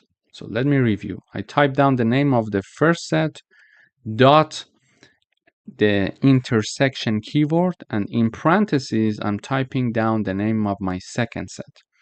And then I'm having this print function to print the intersection set for me in the output. And I'm showing the message intersection using intersection function or method, let's say. Then I'm typing down the name of my set that is assigned to the intersection of these two sets. So when I run the code, again, I see this message intersection using intersection function, and the output, the result of this set is 2 and 3. So this is how we can use intersection to combine the code in a way that it can give us the shared numbers between two sets. And it's quite easy. Thank you for watching. Hello everyone, welcome back. In today's video, we would like to find common items in two lists using sets. Here I'm having two lists, list 1 and list 2. List 1 has 4 elements, 1, 2, 3, and 4. List 2 has 4 elements, 3, 4, 5, and 6. So the common elements in these two lists are 3 and 4 because these two elements are shared. So we would like to have the 3 and 4 in the output. To do that, I'm using the print function. I'm showing the message common items. Then I'm calling the common items function and I'm passing two arguments. And these two arguments are basically the two lists that we have here. So I use the def keyword to create my function. I'm having the common items as the name of the function, and these are the two arguments being separated by a comma. Basically, what we do is the following. We convert these two lists, into sets using the set function. Okay. Using the set function, we are going to convert them and we are going to use the AND operator. Why? Because AND operator is going to help us to find common elements between two sets. Okay. So AND operator is going to help us to find common elements in two sets. Okay, so I first convert these two lists to sets using the set function, and then I use the I use the AND operator to find the common elements between these two sets, and it is going to basically return the output for us. And when we call the function, it is going to do the calculation and return the output, and output is being printed in the terminal here. So 3 and 4 are the common elements between these two lists. Thank you for watching. Hello everyone, welcome back. In today's video, we are going to talk about symmetric difference. So let me give you the definition of symmetric difference. So the symmetric difference of two sets contains all elements that are in either of the sets but not in both. This means that the symmetric difference excludes elements that the two sets have in common. To illustrate it with an example, I have set 1. It has 3 elements, 1, 2, and 3. I have set 2. It has 3 elements as well, and the elements are 3, 4, and 5. So the common elements between these two sets is number 3. And if we exclude number 3, we can get the symmetric difference. So the symmetric difference of set 1 and set 2 equals 1, 2, 4, and 5. All elements that are in either of the sets but not in both. So this is the meaning of symmetric difference. But how do we do it using Python? To do that, we have the name of the first set, then the operator of the symmetric difference, and then the name of the second set, and this is equal to our new set, and I name it symmetric difference set. It could be X, for example, it could be Y, it's your choice. Then in the output, I'm using the print function and I'm typing down symmetric difference using, and then I type down the name of the set, so it is going to print me the symmetric difference of two sets. And there is another way to do that as well. So I type down the name of my first set dot symmetric underscore difference keyword, and in parentheses I type down the name of my second set. This is equal to my new set that I call symmetric difference set, and I print symmetric difference using symmetric difference function or method and then we are having the comma here and then the name of my it's newly generated set. So when I run this code, I see exactly this output: 1, 2, 4, and 5, 1, 2, 4, and 5, and 1, 2, 4, and 5. So we learned two methods by which we can compute the symmetric difference of these two sets. Thank you for watching. Hello everyone, welcome back. Today we would like to write a program that finds the second smallest number in a list, and we can do it using sets. Okay, so here is my list and it is not sorted. We would like to have the second smallest number in this list. So the smallest number is 1 and the second smallest number in this list is 2. But how do we get that? We write a function called second smallest. So I'm using the print function to show this message in the output, second smallest number colon. So this message is shown in the output and you see the result is 2. And then I'm calling the second smallest function and I'm passing my list, which is called numbers, as an argument. Then what we basically do here is the following. I have my list being converted to a set. Why do we do that? Because we would like to get rid of duplicates. In case there are some duplicates, we need to get rid of them. And then why do we need to get rid of the duplicates? Because if we have a set like this, and if we want to find the second smallest number, we are going to access this index. Okay, and this index is the smallest number and not the second smallest number. The second smallest number in this set in this list, sorry, is number 2, but because we are having duplicates, we are getting the wrong output. So this is why we need to get rid of the duplicates, and to get rid of the duplicates we convert it basically to a set. Automatically duplicates are removed. Then I use the sorted function to sort everything in ascending order, and then I'm assigning it to a variable called unique numbers. Okay, so if I print unique numbers here, unique numbers, and I run the code, you see here it is sorted. Okay, and there is no numbers that is being repeated. So we got rid of the duplicates because we were having two fives, for example, there. So we got rid of the duplicates using the set, and then we sorted in ascending order. So now uh, we are having in ascending order, and the second smallest number is basically the second number from left. And to access that, we type down the name of the variable, and then we type down the index. And the index 1 is for number 2 because the first element has the index 0. And in order to access this element, we need to use index 1. So if I type down, for example, index 0, it is going to print 1 in the output for me. But 1 is the smallest number and it is not the second smallest number. The second smallest number here, as we see, is number 2, which has the index 1. So when I run, I see in the output number 2. Thank you for watching. Hello everyone, welcome back. In today's video, we are going to learn how to do membership testing for sets. I'm having one set that is called my set. It has 3 elements, 1, 2, and 3. Then I'm printing is 2 in the set.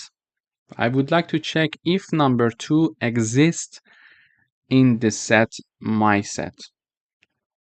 Mathematically speaking, if I want to check that, I type down number 2, then I use the in keyword, and then I type down the name of my set. Okay.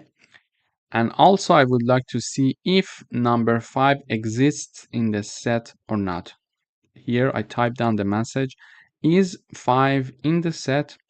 And if I want to do it in the programming language, I type down the number, then in keyword, then name of the set. Let's say set name, okay? So when I run this code, the first statement is true. Why? It returns us the value true because 2 is indeed existing in my set. So number 2 in set. I'm saying, is number 2 in the set? And the answer is yes. This statement is true because 2 indeed is inside this set and it is one of its elements. And then I'm saying that is 5 in the set? And no, the answer is no. This statement is not true because 5 is not in the elements of the set. Therefore, the answer is false. But if I type down, for example, here is 5 not in the set, is this statement true or false? 5 not in my set. Okay. So what do you think? Is 5 not in the set? I'm saying, yeah, number 5 is not in the set. Yeah? And I'm typing it in Python programming language. 5 not in, and the name of the set. So the answer of this statement is true. Why? Because indeed 5 is not in my set, because it's not in my set. So we could do the membership testing either using the in keyword or not in keyword. And in order for you to have a better understanding when you're doing it, it would be nice to type down these statements in words as well. So you're typing it in mathematical language, for example, here, or in Python syntaxes. But it would be nice to type it down in words as well. It sounds nicer when you type it down, I think. So you type down is 2 in the set, and then you type down the code.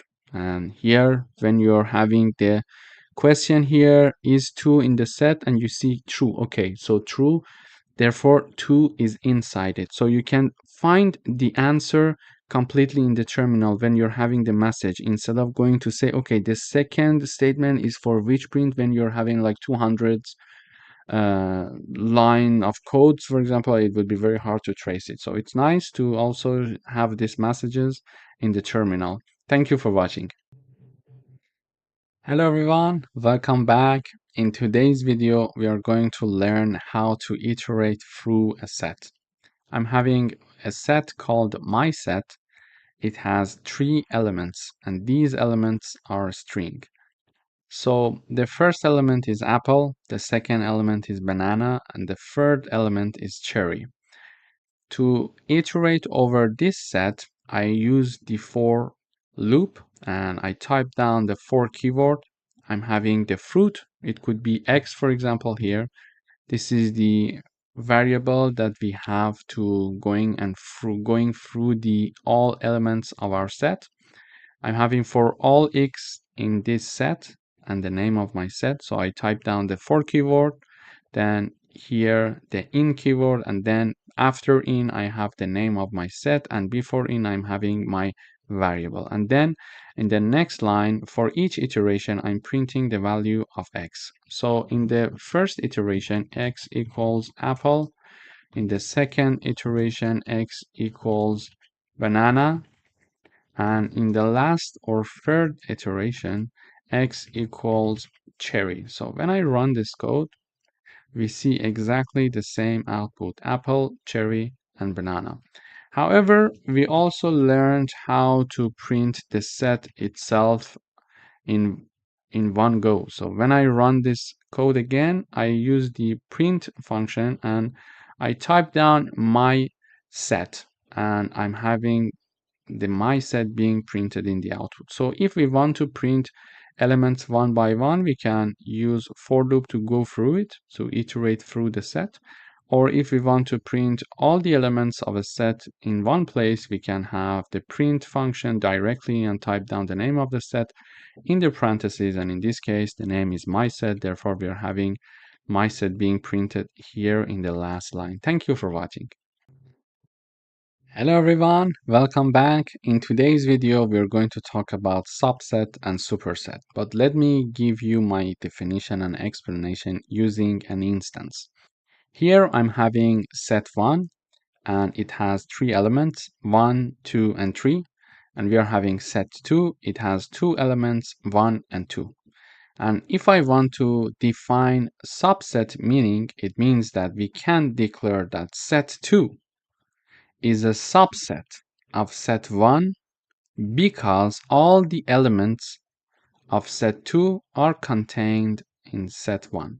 Let me repeat it. So I can say set 2 is a subset of set 1, and the reason is all the elements of set 2 are contained in set 1. Therefore, set 2 is a subset of set 1. And vice versa, we can say set 1 is a superset of set 2 for the same reason, because all the elements of set 2 are contained in set 1. So in other words, if one set is a subset of another, the second set is automatically a superset of the first one.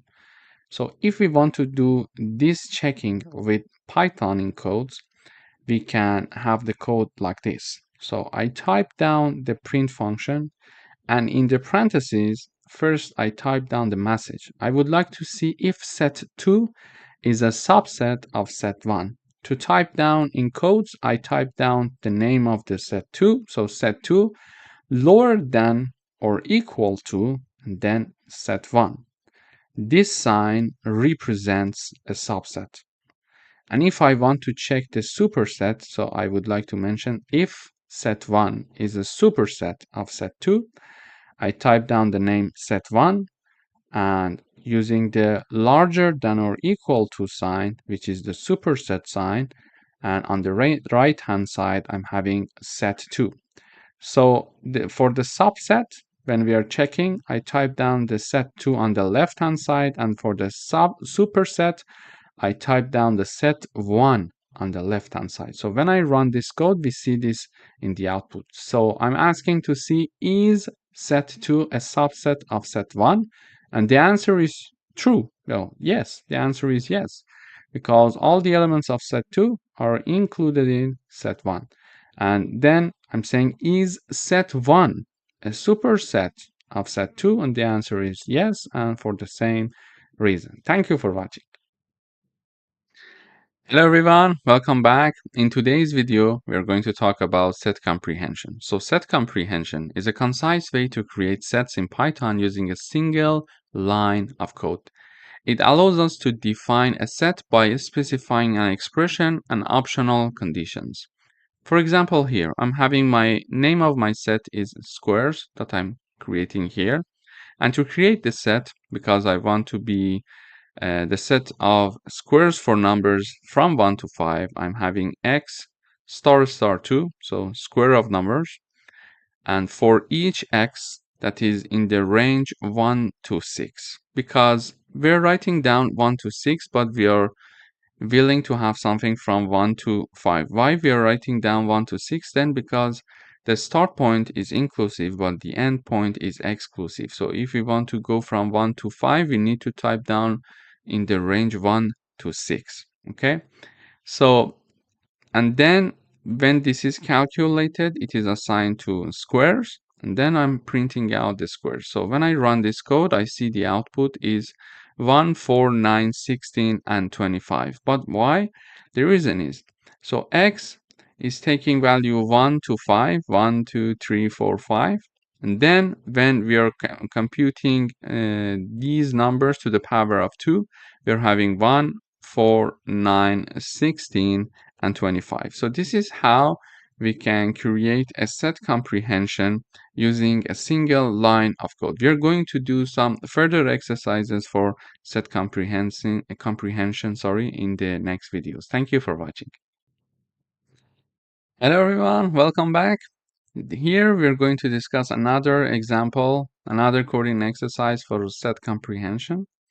So we would like to create a set of even numbers from 1 to 10. What is the definition of even number? The definition of even number is the following. So if a number is divided by 2 and the remainder of this division equals 0, it means that number is an even number. Otherwise, it is an odd number. Okay, so this is the definition of even and odd numbers. So if a number is divided by 2 and the remainder of this division equals to 0 or equals 0, it means that the number is an even number. Otherwise, it's an odd number. So using a set comprehension method to create that, I'm setting a name for my set. And I'm saying that for this is the x, and for any x that is in the range 1 to 11, again, we are saying 1 to 11 because the end is exclusive. So it is going to go from 1 to 10. And if x is divided by 2 and the remainder of this division equals to 0, using the modulo sign, we can compute that. Then we are going to set that number into this even numbers set. And finally, I'm printing the elements of this even numbers set. So when I run this code, I see 2, 4, 6, 8, and 10. But how this set is created like that? So for the first time, x equals 1, and then x equals 2, x equals 3, x equals 4. So let me copy paste these parts. So here is the iteration. So here is the iteration. So when we are saying for each x in the range 1 to 11, it means that x is going to take values from 1 to 10. So when x equals 1, it is saying that if x is divided by 2, the remainder equals 0. No. Therefore, this number is not going to be assigned to the set. So then 2 divided by 2, the remainder equals 0. Yes. So number 2 is assigned to the set. So 3 divided by 2, the remainder equals 0. No. Then 4 divided by 2, the remainder equals 0. Yes, so 4 is going to be added to the set. 5 divided by 2 equals 0. No, so 5 is not going to be added. 6 divided by 2 equals 0. The remainder equals 0. Yes. And 7 divided by 2 equals 0. No, so it's not going to be added. 8 divided by 2 equals 0. Yes, so 8 is going to be added to the list. 9 divided by 2, the remainder equals 0. No, so 9 is not going to be added. And 10 divided by 2 equals 0. Yes, so 10 is going to be added. But one thing that we need to be careful about, for example, 10, this is the sign, the slash is the sign of division. So 10 divided by 5, the output is 2. But 10, when we're having the modular sign, 5, it is going to calculate the remainder for us, and the remainder is 0 for this division. Okay, so this is just a reminder for you. So when I compile this, we see 2, 4, 6, 8, and 10. So 2, 4, 6, 8, and 10. So for each x that is in the range 1 to 11, and if x is divided by 2 and the remainder of this division using modular sign equals to 0, we're going to keep that x and assign it to even numbers, and then we are printing out the even numbers. So it was a very good example of set comprehension, and I think we could have now a better idea of how to create set comprehensions. We're going to have some further coding exercise with respect to set comprehension. Thank you for watching. Hello everyone, welcome back. In today's video, we're going to talk about another set comprehension coding exercise. So we would like to find vowels in the word T. I'm having the vowels in T set. So the name of my set is this one. I'm creating a set of X for each X in the T string if X is in one of these. Okay, let me illustrate it with the output. So when I run this code, I have E and A. So when X is going to iterate over all the letters of T using this for loop, okay, one time it is going to be equal to T, one time it is going to be equal to E, and one time it is going to be equal to A. So then it is going to check if the T, for example, in the first iteration that X equals T, it is going to check T if it exists in this string. So we want to see if T equals to A, E, I, O, or U, one of them. So it checks to see if T exists in one of these letters. And the answer is no, because T is not there.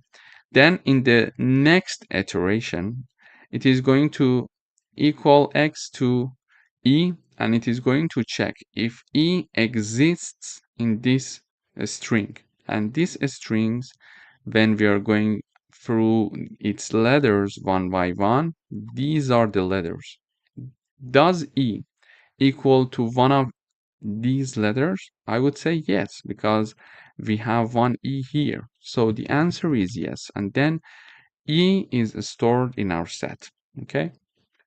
In the next iteration, we are having X equal to A, the last letter of T, and then it is going to check and see if A exists in this string. And in this string, when I mean it is going to be equal to, if it is equal to any of the letters in this string. And the answer would be yes, because A exists there. So the answer is yes. So when I run this code, I see E and A in the output, because these are the two letters that are vowels in the T string. So in this coding exercise, to review it, in this coding exercise, we are creating a set of X for each X in T string. So it is going to iterate over the letters of T if X is in one of the letters in this string. Okay, so these are the vowel letters in English, and this is our string. So we are iterating over the letters of T and the letters of this string, okay, the vowel letters.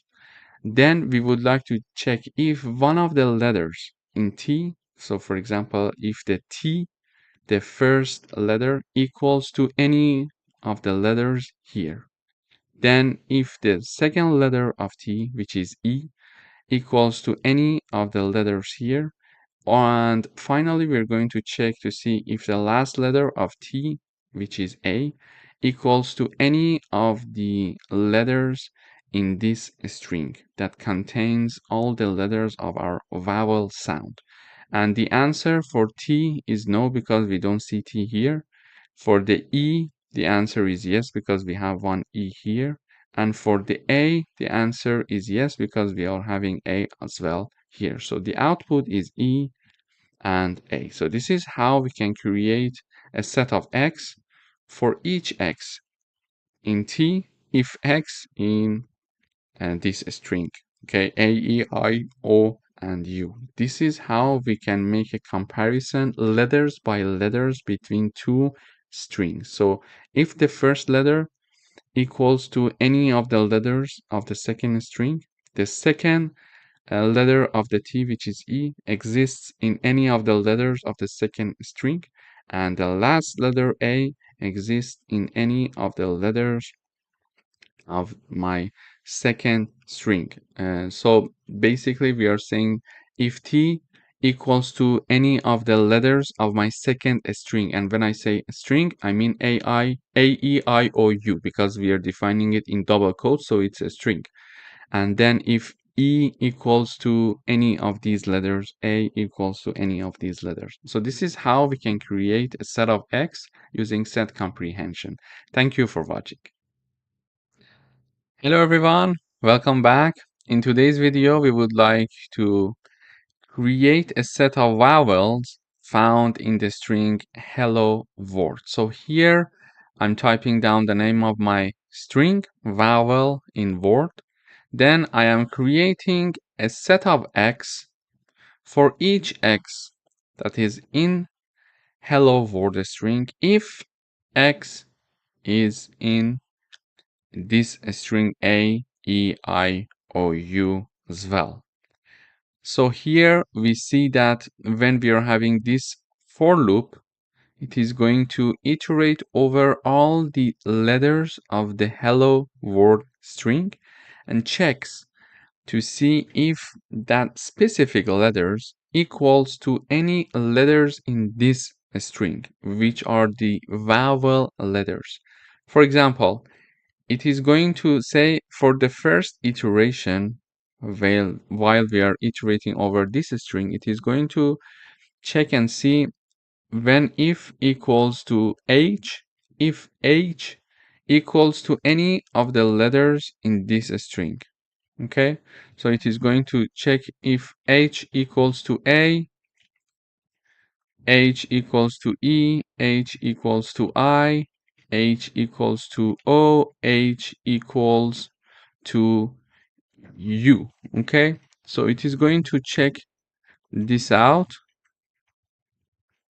It is going to check this out, and because the answer is no, it is not going to um, store H in the created set of X. Okay, then it is going to move on to the second letters in the next iteration. So it sees that E exists in this string. So the second letter in the hello world is E. X equals to E. So it is going to check to see if E equals to A, E equals to E, E equals to I, E equals to O, and E equals to U. So it is going to check these conditions. So the answer for this one is no, for this one is no, for this one is no, for this one is no, but for this one the answer is yes, because we are having one letter E in the second string. So it is going to mention that, okay, the second letter in the hello world string exists in this string, okay? So it is going to get this E letter and assign it to our vowel in word set. So we're going to store this E. So it is going to iterate over all the letters of a hello world. L, L, another letter O, for example. So O is here and O exists in the second uh, string. So it is going to store O as well in our vowel in word set, but L is not here, so it's not going to store it. Again, L not here, not storing O there. So O is there, so it is going to store that. W is not here, so it's not going to store it. We are having O here, so we already stored one O. So it's not going to store duplicates. And R is not here, L is not here, and D is not here as well. So it is going to iterate over all the letters of the first string and checks to see if any of the letters of the first string equals to any of the letters in the second string. And our second string is A, E, I, O, U. And because we are iterating over the letters one by one, we are offering a string A, E, I, O, U. So H equals to A, no. E, no. I, no. O, no. U, no. Then second letter of the first string is E. E equals to A, no. E equals to E, yes. So it is going to store E. Then the third letter of the first string, which is the hello word, it is L. So L equals A, no. L E, no. L I, no. L O, no. L U, no. So L does not exist in the second string. Therefore, it's not a vowel letter because in the second string we are only storing the vowel letter. So this is how it is going to go over all the letters in the first string and compare it with all the letters in the second string. Okay, so the first letter and first letter, second letter, third letter, and like fourth letter and fifth letter. So it is going to compare the first letter with all the letters of the second string, then the second letter with all the letters of the second string again, then the third letter of the first string with all the letters of the second string, etc. until the end. And when uh, we find a letter in the first string that exists in the second string, it is going to store it in this set. So when I run this code, I see E and O in the output. It means that this string is having E and O letters that are existing in the second string as well. And the second string are the vowel letters. So we are mentioning in the hello world string, we are having two letters that are vowel. Thank you for watching. Hello everyone, welcome back. In today's video, we are going to talk about frozen set. There is a function in Python that we can use to freeze the set for ourselves for any purposes. For example, in the beginning of your code, you want to initialize the set and you want to make it to be frozen to make sure there will be no modification for this set throughout your program. Okay. In order to do that, I'm just having a set name called frozen set. It could be, for example, X. I would say, let's put it X. It's easier. And then I use the frozen set function. In parentheses, I type down the elements of my set. So I'm initializing my set 1, 2, 3, and 4, and simply just using the frozen set function to do that for us. And then I'm printing my set. So when I compile, I see that my set is 1, 2, 3, and 4, and it shows the message that it is a frozen set and not a normal set, so we cannot change it. If we want to try and change it, we will receive an error from the compiler. So I'm trying now to add one element, number 5, to this set, and when I run, I see an error. Attempting to modify will raise an error. Why? Because we cannot modify a frozen set. So this is why we use frozen set function to help us to make sure throughout the program, all over the program, throughout the program, the set remains the same and remains unchanged. So this is how we can use frozen sets in our program in Python. Thank you for watching. Hello everyone, welcome back. In today's video, we would like to write a program that finds elements that are in set 1 and not in set 2 or set 3. We are having three sets here, set 1 to set 3. Set 1 has 4 elements, 1, 2, 3, and 4. Set 2 has 4 elements, 3, 4, 5, 6. And set 3 has 4 elements as well. So 4, 5, 6, and 7. So we would like to find elements that are in set 1 and not in set 2 or in set 3. So let us start with the first element, 1. Is this number exists in set 2 or 3? No. So one of the numbers that we are looking for is 1. Then we check the second element, number 2. Is that number exists in set 2 or 3? No. So the second number that we are looking for is number 2. So the third element, the third number is number 3. And we see that number 3 exists already in set 2. So this is not what we are looking for. And the other one is number 4. And we see that number 4 already exists in set 2 and set 3. Therefore, these two numbers are not the numbers that we are looking for, 3 and 4. So the unique numbers that are in set 1 only are 1 and 2. But how can we find it using Python and not doing it manually? To do that, I'm having a set called result. Then I'm having the name of my first set, which is set 1, dot difference keyword, and in parentheses I type down the name of the second set, dot difference keyword again, so the difference function is going to be called.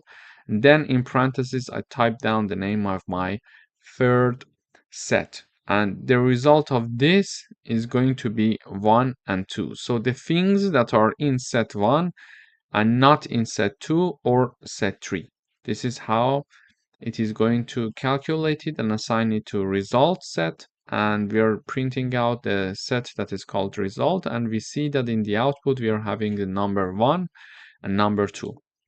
So to review it, we type down the name of my first set, that is set 1, then dot difference, in parentheses I type down the name of the second one, dot difference, and in parentheses the name of our third set that we would like to investigate. And this code is basically going to find us the elements that exist in set 1 and do not exist in set 2 or 3. So number 1 does not exist in set 2 or 3. Number 2 does not exist in set 2 and 3. So these two numbers are the numbers they are looking for.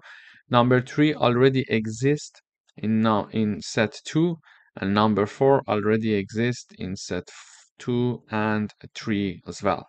So we would like to find these two numbers using Python, and using Python we type down the name of the first set, dot difference, and then the name of the second set in the parentheses, then dot difference, and then the name of the third set in parentheses. Thank you for watching. Hello everyone, welcome back.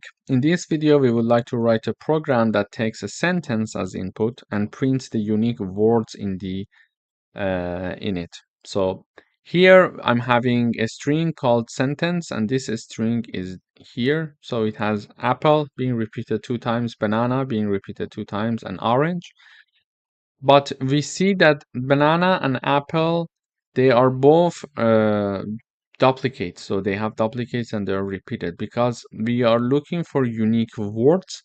We can think of sets because one of the features of sets is that they can help us to have the unique elements. So it does not allow duplicates. So we can try to convert them to sets. Okay.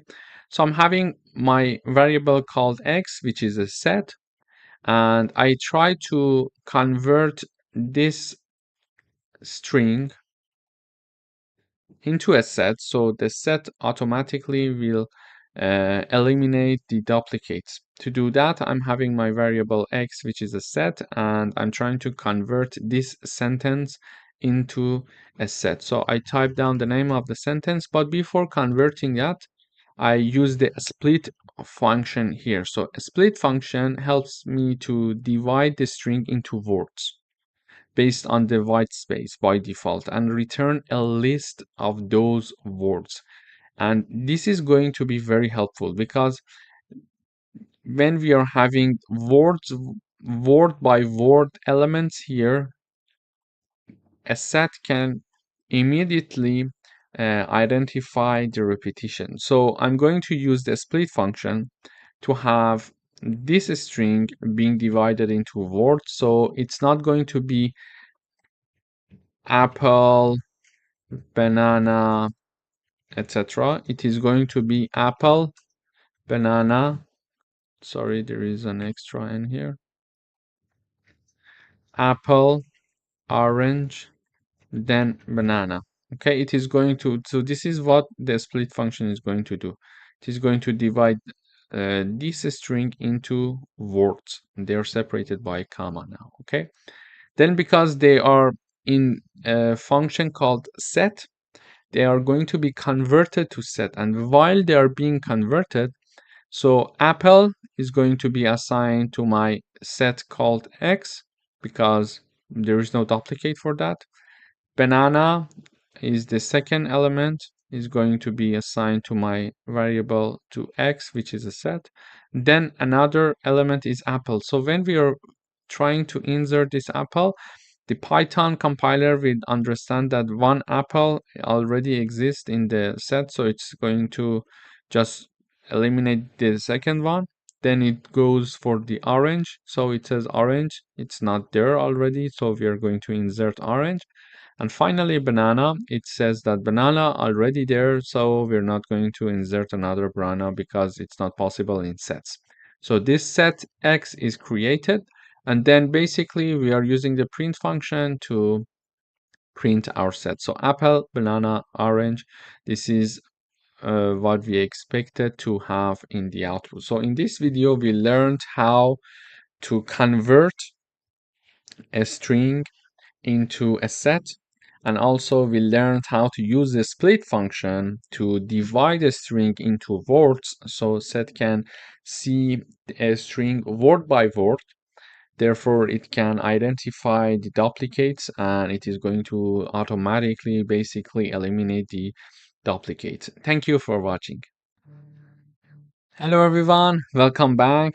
In this video, we would like to write a program that takes two lists and prints their common elements. We learned that using AND operator in sets, we can find the common elements. So here is my list 1 and list 2. List 1 has 3 elements, 1, 2, 3. List 2 has 3 elements, 2, 3, and 4.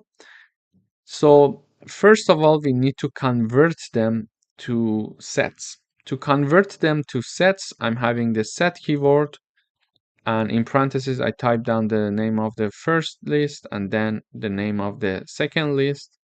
And here between them, I'm having the AND operator because we learned that AND operator in sets can help us to find the common elements. So set in parentheses list 1 and set in parentheses list 2, it is assigned to another set that is called common elements, and we are printing out the common element. So when I run, I see number 2 and 3. Why 2 and 3? Because 1 is not shared between these two, 4 is not shared between these two, so number 4 is not common. It's not a common element. And number 2 is shared, and number 3 is shared. So these two numbers are the only numbers that are common elements between these two lists. So it is going to help us to find it. So now we are having two lists that we would like to find their common elements. The first thing is to think of sets, because it was one of the features of the set that they could give us the common elements among two sets. And then after converting them to sets, we can use the AND operator to find the common elements and assign them to a new set, and then we are printing out the new set in the output. Thank you for watching. Hello everyone, welcome back. In today's video, we would like to write a program to simulate a lottery draw by generating 6 unique random numbers between 1 and 49. To do that, I am using the random library. So I need to use the import keyword in order to have access to this library. Then I am initializing an empty set that is called lottery numbers. It is equal to set with empty parentheses. Basically, it is going to create an empty set for us. Then using the len function, I am keeping track of the size of my lottery numbers set. So this len function is going to calculate the size of my set that is called lottery numbers. Okay. So we are typing down a while loop, and as long as the length of this set is lower than 6, take this set and add random numbers. How? I take the name of the set dot and use the AND function, and in parentheses we are typing down random dot rand int. So it is going to randomly generate an integer number for us, and it is going to range from 1 to 49 here for us. Okay, and that generated number randomly is going to be using the add function and being inserted to these lottery numbers, and then it is going to go back up, measure the length of this set for us to see how many elements are there. And if the elements are lower than 6, it is going to enter the while loop one more time and generate another number. So when I run this code, I see 6 numbers are generated in our set here that are 41, 40, 41, 15, 48, 18, and 22.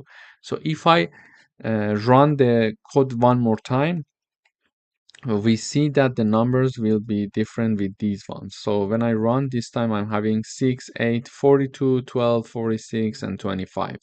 So in this example, we learned how to use sets to generate unique numbers for a lottery draw. Thank you for watching.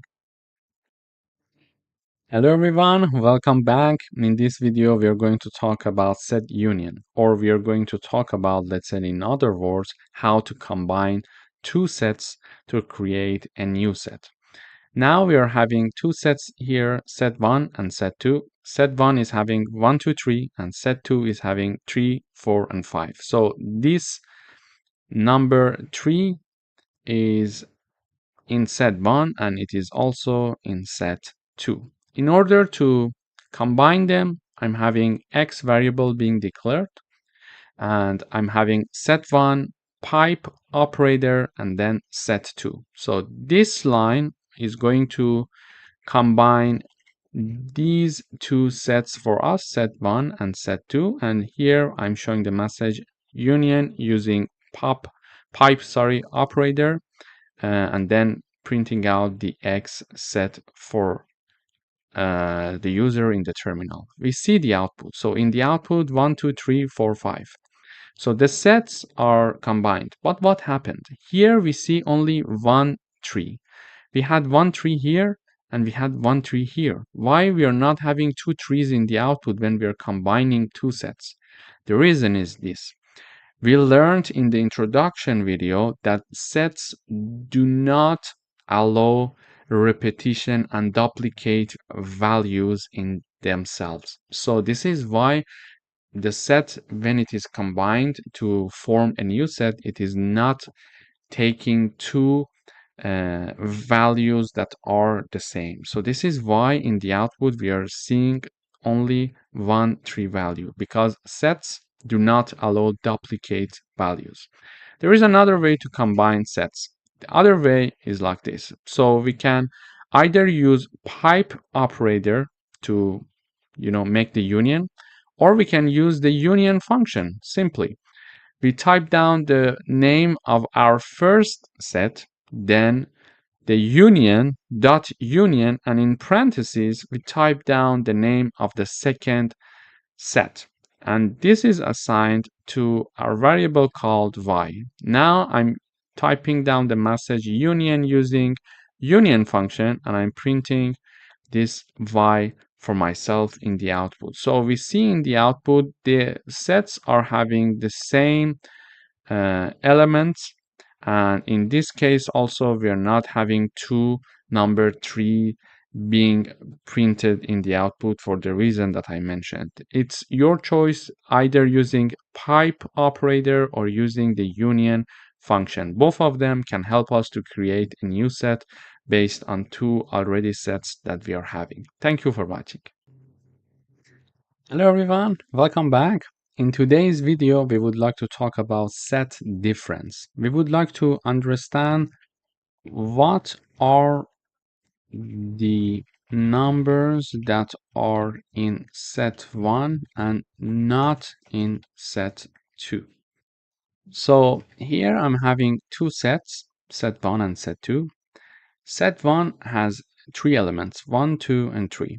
And set 2 has three elements, 2, 3, and 4. So we would like to understand what are the numbers that are in set 1 but not in set 2. After checking the numbers in set 1, we can see number 2, okay, this one is here also. So 2 is in set 1 and also in set 2.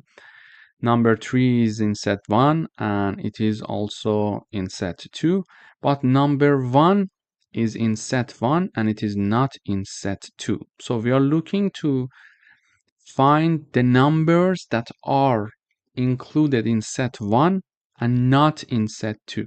Okay, so we see that number is number 1. But how can we understand it using like some coding or functions in Python? To do that, it's very easy. We type down the name of the first set, and then minus or subtraction operator, and then set 2. And this is going to calculate for us the numbers that are indeed in set 1 and not in set 2. And it is assigned to a new set called difference set. So then here I'm using the print function to type down the message difference using and this minus operator or sign, and here I'm typing down the name of the difference set here. There is another way to do it as well. The other way would be to type down the name of the first set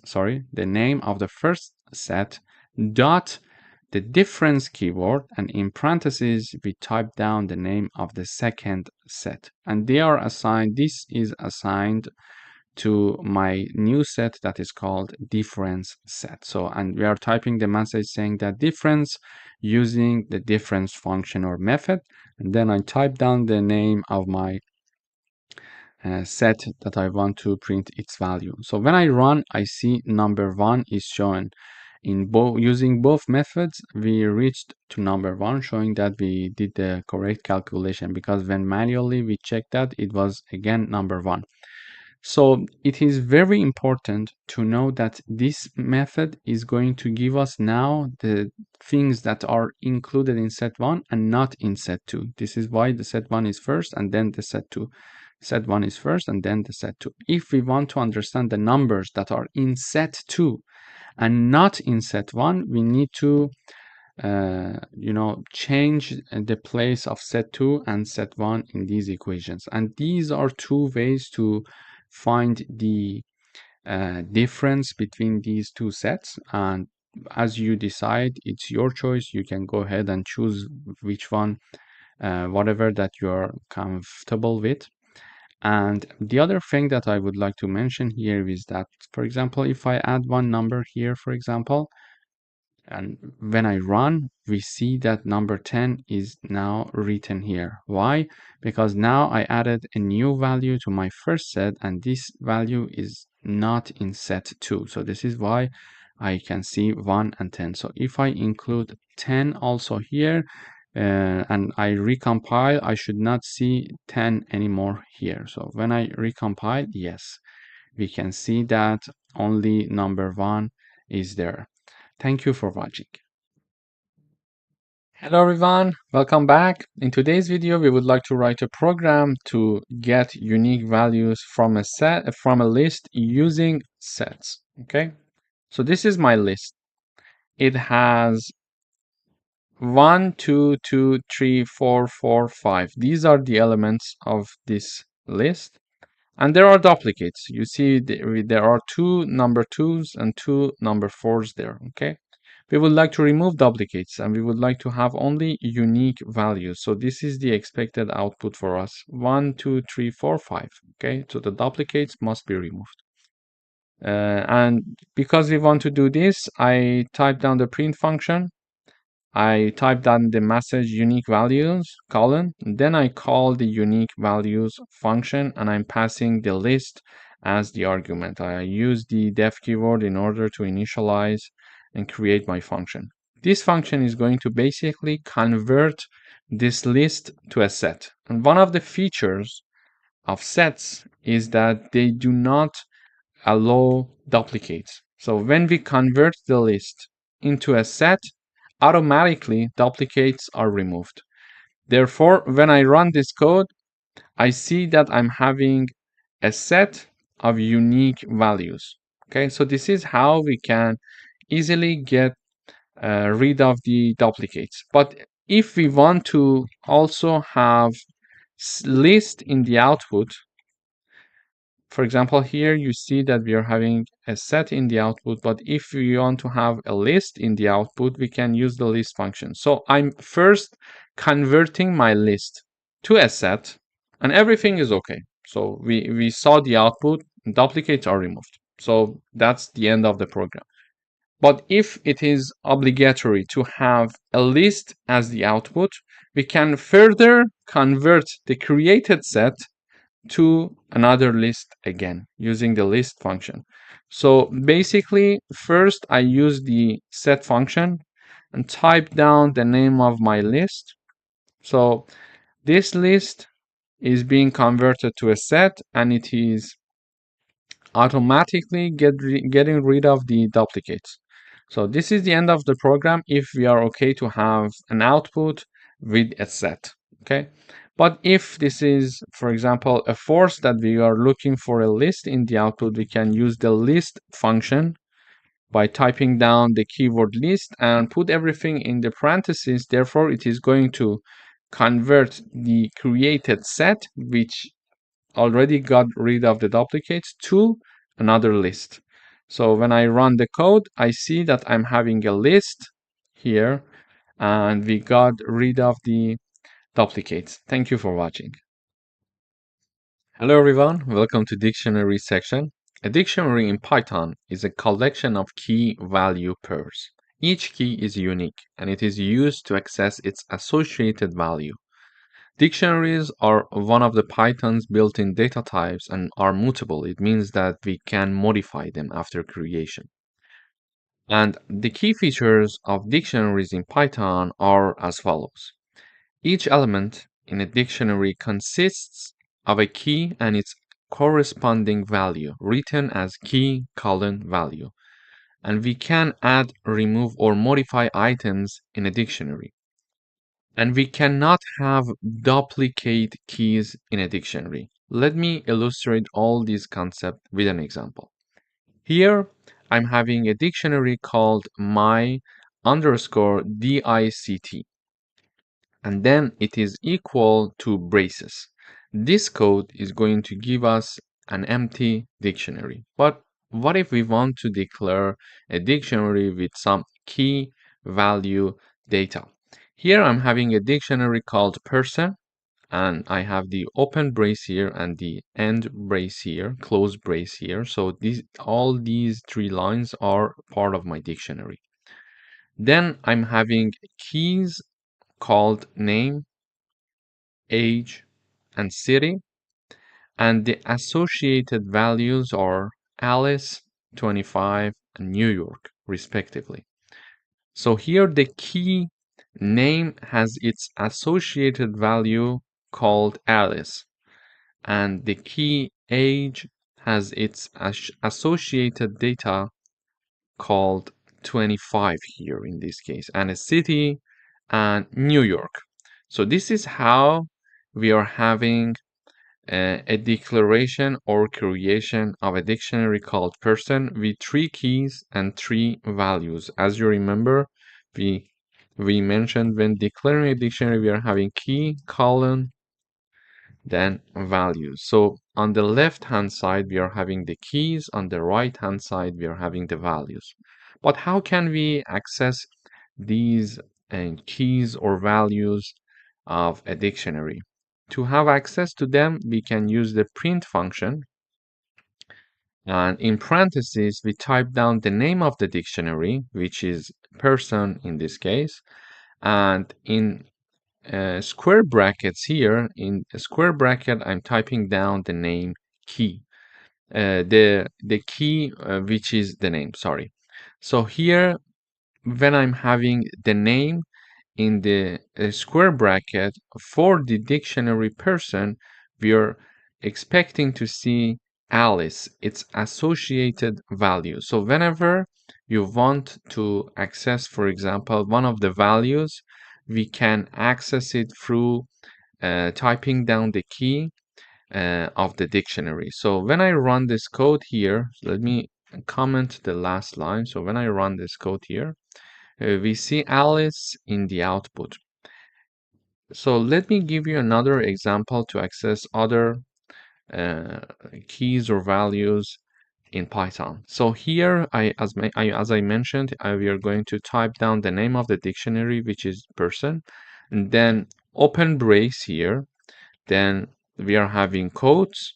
And then I type down the age because the age is the second key in this dictionary that is called person. And I'm going to close everything here now.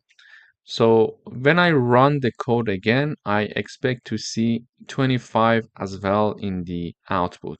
As you can see, we are having the 25 here as well. And finally, we can have the name of the dictionary. Then we can have the city, which is our last key in the dictionary person. So in order to access these values, we need to use these keys along with the name of the dictionary, because we may have like several dictionaries. We need to mention of which key, the value that is associated to which key in which dictionary we would like to have access to it, okay? So here I'm typing down the name of the dictionary, and in braces, in square brackets, I'm typing down the name of the key, and the last key is city. So when I rerun the code, I expect to see New York in the output. So here also is the last value that is associated to the last key, which is the city here.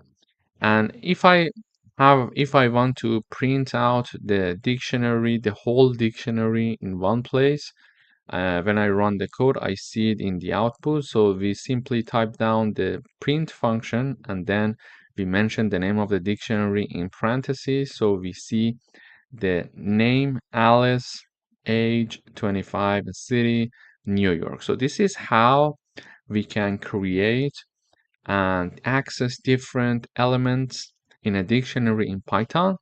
In the following videos, we are going to dive deeper into this concept in Python. Thank you for watching.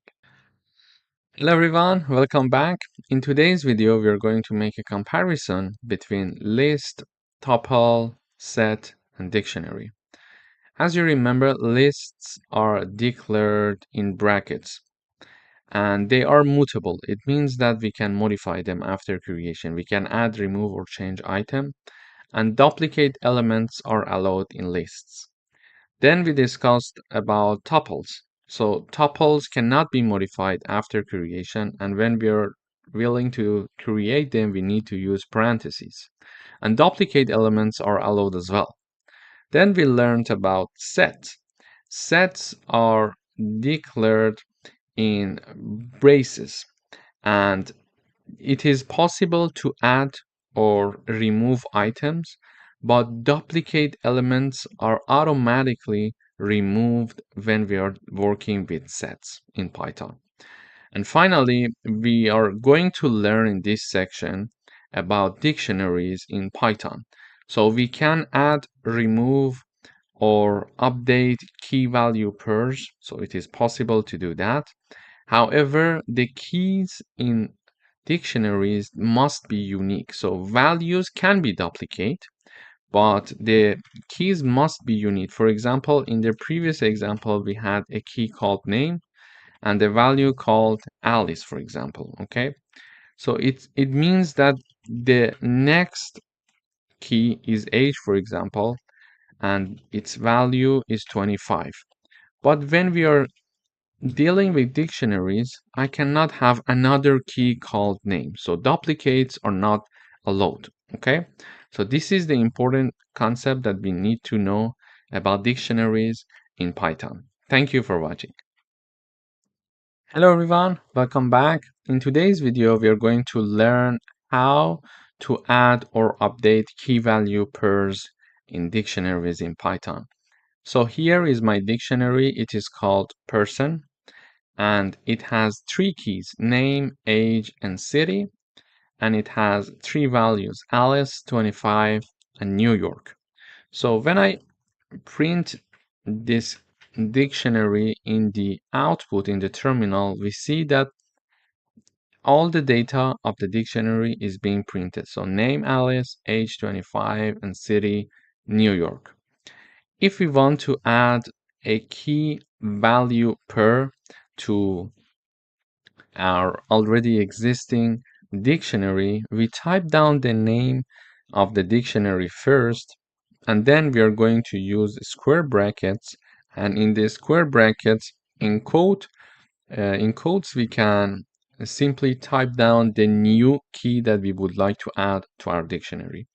And then the left hand side equals to the right hand side, and the right hand side represents the value that is associated to this key for this dictionary. So if I now again print the dictionary person, we need to see the updated dictionary. So up until here, everything is the same, but as you see, email is being added here, and also the email address is written on the right hand side. So it means that somehow like this is being written in the dictionary now when we are having the uh, adding of the new key value pair.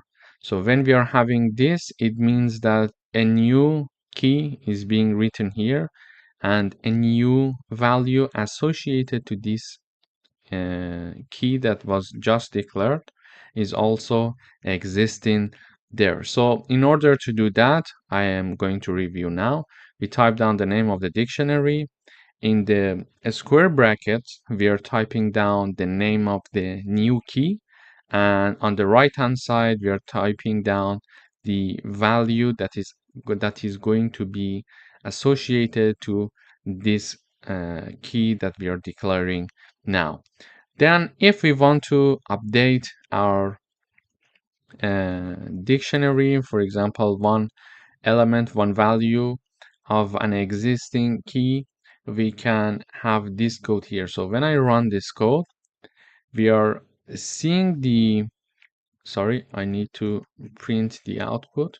So when I run the last line, the last modification of the code, and I run the code again, we see here I'm typing down the name of the dictionary, which is person. And here I'm typing down an already existing key in my dictionary, which is age. So when an already existing key name is mentioned here, it means that I'm trying to update that the value that is associated to that key. So when age already existing there, it means that I would like to modify this age. So age was already 25, but now I would like to update it and make it 26. Then when I print the dictionary, we see in the output, the age is now 26 and not 25 anymore. Okay? So in this lecture, we learned how to add a new key and its associated value to an existing dictionary. And also, we learned how to modify an existing keys value in a dictionary in Python. Thank you for watching. Hello everyone, welcome back. In today's video, we are going to learn how to remove items in a dictionary. Here is my dictionary called person. It has 4 keys and 4 values: name, age, city, email, and Alice 25 New York, Alice at example.com. And we would like to remove this key and its associated value from our dictionary. To do that, I use the del keyword. Then I type down the name of my dictionary. Then I have open bracket. Then in the bracket, I type down the name of the key that I would like to remove, and then I close the bracket here. When I print my dictionary here and I run the code, we see name Alice, so the first key and its value is there. We see age and 25, it's here, and then we see email and the email address here, and we see there is no print in the output of the city and the New York. It means that using the del keyword, we accessed the person dictionary to remove the city key and its associated values. So basically, this is how we can remove items from our dictionary. Thank you for watching. Hello everyone, welcome back. In today's video, we are going to learn how to iterate through a dictionary. So this is our dictionary called person. It has 3 keys: name, age, and city, and 3 values: Alice, 25, and New York. And we would like to iterate through this dictionary. To do that, we need a for loop, and we are going to use the for keyword here. Then I'm having 2 iterating variables here, one named key, one named value. I'm just choosing the name myself, so because I think it's easier to understand it when I'm typing down key and value. So one of the iterating value variables that is called key is going to iterate over name, age, and city, and the value is going to iterate over the associated data to the associated value or data to these keys here. So this value iterating variable is going to take Alice, 25, and New York. When we are typing down the for loop, we know that we need to use the for keyword, and it means that for each key and value in the person dictionary, and we need to have the dot items in empty parentheses. It means that we are calling the items function to go through the items of these dictionary that we are having here. And then In the for loop, in each iteration, we are going to print out the key and value. So when I run this code, I see name, Alice, age 25, city, New York. Basically, in the first iteration, key equals name and value equals Alice. So this is why we see name and Alice in the first iteration. In the second iteration, key equals age, value equals 25. And in the third iteration, key equals city, value equals New York.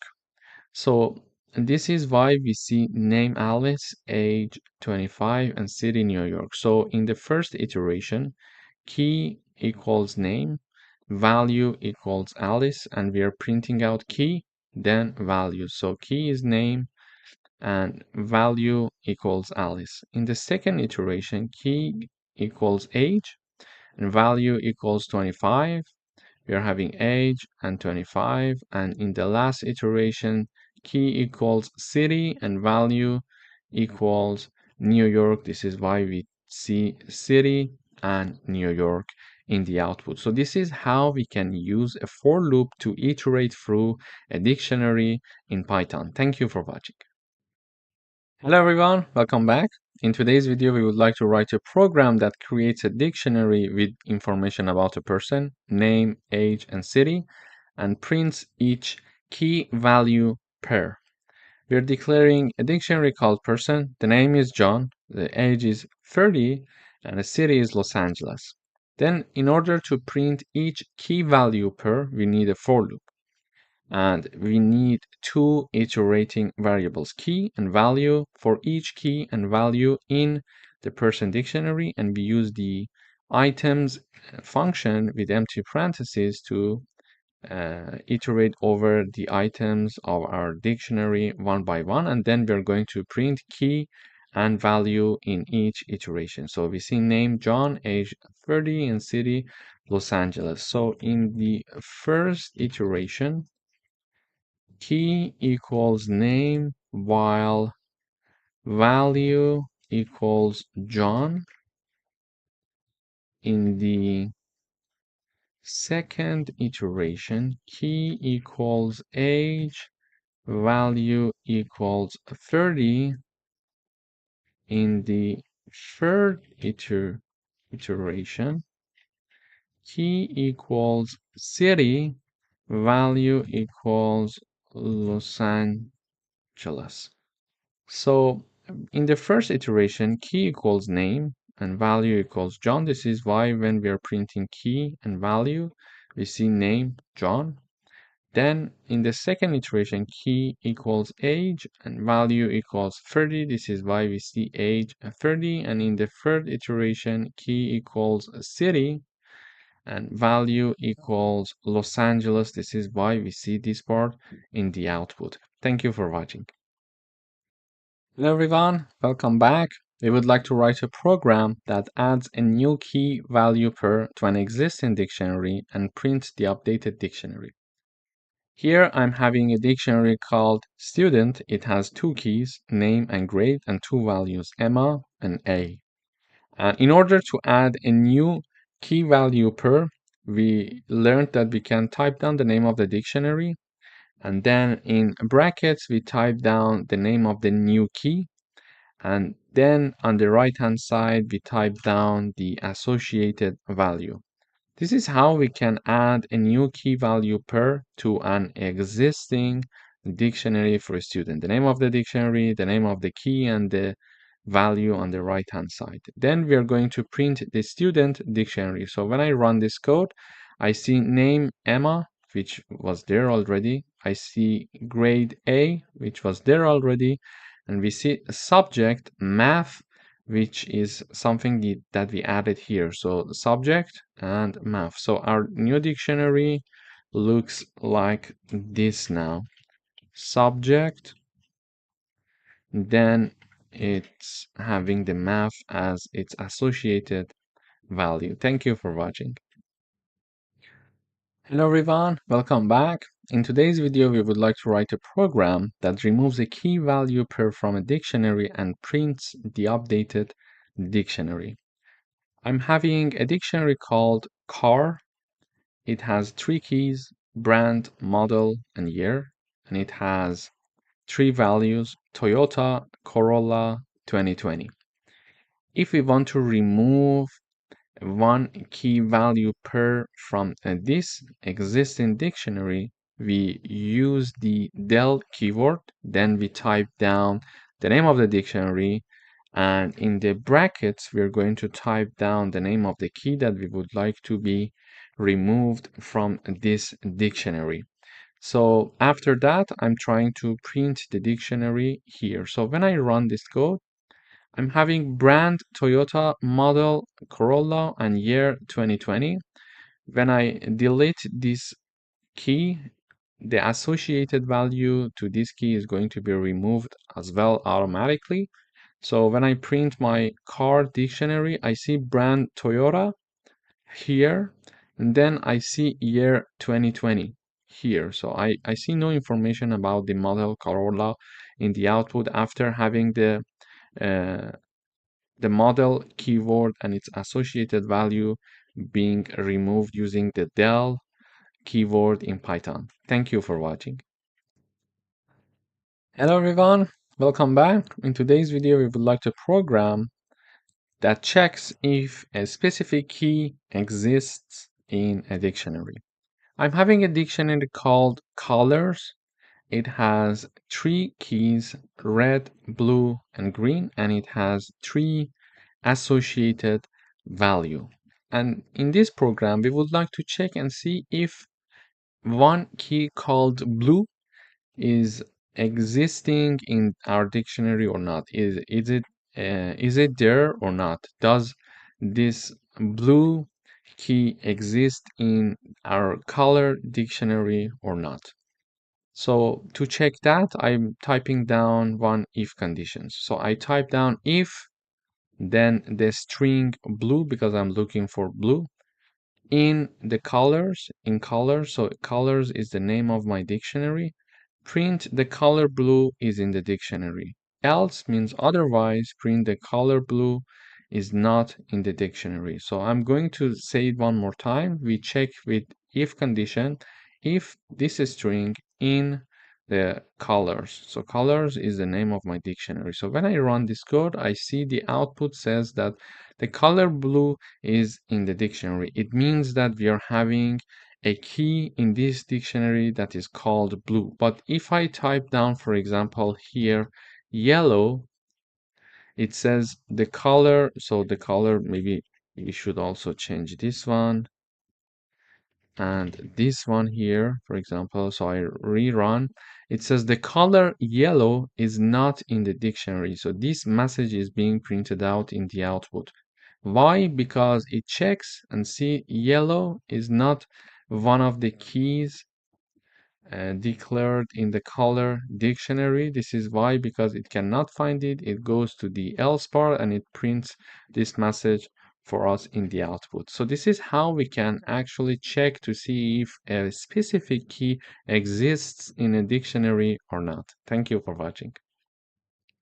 Hello everyone, welcome back. In today's video, we would like to write a program that counts how many items are in a dictionary. I'm having a dictionary called fruits. It has three keys: apple, banana, and orange. And each of these keys are associated with one value. So for apple, we have value 3. For banana, we have value 5.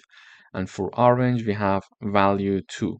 So we would like to count to see how many items are in a dictionary.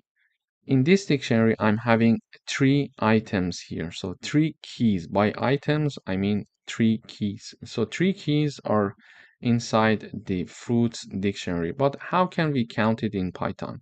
We can use the len function, in fact, the len function. In the previous videos, we have already worked with this function. So we can use the len function to give us the number of keys that are inside this dictionary, but inside this function, we need to type down the name of our dictionary, which is fruits.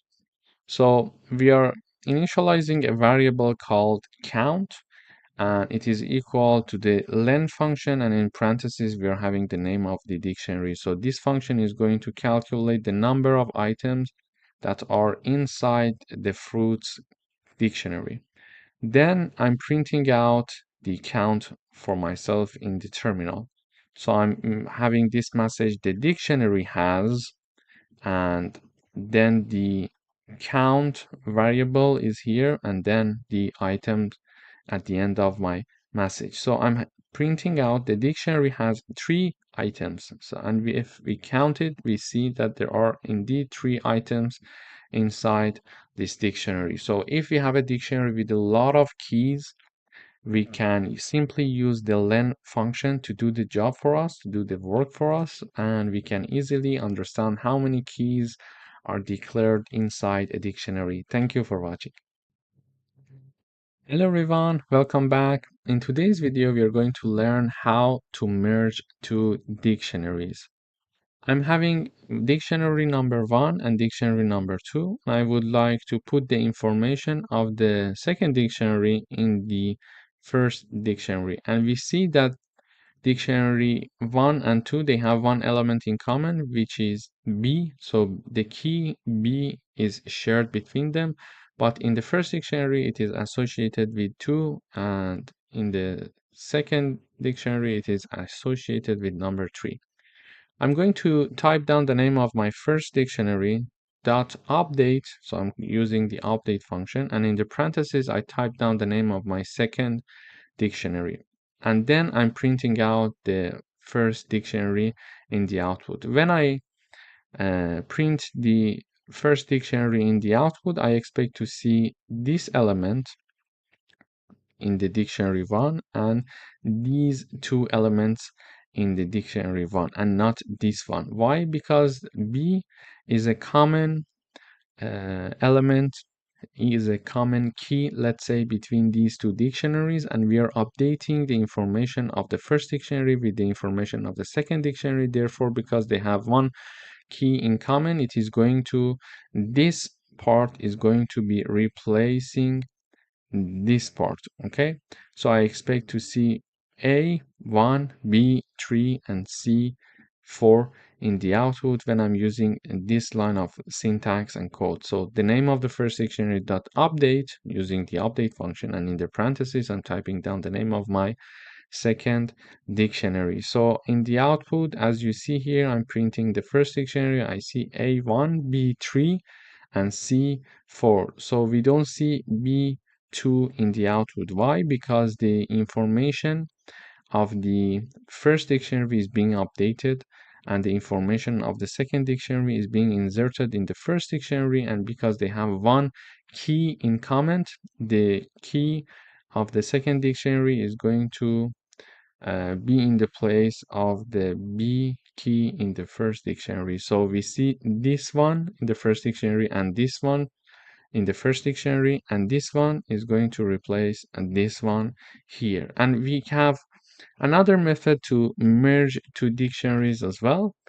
To do that, I'm having a new dictionary being declared called merged, and then I'm using braces, and in braces I'm having star star and the name of the dictionary 1, comma, star star, the name of the second dictionary. So this is going to do the same work as this line does. So it depends which one you find more convenient, and you can go ahead and choose it.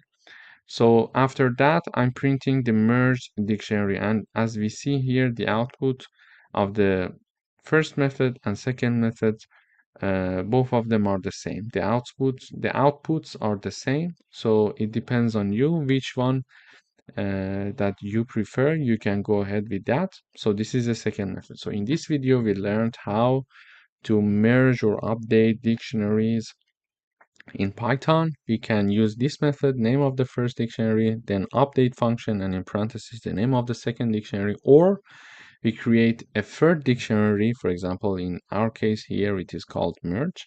And in the braces, we type down star star the name of the first dictionary and comma and star star the name of the second dictionary. Then we are printing out this third dictionary that has been created, which is called merge in this case. And then we see the outputs are the same. Thank you for watching. Hello everyone. In this video, we're going to learn how to loop through keys, values, and items in a dictionary. Here I'm having a dictionary and it has three keys here as you see, name, age, and city, and it has three values, John, 30, and New York.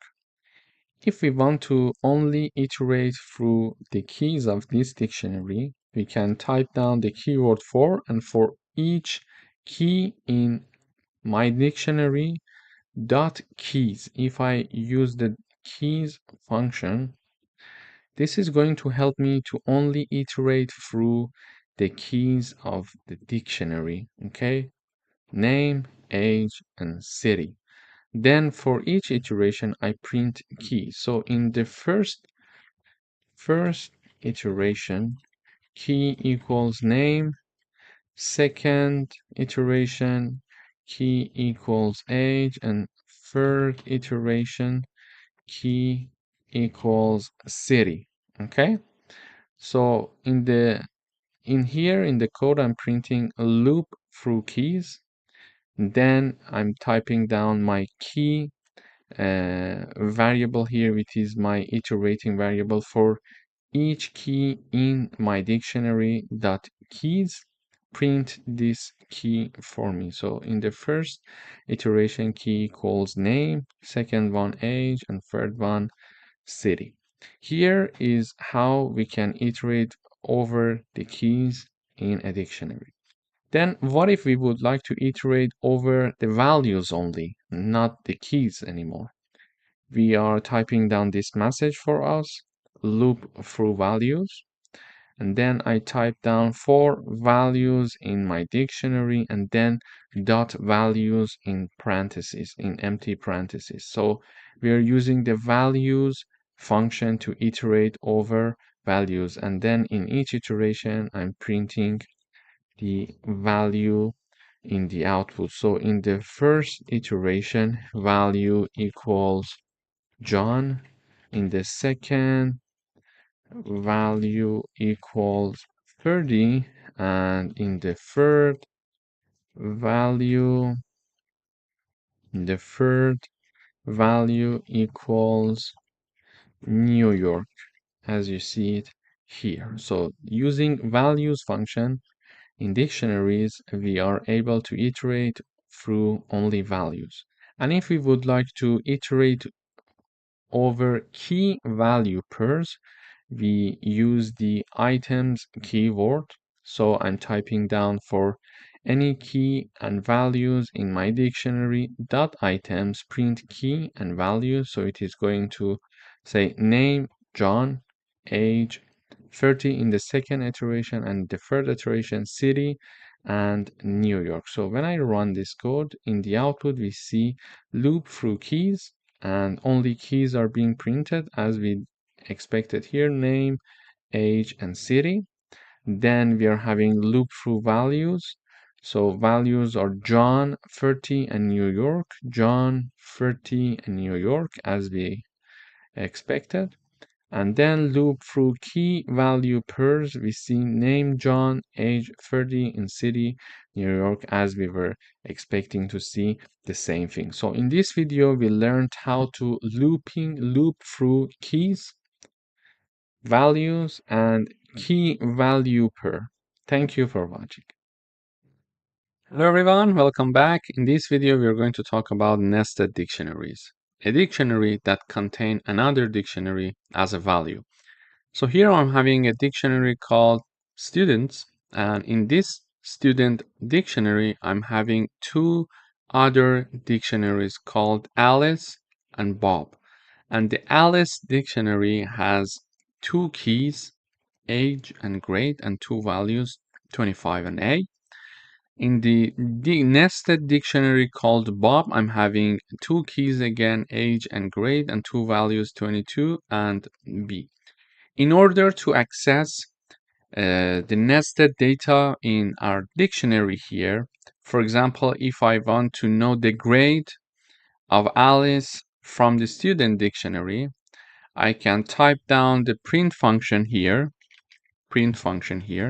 then type down the name of the dictionary, then I'm having square brackets, and in the first square bracket I'm typing down the name of Alice, for example, and then the grade key that I would like to have the output here. So as you see here, I'm printing that. So when I run the code, I see A in the output, which is the grade for Alice in the student dictionary. We could also have the, for example, students, then have the Bob here, and then having the grade of Bob in the output. So when I run this code, I see B, which is the grade of Bob. And if I wanted to have the age of Alice, I could type down the name of the dictionary and two square brackets. In the first one, I type down the name of the first nested data, which is Alice.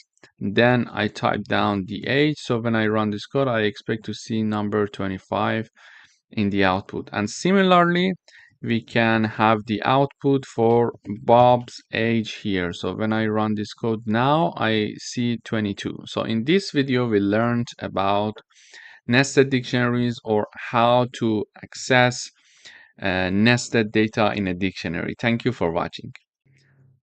Hello everyone, welcome back. In today's video, we would like to write a program to sum all the items, or let's say values, in a dictionary. I'm having my dictionary here. It has three keys, A, B, and C, and three values, 10, 20, and 30. So we would like to have the sum of 10, 20, and 30. But how do we do that? To do that, I'm having my variable called total sum. Then I'm typing down the name of my dictionary dot using the values function, and using the values function, this function will allow us to access these values in this dictionary. Okay, and this is inside the parentheses of the sum function, and sum function is going to help us to get the values of my dictionary and sum all the values and return the result. And the returned result is assigned to total sum. Basically, with this line, I'm accessing the values, these 30, 20, and 10 of my dictionary, and these values are being summed using the sum function, and the output of this is going to be assigned to total sum variable, and then I'm printing the output. So I'm showing the message the sum of all items in the dictionary is, and then the total sum variable is here. So when I run this code, I see the output is 60. So 30 plus 20 will be 50, plus 10 will be 60. So in this video, we learned how to sum all the values in a dictionary. Thank you for watching.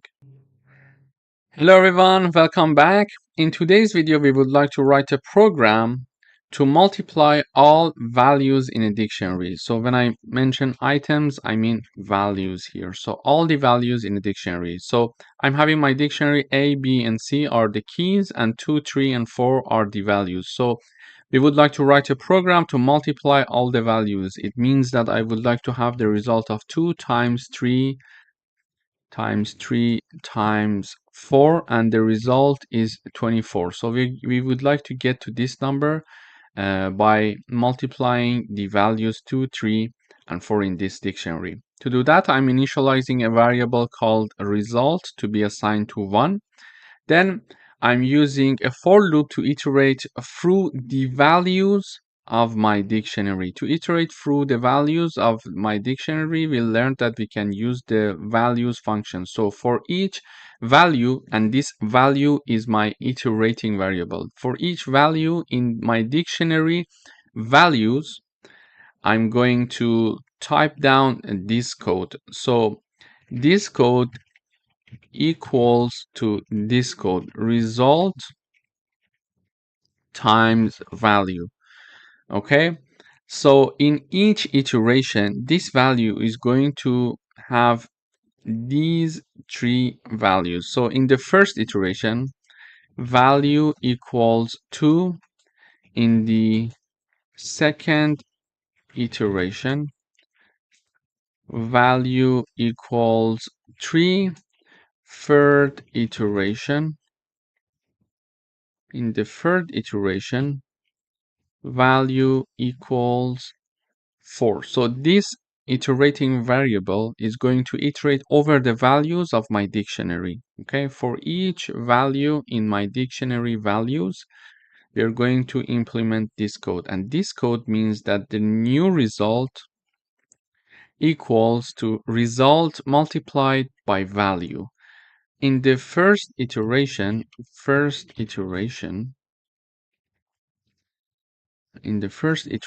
value equals 2 because this is the first value in my dictionary, and then it is going to be equal to 3 in the second iteration. In the third iteration, it will be equal to 4. Okay, so when value equals to 2, result will be 1 times 2, and it will have the output of 2.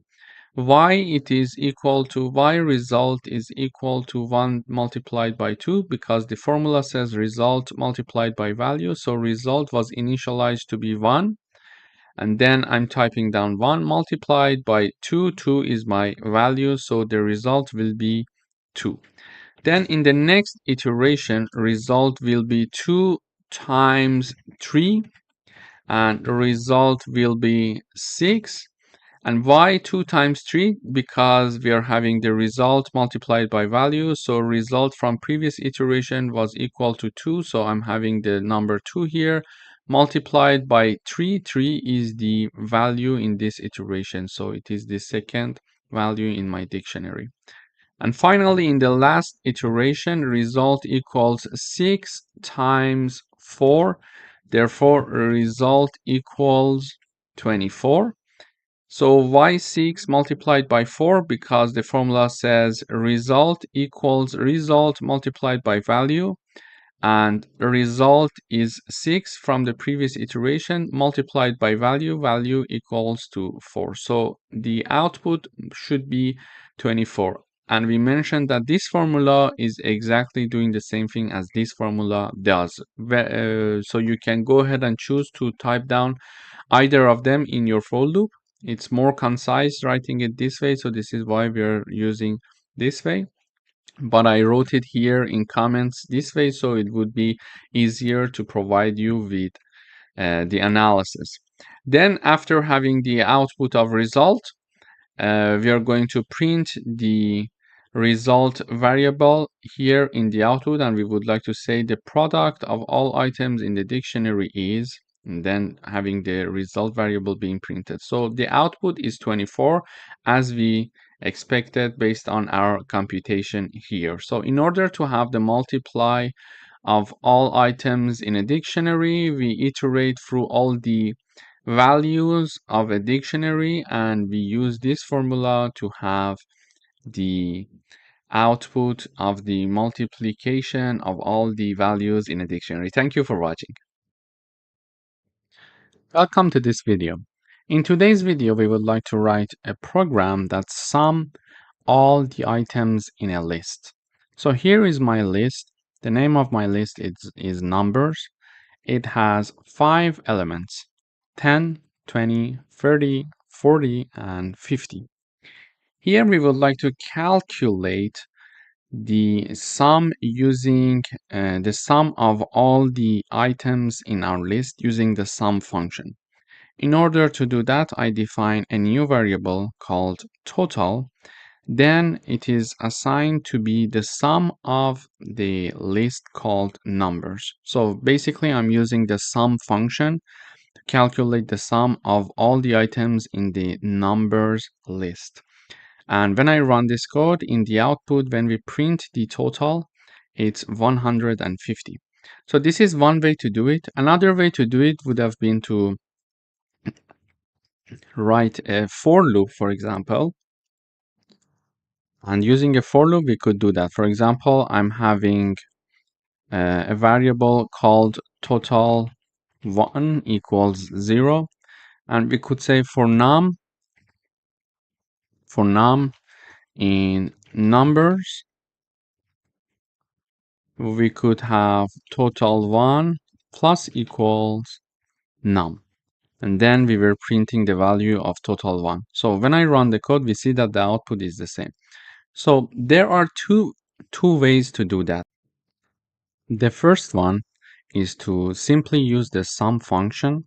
So this sum function is going to add 10 plus 20 plus 30 plus 40 and plus 50 and assign the output to variable called total.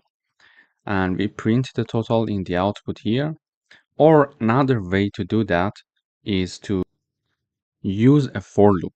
For example, here, in order to use a for loop, we need to initialize a variable to 0.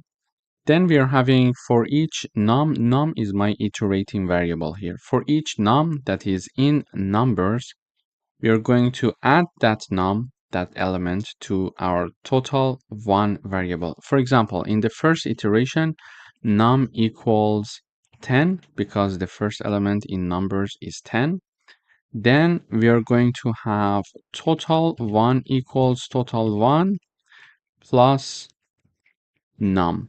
And this means that total1 is initialized to be 0, so it's 0 plus num is 10, so the total1 equals 10.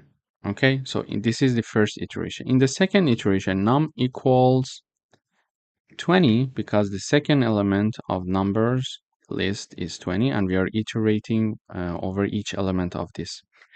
So it is 20 and we are having total1 equals total1 plus num. And we know that from previous iteration, we calculated total1. Total1 is 10. So we are having 10 plus 20. Why 20? So 20 is the num in this iteration, and 10 is the previously calculated total1. So 10 plus 20, it will be total1 equals 30. Then we have num equals 30 in the next iteration. And this means that total1 equals total1 plus num, meaning that we are going to have 30 plus 30, and we are going to have total1 equals 60 this time. Why 30 plus 30? Because total1 is 30 from the previous iteration, and num is 30 also. So we are having it equals 60. Then we are having num equals 40, meaning that total1 equals total1 plus num, and we are going to have 60 plus 40, so it is 100. Then we are going to have the next iteration, which is 50, num equals 50, so total1 equals 100 plus 50, which is 150 in the end. So we see that we are having 150 in the end. So in order to address this problem, there are two methods here that we explained. There may be many methods to address a problem. It depends on you. So the easiest way, I think, is to use the sum function, and simply it is going to do everything itself. And we are assigning it to total, and total is being printed. But otherwise, you can also have a for loop, which is not so hard to be done. For each num that is inside the numbers list, we are adding num to the total1 variable, which is initialized to 0, and then we are printing it out. And we could test it on many different lists. For example, I could have a list, numbers 1, for example. I could have 10, 50, 100, 150, 200.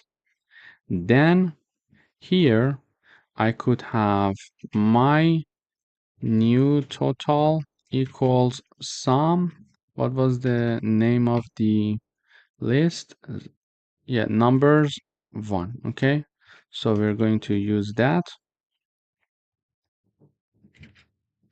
And then we are going to print this message saying that the sum of the second list is, then we are having my new total. So when I run the code, this time we see that the sum of the elements that are inside this list is 510. So this is how we can use the sum function. We could get the same result using a for loop as well. So if I wanted to do a for loop, I could say total 2 equals 0. First, this is my variable. Then we are going to have this code, meaning that we are having my iterating variable num iterating over the numbers 1 list. Then in each iteration, we are adding the value of that element to total 2 and we are printing it out. So we see that using a for loop, we can also do that. Thank you for watching. Welcome back. In today's video, we would like to write a Python program to multiply all the items in a list. So here is my list. It has 4 elements, 2, 3, 4, and 5. We would like to know what would be the output of this. 2 multiplied by 3 multiplied by 4 multiplied by 5. What is the output of this? Of course, we can do it ourselves manually, but how can we do it using Python? Here, first of all, we are going to initialize a variable to store the product. So it is called product and it is initialized to 1. We are having the loop that we need to iterate over all the elements of this list. And in each iteration, we are going to multiply that element by the product, okay, which was initialized to be 1. So what we mean here is the following. So in the first iteration, we are going to have num equals 2. So product equals product multiplied by num, meaning that we're going to have 1 multiplied by 2, meaning that product equals 2. Okay, so this is what we are going to get. Why? Because this product multiplied equal num is exactly this formula. So it depends on us. If this is easier for you to follow up, you can simply write this instead of that. They are the same thing. So here I'm having the product equals product multiplied by num. So product is 1 because it is initialized to 1. Then num is 2 because it's the first iteration and the first element in the list called numbers. It's 2, so the product equals 2. Then in the second iteration, we are having num equals 3, meaning that product equals 2 multiplied by 3, which is 6. So why 2 multiplied by 3? Because the formula says product multiplied by num. So product is 2 and num is 3 in the second iteration. Num is 3 because it's the second element of the numbers list. So the output of the product is 6 after this iteration. Then we are having the third iteration, and here we are having num equals 6. So product equals 6 multiplied by 6. So we are having 36 as the output here. Why? Because the first number is the product from the last iteration and the second 6 is the third iteration, which is our value. Sorry, this is number 4. So this place should be 4 and 6 multiplied by 4, it's 24. So here 6 is the last value that we have for the product in the last iteration. So the value for the product variable is 6. We calculated in the previous iteration. So product equals product multiplied by num. So 6 comes from the last iteration of product multiplied by 4. So 4 is my variable num, and it is because it's the third element and we are in the third iteration. And finally, we are having the fourth iteration equals num equals 5 because 5 is the fourth element of the numbers list. And here we are going to have product equals 24 multiplied by 5. And the output of this will be 120. So when we run the code, we see that here, when we calculate this over the iteration, we are assigning everything to product. After the for loop is finished, we have done all the iterations. So we are having the value of updated product, which we expect to have 120 when we calculate it manually. And we see that here, when we are having the product of all items in the list and we're printing product here, it's number 120, exactly what we expected here. And if we have another list, for example, numbers 2, it's like having 1, 5, 10, 20, and we are having a list like this. We are going to have for num in numbers 2, and we are going to have product. For example, let me initialize another variable, product 1 equals 1. So product 1 multiplied equal to num. Okay, and in the end, I'm going to print this value. So the product of the second list is, we're going to have its print, which is product 1. So now I defined a new list called numbers 2. I have a new variable to store the product, which is called product 1. It is initialized to 1. I'm having a for loop over the elements of numbers 2, which is my list. So for each num in the numbers 2, we are going to multiply that element by the product 1 variable. And the output will be stored in product 1, and we are going to show it here. So we see that the output is 1000. And if we do the calculation, we will see that it's correct. Actually, 20 multiplied, So 20 multiplied by 10, the output is 200, and it is multiplied by 5, the output is 1000. So we see that the output is correct. So this is basically how we can have a program in Python to multiply all the items in a list for us. We need to have one variable to be initialized to 1 and a for loop. And in each iteration, we are going to have each element being multiplied by this product. And this product in the end is going to have the multiplication of all the elements in our list. Thank you for watching. Welcome back.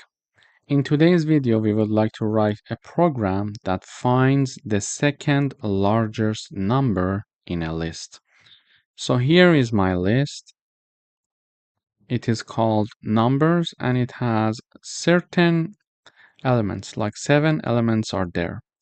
So we see that one element is 10, 25, 36, 45, 36 again, 25, and 50. So 50 is the largest number, and 35 is the second largest number. So how can I find the second largest number here?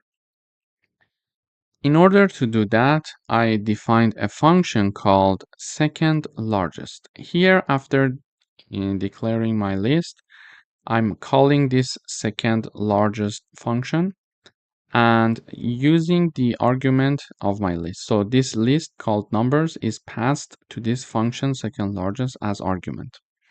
So in this function, we are having the first line when it is called, the numbers is converted to a set and then again converted to a list. Why do we need to do that? So if you see here, we are having number 36 two times, and we are having number 25 two times. So we are having duplicates. In order to find the um, unique list, it is good to remove the duplicates. So here we are talking about the second largest number. When we are having duplicates here, it can provide some problems for us. For example, here is my numbers 2, and just assume that we sorted our list here in descending order, and we are having, for example, 50, 50, 46, 26, and 2. These are the elements of my list called numbers 2. Okay, but there is a problem here. So now if I'm looking to find the second largest number when the list is sorted in the descending order, the second largest number is the second element. Okay, so the first largest number, the largest number is the first element because it is sorted in descending order. You see? So the second element should be the second largest number if we have no duplicates. But because we are having duplicates here, we see that the second largest number, which is 46, is in the third place because we are having a duplicate here. So it's important to remove duplicates in order to avoid any mistakes or problems. This is why we need to first remove the duplicates. So if I remove the duplicates, we see that now the second largest number is the second element. And lists can have duplicates, but one of the features of the sets were the fact that they can only have unique elements. No duplicates are allowed in sets. Therefore, we are converting numbers to sets to remove the duplicates. But because we were working with the list and we would like to continue with working with the list, we are then again converting it to a list.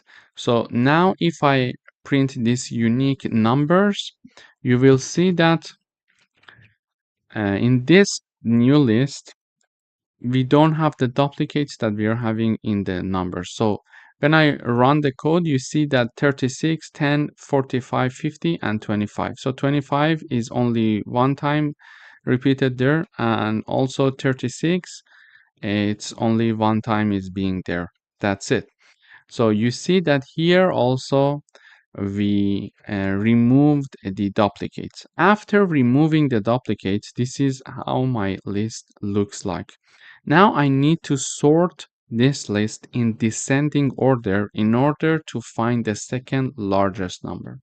In order to sort it in descending order, we write down the name of our list, then we use the sort function. In parentheses, we are having reverse equals true. So this is going to help us to sort our list in descending order. And if I print my list one more time here, we see that now this unique numbers list is sorted in descending order. So this was the initial print of my new list with no duplicates. Then it is the version that we are having in descending order. Okay, so in descending order, we are having my list 50, 45, 36, 25, and 10. This is the sorted in descending order. Now we see that the second element is the second largest number in this list. And in order to access that, we are going to simply write down the name of the list and then the index 1, which is representing the second element. Why?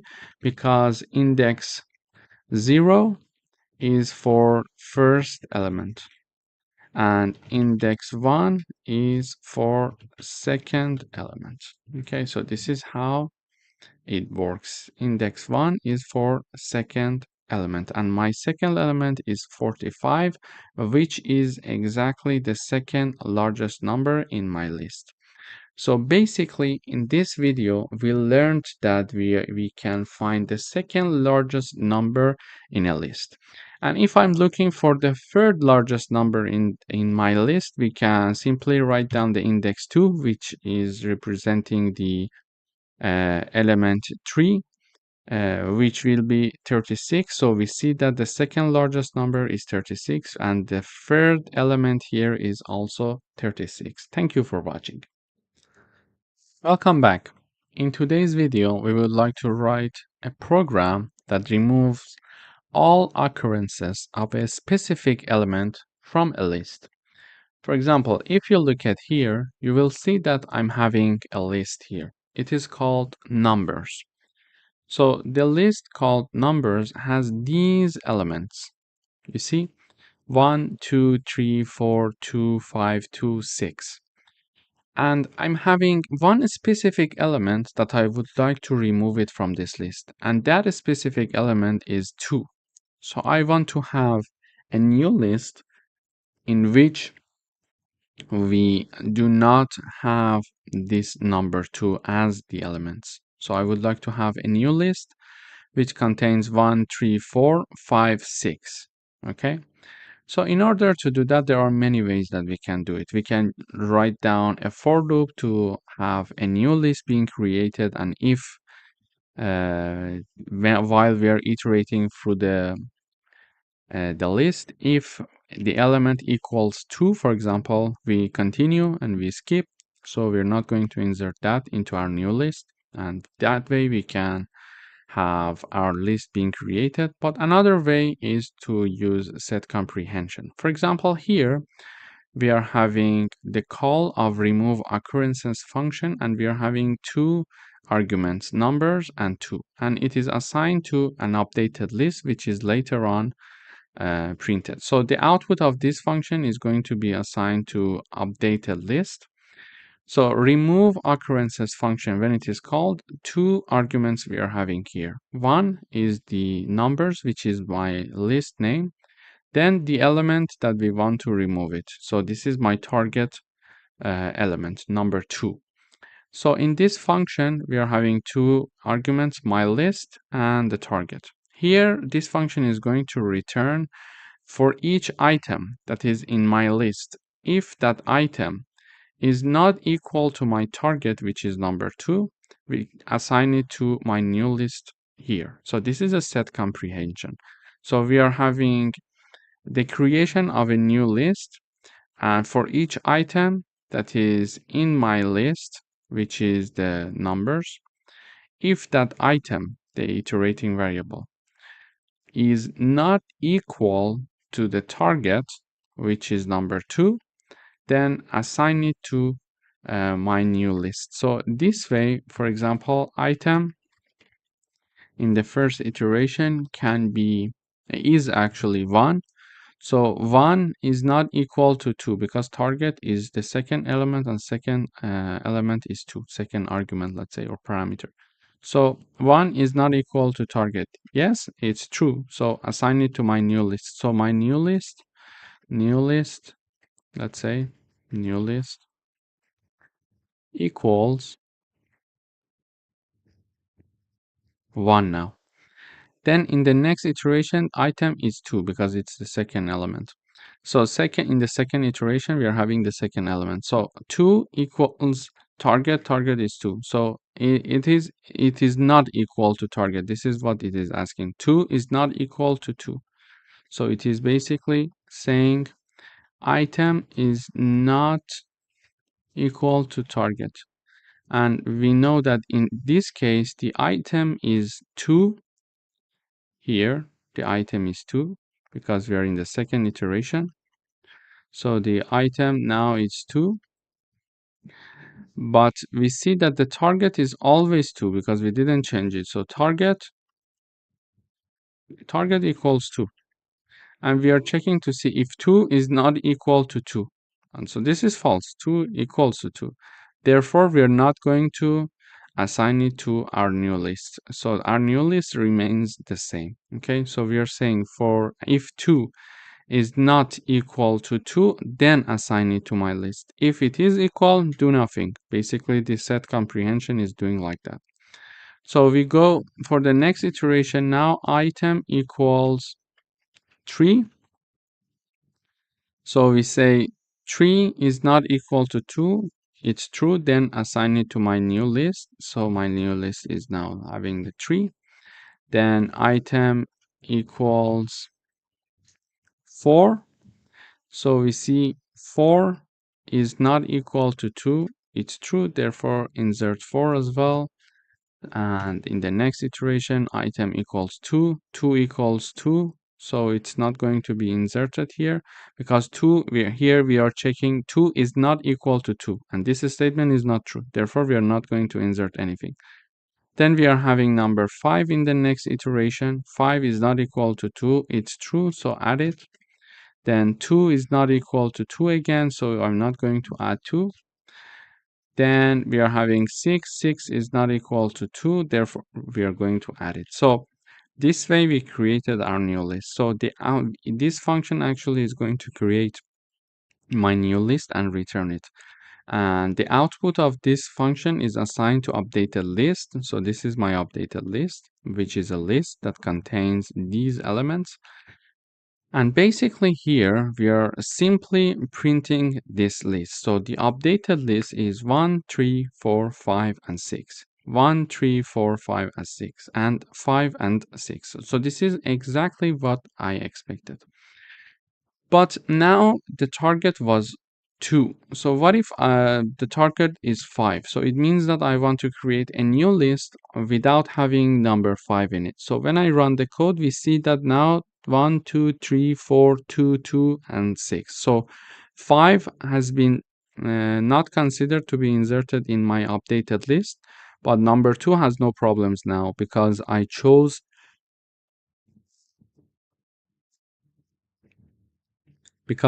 simply to remove number 5. And if I wanted to have number 1 as the target element to be removed, so when I run, we see that number 1 is not there anymore. Basically, this is how we can remove all occurrences of a specific element from a list. Thank you for watching.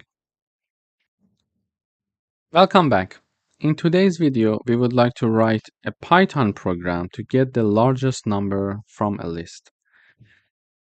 So here is my list, as you see here. The list contains these elements. So there are 6 elements in this list: 10, 25, 78, 45, 89, and 23. So when I run this code, we see that it says the largest number in the list is 89. So basically, here we are finding the maximum number in the list, and this is what we wanted to do. But how can we do it in Python? So there is a built-in function in Python that is called max, and this function can help us to find the maximum number. We are having the max, and in parentheses we are having numbers. So we are having our list being in the parentheses. So this max function is going to find the maximum number that is there in the list numbers, and then it is assigned to largest variable. So variable is called largest, and that max number that is found from this numbers list is going to be assigned to the largest. And basically here the largest number is 89. So 89 is assigned to this variable, and then 89 is being printed here. So this is the easiest way to do it. However, there are other methods that we can do this. So another method that we can think of is the following.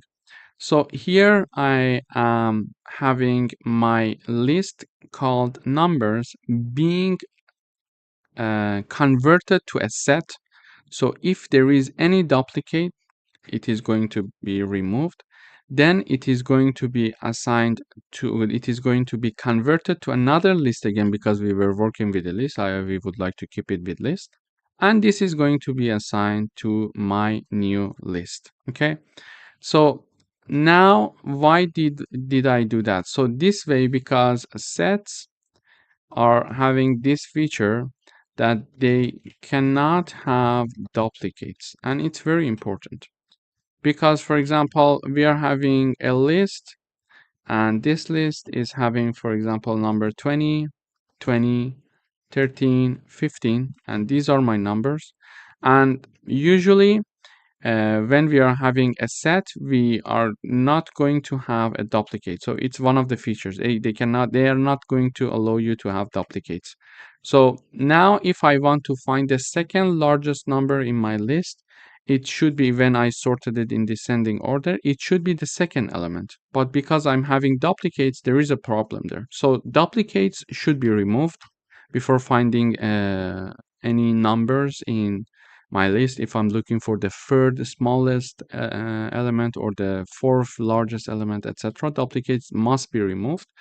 So now I see that the second element is the second largest number, for example. No, because now it's not sorted. We need to first sort it as well. So now I would have the sorted list, and now it is equal to 20, 15, and 30. So we see that now the second element, after removing the duplicates and then sorting it, we see that here we are having the second element being the second largest element in this list. So it's important, if you are looking for the third largest number or second smallest number in a list, it's very important to first remove the duplicates and then sort it. And in order to remove the duplicates, the easiest way is to convert it to a set, because sets cannot have duplicates, and then convert it back to lists and assign it to a new list. So now my new list is called my new list. This is the name. And if I print my new list here, when I have my new list, for example, in the print, so if I print it here, so let me comment these parts. So you see that this is my new list, and this list has no duplicates. Actually, the original list here was not having any duplicates, but I can have these duplicates. So I'm having 223. So there is a duplicate here, and I'm having two number 1. So if I run the code, you see that 23 is only there one time, and number 1 is also there only one time, and it's not repeated anymore. Okay, so duplicates are now removed. This is the print of my new list after converting it to set and then converting it back to list. So duplicates are automatically removed. Then because I'm looking for finding the maximum number, I need to sort it in descending order. And now that I'm sorting it in descending order, in order to do that, first I write down my name, then the sort function is called. So in the parentheses, I'm having reverse equals true, meaning that it is going to sort the list for me. So now if I print one more time my list, here you see that after sorting, we are having 89, 78, 45, etc. until the end. So it's sorted in descending order. And finally, if I'm looking for the maximum number, so we are here looking for the largest number in the list. Here, we can write down the name of our list and index 0, because index 0 represents the first element, and because we are having a sorted list in descending order with no duplicates, the first element is the largest element. So when I run the code, you see that number 89 is being printed in the output. But if I was looking for the second largest element, I could simply write down index 1 here. And because we already removed everything, the duplicates, we shouldn't be worried about it. So 78 is there. So if I write down number 2, it's going to give me the third largest number, which is 45, which we see here. So this is how we can find the largest number in a list, or any other largest number, for example, the second largest, the third largest, etc. And if in case you're looking for